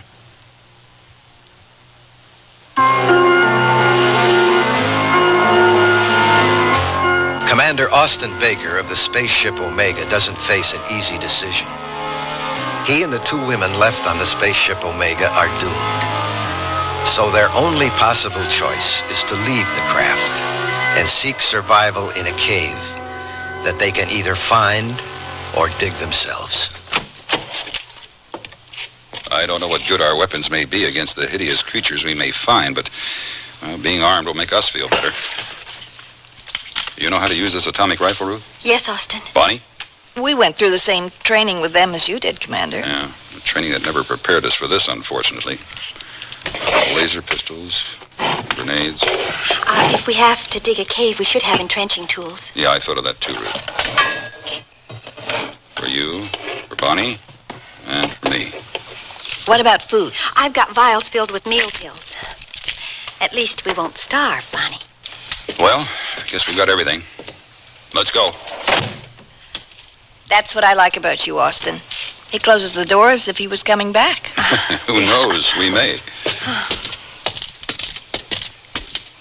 All set? Ready. Set as possible. Nothing outside. Come on. I'll take the lead. Follow me. The trees are even taller than they seem. Hold it. I see some of that sticky stuff Stewart got caught in. Where? Right ahead there. Any sign of that spider-like creature that got him? I don't see it.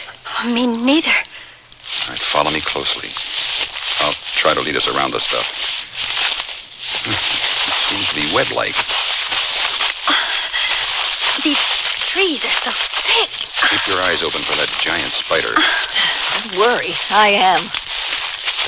We're nearly around the sticky stuff now. Well, is that the railroad track ahead there? Yes. Is that the same one we saw in the Pic Vision? The same. I don't know whether we'll find one, but keep looking for a cave.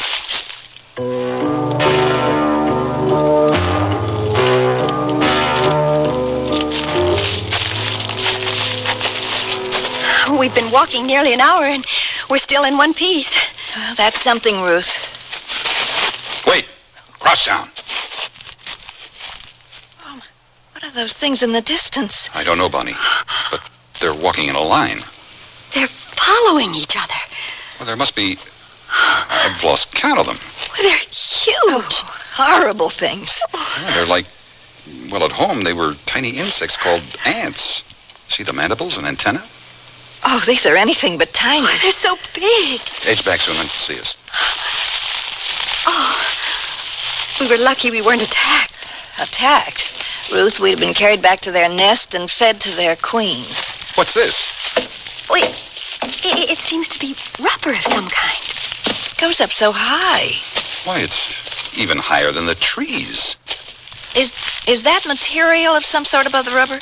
I think that's a canvas-like cloth. At least it's not alive. And look there. Bonnie, don't go wandering off by yourself. There's round, shiny metal with something through it. Do you know what we found? What? I think it's a shoe, like a sneaker. An abandoned shoe? I think so.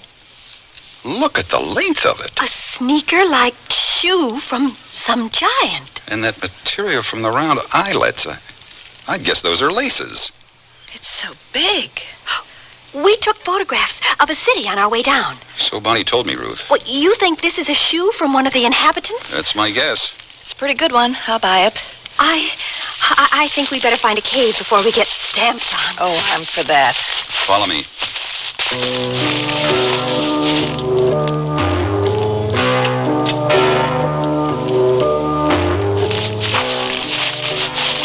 Is there no end to this park?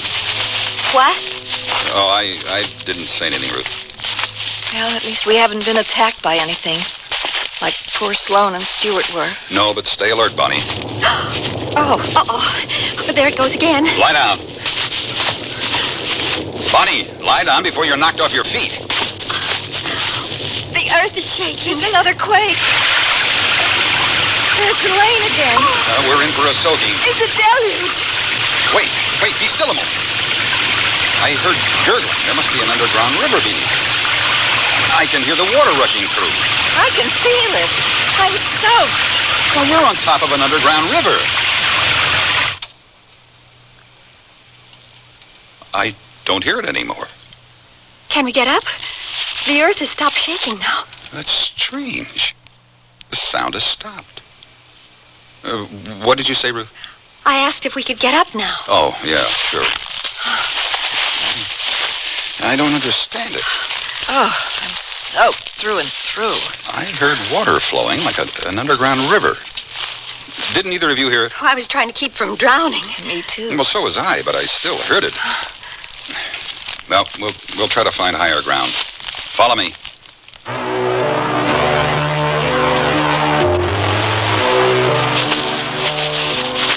The trees are still dripping from that last downpour. Do you suppose we're in a rainforest, Ruth? I don't know. Maybe if I scaled one of those trees to see where we are. Well, how can you, Austin?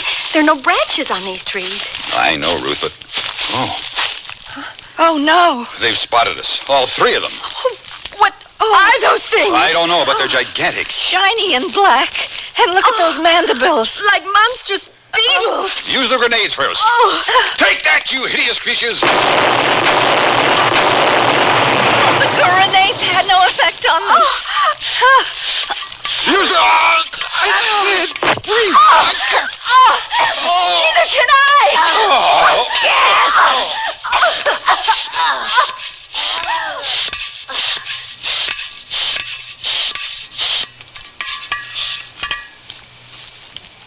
Frank, where are you? Backyard, water beetles all over the place. Did you get them? Yep. Well, what the heck is that? Oh, piece of track. Here's that dumb kid's tennis shoe. Doggone it. What else did that boy leave outside? No. Here's another one of his toys. Well, his mother's got some answering to do, believe me.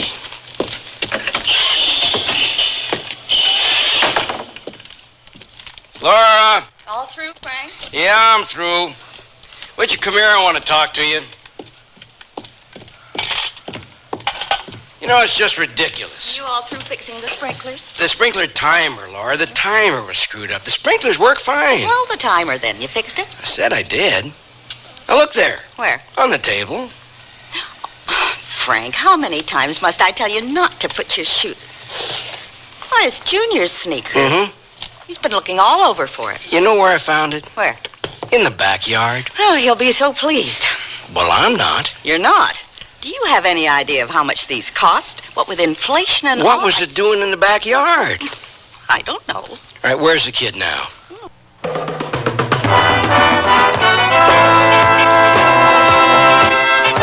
That's the theme from the Sears Radio Theater.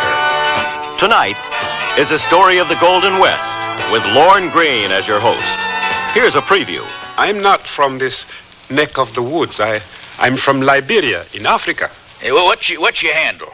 Mine's Charlie C. Reed. My handle is Joseph Jenkins Roberts. Okay, J.J. from Liberia, Africa. Let's climb up on old Nail Gal here and make some slow moves around town. The Sears Radio Theater will begin after this message from your local station. This is Lucille Ball, here to make a personal appeal to every American. Since the 1880s, the American Red Cross has been stepping in when there's been big trouble, like a hurricane. But nobody has to tell you the Red Cross is there when a hurricane strikes. So let's talk about the other Red Cross, your neighborhood Red Cross. They teach kids to swim. That's good, Eddie. And they train about every lifeguard on every beach. It's possible to look into it. We can get in touch with the local chapter. They help veterans get on their feet.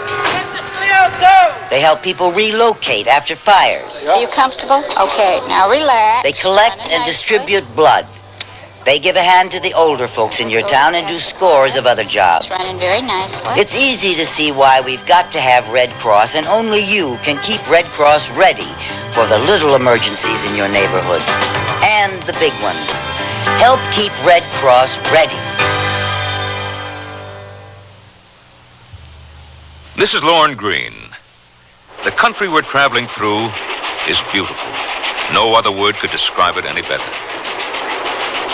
It's spring, 1875, and we're in Wyoming territory. In 15 years, it'll be the 44th state in the Union and the first state in the world to give women the right to vote and hold office. The Battle of the Little Bighorn is a year away, and in March of this year, the Congress enacted the Civil Rights Law that guarantees everyone equal access to public inns, public conveyances, and the like. I don't think my fellow passengers would be terribly interested in these odds and ends. They all seem to be more interested in what they see out of the window. One of them shows an intense interest. He's had his nose almost pressed to the glass for an hour. Interesting-looking young fellow, about 20 or so. Aside from being a black man, he's dressed in a very colorful robe, green, sky blue, yellow, and red. He has a red, green, and black skull cap perched on the back of his head. It would be really interesting to know what he feels about the wild, wide open West. So much space. The land stretches as far as the eye can see. And when it is no longer level, it becomes hilly, and the hills become pyramids with sugar on the tops. Grandfather and grandmother were right. There is no country like this Western country. The sky seems even bluer than our Liberian sky, and there is more land than I ever thought possible. I must sink myself deeply into an understanding of this place, because it is my ancestral home, as much as Africa, because this is where grandfather and grandmother came from. Perhaps I will find some relatives. It does not seem likely. I've only seen 10 black people since we left Lincoln, Nebraska. Incredibly, an African tourist of American descent is checking out a branch of his roots. And that's how we begin this particular story, which, though fictional, has a basis in fact.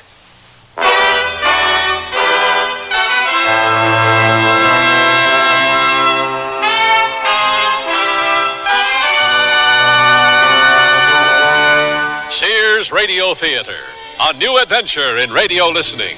Brought to you 5 nights a week by Sears Roebuck and Company. Sears, where America shops. Your hosts, Lorne Green. I'll bring you stories of the Old West and the New. Andy Griffith with a look at the funny side of life. Vincent Price with tales of mystery and suspense. Cicely Tyson with stories about love, hate, and related things. Richard Widmark. I'll bring you stories of pure adventure. 5 nights of exceptional entertainment every week. Brought to you in Elliott Lewis production of the Sears Radio Theater.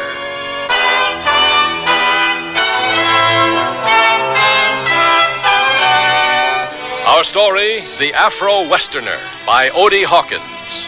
Our star, Brock Peters. The word's out and spreading fast about the jeans from Sears Men's Store that grow old beautifully. It's a sure sign they're feeling fine and feeling good. For the denim that keeps going strong a long time.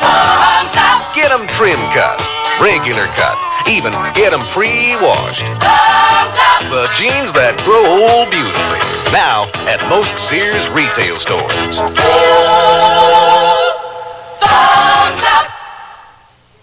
What would it cost to replace your car's muffler, including installation? Oh, I'd say about $50. No, wait, $45. Would be around $30. I guess about $40. The aluminized Sears muzzler is only $19.99. That's half of what I guessed. It's hard to believe. On a Cadillac? That's a terrific price. With installation included. Should have known it. Sears. The muzzler, just $19.99 installed. Clamps, if needed, 99 cents each extra. Sizes to fit most American-made cars. Prices may vary in Alaska and Hawaii at most Sears Tire and Auto Centers. Clinging jerseys, tight satin tops, they only look good if they hug your body smoothly. Sears Best A Bra Light helps you and your clothes look good. How? A Bra Light has no seam cups and straps adjust in the back so you look great up front.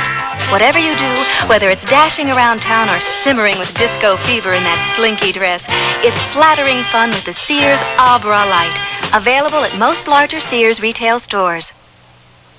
Oh, here I go again. It's time to rent one of those steam-type carpet cleaners. Why rent? Now Sears puts power in a carpet cleaner you can own yourself. The Power Spray from Sears for easy home carpet cleaning. Power Spray sprays hot water into your carpet, then sucks up the dirty water. You can see the dirt you get out. Dirt you didn't even know was there. The Power Spray Carpet Cleaner, a convenient carpet cleaner you can own yourself. Available at most Sears retail stores. Kenmore. Solid as Sears.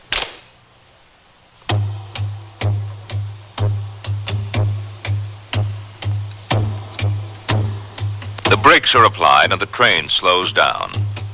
Ahead, a place that's more than a settlement. The young black man stares out the window.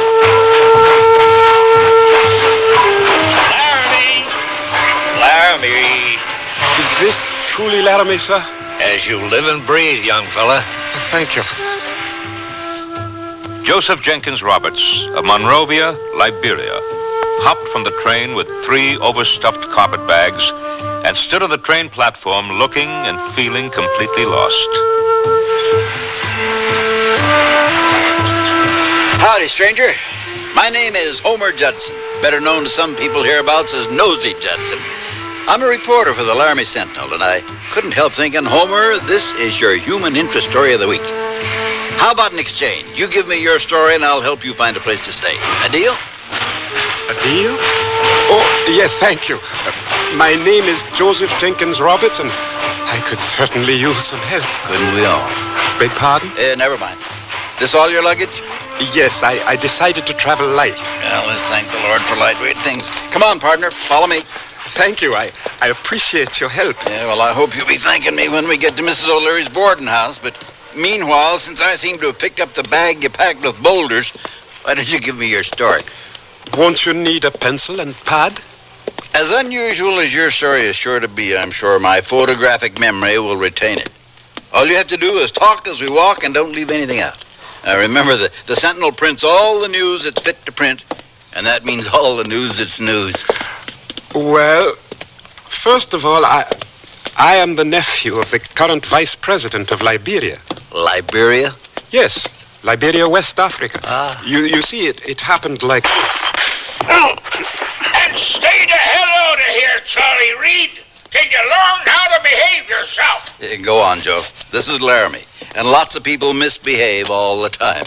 Yes, I know. My grandfather told me about it. Your grandfather? Yes, my grandfather and grandmother were born to slavery on a plantation in Louisiana.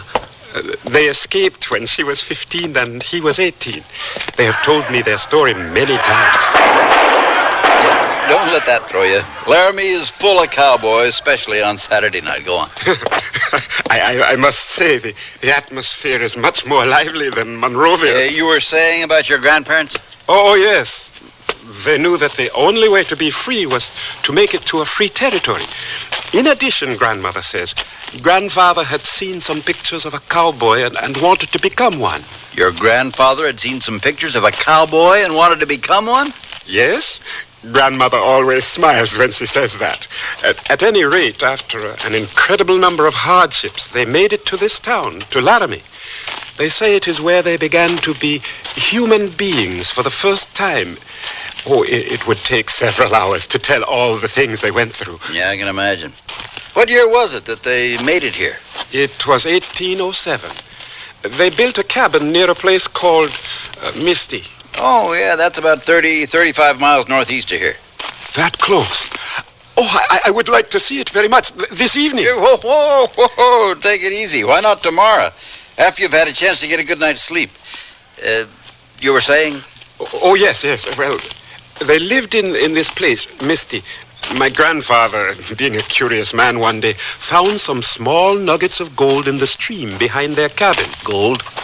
Yes. He found gold, but he didn't tell anyone, only my grandmother. For 10 years, they secretly panned gold from this stream and others near, and when they got news of people being given a chance to resettle in Africa, they decided to go. I recall that. It was in 1820-something, and the American Colonization Society was behind it. A bunch of hypocrites. Yes, 1822 to be exact. My grandfather and grandmother say that many free people of color were not happy about being offered a chance to return to Africa. They felt, since they had been born here, that no one should think of leaving, or that no one should think of asking them to leave. And there were those, like my grandparents, who welcomed the chance to go. To them, Africa represented a new frontier. They were born slaves and emigrated to Africa as free people with $15,000 in gold. That's quite a story. My grandfather thinks so, too. His talking about his life here made me want to see the land of his birth. My mother and father didn't want me to come, but my grandparents did. Go, they said. Go and tell us what you see. So I came here. Yeah, and here we are. Now, don't let Mrs. O'Leary frighten you. She's always a bit much at first, but you'll find she's not as dreadful as she appears. This is the living room, dining room, where everybody gathers for the 5 o'clock meal. The guest rooms are upstairs, and here's what have Mrs. you O'Leary. brought me this time, Homer Judson?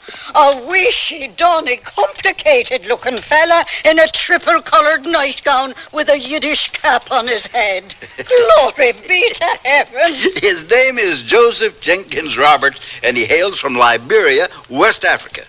And I've already told him that you make the best son-of-a-gun stew and deep dish apple pie this side of the Mississippi. Oh, there you go again, Homer Judson, wrapping your spit around a bunch of words that sound sweet to my ears. Well, how long are you going to be staying with this young fella? Well, about 2 weeks or so, I guess. Oh, primi facie, that'll give you just enough time to become part of the family. Well, come along, let me show you to your room. I'll take those bags for you. Oh, no, thank you. I can manage. Unhand them, me boy. Oh, in Mrs. O'Leary's house, Mrs. O'Leary makes the rules. Homer, will you be coming in for dinner this evening? Not this evening, Mrs. O'Leary. I've got a great human interest piece to write up for the morning edition. See you later, Joe. Writers. They always got something to write. Well, come along, Joseph Jenkins Roberts. I'll be showing you to your room. So, you got 3 names rolled into one, huh? Well, why not? Whoever said we should only be afflicted with 2 names? Now, you can eat 3 meals a day if you like, or only dinner, depending on what your appetite is like. Now, most of my boarders eat breakfast at 6:30 and dinner at 5. Have you a man-sized appetite, Joseph Jenkins Roberts? Well... Good. Now then, it'll be $2 for your rent for the week and $3 with meals. No fancy women whiskey drinking beyond certain points or serious card playing allowed. And here's your room. Dinner's in 20 minutes And we're having chicken and dumplings this evening.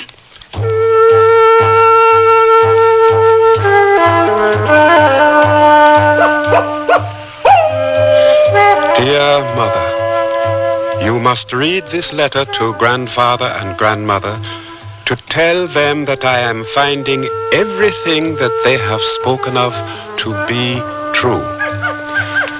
I've been here in Laramie for 5 days now, and so much has happened already that I hardly know where to begin.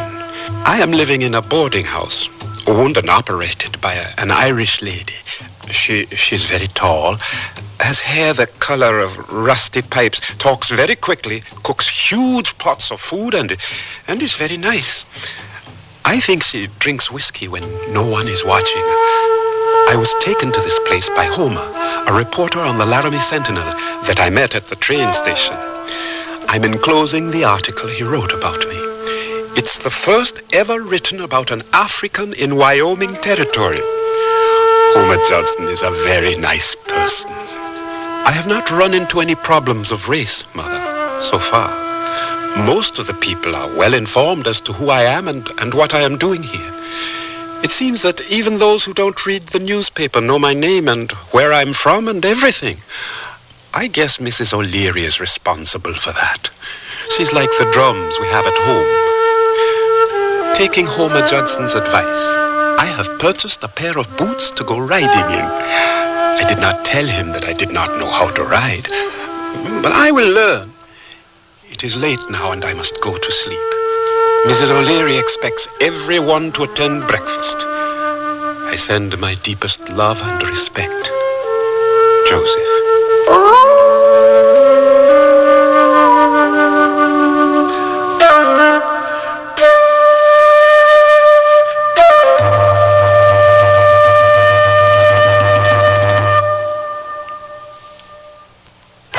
Join millions of Americans and shop the easy way with a Sears credit card. All you do to apply is call toll-free 800-526-0444. It's your entry to shopping convenience and quality merchandise. Your card will be accepted at over 3,600 Sears stores across the nation. And you can choose from over 100,000 Sears products and services. Even use it for your catalog orders, in the store or over the phone. Just say charge it. Call 800-526-0444. New Jersey residents call 800-652-2777 for your Sears credit card. The word's out and spreading fast about the jeans from Sears Men's Store that grow beautifully. It's a sure sign they're feeling fine and feeling good.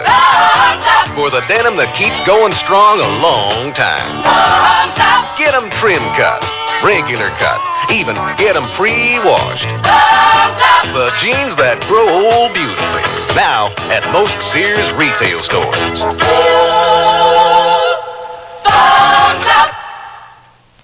Can't believe you owe the IRS that much? Well, when things just don't add up, you can count on a Sears desk calculator to help you. Add, subtract, multiply, and divide. Then read the figures 2 different ways. 12-digit lighted display and tape printout for your records. There's a 2-memory system that helps ease multi-step problems, plus its many extras make it a great time saver. Now at most Sears retail stores. Sears 2-memory desk calculator. Cut $25, just $99.99 through March 10th. Prices and dates may vary in Alaska and Hawaii. To look the height of fashion wherever I go requires many coats. But for home, I need only one coat fashion surrounding me. Sears' best Easy Living interior paint. One coat of Easy Living on the walls and every room looks stunning while I entertain or just relax. Choose from 24 decorator colors in Easy Living flat latex and semi-gloss, plus bright white ceiling paint for your home. Because with Sears Easy Living paint, all you need is one coat when used as directed at most Sears retail stores.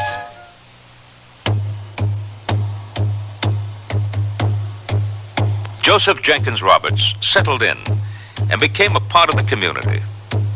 It wasn't an instant process. It took a while. There were things to learn, customs to observe. Watching Joe wobble down the street in a pair of the fanciest boots ever cobbled has got to be one of my all-time favorite memories.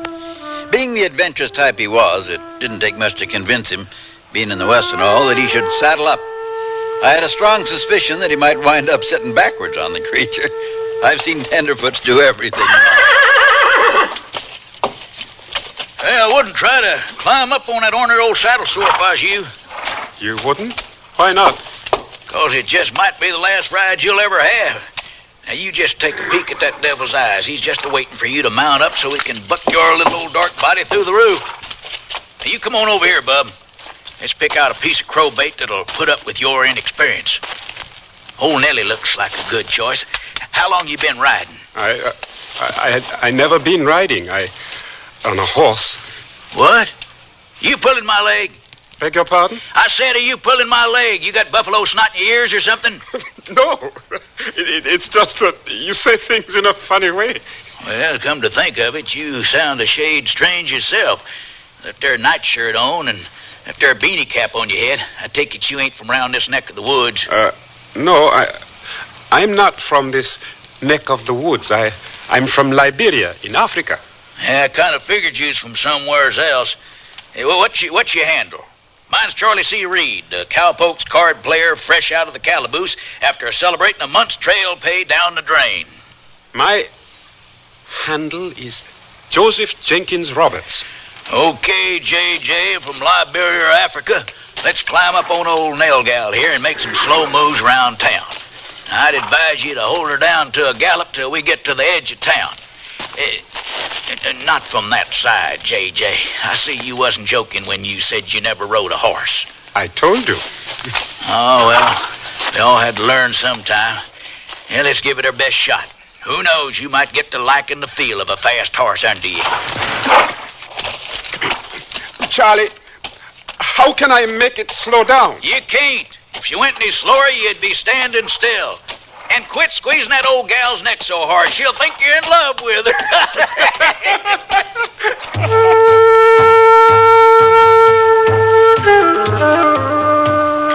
Dear Father, I am addressing this especially to you. It is what might be called a man's letter. A few days ago, I met two new people. They are both now my friends. It seems that this is the way it is here. You can be strangers one day and friends the next day, or enemies. My two new friends are named Charlie Reed and Alfred Wong. Charlie is a cowboy. The other day, after we rode to the edge of town and back, Charlie asked me if I had any money. I said yes. He was quite pleased and said, "Great. Let's go into the Dirty Garter Saloon for a little sipping, spitting, and cussing." There was tension when we walked into the saloon. From the way the people lined up at the bar stared at me, I felt self-conscious. I will have to buy cowboy clothes and a wide-brimmed hat to go with my boots. Charlie ended the tension by saying, "My buddy J.J. here from Liberia, Africa, is buying a round for the house." Many of them patted me on the back and said nice things as they rushed to get their round. And then someone else bought another round, and someone else another. I had to walk my horse back to the stable because I felt too wobbly to ride. I don't think I like sipping, spitting, and cussing very much because it makes your head hurt the next day. Charlie has promised to teach me the secret of roping and also how to shoot straight. Respectfully, your son, Joe.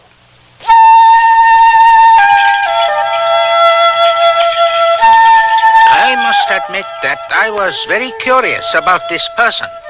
I had seen him about town. I had heard much about him, but I had not had a chance to talk with him. Yesterday he came into my laundry with some of his native robes to be cleaned. The dust of Laramie was ruining them. He wanted to know how I became a laundry owner in Laramie. I told him that I and many other Chinese helped build the railroad that links east and west. After the railroad was finished, I decided to invest in a business and retire here. I can't say that this is a real retirement, but it beats working on the railroad. I have invited him to have tea with me. I forgot to ask him if there were any Chinese in Liberia. None of us in the boarding house tried to exaggerate the dangers of riding beyond Laramie's city limits. However, we did warn Joe more than once that the outskirts of Laramie had its normal collection of outlaws, just like any other city. He smiled and told me, "Don't worry, Homer. Charlie has taught me how to ride well." Dad blasted, Jake! Why'd you have to fill your hand 100 yards away? Oh, shut up. We've lost him. You and your big mouth. Well, where do we go from here? We keep heading for Texas. As many wanted posters they got hung up in this territory on us, we'd be sitting ducks to stick around here. She spooked that little dude. That's downright funny, Jake. Wonder if he can find his way in the dark.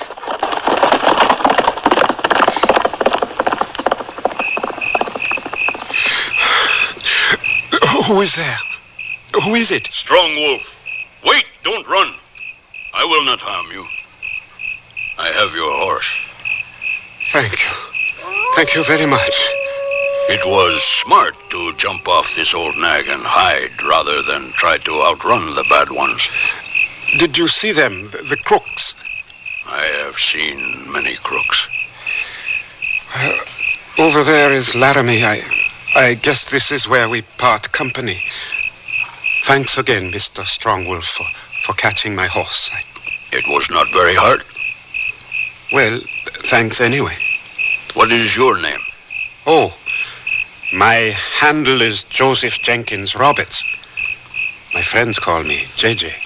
JJ, would you like to have a good Shoshone dinner this evening? Yes. Yes, I would.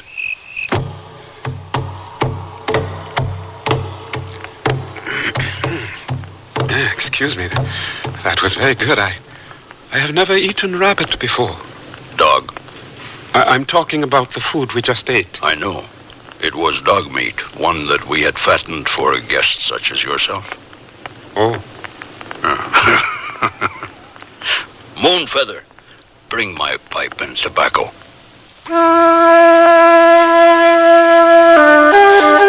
I knew she was the one I would marry when I first saw her. Somewhere in a book it is called Love at First Sight. I could tell from the way she returned my look that she too felt the same feeling. My heart was in my throat. Also because I feared the consequences of being attracted to another man's wife. In my country, that is considered something a person should not do. Strongwolf lit the pipe and passed it to me. It's a bit strong, isn't it? For one who smokes it properly, it is not strong. Here, do it slowly, with feeling, peacefully. I see what you mean. It is better when you puff slowly. Tell me, Strongwolf, does your wife always spy on you around the corner of your teepee? Oh, Moonfeather is not my wife. She's my niece. And you are the first buffalo man she has ever seen up close. Oh, I didn't know. She's very pretty. Already, after only 17 snows, she can skin a deer or put up a teepee faster than many more experienced women. I am proud to be her uncle. Yes, I can see that you would be. Moonfeather. Her name is pretty, too. We Shoshone women have always been known to be direct and honest. I had to let the Dark One know that I had received his eye and returned it. For the course of the evening, he spent talking to my uncle. I made certain that he was aware of my presence.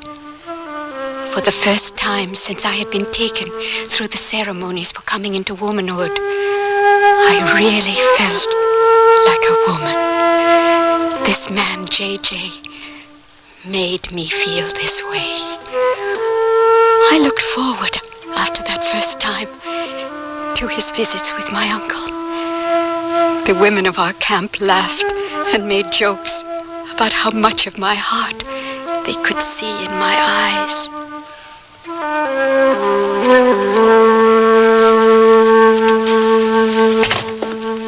And what have we here skulking around with such heavy circles under his eyes? Good morning, Mrs. O'Leary. Am I too late for breakfast? Well, I think we ought to be able to scrape a bit of batter together for a flapjack or two. How's it going with yourself? You look as though you just drank the hair of the dog that bit you. Please, Mrs. O'Leary, don't say that. Morning, J.J. Got a telegram for you. Morning, Homer. What is it? Well, what is it? My grandfather has had a stroke and he wants to see me. Oh. He wants to hear about what I've seen before he... Now, lad, chin up. I must leave right away. Yes, of course, J.J. We'll pray that everything works out all right. How dreadfully cruel the fates can be at 7:30 on some mornings. Truer words were never spoken, Mrs. O'Leary.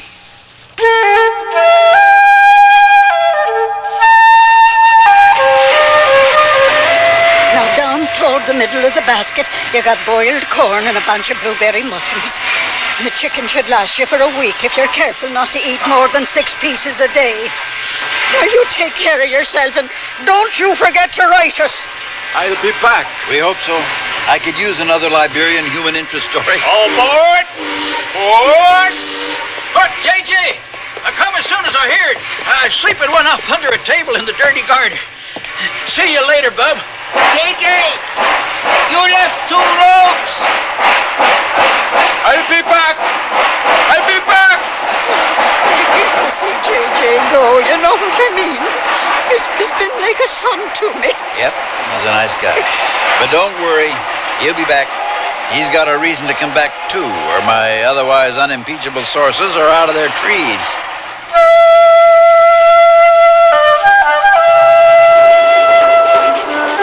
Moonfeather! Moonfeather! What seems to be the problem here, young fella? There, riding the speckled horse. Oh, so that's Moonfeather. Well, you better best get on the observation platform before that poor engine rides that pony to death, trying to keep up with the Union Pacific here. Observation platform? Where? Well, to the rear. Now, careful you don't fall off.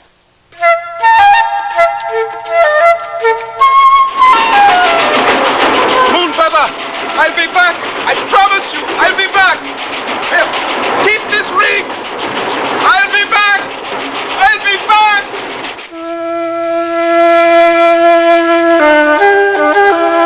I had to let him know how I felt, openly. I rode alongside the train, praying to the person above us that he would see me and understand.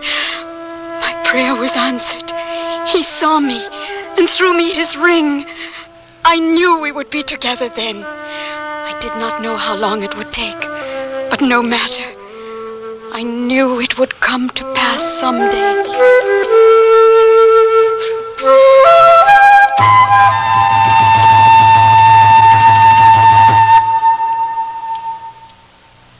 Sears Radio Theater will return after this message from your local station.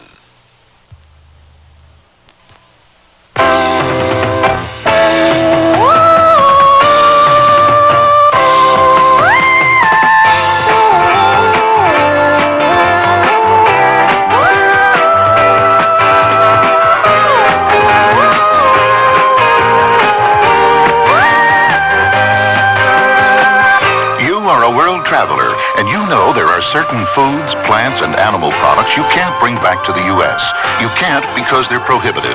They're prohibited because even one of these foods, plants, or animal products might carry a disease or pest that could spread to our crops and gardens and animals with devastating results. You haven't been everywhere on the globe yet, but there's always tomorrow. And before you go again, write for the free booklet that explains the law. Even one can hurt. Write for Traveler's Tips. Write to Traveler's Tips, U.S. Department of Agriculture, Washington, D.C. 20250. It's free. I gained 20 pounds in 2 months. Chocolate and peanut butter. Yeah, I never lost that weight either. With me, it was different. I was climbing the walls, yelling at the kids. I just couldn't live with myself. Neither could Dan, could he? No, not really.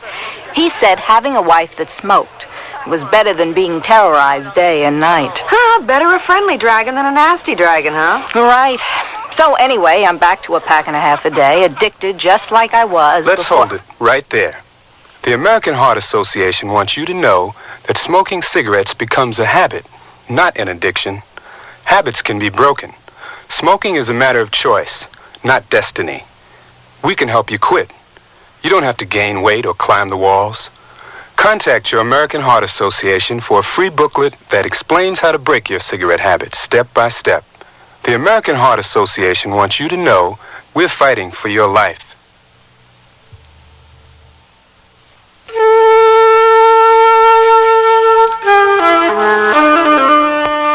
This is Lorne Green, and here's the concluding act of the Afro Westerner. J.J. stayed home for 4 months after his grandpa's death, doing as much as he could.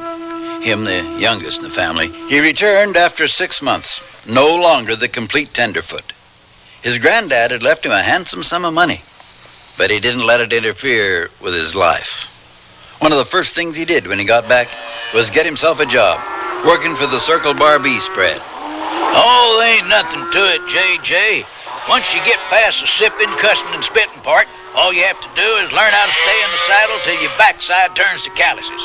Try to think one step ahead of a bunch of dumb cows that are apt to stampede at the drop of a coffee cup. Forget about all the comforts of Miss O'Leary's boarding house. Be on the lookout for rustlers and don't spend all your money in one saloon. I don't have to tell you how to survive Cookie's son-of-a-gun stew. You already survived Mrs. O'Leary's cooking. I learned. I was determined because I had decided, with the money I had inherited from my grandfather, to buy some land, buy some cattle, and marry Moonfeather. She was always on my mind, but I could not find her. Wherever I came across Shoshone people, I would ask them about Strong Wolf and Moonfeather. I even learned some Shoshone in order to ask questions. They would always tell me that they had seen them in the last moon or 10 sleeps away, but they didn't know exactly where they were now. My heart ached to see Moonfeather again. I used to have terrible dreams thinking that maybe she had married someone else. My friends were very sympathetic.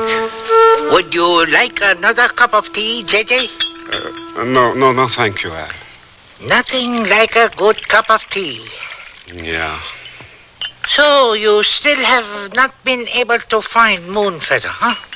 No, and I've run out of places to look. Do not feel that way. There are always other places. I know. I know. It just seems... I understand. I don't know if I told you when we last talked. I'm going through a romantic period myself. You are? Yes, my father has selected a bride for me from our village, and I am anxiously awaiting her arrival. I'm happy for you. Here is a picture of her. Her name is Cynthia. She is very pretty. My father says she is a good worker and will make a good wife. Are you sure you wouldn't like another cup of tea?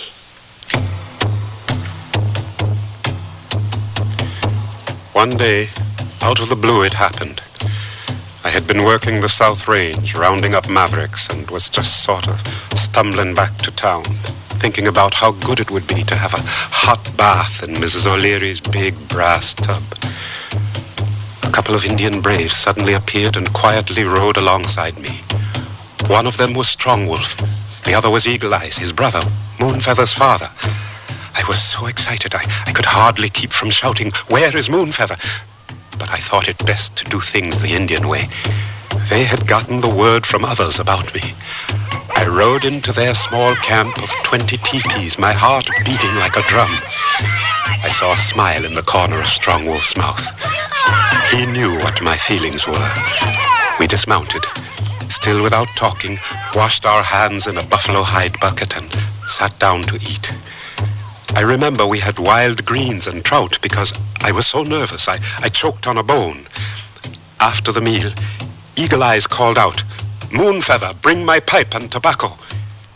She was more beautiful than the first time I saw her, and she was wearing my ring. I could not contain myself. I said to her, "You're wearing my ring." She nodded, telling me yes, and went back to where the women were. I was so happy I felt like crying. So, you returned. I said that I would. Good. We like a person who keeps his word. We sat for an hour, talking about different things. How scarce the buffalo were, what my plans were for the future. Eagle Eyes pierced me with his look, listened closely, and only asked one question. Will you always stay in this land? Up to that point, I had not really thought about whether I intended to stay or not. But I said yes, because that's how I felt. After a while, I felt I had stayed long enough and decided to leave, asking if I could return for a visit the next day. Strong Wolf looked at Eagle Eyes, and he nodded, ever so slightly. I felt good. I felt even better as I rode out of camp when Moonfeather stepped around the teepee and waved and smiled at me openly. I rode hard and fast to get back to Laramie. I felt I needed some courtship advice. My father was far away and could offer no advice in this matter, so I spoke with my friends. So our little old African buckaroo has discovered skirts. Well. I am serious, Charlie. We are serious. What does a man do in a situation like this? Really stomped down serious, huh? Yes. Well, in that case, I'd suggest you do the following. Get yourself duded up. Slick your hair down. Skip that part. Take a half-hour bath, sprinkle a heap of sweet me sniff on you where your whiskers should be, and take her for a stroll in the moonlight. Charlie, I'm in love with her, and I want to marry her. Well, in that case, you better take a full hour's bath. An Indian woman, huh? I think that'd make an interesting column. When's the date? I don't know. I haven't proposed yet. Well, if I were you, I wouldn't waste much time. Looks like we're in for a cold winter, if you know what I mean. See you later. I gotta run. Oh, I'll leave your dinner on the back of the stove, Homer. Thanks, Miss O. Luck to you, J.J. Tell me, what do you think I should do, Mrs. O'Leary? Oh, well, now you take that darling girl an armful of flowers. There's not a female heart on the planet that doesn't think well of flowers. Mrs. O'Leary, you're right. That's exactly what I'll do. Oh, the beauty and sweetness of youth. My brother and I had discussed the possibility of J.J. the African and Moonfeather getting married. We knew that he was going to return to her after she was given his ring. We approved of the match. I knew him to be sincere and honest, and I believed with the experience that years give that he would become a well-seasoned man. We were not prepared to deal with his appearance when he asked for Moonfeather with a tall hat on, a beetle coat, and a bunch of dead flowers. We laughed, and afterwards we had a feast, and my brother gave his permission. Later on, after he understood our customs better, he gave my brother 50 good horses, and me a robe, like the one he had worn when I first met him.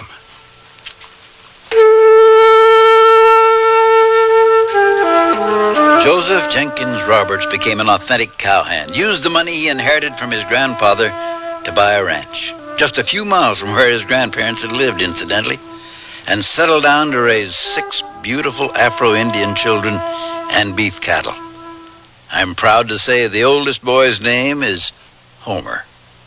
Homer Jenkins Roberts, who at the age of 20 made his pilgrimage to his grandparents in Liberia, liked what he saw, and stayed. As the West African proverb says, what comes around goes around.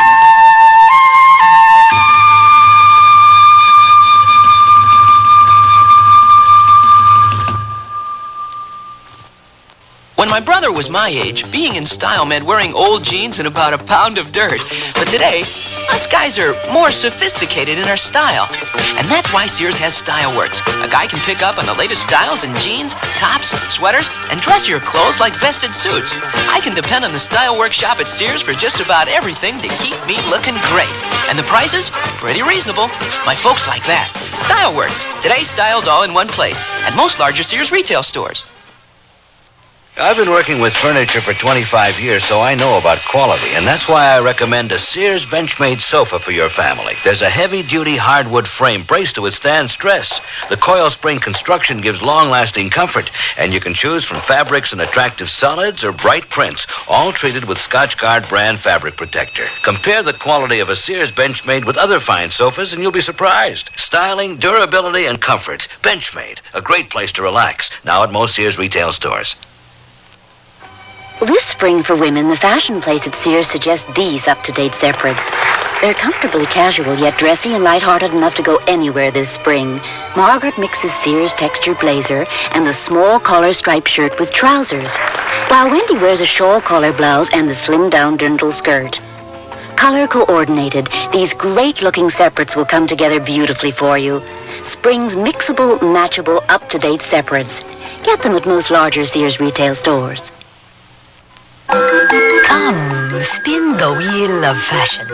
Discover a fortune of spring separates at Sears Junior Bazaar. Silk blend skirt and pants in dusty pastels. A blend of polyester, rayon, and silk, making them easy care, wrinkle resistant. Top them off with white-on-white polyester and cotton blouses. Fashion is your fate at Junior Bazaar. Available at most larger Sears retail stores.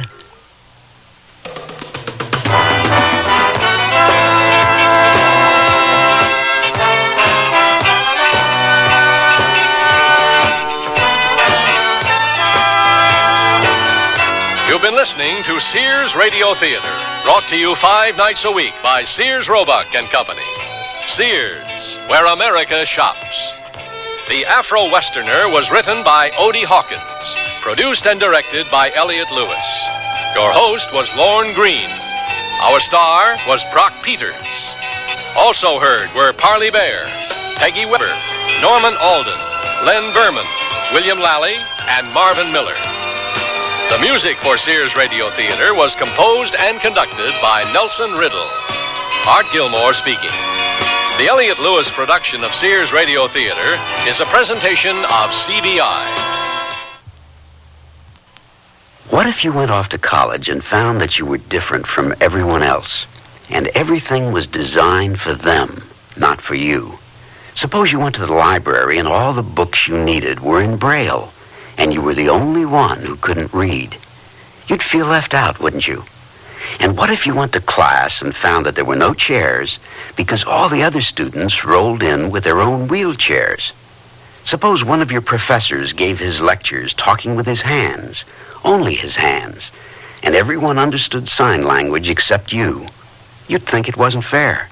Well, that's how handicapped people feel now when they go to college and find extra handicaps. But things are changing, and we have free information that can help. Write Closer Look, Box 1492, Washington, D.C., 20013. A public service message on behalf of the United States Office of Education. Here's an important tax tip from the Internal Revenue Service. If you're 65 or older, there are some special tax breaks that you can claim, like a double personal exemption. That's right, an extra $750 for yourself, and still another if your spouse also is 65 or older. And there are advantages if you decide to sell your home and move to a smaller place. There's also a tax credit for the elderly. They're all spelled out in one of IRS's free publications, number 554, Tax Benefits for Older Americans. You can get copies by calling the IRS toll-free number listed in your telephone directory, or you can order by mail. There's even an order form just for that purpose in each tax package. Use it to send for the Older American publication or any other IRS publication or form you need. Tax Benefits for Older Americans. Get all the details now so you can take advantage of the benefits on your tax return.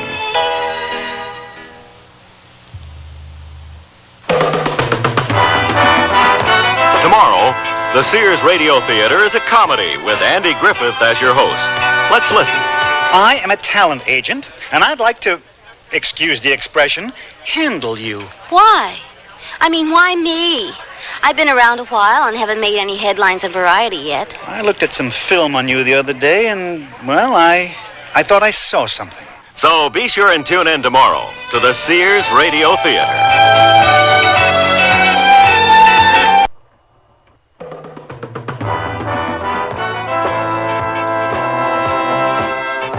That's the theme from the Sears Radio Theater.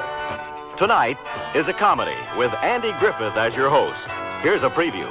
I am a talent agent, and I'd like to, excuse the expression, handle you. Why?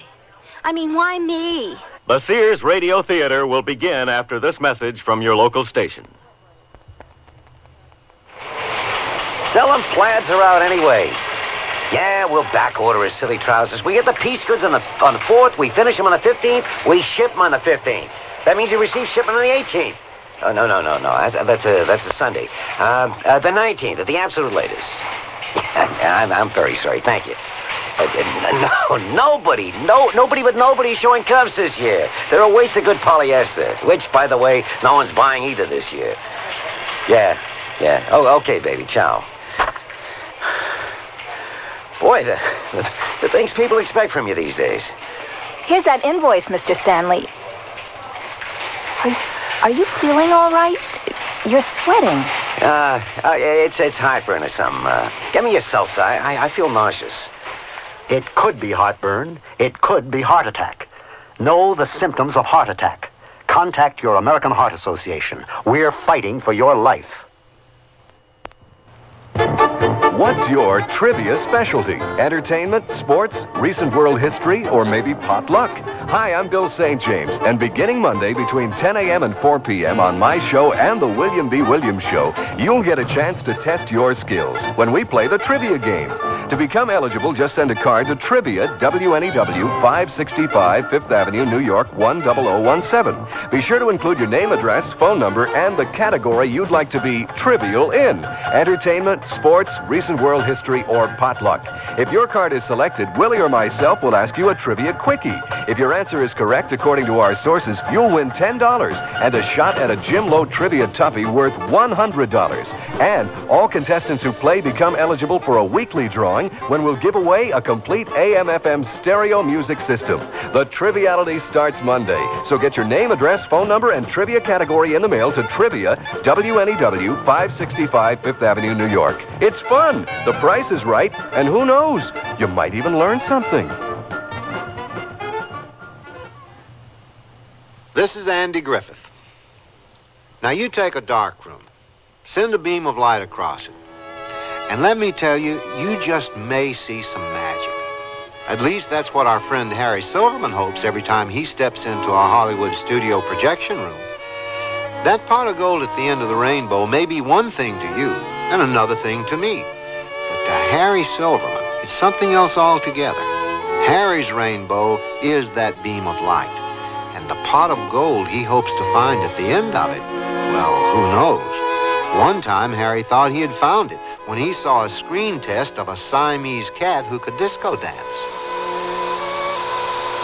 But that's where Harry is right now, in fact. Sitting alone with his ulcer in a projection room at the studio, watching a cloud of smoke from his Panatella drift along that special rainbow of his to... Well, Harry has his eye on a different breed of cat today. As he sinks back in the deep leather chair and ponders the lives and legends of Hollywood's sex kittens, there was something they all had, besides guts and bravado and a sense of humor. Underneath, where they hoped it didn't show, no matter how much they took off, there was always that little girl lost, lonely and scared and looking for Dad. Pardon me. Could you help me, please? Something's caught Harry's eye. A shapely honey blonde, sizzling the right-hand corner of the screen, coming on a little like Monroe, a little like Harlow, and a lot like that pot of gold Harry's been waiting for. Harry pushes his horn rims against the bridge of his nose, takes a long squint through his bifocals. Yep, it's there all right. That little girl lost look. That blonde is giving Harry the feeling he'd like to go right out and adopt her. That is, if it's okay with his wife and kids. Which is how we begin our story.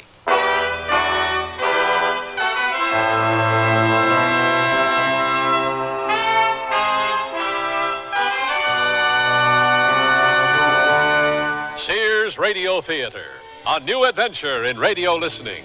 Brought to you 5 nights a week by Sears Roebuck and Company. Sears, where America shops. Your hosts, Lorne Green. I'll bring you stories of the Old West and the New. Andy Griffith with a look at the funny side of life. Vincent Price with tales of mystery and suspense. Cicely Tyson with stories about love, hate, and related things.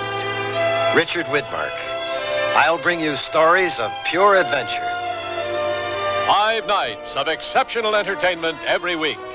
Brought to you in Elliott Lewis production of the Sears Radio Theater.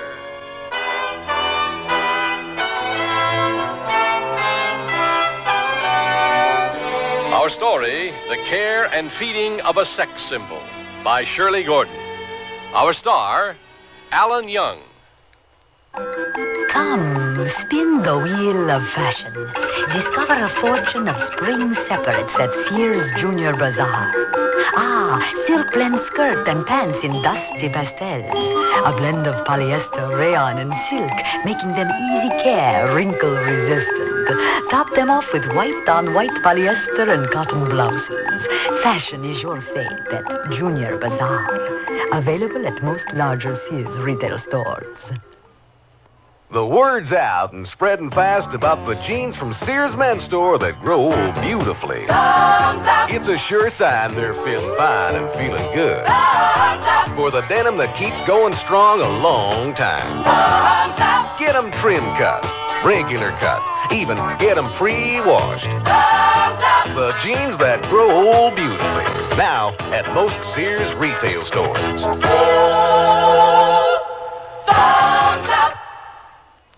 Generations ago, families dined by the warmth of the open hearth. Today, Sears rekindles this spirit with its open hearth dining room furniture. Faithfully rendered early American designs and careful workmanship give it an heirloom quality. The satin glow and warm highlighting of Sears open hearth take 26 steps to achieve. There's no shorter method to bring out the beauty of the wood. And like all good furniture, open hearth is made to last for a long time with sturdy tongue and groove and mortise and tenon construction. Choose from 16 different pieces of open hearth at most Sears retail stores. Oh, here I go again. It's time to rent one of those steam-type carpet cleaners. Why rent? Now Sears puts power in a carpet cleaner you can own yourself. The Power Spray from Sears for easy home carpet cleaning. Power Spray sprays hot water into your carpet, then sucks up the dirty water. You can see the dirt you get out. Dirt you didn't even know was there. The Power Spray Carpet Cleaner, a convenient carpet cleaner you can own yourself. Available at most Sears retail stores. Kenmore. Solid as Sears.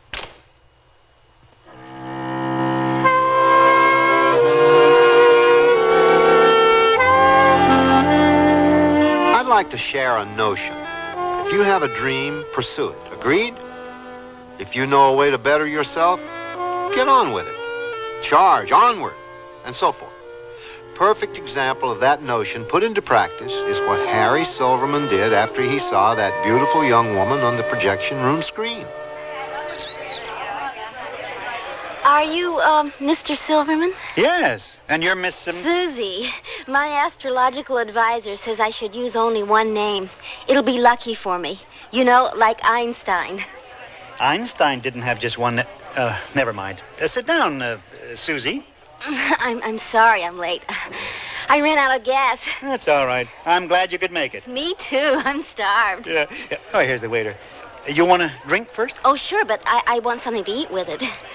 You know, Carl, my usual appetizer. Yes, miss. And I'll have whatever Mr. Silverman's having to drink. But you don't even know what it is. I like surprises.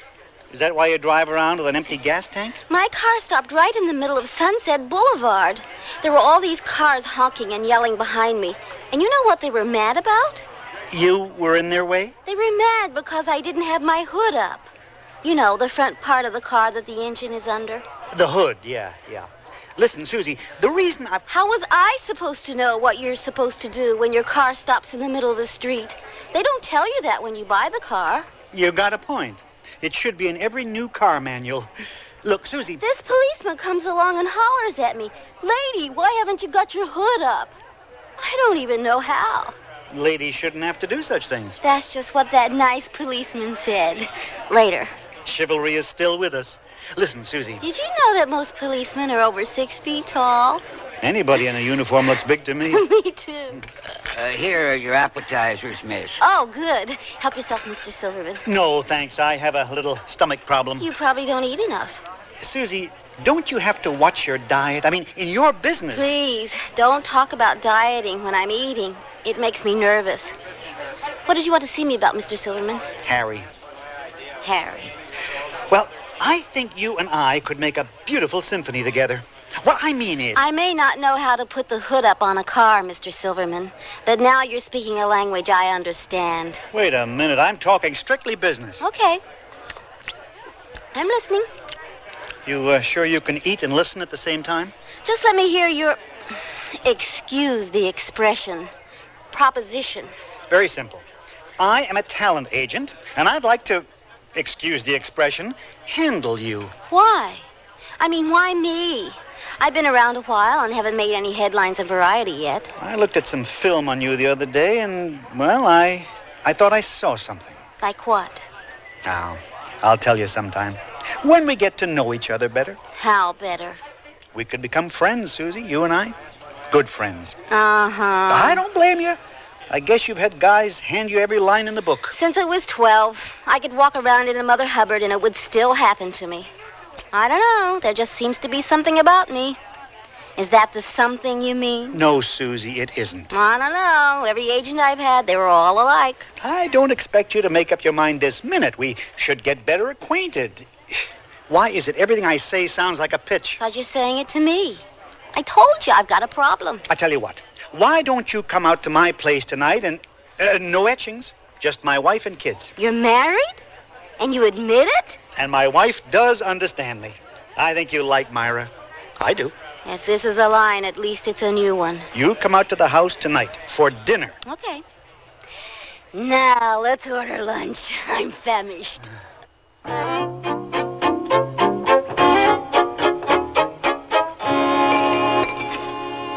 One lamb chop and a lettuce leaf?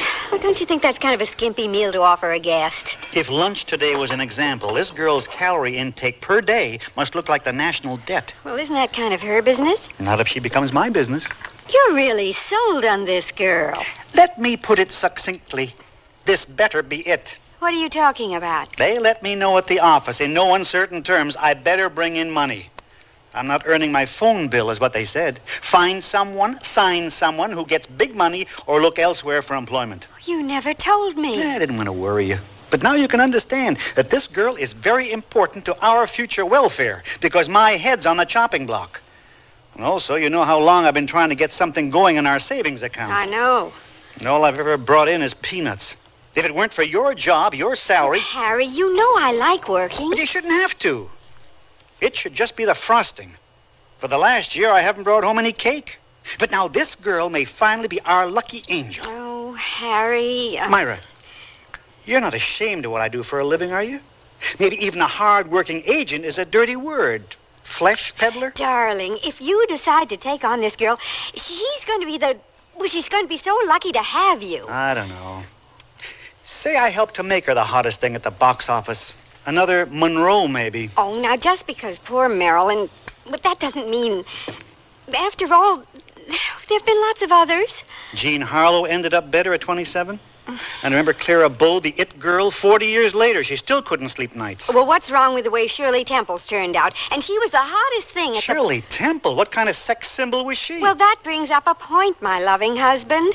How come this time you've latched onto a sex symbol to make it big with?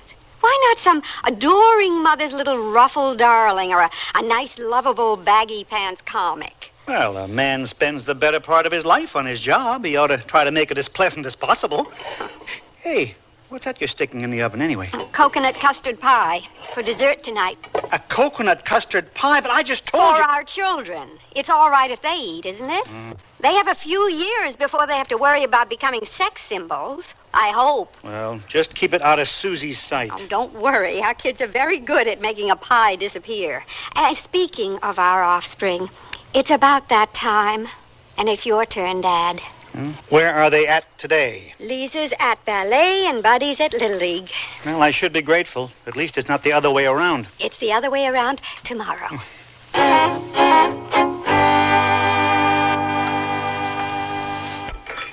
Who's the extra place for? Daddy's bringing a business friend home.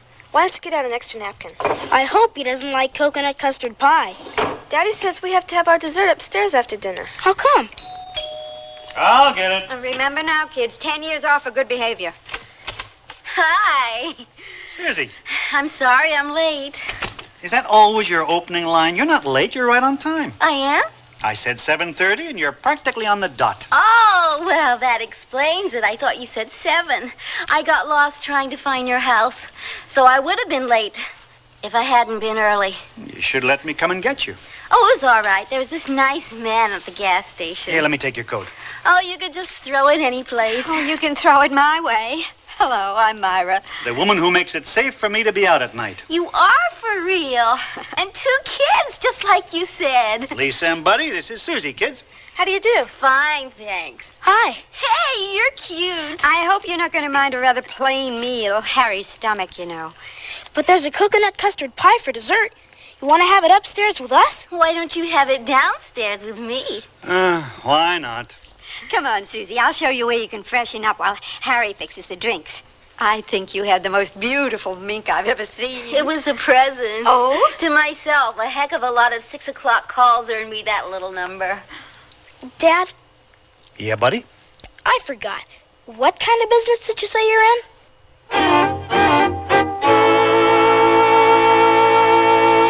Here, you can use my dressing table to powder your nose. Thanks. Oh, this sure is a cozy room. Oh, we like it. A mink's okay, but it doesn't keep your feet warm in bed at night. Looks like you're the one who's found the answer. Harry, you mean? There's nothing like a good man. Oh, I'm not complaining. Like my mother always says, we get what we ask for in this life. Of course, I haven't exactly gotten what I've asked for so far. But maybe now that I have your husband, professionally, that is.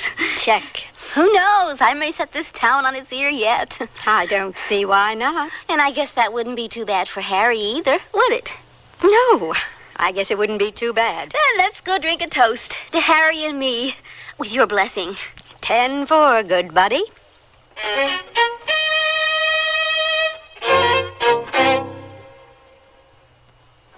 This spring for women, the fashion place at Sears suggests these up-to-date separates. They're comfortably casual, yet dressy and light-hearted enough to go anywhere this spring. Margaret mixes Sears texture blazer and the small collar striped shirt with trousers, while Wendy wears a shawl collar blouse and the slimmed-down dirndl skirt. Color coordinated, these great-looking separates will come together beautifully for you. Spring's mixable, matchable, up-to-date separates.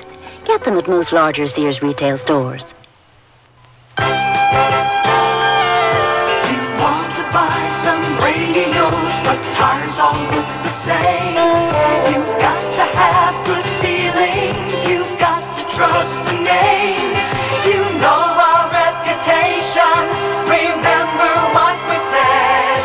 When Sears is behind you, you come out ahead.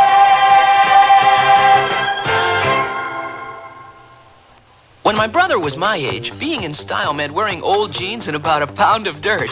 But today, us guys are more sophisticated in our style. And that's why Sears has Style Works. A guy can pick up on the latest styles in jeans, tops, sweaters, and dressier clothes like vested suits. I can depend on the Style Works shop at Sears for just about everything to keep me looking great.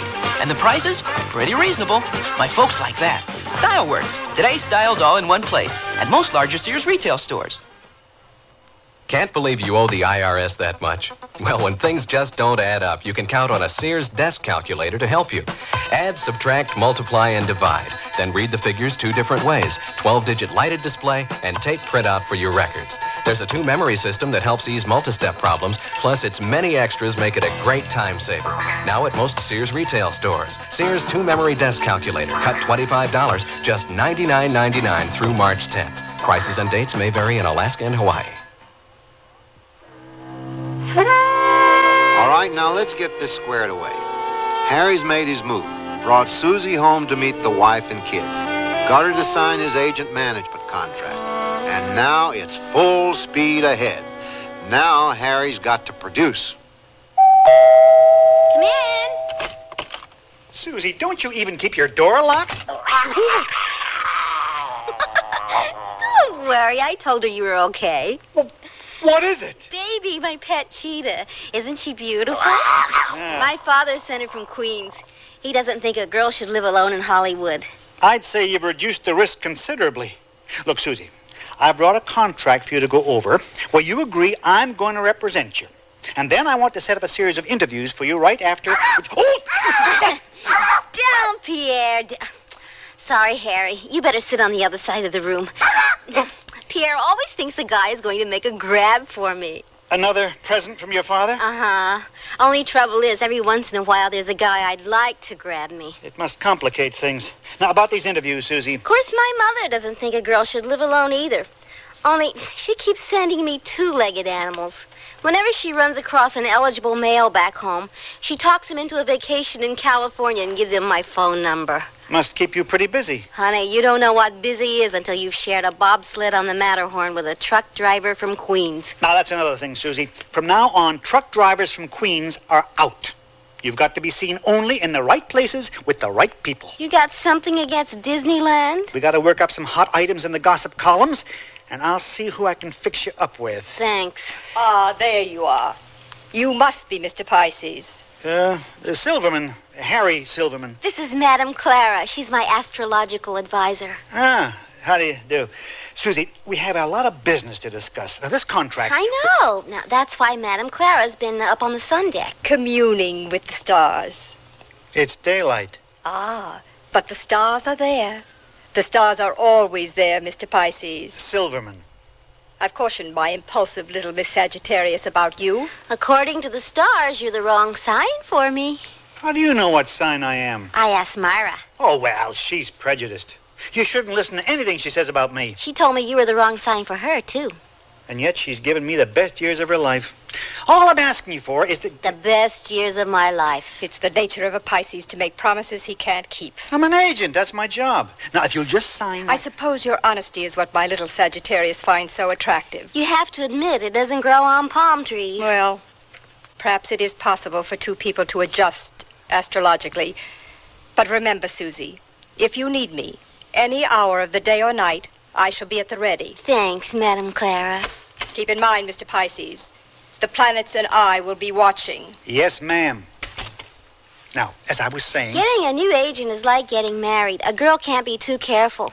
And Madame Clara's right. Our signs don't go together. Together, they're going to turn into a dollar sign. There's nothing wrong with that, is there? No, it's important. I have to think about when I get old. Well, that's a long way off. No, it isn't. Not for somebody in my line of work.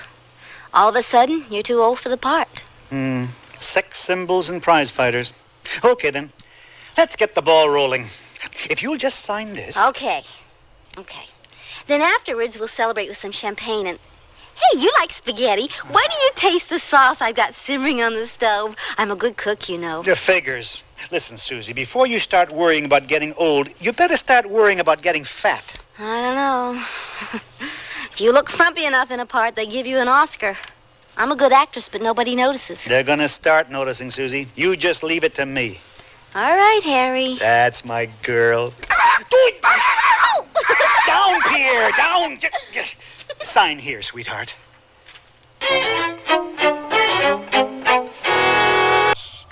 I'm Andy Fisher, and this has been a WNEW News Update. News and sports in detail coming up after the Sears Radio Theater.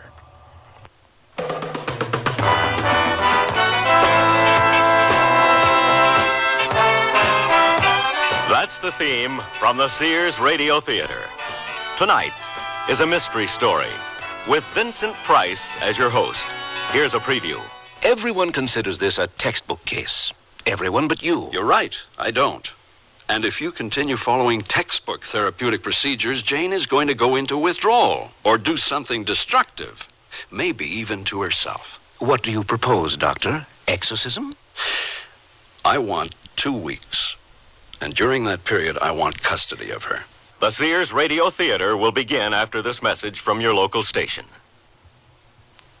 What if you went off to college and found that you were different from everyone else? And everything was designed for them, not for you. Suppose you went to the library and all the books you needed were in Braille, and you were the only one who couldn't read. You'd feel left out, wouldn't you? And what if you went to class and found that there were no chairs because all the other students rolled in with their own wheelchairs? Suppose one of your professors gave his lectures talking with his hands, only his hands, and everyone understood sign language except you. You'd think it wasn't fair. Well, that's how handicapped people feel now when they go to college and find extra handicaps. But things are changing, and we have free information that can help. Write Closer Look, Box 1492, Washington, D.C., 20013. A public service message on behalf of the United States Office of Education. This is Vincent Price. We all hear these sounds at one time or another. Children at play, the screeching of car brakes, a dog barking, an ambulance siren. Our feelings about them are not always personal. But in this case, these sounds, whether alone or in combination, have a special significance. When they are tied to something inexplicable in a child's memory, the child will never forget. I've got to go look for my sister. Jane, you don't have a sister. I've got to find Wanda. There is no Wanda. Jane Lytle is 14 years old. Jane's mother, Mildred, is a nurse. Her father, Jack Lytle, is a postman. Mildred and Jack are concerned parents. The Lytle home should be a happy one. But Jane insists that she has a sister named Wanda. The sister Wanda does not exist. Not for Mildred, not for her husband, Jack. Only for their only daughter, Jane. Mildred cannot cope with it any longer. She feels she has come to the end. But Mildred doesn't know that this is only the beginning of our story.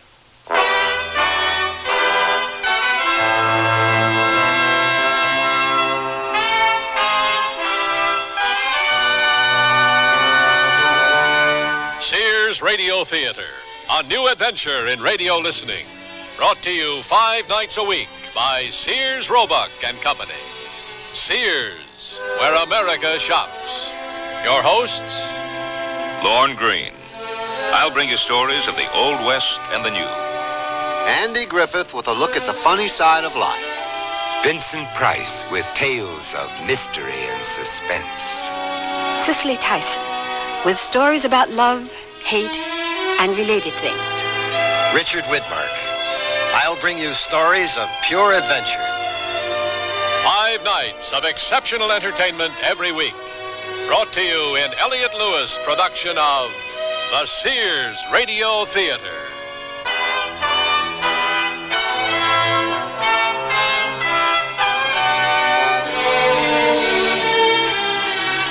Our story, Wanda, by Bernard Gerard. Our stars, Len Berman, Peggy Weber, and Russi Taylor.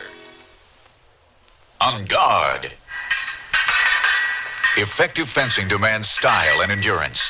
That includes fencing around your home. Sears Armadillo chain link fencing has both, setting off your house and helping protect your home. How? For starters, Sears Armadillo framework has 3 protective coatings that work together for a lustrous, highly rust-resistant frame. Gates even match the fencing design for uniformity. So call your local Sears soon for your free home estimate.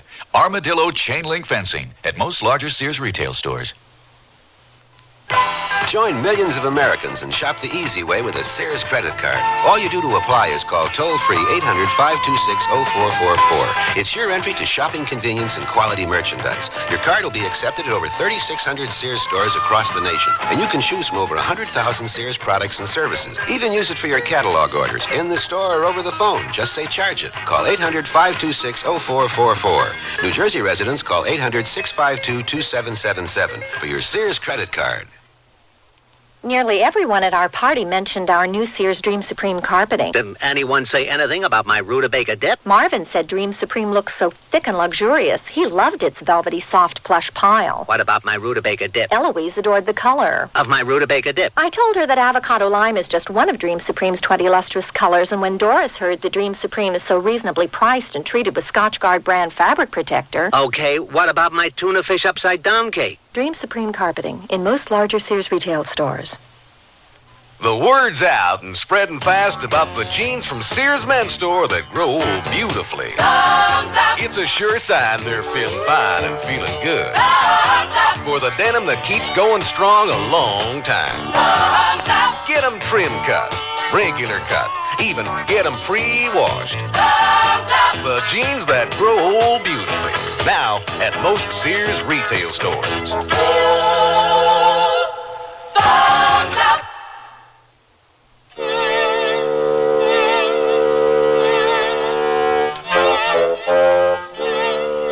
I want you to listen once again, and listen carefully.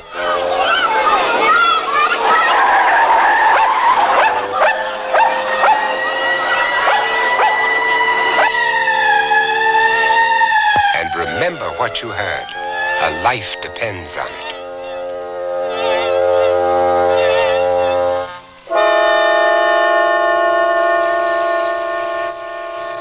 Jane? Jane, are you in the kitchen? Are you talking to me? Just turn off the tea kettle. Didn't you hear me? Were you talking to me? Oh, never mind. I'll do it myself. Did you finish your homework? I haven't started. You've been sitting at that table for 2 hours. What time is it, Mildred? Jane, stop looking out the window. I want you to look at me. Now take a good look. What do you see? Your mother's just too tired to play games. You didn't tell me the time. It's 10 after 6. Please, will you set the table? Your father will be home any minute now. I've got to go look for my sister. You don't have a sister. I've got to find Wanda.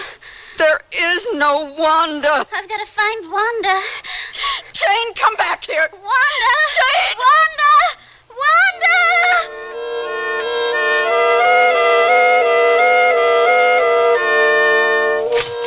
I'm home. Mildred, where are you? In the kitchen. I made it again today. It's now 8 days, 4 hours, and 22 minutes since I've had a cigarette. Well, have a drink and make mine a double. What's wrong? Jane. Wanda? Who else? Where is she? Probably in the park. Isn't that where she always looks for Wanda? Will you please fix me a drink? How long has she been gone? About an hour.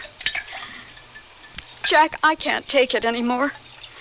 The look on her face, the way she calls me Mildred. I just can't handle it anymore. It goes on and on. We've been through the doctors, the clinics, you name it. And she still thinks she has a sister named Wanda.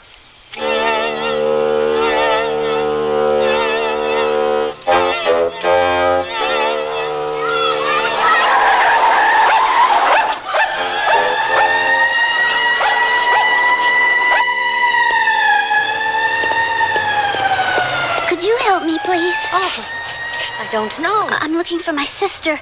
I've been all over the park and I can't find her. Maybe she went home. You don't understand. I lost her in the park. I'm afraid to go home without her. She's only 6. She was wearing a red coat. Her name is Wanda. I haven't seen her, but I think you'd better go home and tell your parents. I can't go home until I find Wanda.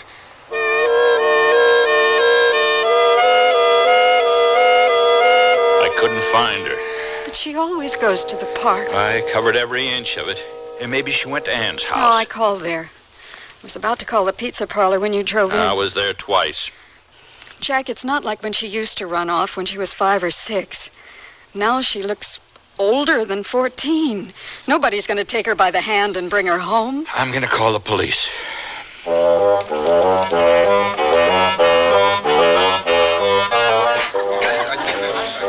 You can't Keep going up and down the aisle, young lady. Intermission's almost over.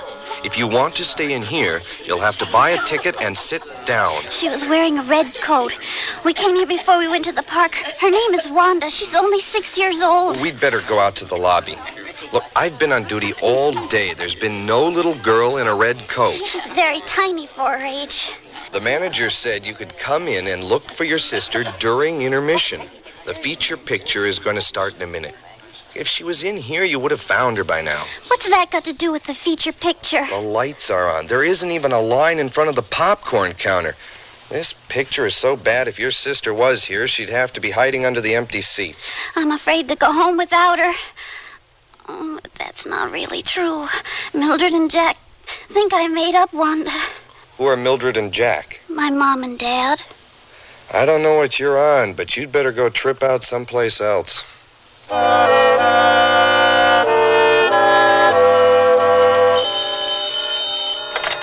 Rossfield Clinic. One moment, please. You still there, Dr. Shaker? Yes, operator. This is the front desk. Mr. and Mrs. Lytle are here. Well, have them go to the lounge and tell them I'll be right there. Mr. and Mrs. Lytle. Yes. Please sit down. Where's Jane? Is she all right? She's fine. You'll be able to see her. She's in a dormitory. My name is Crane Shaker. I'm a parapsychologist. I felt it was important that I talk to you personally first.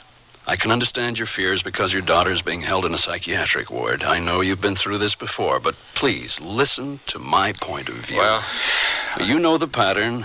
The police found her. Juvenile hall sent her here. She'll be held for observation. There'll be the usual recommendation, a state hospital. But I'm going to fight it. I think that Jane is telling the truth. That can't be. I've only had one child. Nevertheless, Mrs. Lytle, it's possible that Jane did have a sister named Wanda.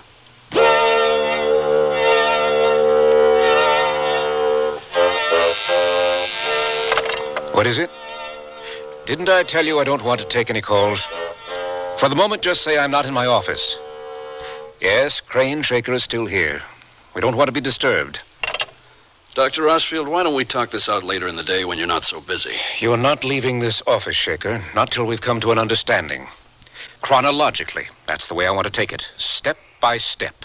I didn't want you here in the first place. I reminded the board of directors that they picked me to run this clinic.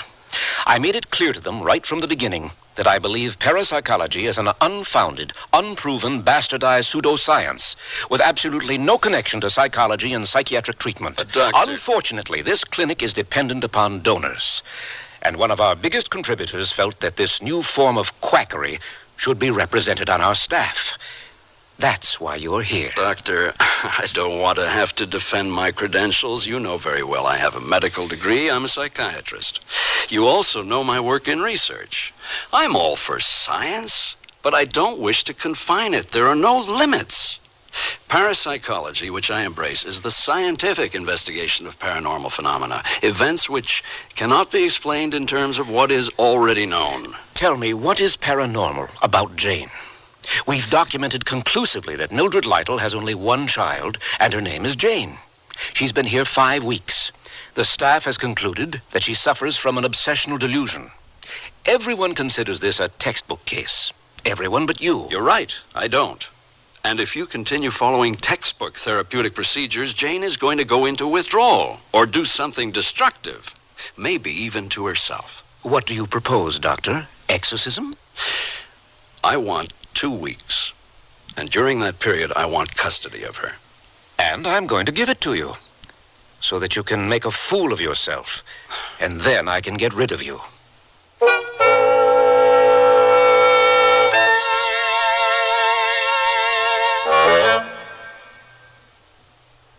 What's the best way to save on new clothes? Sew them. Start by saving $40 on a Kenmore sewing machine at Sears with a convertible free arm for narrow sleeves, cuffs, and legs, a built-in buttonholer, even 6 stretch stitches. This free arm Kenmore just $199.95 and save $30 on a wood veneer sewing cabinet. Sale ends March 31st. Prices and dates may vary in Alaska and Hawaii. Available at most Sears retail stores. Kenmore. Solid as Sears. Come, spin the wheel of fashion. Discover a fortune of spring separates at Sears Junior Bazaar.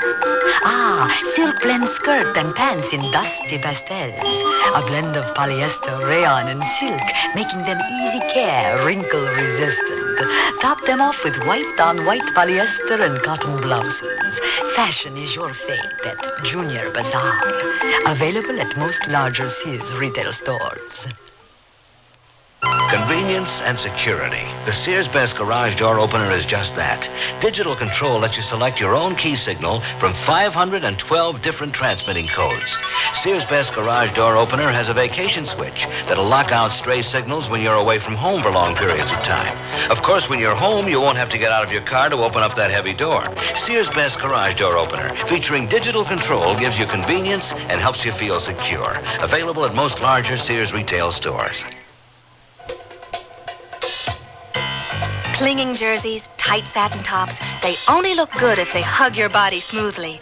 Sears Best Bra Light helps you and your clothes look good. How?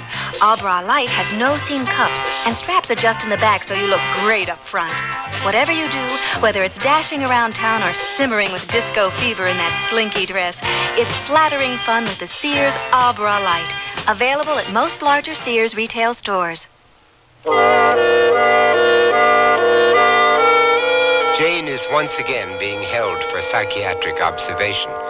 The staff all agree that Jane is a victim of a neurotic obsession, except one. His name is Dr. Crane Shaker. Come in. I've been waiting for you, Jane. Would you like to take a walk? It's not necessary. I like your office. We could talk here. That's all right with me. I've been through this before. All the questions. I know what you're going to ask me. I know all the answers. You're not going to believe me. But go ahead. I'll cooperate. When was the last time you saw Wanda? We went to a movie, then to the park. Mama liked to have dinner at 5. I promised I'd bring her home by then. I lost her in the park. I know it wasn't at the Royal. I'm sure of it now. What is the Royal? It's the theater. What theater? On the corner. What corner? Next to Newberry's. Do you know the name of the street? Colby Street. Colby. How far is that from the park? It's just around the corner. What do you do in the park? Wanda's 6. We always had to go to the swings first. I'd push her till my arms fell off. I bet I know what you did next. The snack bar, right? No. We'd go sit with the Indian. Who is the Indian? He was smaller than Wanda. He held his hands out. Water ran out of his hands and filled the pool. Did he talk to you? How could a statue talk to you? He must have had a friendly face. I liked his hands. What did Wanda like? The water, mostly. When no one was looking, I let Wanda and the dog splash in the pool. I'll never forget one day. It was really gray. I couldn't see across the street. Did you hear it? Hear what? You know, when a car has to stop fast. No, I didn't hear it. I heard it. Somebody was laughing. It seemed funny to me because I could hear the sound of a siren. One thing I can be sure of, it wasn't Wanda laughing. I was alone. I couldn't find her or the dog. Your dog? Not really. It was more Wanda's. He was always in the park, and he would follow Wanda. What was the dog's name? I don't remember. But he was gone, too. What did you do then? I've said this before, and I'll say it again.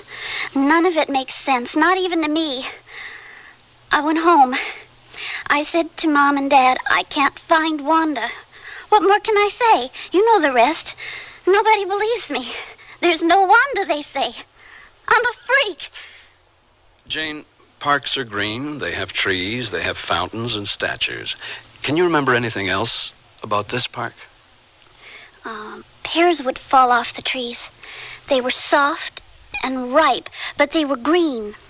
I've never seen green pears that were soft and ripe. I have.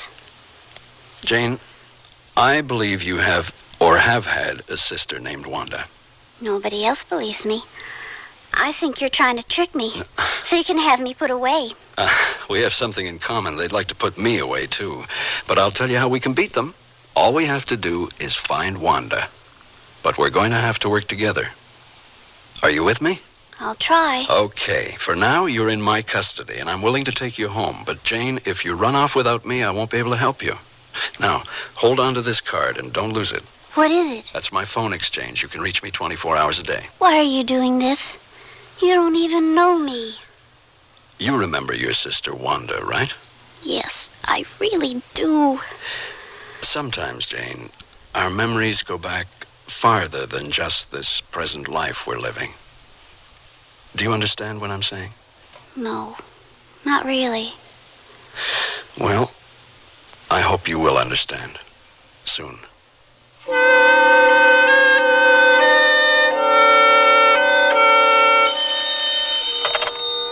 Dr. Shaker's office? This is Dr. Rossfield. Oh, Dr. Shaker is not in today. He was supposed to give me a report on Jane Lytle.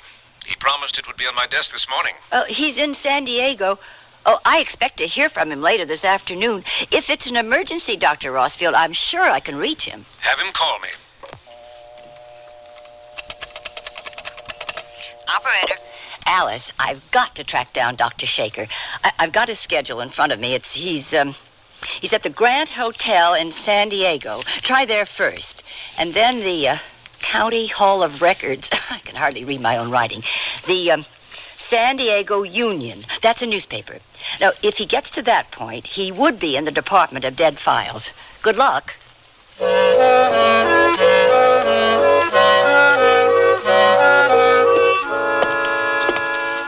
Dr. Shaker, you're wanted on the telephone. Oh, where can I take it? You can use the phone on the desk next to the window. Thank you. This is Dr. Shaker. This is Judy. You'd better call Dr. Rossfield. He sounded very uptight. Oh, I can't be bothered now. I'm still in the Hall of Records. I'm close, very close. Judy, I've found the Indian. I'm going through the obituary files. I don't envy you. I've got it narrowed down to 4 years. Jane said she took Wanda to the Royal Theater, then went to the park. The Royal Theater was converted into a movie house in 1958, and it was torn down in 62. What'll I tell Dr. Rossfield? Be my guest.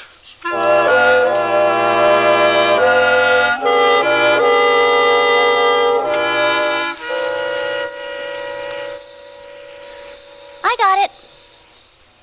I'm fixing your tea, Dad. Do you want some toast? Tea is enough this morning. Is Mom coming in for breakfast? She's still on duty. The hospital transferred her to the intensive care ward. 1 sugar. I could make cinnamon toast. No, I'm not hungry, Jane. Sit down. I want to talk to you. Talk? Jane, you know I'm not an educated man, but I try to have an open mind. We've been through it so much, Wanda. Well, yesterday this Dr. Shaker called me. He hammered me with questions. What in the world did you tell him? No more than what I've told you. I went to a movie, then I took Wanda to the park. I started getting sleepy. I said to Wanda, we're going to sit under this tree and take a nap.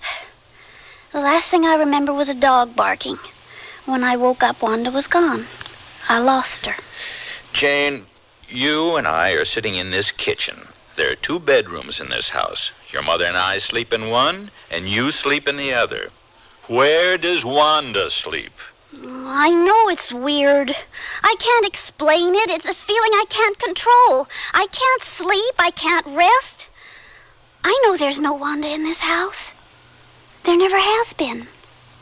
But there is a Wanda someplace in my life, and I have to find her. Help me, Dad.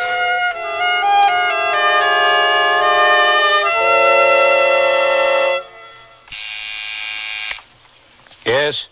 Dr. Shaker's here. Send him in. You wanted to see me, Dr. Rossfield? You asked for 2 weeks, Shaker. I gave them to you.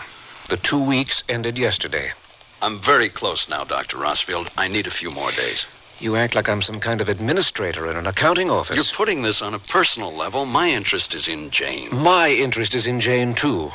And this clinic. And what I believe in. What is best for Jane. I had a long talk with Jane's parents this morning. For your information, Jane is back in the clinic. She is going to receive the treatment the staff recommended. You didn't put her back on Ward 3. Yes. And the committal has my full endorsement. I know, Jane. I know where I'm going with her. If you keep her here under these conditions, there may be appalling repercussions. I hate to repeat myself, but you asked for 2 weeks. And Jane's still looking for her sister, Wanda. You believe that Jane is not telling the truth. I believe that she did have a sister named Wanda. Think about it. She talked about a park with an Indian statue. Water ran out of his hands. 3 blocks from the park, she said her house was on a street called Colby. So far, I've located the park. It's in San Diego. There is a statue just as Jane described it. And there is a street named Colby. And it is 3 blocks from the park. I think you should take your psychic act and put it in a carnival where it belongs. I want to take Jane to San Diego with me. You're not taking her anywhere. You don't understand. We're fighting time. There could be a complete breakdown. I've got to go to the ward and talk to her right now. You don't understand, Shaker. You're off the case. I've given specific instructions that she's not to be exposed to you and your idiotic ideas. This Monday, there's a meeting of the board. Not only will you be off this case, but you'll be out of this clinic once and for all.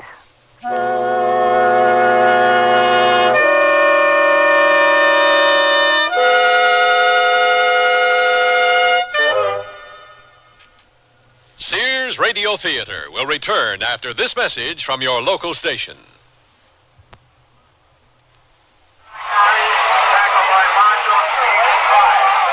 Yeah, that was about 2 weeks after Dad had his stroke. Did he have high blood pressure? Don't know. He's doing a little better now, but he can't speak too well. Has trouble walking too, doesn't he? Yeah, it's truly a shame. You have high blood pressure? I don't know. I feel okay. I'm not high-strung like Dad. Whether you're high-strung or low-strung, whether you feel just fine or not, has nothing to do with high blood pressure. High blood pressure is a major risk factor in stroke and heart attack, but it has no obvious symptoms. It can only be detected by a simple, quick, and painless test. The American Heart Association also wants you to know that black Americans, as a group, are more likely to have high blood pressure than whites.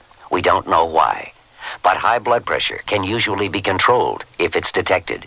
For more information, contact your American Heart Association. We're fighting for your life. Here's a tip from your Better Business Bureau.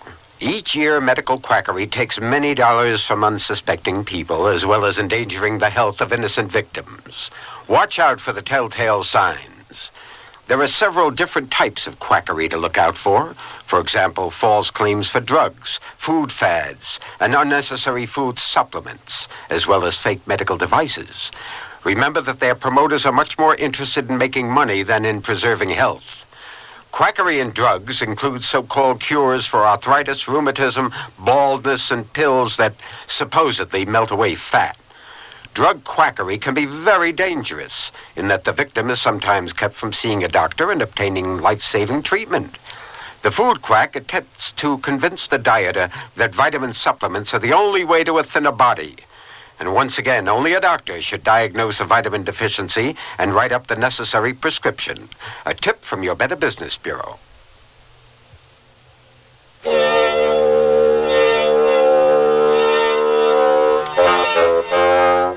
Vincent Price again. And here's the concluding act of Wanda. Mildred? What is it? Would you please join us? Dr. Shaker is here. He wants to talk to both of us. I'll be right there. I don't know what to tell you, Dr. Shaker. I know it's hard for you and your wife to understand. Believe me, I know you're trying to do what is right. But the last place for Jane to be right now is in that clinic. Listen, I want to cut this short. Jack and I have had all we can take. You came here twice a day for 2 weeks. We went along with it. Jane is still looking for Wanda. And you call yourself a doctor, and you're looking for Wanda, too. Mrs. Lytle. We love Jane. But Dr. Rossfield is right. She needs psychiatric help, and we're going to have to live with it. For Jane's sake, I wish I could convince you you're making a big mistake. Well, it's not like she's 4 or 5 anymore. She's 14 years old. I was willing to try anything, even this far-fetched notion of yours that she might have had another life. But I realize now that we have to be realistic and objective about Jane's sickness. Oh, I'll get it. Believe me, Dr. Shaker, it's nothing personal. I certainly have an open mind, but what you're asking is just beyond me. Yes, this is Mrs. Lytle. It's a concept that most people have difficulty accepting. This is not mysticism. Our research is scientific. Cases like Jane's have been well documented. Well, for me, it's unreal. It's not my belief. I have nothing to base it on. Jack.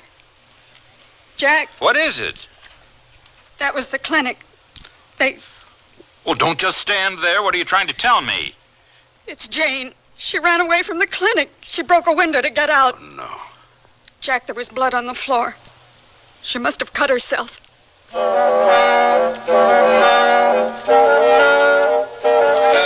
me, could you tell me what time does the feature start? In about 10 minutes. Oh, thanks. I can't get in the ladies' room. It's locked.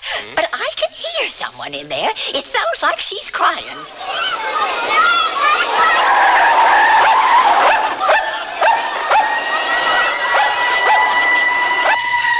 Open the door. You hear me? Open the door. Tell Wanda to wait for me in the lobby. You'll have to open the door. I can hardly hear you. Tell Wanda I'll be right out. What did she say? Slide the lock back. And I mean now. What's she doing? It's that freak again. I'm going to call the police.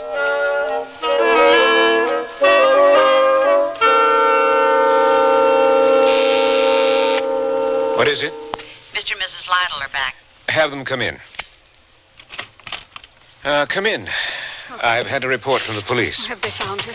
No, not yet, but she was in the theater. We just came from the park, not a sign of her. We know her pattern, her habits. It's just a question of time. I beg of you, please, wait at home. Oh, but if she's cut herself... It couldn't have been too bad, Mrs. Lytle.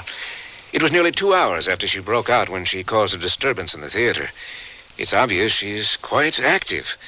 Now, the best way you can help her is to wait at home. Oh, this is so different. She's run off, but she's never done anything violent. Well, I've been studying the staff report. Jane's behavior at this point is not unexpected. She needs help, and it's going to take time. Now, I know you're concerned. We'll find her, have no fears. But if you want to help Jane, then my advice is for you to go home. Supposing Jane decides to return to the house, and you're not there waiting for her.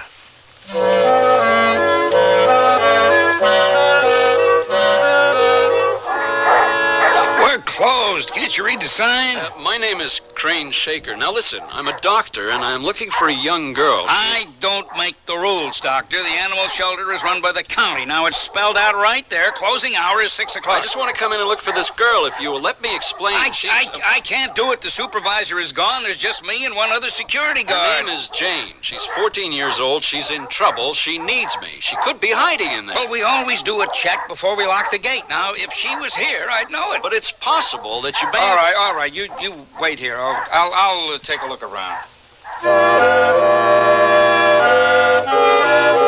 Doctor, I found her. She was in the storage house. Come to the side gate, and I'll let you in.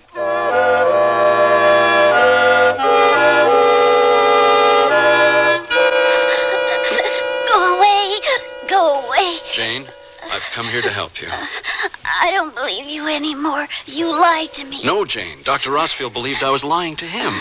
You were going to help me find Wanda. I haven't stopped, Jane. I'm still looking for Wanda. Who's this one? Does he drive the ambulance? No, Jane, he works here. He helps take care of the animals. I had to call the police. I can't help it. They got a rule for everything around here. What does that mean? Well, if you're not her legal guardian, then I have to wait on the police. Do you mind if I make use of your first aid kit? No rule says you can't. I'm not leaving. That cut on her hand, that don't look too good. It's not too deep. No, Jane, don't take your hand away. I want to fix this bandage. Go away. Sir, I'm sorry. Have you got a pair of scissors? Oh, wasn't there one in the kit? No, I couldn't find one. I'll be right back. Jane, I know where to find Wanda. Hold out your hand. No, you're telling me stories. Wanda is sleeping. No, you double-crossed me. Jane, listen to me. I'll take you to Wanda. I believe in you. I can prove it. Now, Jane, I'm going to open the door. Can you hear them, Jane? Listen, Jane. Wanda can't be too far away.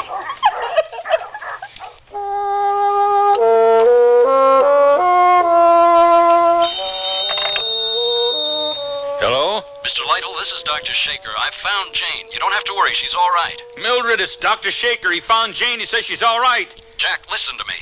Jane and I are going to stop someplace, have some ice cream. We're going to talk. Then I don't want to take her to the clinic. I want to bring her home. Home? Now remember, Jack, I knew where to find her. You know I'm not going to hurt her. And I need your cooperation for Jane's sake. If you insist on her going back to the clinic, then I have no choice. Where'd you find her? At the dog pound. Hey, wait a minute. Why are you holding your hand over the receiver? I want to talk to you. What's wrong? This is Dr. Shaker, and I know you think he's crazy. Oh, this is all so weird. But he knew where to go and find her. What are you trying to tell me? He wants to bring Jane home. Dr. Rossfield took him off the case. Off the case? Well, maybe Shaker is right. Maybe it's not a case. How will we ever know unless we give Shaker a chance? I don't know. Well, what have we got to lose?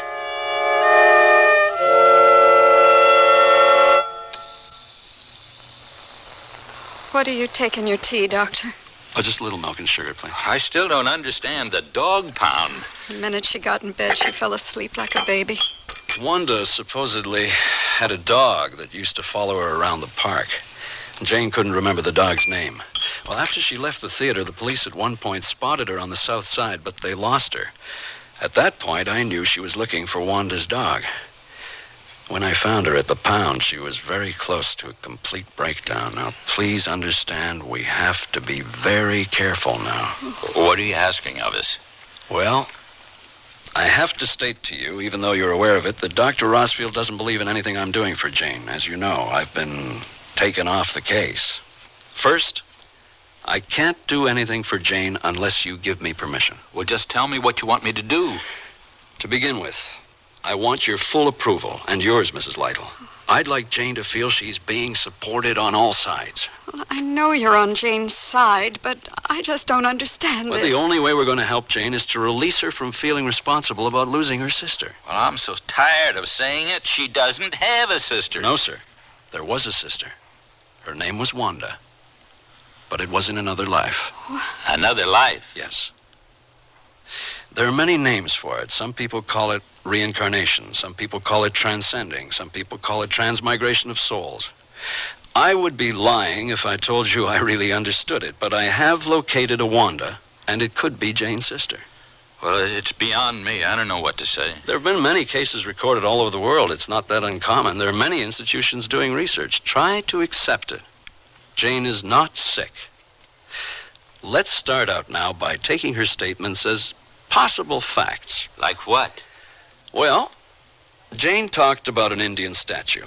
Soft, ripe green pears. The park was gray. There was a street named Colby. And there was a theater named The Royal. And she talked about hearing a siren. Could have been a fire engine, an ambulance. Those are the clues. The siren, the movie theater, tell me we don't have to go back to the Dark Ages. It establishes the time as the present. The next step was to find the place. Jane and I both agreed that a ripe green pear is an avocado. That limited the area in which I had to search. There are not that many places that grow avocados. What did I need next? In that area, there had to be a park with an Indian statue that had water running out of its hands. There had to be a street 3 blocks from the park named Colby. I found such a place. It's in San Diego. The whole idea scares me.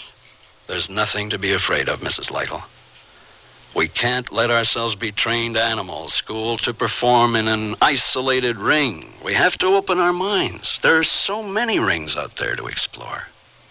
It was hard for me in the beginning to make the break. We're like computers. We've been programmed as to what to accept and what to reject. The first step is to tell yourself you are not a computer. I'll try. Well, what do you want to do, Dr. Shaker? I'd like to take Jane to San Diego, and I want you and your wife to come with me.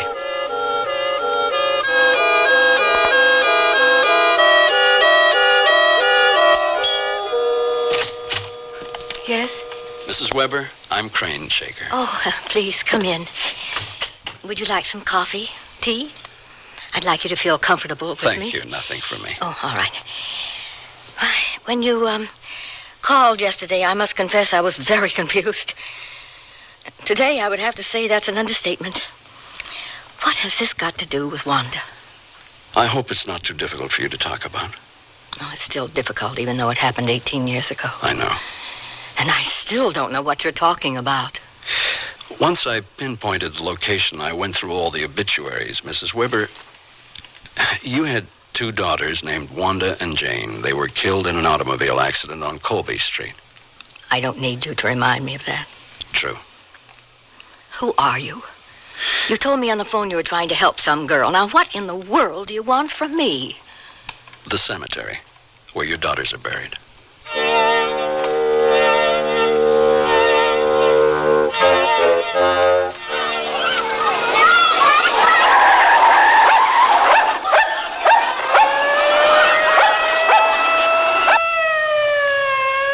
Jane, I've brought you and your mother and father to this graveyard for a reason.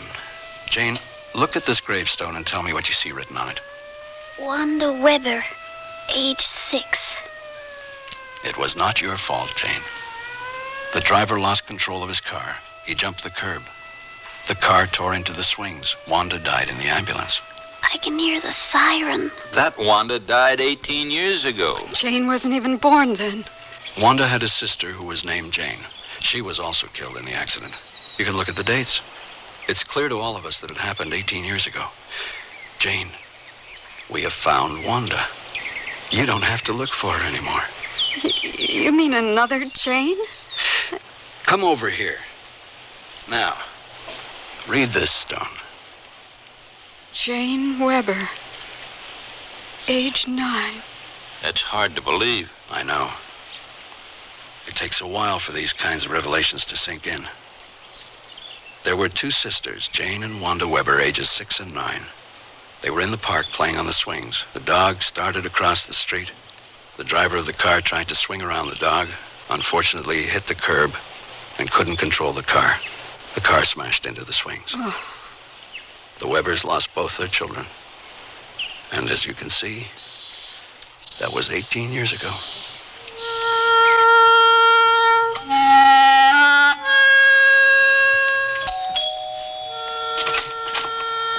Oh, do come in. Mrs. Weber, this is Mr. and Mrs. Lytle. How do you do? And this is Jane. How do you do, Mrs. Weber? Well, this is strange to me, but Dr. Shaker is very compelling. And I agree we should be candid. Jane, you don't look like my Jane. You don't look like Mildred. Mildred? There was a Mildred. She was our housekeeper. I remember that door. Oh, that is a closet. But you have to go in the closet to reach the basement door. I remember, because that's where I used to hide my toys from Wanda. That's amazing. The door to the basement is in the closet. Mrs. Weber, don't look for coincidence. And don't any of you be frightened by this. There's nothing to fear in that we are all subject to previous lives.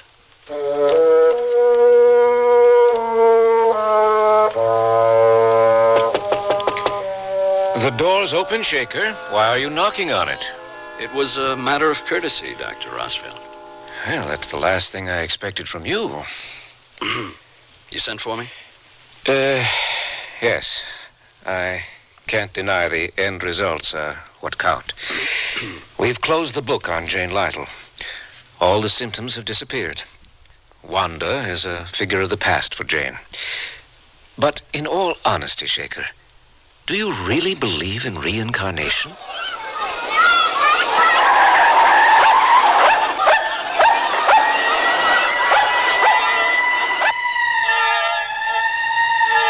Do you really believe in reincarnation? There is the correct, absolute truth, and there is the truth that satisfies.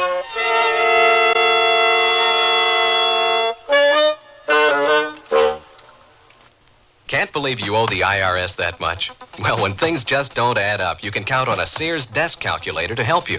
Add, subtract, multiply, and divide. Then read the figures 2 different ways. 12-digit lighted display and tape printout for your records. There's a 2-memory system that helps ease multi-step problems, plus its many extras make it a great time saver. Now at most Sears retail stores. Sears 2-memory desk calculator. Cut $25, just $99.99 through March 10th. Prices and dates may vary in Alaska and Hawaii. Buy some radios, but tires all look the same.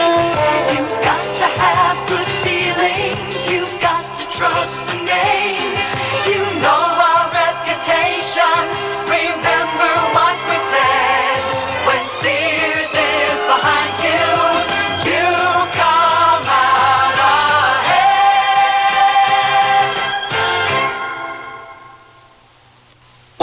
was my age, being in style meant wearing old jeans and about a pound of dirt. But today, us guys are more sophisticated in our style.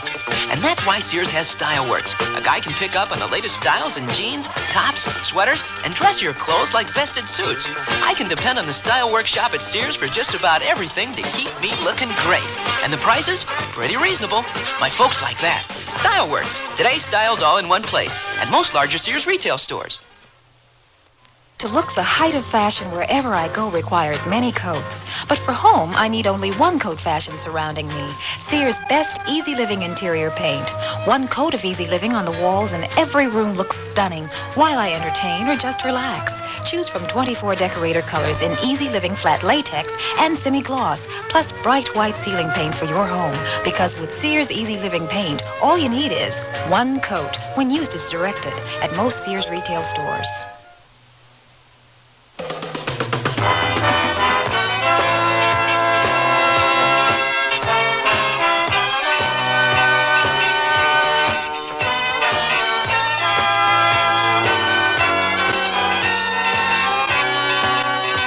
You've been listening to Sears Radio Theater, brought to you 5 nights a week by Sears Roebuck and Company. Sears, where America shops. Wanda was written by Bernard Gerard, produced and directed by Fletcher Markle. Your host was Vincent Price. Our stars were Lynn Berman, Peggy Weber, and Brucey Taylor. Also heard were Barney Phillips, Michael Gelman, Byron Kane, Sarah Selby, Herb Vigran, Barbara Townsend, and Lorene Tuttle. The music for Sears Radio Theater was composed and conducted by Nelson Riddle. Art Gilmore speaking. The Elliott Lewis production of Sears Radio Theater is a presentation of CBI. I'm Andy Fisher, WNEW News. At 7 minutes past 10, time for the Sears Radio Theater.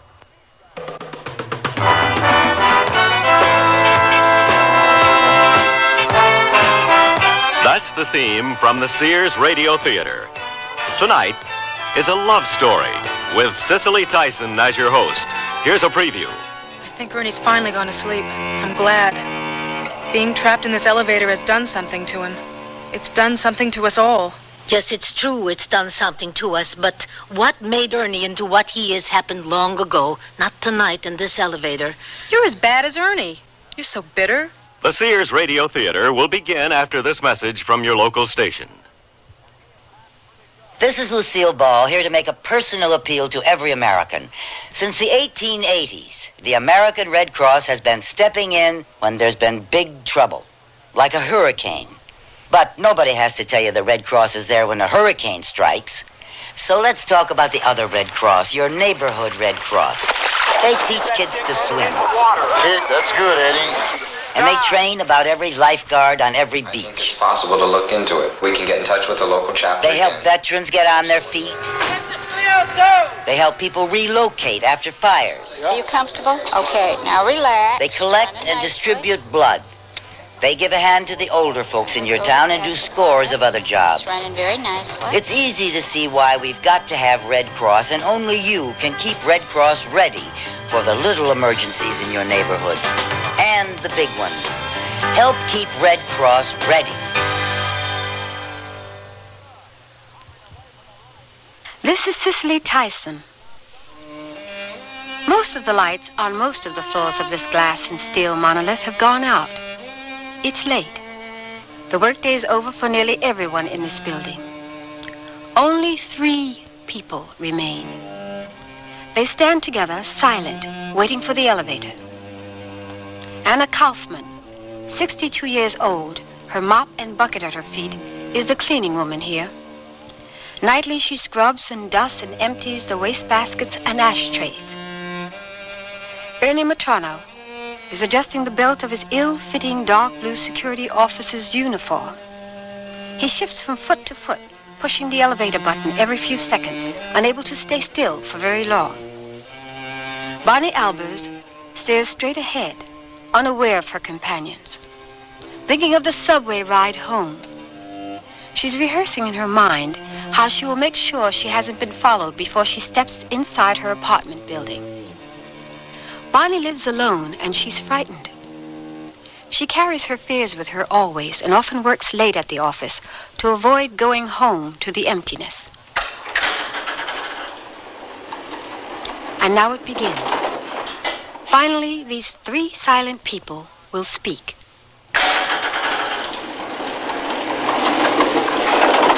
What floor? 9, please. Ground.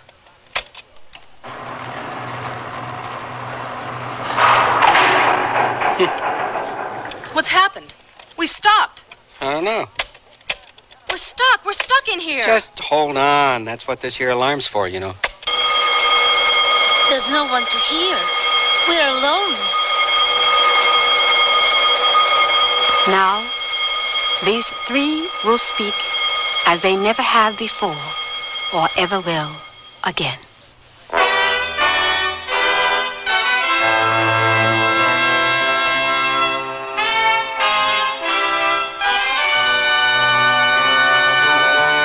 Sears Radio Theater, a new adventure in radio listening. Brought to you 5 nights a week by Sears Roebuck and Company. Sears, where America shops. Your hosts, Lorne Green. I'll bring you stories of the Old West and the New. Andy Griffith with a look at the funny side of life. Vincent Price with tales of mystery and suspense. Cicely Tyson with stories about love, hate, and related things. Richard Widmark. I'll bring you stories of pure adventure. 5 nights of exceptional entertainment every week. Brought to you in Elliott Lewis production of the Sears Radio Theater.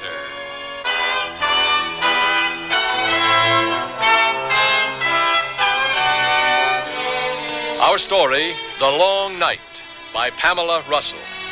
Our stars, Naomi Stevens, Vic Perrin, and Jennifer Penny. I sell draperies at Sears.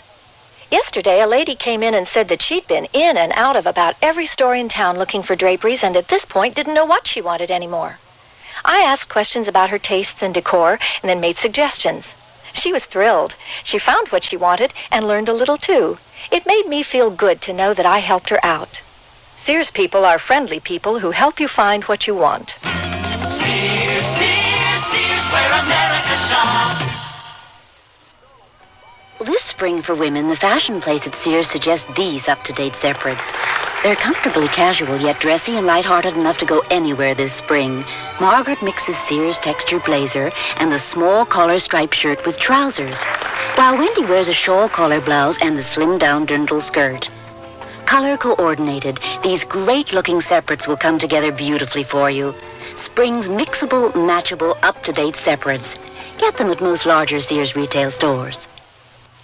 Convenience and security. The Sears Best garage door opener is just that. Digital control lets you select your own key signal from 512 different transmitting codes. Sears Best garage door opener has a vacation switch that'll lock out stray signals when you're away from home for long periods of time. Of course, when you're home, you won't have to get out of your car to open up that heavy door. Sears Best garage door opener, featuring digital control, gives you convenience and helps you feel secure. Available at most larger Sears retail stores. When my brother was my age, being in style meant wearing old jeans and about a pound of dirt.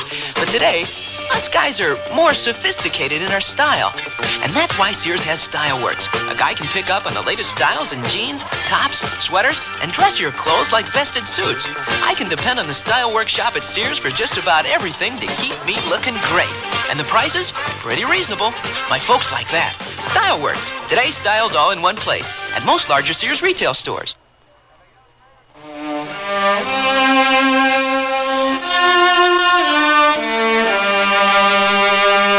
They stand in the unmoving elevator, these three. They've never before spoken, never before paid any particular attention to one another, probably never knew the others existed. Yet, here they are, locked together in a tiny room, a stalled elevator, in an enormous, dark office building. Everyone's gone home. There's no one to hear us. There's got to be somebody. Hey, somebody! Anybody! We're stuck in here. Hey, can anybody hear me? Hey, somebody! If they didn't hear the alarm, they won't hear you shouting. There is no one to hear. How do you know? How come you're so sure? You have a watch. What is the time? It's almost 10. Well, who else would be here on this floor on a Thursday night? Who else but people like you and me? People who clean and guard. Well, and what's she doing here, huh? What are you doing here? Well, there's always so much work in our office. Sometimes I stay late. Well, maybe there's somebody else around as hardworking as you, huh?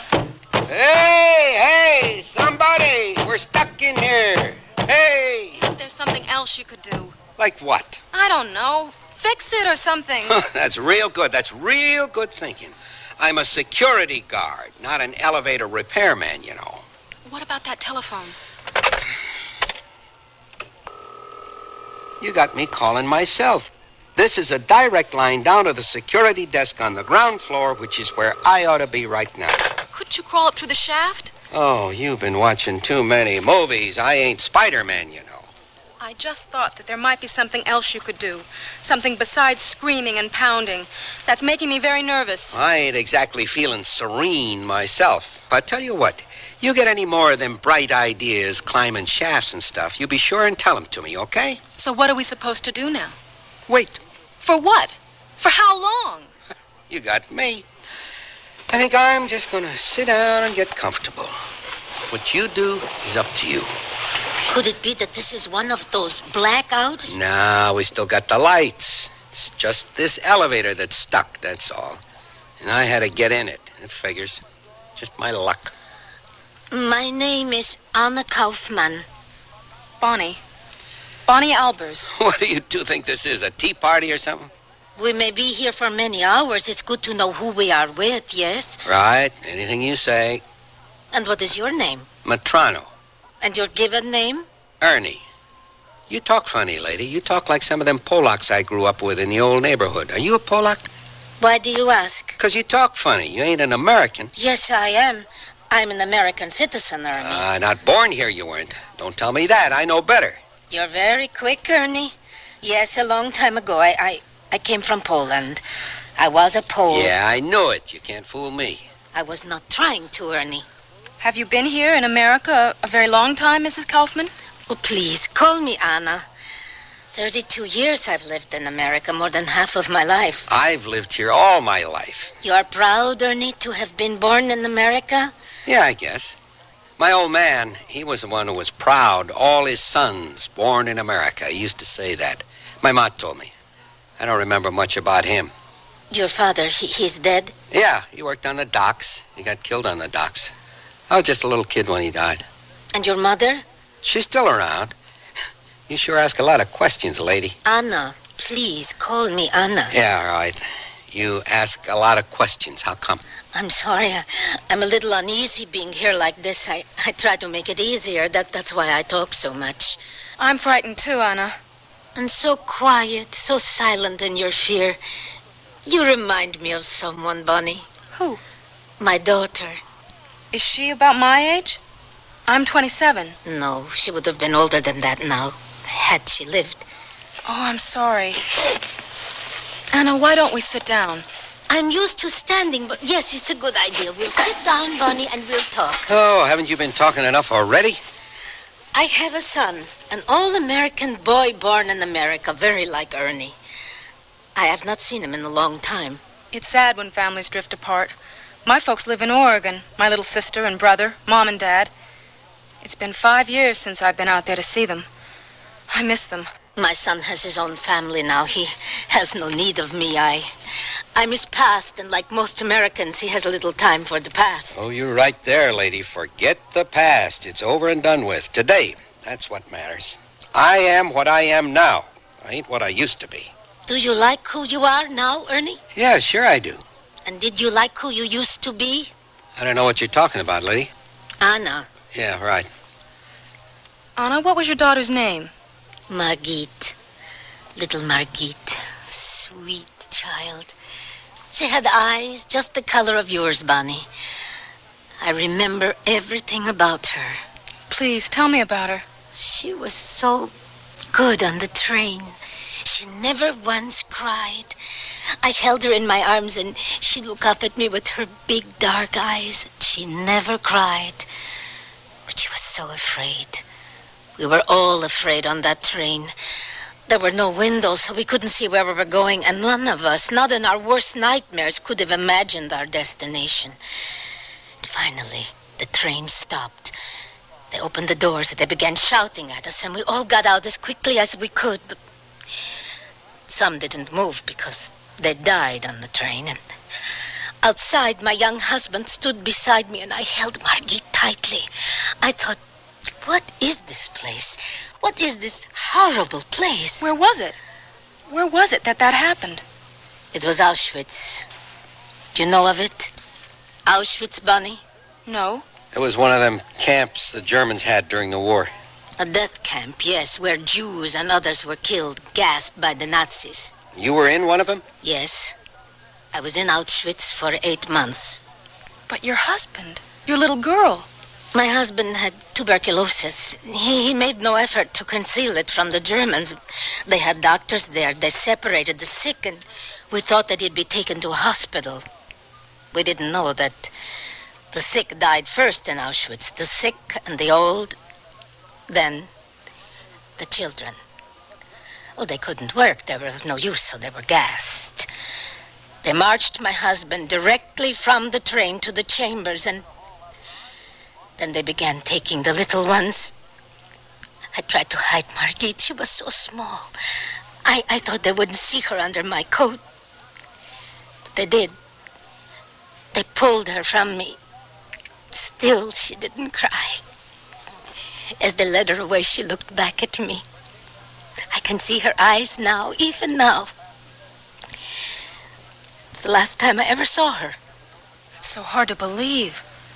How could anything like that have happened? That is it, Bonnie. That is why so many died. They would not believe that human beings were capable of doing the things that were being done to other human beings. It was so unreal, but it happened. Now, that's something I never could understand. Why so many of them just walked to the ovens? Why didn't they fight? You don't know, Ernie, and I can't tell you, and I can't make you see what we faced. But I also cannot listen while you condemn all those who died. You don't know, Ernie, and you can't, but you must not condemn. Well, it's like I say, it's the past, you know. There ain't no use crying over spilt milk. Spilt milk? You're talking about millions of lives. Little children, innocent babies, millions of them murdered. That's too bad it had to happen. I'm real sorry for them kids, but it's more than 30 years ago. They're dead. There's no saving them now, lady. My name is Anna Kaufman. You will not call me lady. You will not take my name from me and give me a number as they did. I am Anna Kaufman. Okay. It's all right, Anna. It's all right now. Please don't cry. No, it's not all right, but I won't cry. I cried all of my tears many years ago. How did you get to America, Anna? I married an American soldier, the father of my son. Harold was a good man. He's gone now, too. He didn't understand either, Ernie. I was younger then. I tried to explain it to him, but there's no explaining it. There's no true understanding of it if you didn't live it. But at least it can be remembered. And what good is that going to do? If it's remembered, then it can't happen again. Nothing like that could ever happen in America anyway. No good at all comes from remembering stuff like that. Do you know, Ernie, that I can still see the faces of the German guards at Auschwitz? They look just like Americans. It would have been easier if they'd been devils with horns and tails, but they were just men. Some of them young boys. They wore uniforms and they followed orders. Well, you wore an army uniform once too, didn't you, Ernie? Huh? Stop jiggling your keys. I asked you, weren't you in the army? The tattoo on the back of your hand, it says Vietnam. Were you in Vietnam, Ernie? Yeah, I did a tour of duty in Nam. What of it? You went? You fought in Vietnam? Was there anything wrong with that? I was 18 when I got drafted.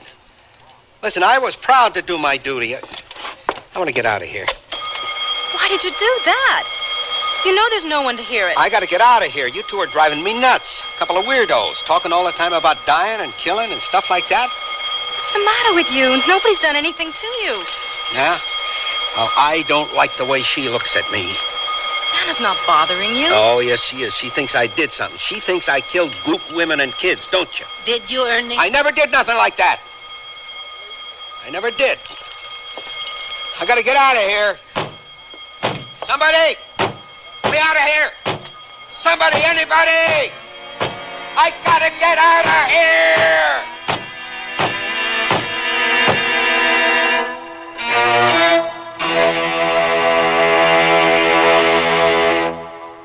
The word's out and spreading fast about the jeans from Sears Men's Store that grow old beautifully. It's a sure sign they're feeling fine and feeling good. For the denim that keeps going strong a long time. Get them trim cut, regular cut, even get them pre-washed. The jeans that grow old beautifully. Now at most Sears retail stores.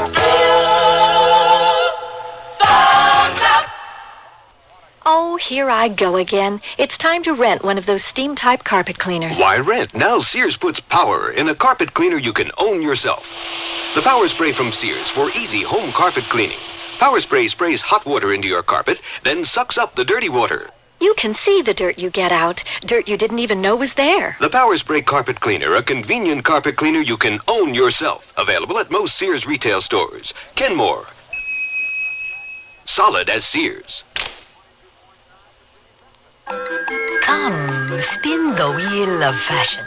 Discover a fortune of spring separates at Sears Junior Bazaar. Silk blend skirt and pants in dusty pastels. A blend of polyester, rayon, and silk, making them easy care, wrinkle resistant. Top them off with white-on-white polyester and cotton blouses. Fashion is your fate at Junior Bazaar. Available at most larger Sears retail stores. Can't believe you owe the IRS that much? Well, when things just don't add up, you can count on a Sears desk calculator to help you. Add, subtract, multiply, and divide. Then read the figures 2 different ways. 12-digit lighted display and tape printout for your records. There's a 2-memory system that helps ease multi-step problems, plus its many extras make it a great time saver. Now at most Sears retail stores. Sears 2-memory desk calculator. Cut $25, just $99.99 through March 10th. Prices and dates may vary in Alaska and Hawaii.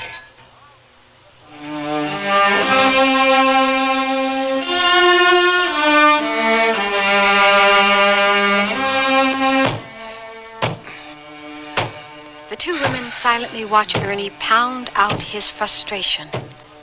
He stops finally and stares, eyes unblinking, seeing something in his memory, something ghastly. Ernie. Ernie. Don't touch me. Leave me alone, will you? But I can't, Ernie. We're all here together, remember? Yeah, I remember. How am I going to forget it? Maybe I can do something about it, though. Stop it. What do you think you're doing? You wanted a hero? Maybe I can loosen one of them panels and climb up through. I got to get out of here. You can't. You might as well forget it. There's no way out. We're trapped here. Stop it. Stop it, I said. Stop. All right. Ain't working anyway. Nothing works for me. Me, a hero. Oh, that's pretty funny. What is the time now? It's almost midnight. And when will someone come and find us? My shift's over at 6. The guy that relieves me, Bascom, he's always late. One thing for sure, he won't know how to get us out of here. But he can get someone who will know. Oh, Bascom's as dumb as a lunch bucket, but yeah, he can probably find somebody. Maybe. Ernie, before, you were talking about when you were in the army. I don't want to talk about it. Why are you so rude? I ain't rude. I just mind my own business, and I expect other people to do the same. Anna, I'm sorry that I asked you about your daughter. I know how painful it must be for you to talk about it. No, Bonnie, it's good. It's not easy, but it helps me. It's good to know that someone listens, someone hears you. I know so little about those times. In school, they taught us dates and the names of battles and generals, but nothing about the camps and what people suffered in them. Some people want to believe that if they don't talk about something, then it never happened. They hope their silence will make it disappear. Do you believe, Anna, it could ever happen here? I believe it could happen anywhere. Even here. Oh, come on. We ain't Nazis or whatever. Them Krauts, they was born knowing how to follow orders and stuff. They do what they're told. So some crazy guy like Hitler comes along and tells them to start killing people, and they do it. Well, we ain't Krauts here. We're Americans. Nothing like that could ever happen here. You're so sure of that, Ernie? Yes, I am. Perhaps it could not happen in America, but do you think that Americans are not capable of doing what the Germans did somewhere else? Not here, not home in America, but in a place like Vietnam? I told you I didn't want to talk about Nam, about the army. I told you that. Why don't you just try and get some sleep, Ernie? We all should. We won't talk anymore. No, she wants to talk, don't you? Anna. She wants to hear all about Vietnam. She wants me to spill my guts, don't you, Anna? No, Ernie, you want to. You need to, very badly. I don't need nothing or nobody. Yes, you do. We all do. Not me. Nobody never helped me. Nobody never gave me a break. My old man, he got croaked before I ever knew him. And my ma, all she ever did was yell at me like it was my fault or something. Well, I didn't want him to die and leave us. It wasn't my fault. I've been alone my whole life. And I like it like that. You hear me? I like to be alone. All right, we believe you. I don't believe that you like being alone, Ernie. Being lonely. I ain't lonely. Why don't you get off my back? What do you want from me anyway? I don't have any stories like yours to tell about people dying and getting killed, kids and people. I don't have any stories like that. No, not everyone has stories like mine, Ernie. I'm very happy they don't. Yeah? Well, I don't know. You hit me as the type that likes misery, sort of like my ma. You're too smart to be a cleaning lady. You could have done something else if you wanted to. Maybe you like being miserable, feeling sorry for yourself, wanting everybody else to feel sorry for you, too. That's not true. How do you know? Who are you defending? You don't know her. Neither do you. You're just so bitter you can't see anything but bad. I've seen guys like you. I've worked in a veterans hospital. Oh, yeah? A couple afternoons a week and Sundays maybe, I'll bet, huh? Cute little volunteer do-gooder. Come for a few hours, make yourself feel real good about yourself, and then leave it all behind. You've seen guys like me, huh? Well, I've seen little girls like you. I was in one of them hospitals. Were you wounded, Ernie? Always with the questions. No, I didn't get shot. I went nuts. Tried psycho. I was in the psycho ward. They didn't let little girls like you visit there. Not on afternoons, not on Sunday, not never. But I seen you. I seen you making nice with the respectable guys, the guys in wheelchairs or blind or with hooks for hands. I worked with the mental patients, too, Ernie. Oh, did you? I'll bet you really helped them a lot, too. Huh? I did what I could. Some of them guys were just playing at being nuts, you know? You ever run into any of them that was just playing at it? Yes. I bet you thought they was real smart, them guys that was playing crazy to get out of going over. Huh? No, I didn't think they were very smart. But I could understand why they did what they did. I wouldn't have wanted to go either. Yeah, but you didn't have to worry about it because you ain't a man. Sure is a broad's world. I don't know about that. Well, I do. Oh, I tell you, I was glad to get out of that place. I'll be almost as glad when I get out of this here elevator. There was this one guy in the hospital, you know. He thought he was a snake. He'd hide under your bed, and if you didn't watch yourself when you got up in the morning, he'd bite your feet. I guess that sounds kind of funny, huh? Well, it sure wasn't funny at the time. No, I suppose not. Well, you suppose right. Come to think of it, though, it wasn't really any crazier in that hospital than it was in Nam. Nothing made any sense there, either. And those gooks, there was no figuring them. They all looked the same, they all dressed the same. Some old gook grandma'd be coming down the road, and she'd reach into her old baggy coat and bring out a machine gun, and you were dead. Grandma'd run off into the jungle, and he'd never find her. And there's Andy. Never knew what hit him, lying in the road, bleeding like a stuck pig, dying. And for what? For what? I don't know. You and me both. Who was Andy?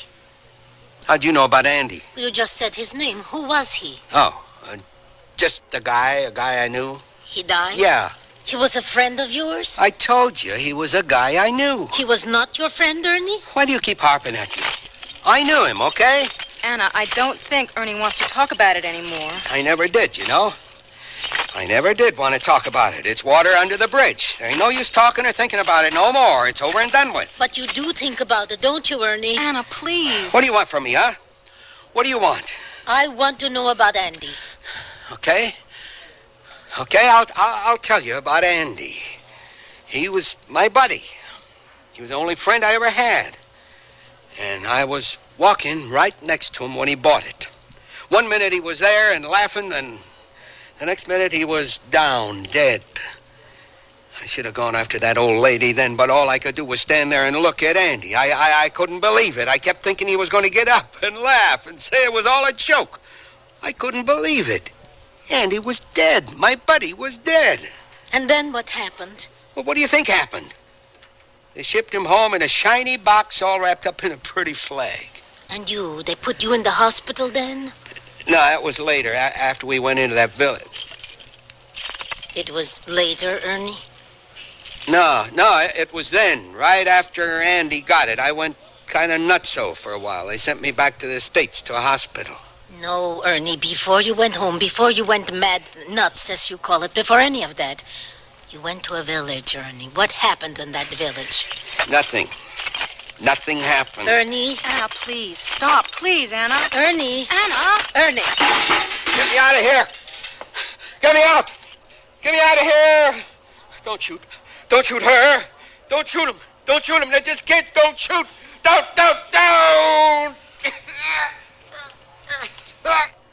Ernie. Ernie. Come. Sit down. It was just a crummy little place. Not fit for pigs, much less people. Word come down there was Viet Cong hidden there. And that they was operating out of this village. We went in to find him. I don't know how it started. All of a sudden, everybody was shooting. It was like, I don't know, like they got a taste of it or something. I didn't want to do it. But there was this old lady, and she was running, and her old coat was flopping around, and she looked just like the one that killed Andy. So I took aim, real careful, and I shot her. She fell. And I ran over to her, and I shot her again. And again. And again. And again. And I don't know why I kept firing like that. I didn't want to. I didn't mean to. It was all a mistake. I didn't really want to kill that old lady. Yes, you did, Ernie. Anna! Now, don't you say that to me. Don't you ever say that to me. I'll kill you. You ever say that to me again, you hear me? I'll kill you.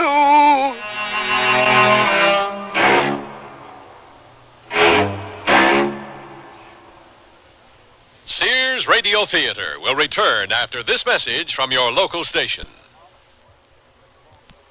What if you went off to college and found that you were different from everyone else, and everything was designed for them, not for you? Suppose you went to the library and all the books you needed were in Braille, and you were the only one who couldn't read. You'd feel left out, wouldn't you?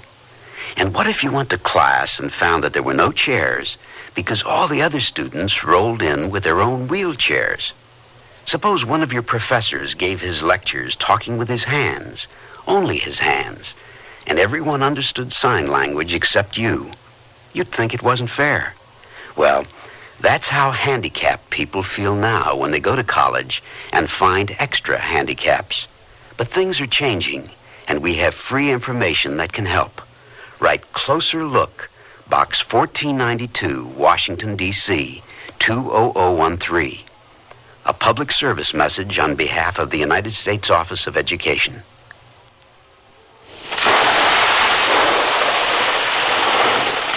There's a million stories in this city, and it's my job to see they have happy endings. I'm Sam Hart. I was working the warehouse district with Shorty and Kitten on a bleary-eyed 4 a.m. Wednesday. Walking down an alley, I could swear I was being followed. I turned a corner and waited. Nothing. As I moved on, I felt a sudden fullness, pressure in my chest. I felt nauseous. Somehow I knew that the big one, heart attack, had caught up to me. Shorty! Hart, it can't be. Kitten, call for help. I'm starting CPR. I'm gone already. Without Kitten and Shorty around the corner, I would have taken the deep 6. You think it'll never happen to you, but I had it coming. I knew I had high blood pressure, but I wasn't taking my medicine. A lot of people don't. Contact your American Heart Association for information on heart attack and high blood pressure. They're fighting for your life.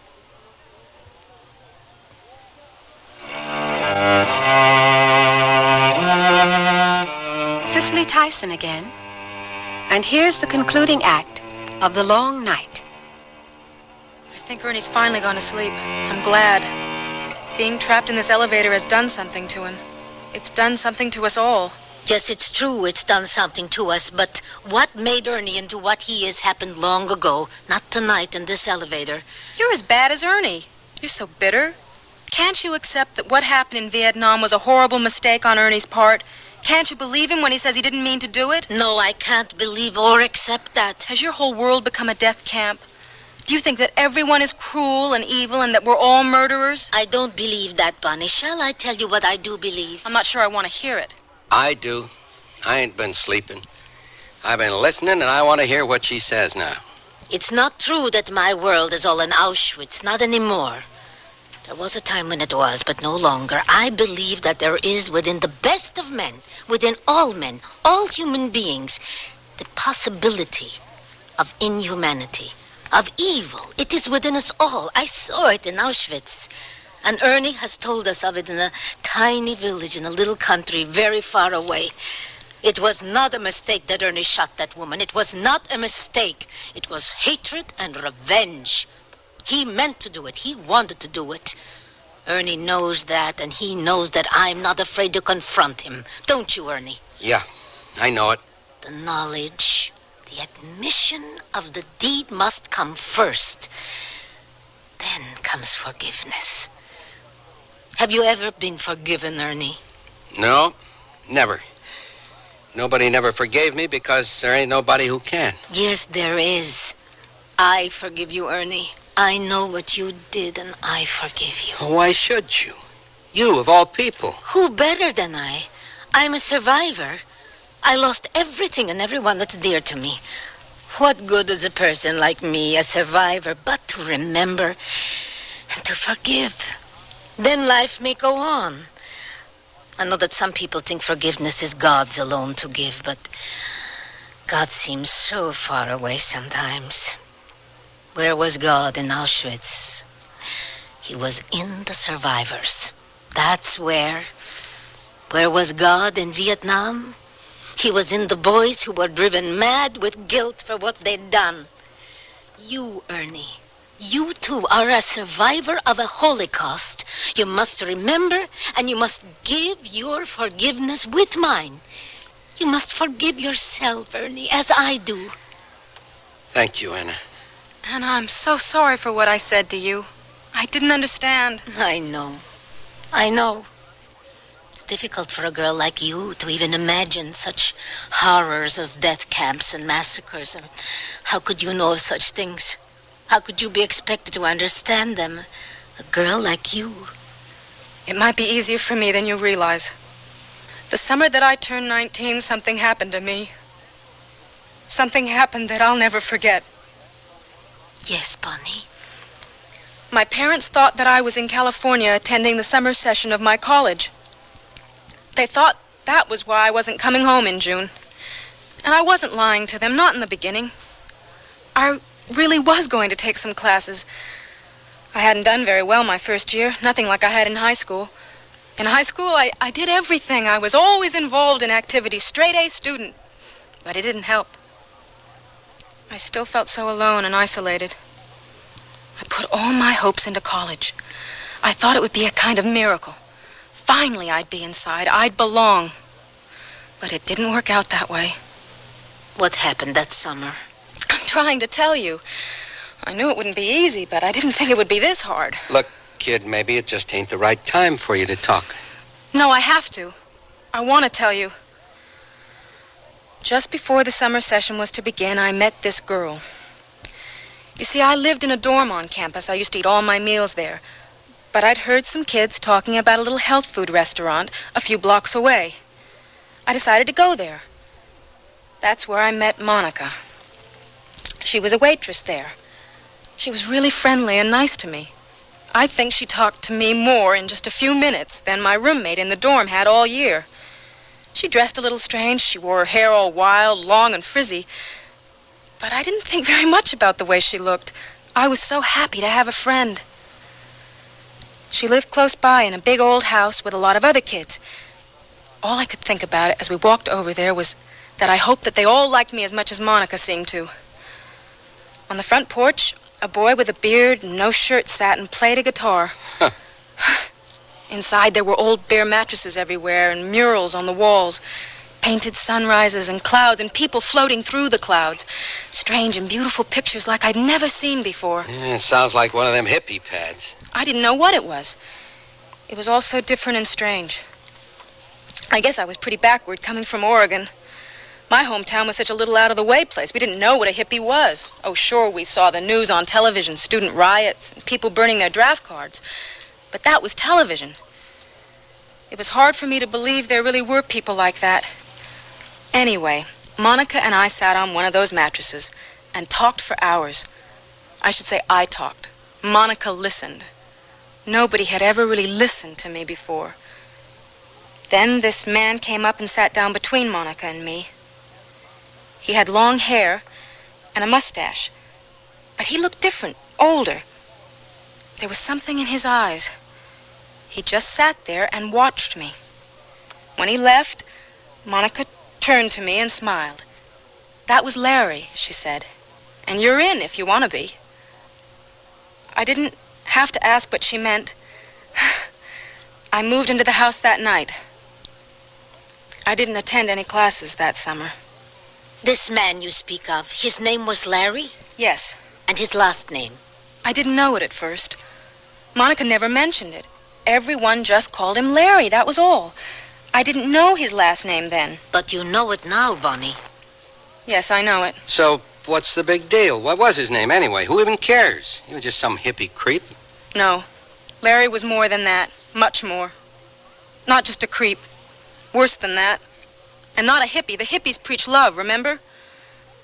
Larry preached something very different. Anna knows, don't you, Anna? You know his name. Yes, I think that I do. Then why don't you say it? No, Bonnie. I think it's for you to say. Larry Jordan. Larry Jordan? He was the guy who... Murdered 12 people. He gave the orders to do it, and his orders were always obeyed. Believe me, I know. But you weren't... you didn't... Kill for him? No, I didn't. I left that house before anyone died, but I didn't leave it soon enough. I went home to Oregon. I didn't return to school that fall. And in December, just before Christmas, the stories of the murders began to break in the papers. At first, I couldn't believe it, but then I knew it was true. I never told my folks or anyone about that summer. Until now. But you never really did nothing to blame yourself for. But I lived there with those people, those horrible people. I could be in prison right now like Monica is. Monica, who was always giggling and playing with her silver puzzle ring, in prison for stabbing 3 people to death. That could have been me. I could have stayed. You could have, but you did not. Still, I felt marked, spoiled by what had happened. I quit college. It was as if I felt I didn't deserve to go. I've allowed no one in my life, no one to love me because I didn't feel I had the right to be loved. It's not so, Bonnie. You deserve to be loved. You have the right to love. What Anna says is true, kid. Don't be so hard on yourself. Look at me. I forgive you. Thank you, Ernie. Anna. It's been a long night. What is the time now, Ernie? It's almost 6. You think I should hit the alarm? Maybe my luck is changing. Maybe just this once Bascom will be on time. A little early, even. Try and see, Ernie. Hey, somebody! Hey, anybody there? I guess maybe my luck hasn't changed all that much. Is somebody there? Somebody! Hey, in here! We're stuck in the elevator. Who is it? It's me, Matrano. I've been looking all over for you. I got 2 ladies in here with me. We've been stuck all night. Don't sound like too bad an arrangement. Funny, real funny, Bascom. You think you could get us out of here? Why, just hold on, Matrano. I'll go down and see if I can get the building maintenance guys on the phone. Just hold on now. Luck really has changed. I'll bet that's the first time Bascom's ever been early for work in his entire life. All I wanted this whole night was to get out of here. It's funny, now that we're going to, I almost don't want to. I feel very much as you do, Bonnie. Yeah, I guess I sort of do, too. Listen, if I was a little rough at times, I'm sorry. You were fine, Ernie, just fine. I want to always remember this night and the both of you. We won't forget, will we? Tomorrow, next week, or next year, we won't pass each other in the corridor and not speak, will we? No, this we will not forget. Nah, I won't forget the two of you. And I'll talk to you when I see you, but one thing I ain't gonna do again in a hurry. What, Ernie? I ain't gonna climb into an elevator with you again, okay? That'll be Bascom from the security desk. He wouldn't climb 10 flights of stairs if his grandmother was stuck in here.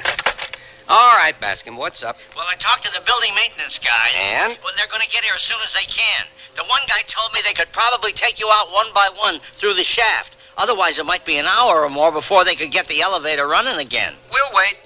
What, are you nuts? What do you mean you want to wait? We'll wait and go out together. Yes, together. Suit yourself. Together, huh? Boy, there ain't no understanding some people.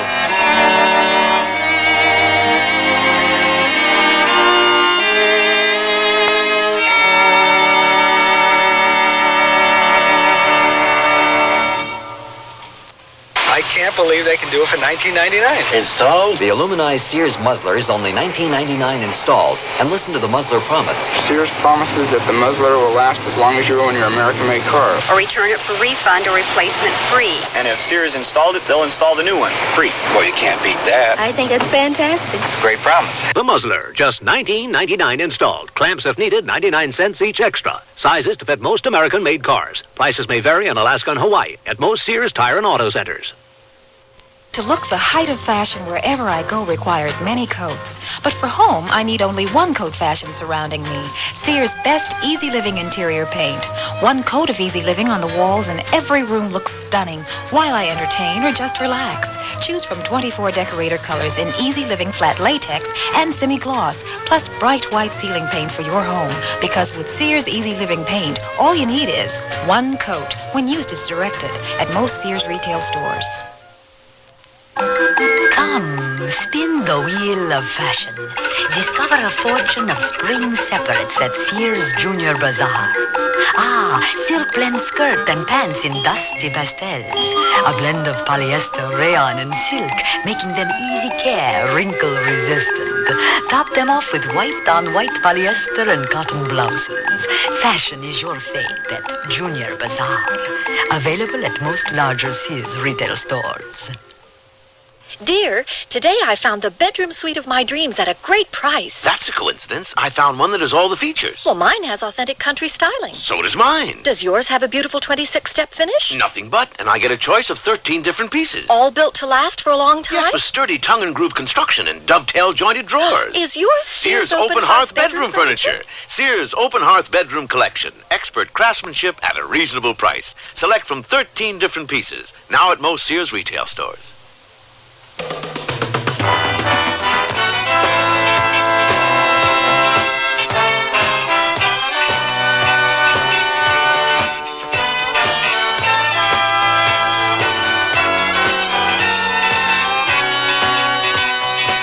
You've been listening to Sears Radio Theater, brought to you 5 nights a week by Sears Roebuck and Company.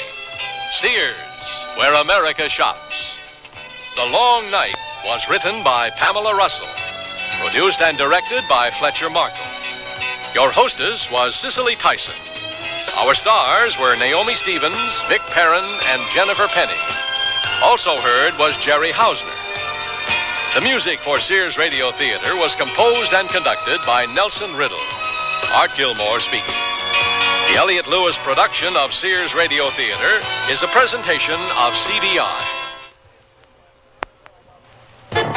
What's your trivia specialty? Entertainment, sports, recent world history, or maybe potluck? Hi, I'm Bill St. James, and beginning Monday between 10 a.m. and 4 p.m. on my show and the William B. Williams Show, you'll get a chance to test your skills when we play the trivia game. To become eligible, just send a card to Trivia, WNEW, 565 Fifth Avenue, New York, 10017. Be sure to include your name, address, phone number, and the category you'd like to be trivial in. Entertainment, sports, recent world history, or potluck. If your card is selected, Willie or myself will ask you a trivia quickie. If your answer is correct, according to our sources, you'll win $10 and a shot at a Jim Lowe trivia tuppy worth $100. And all contestants who play become eligible for a weekly drawing when we'll give away a complete AM/FM stereo music system. The Triviality starts Monday, so get your name, address, phone number, and trivia category in the mail to Trivia, WNEW, 565 Fifth Avenue, New York. It's fun, the price is right, and who knows, you might even learn something.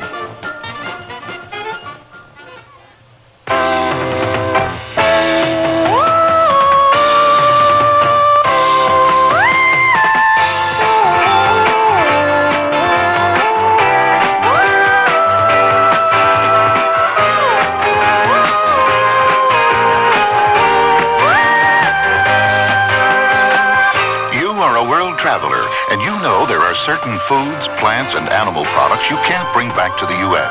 You can't because they're prohibited.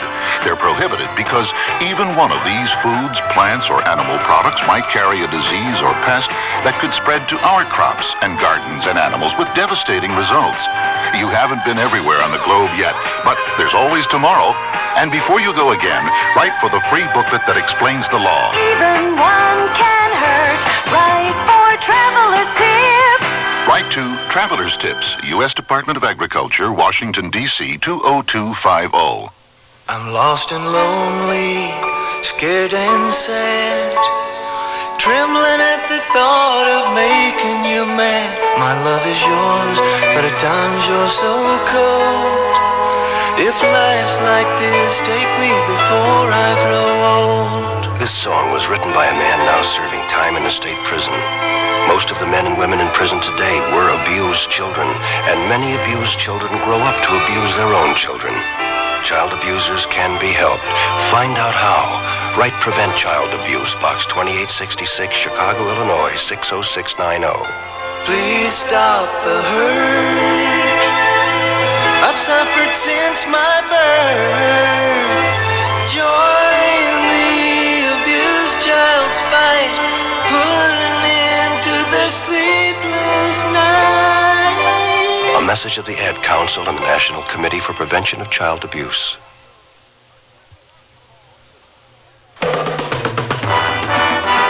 Tomorrow, the Sears Radio Theater is an adventure story with Richard Widmark as your host. Let's listen. Did you get that, Mr. McGuffey? McGuffey? Get what? I said the opium shipment will put in at Djibouti instead of Mombasa. So be sure and tune in tomorrow to the Sears Radio Theater.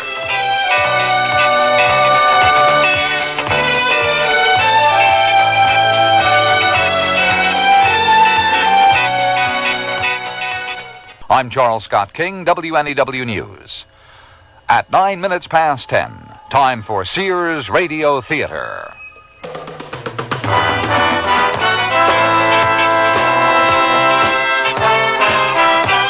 That's the theme from the Sears Radio Theater. Tonight is a story of adventure with Richard Widmark as your host. Did you get that, Mr. McGuffey? McGuffey? Get what?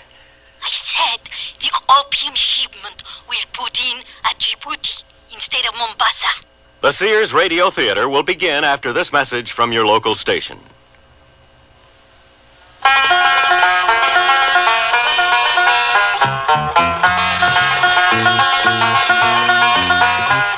Your lung association says smoke's not just your affair. That smoke screen that you puff around pollutes non-smokers' air. It's bad for kids and older folks with lungs not up to par. It's damaging for you, of course, but your smoke travels far. Your lung association says please keep this thought in mind. It's double damage all around and doubly unkind. So try to kick the habit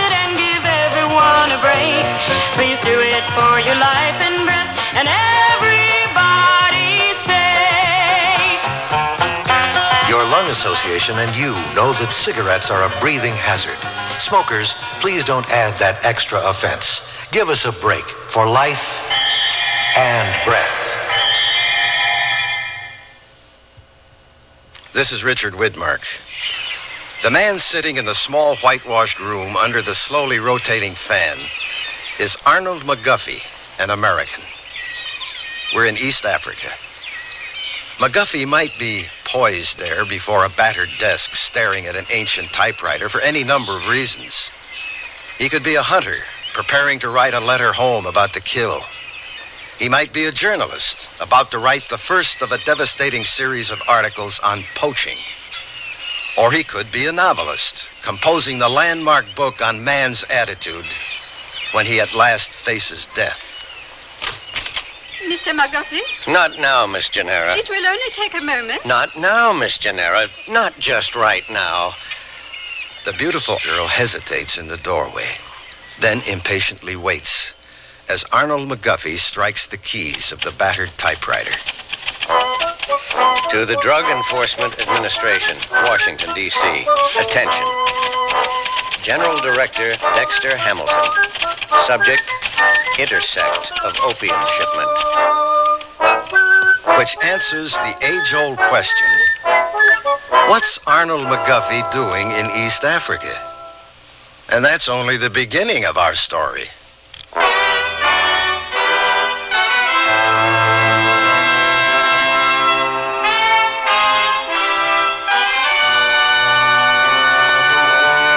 Sears Radio Theater, a new adventure in radio listening. Brought to you 5 nights a week by Sears Roebuck and Company. Sears, where America shops. Your hosts, Lorne Green. I'll bring you stories of the Old West and the New. Andy Griffith with a look at the funny side of life. Vincent Price with tales of mystery and suspense. Cicely Tyson with stories about love, hate, and related things. Richard Widmark. I'll bring you stories of pure adventure. 5 nights of exceptional entertainment every week. Brought to you in Elliott Lewis production of the Sears Radio Theater.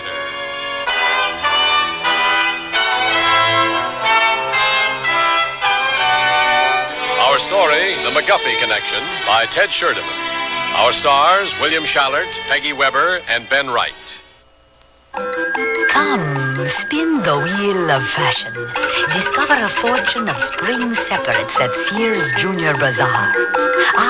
Silk blend skirt and pants in dusty pastels. A blend of polyester, rayon,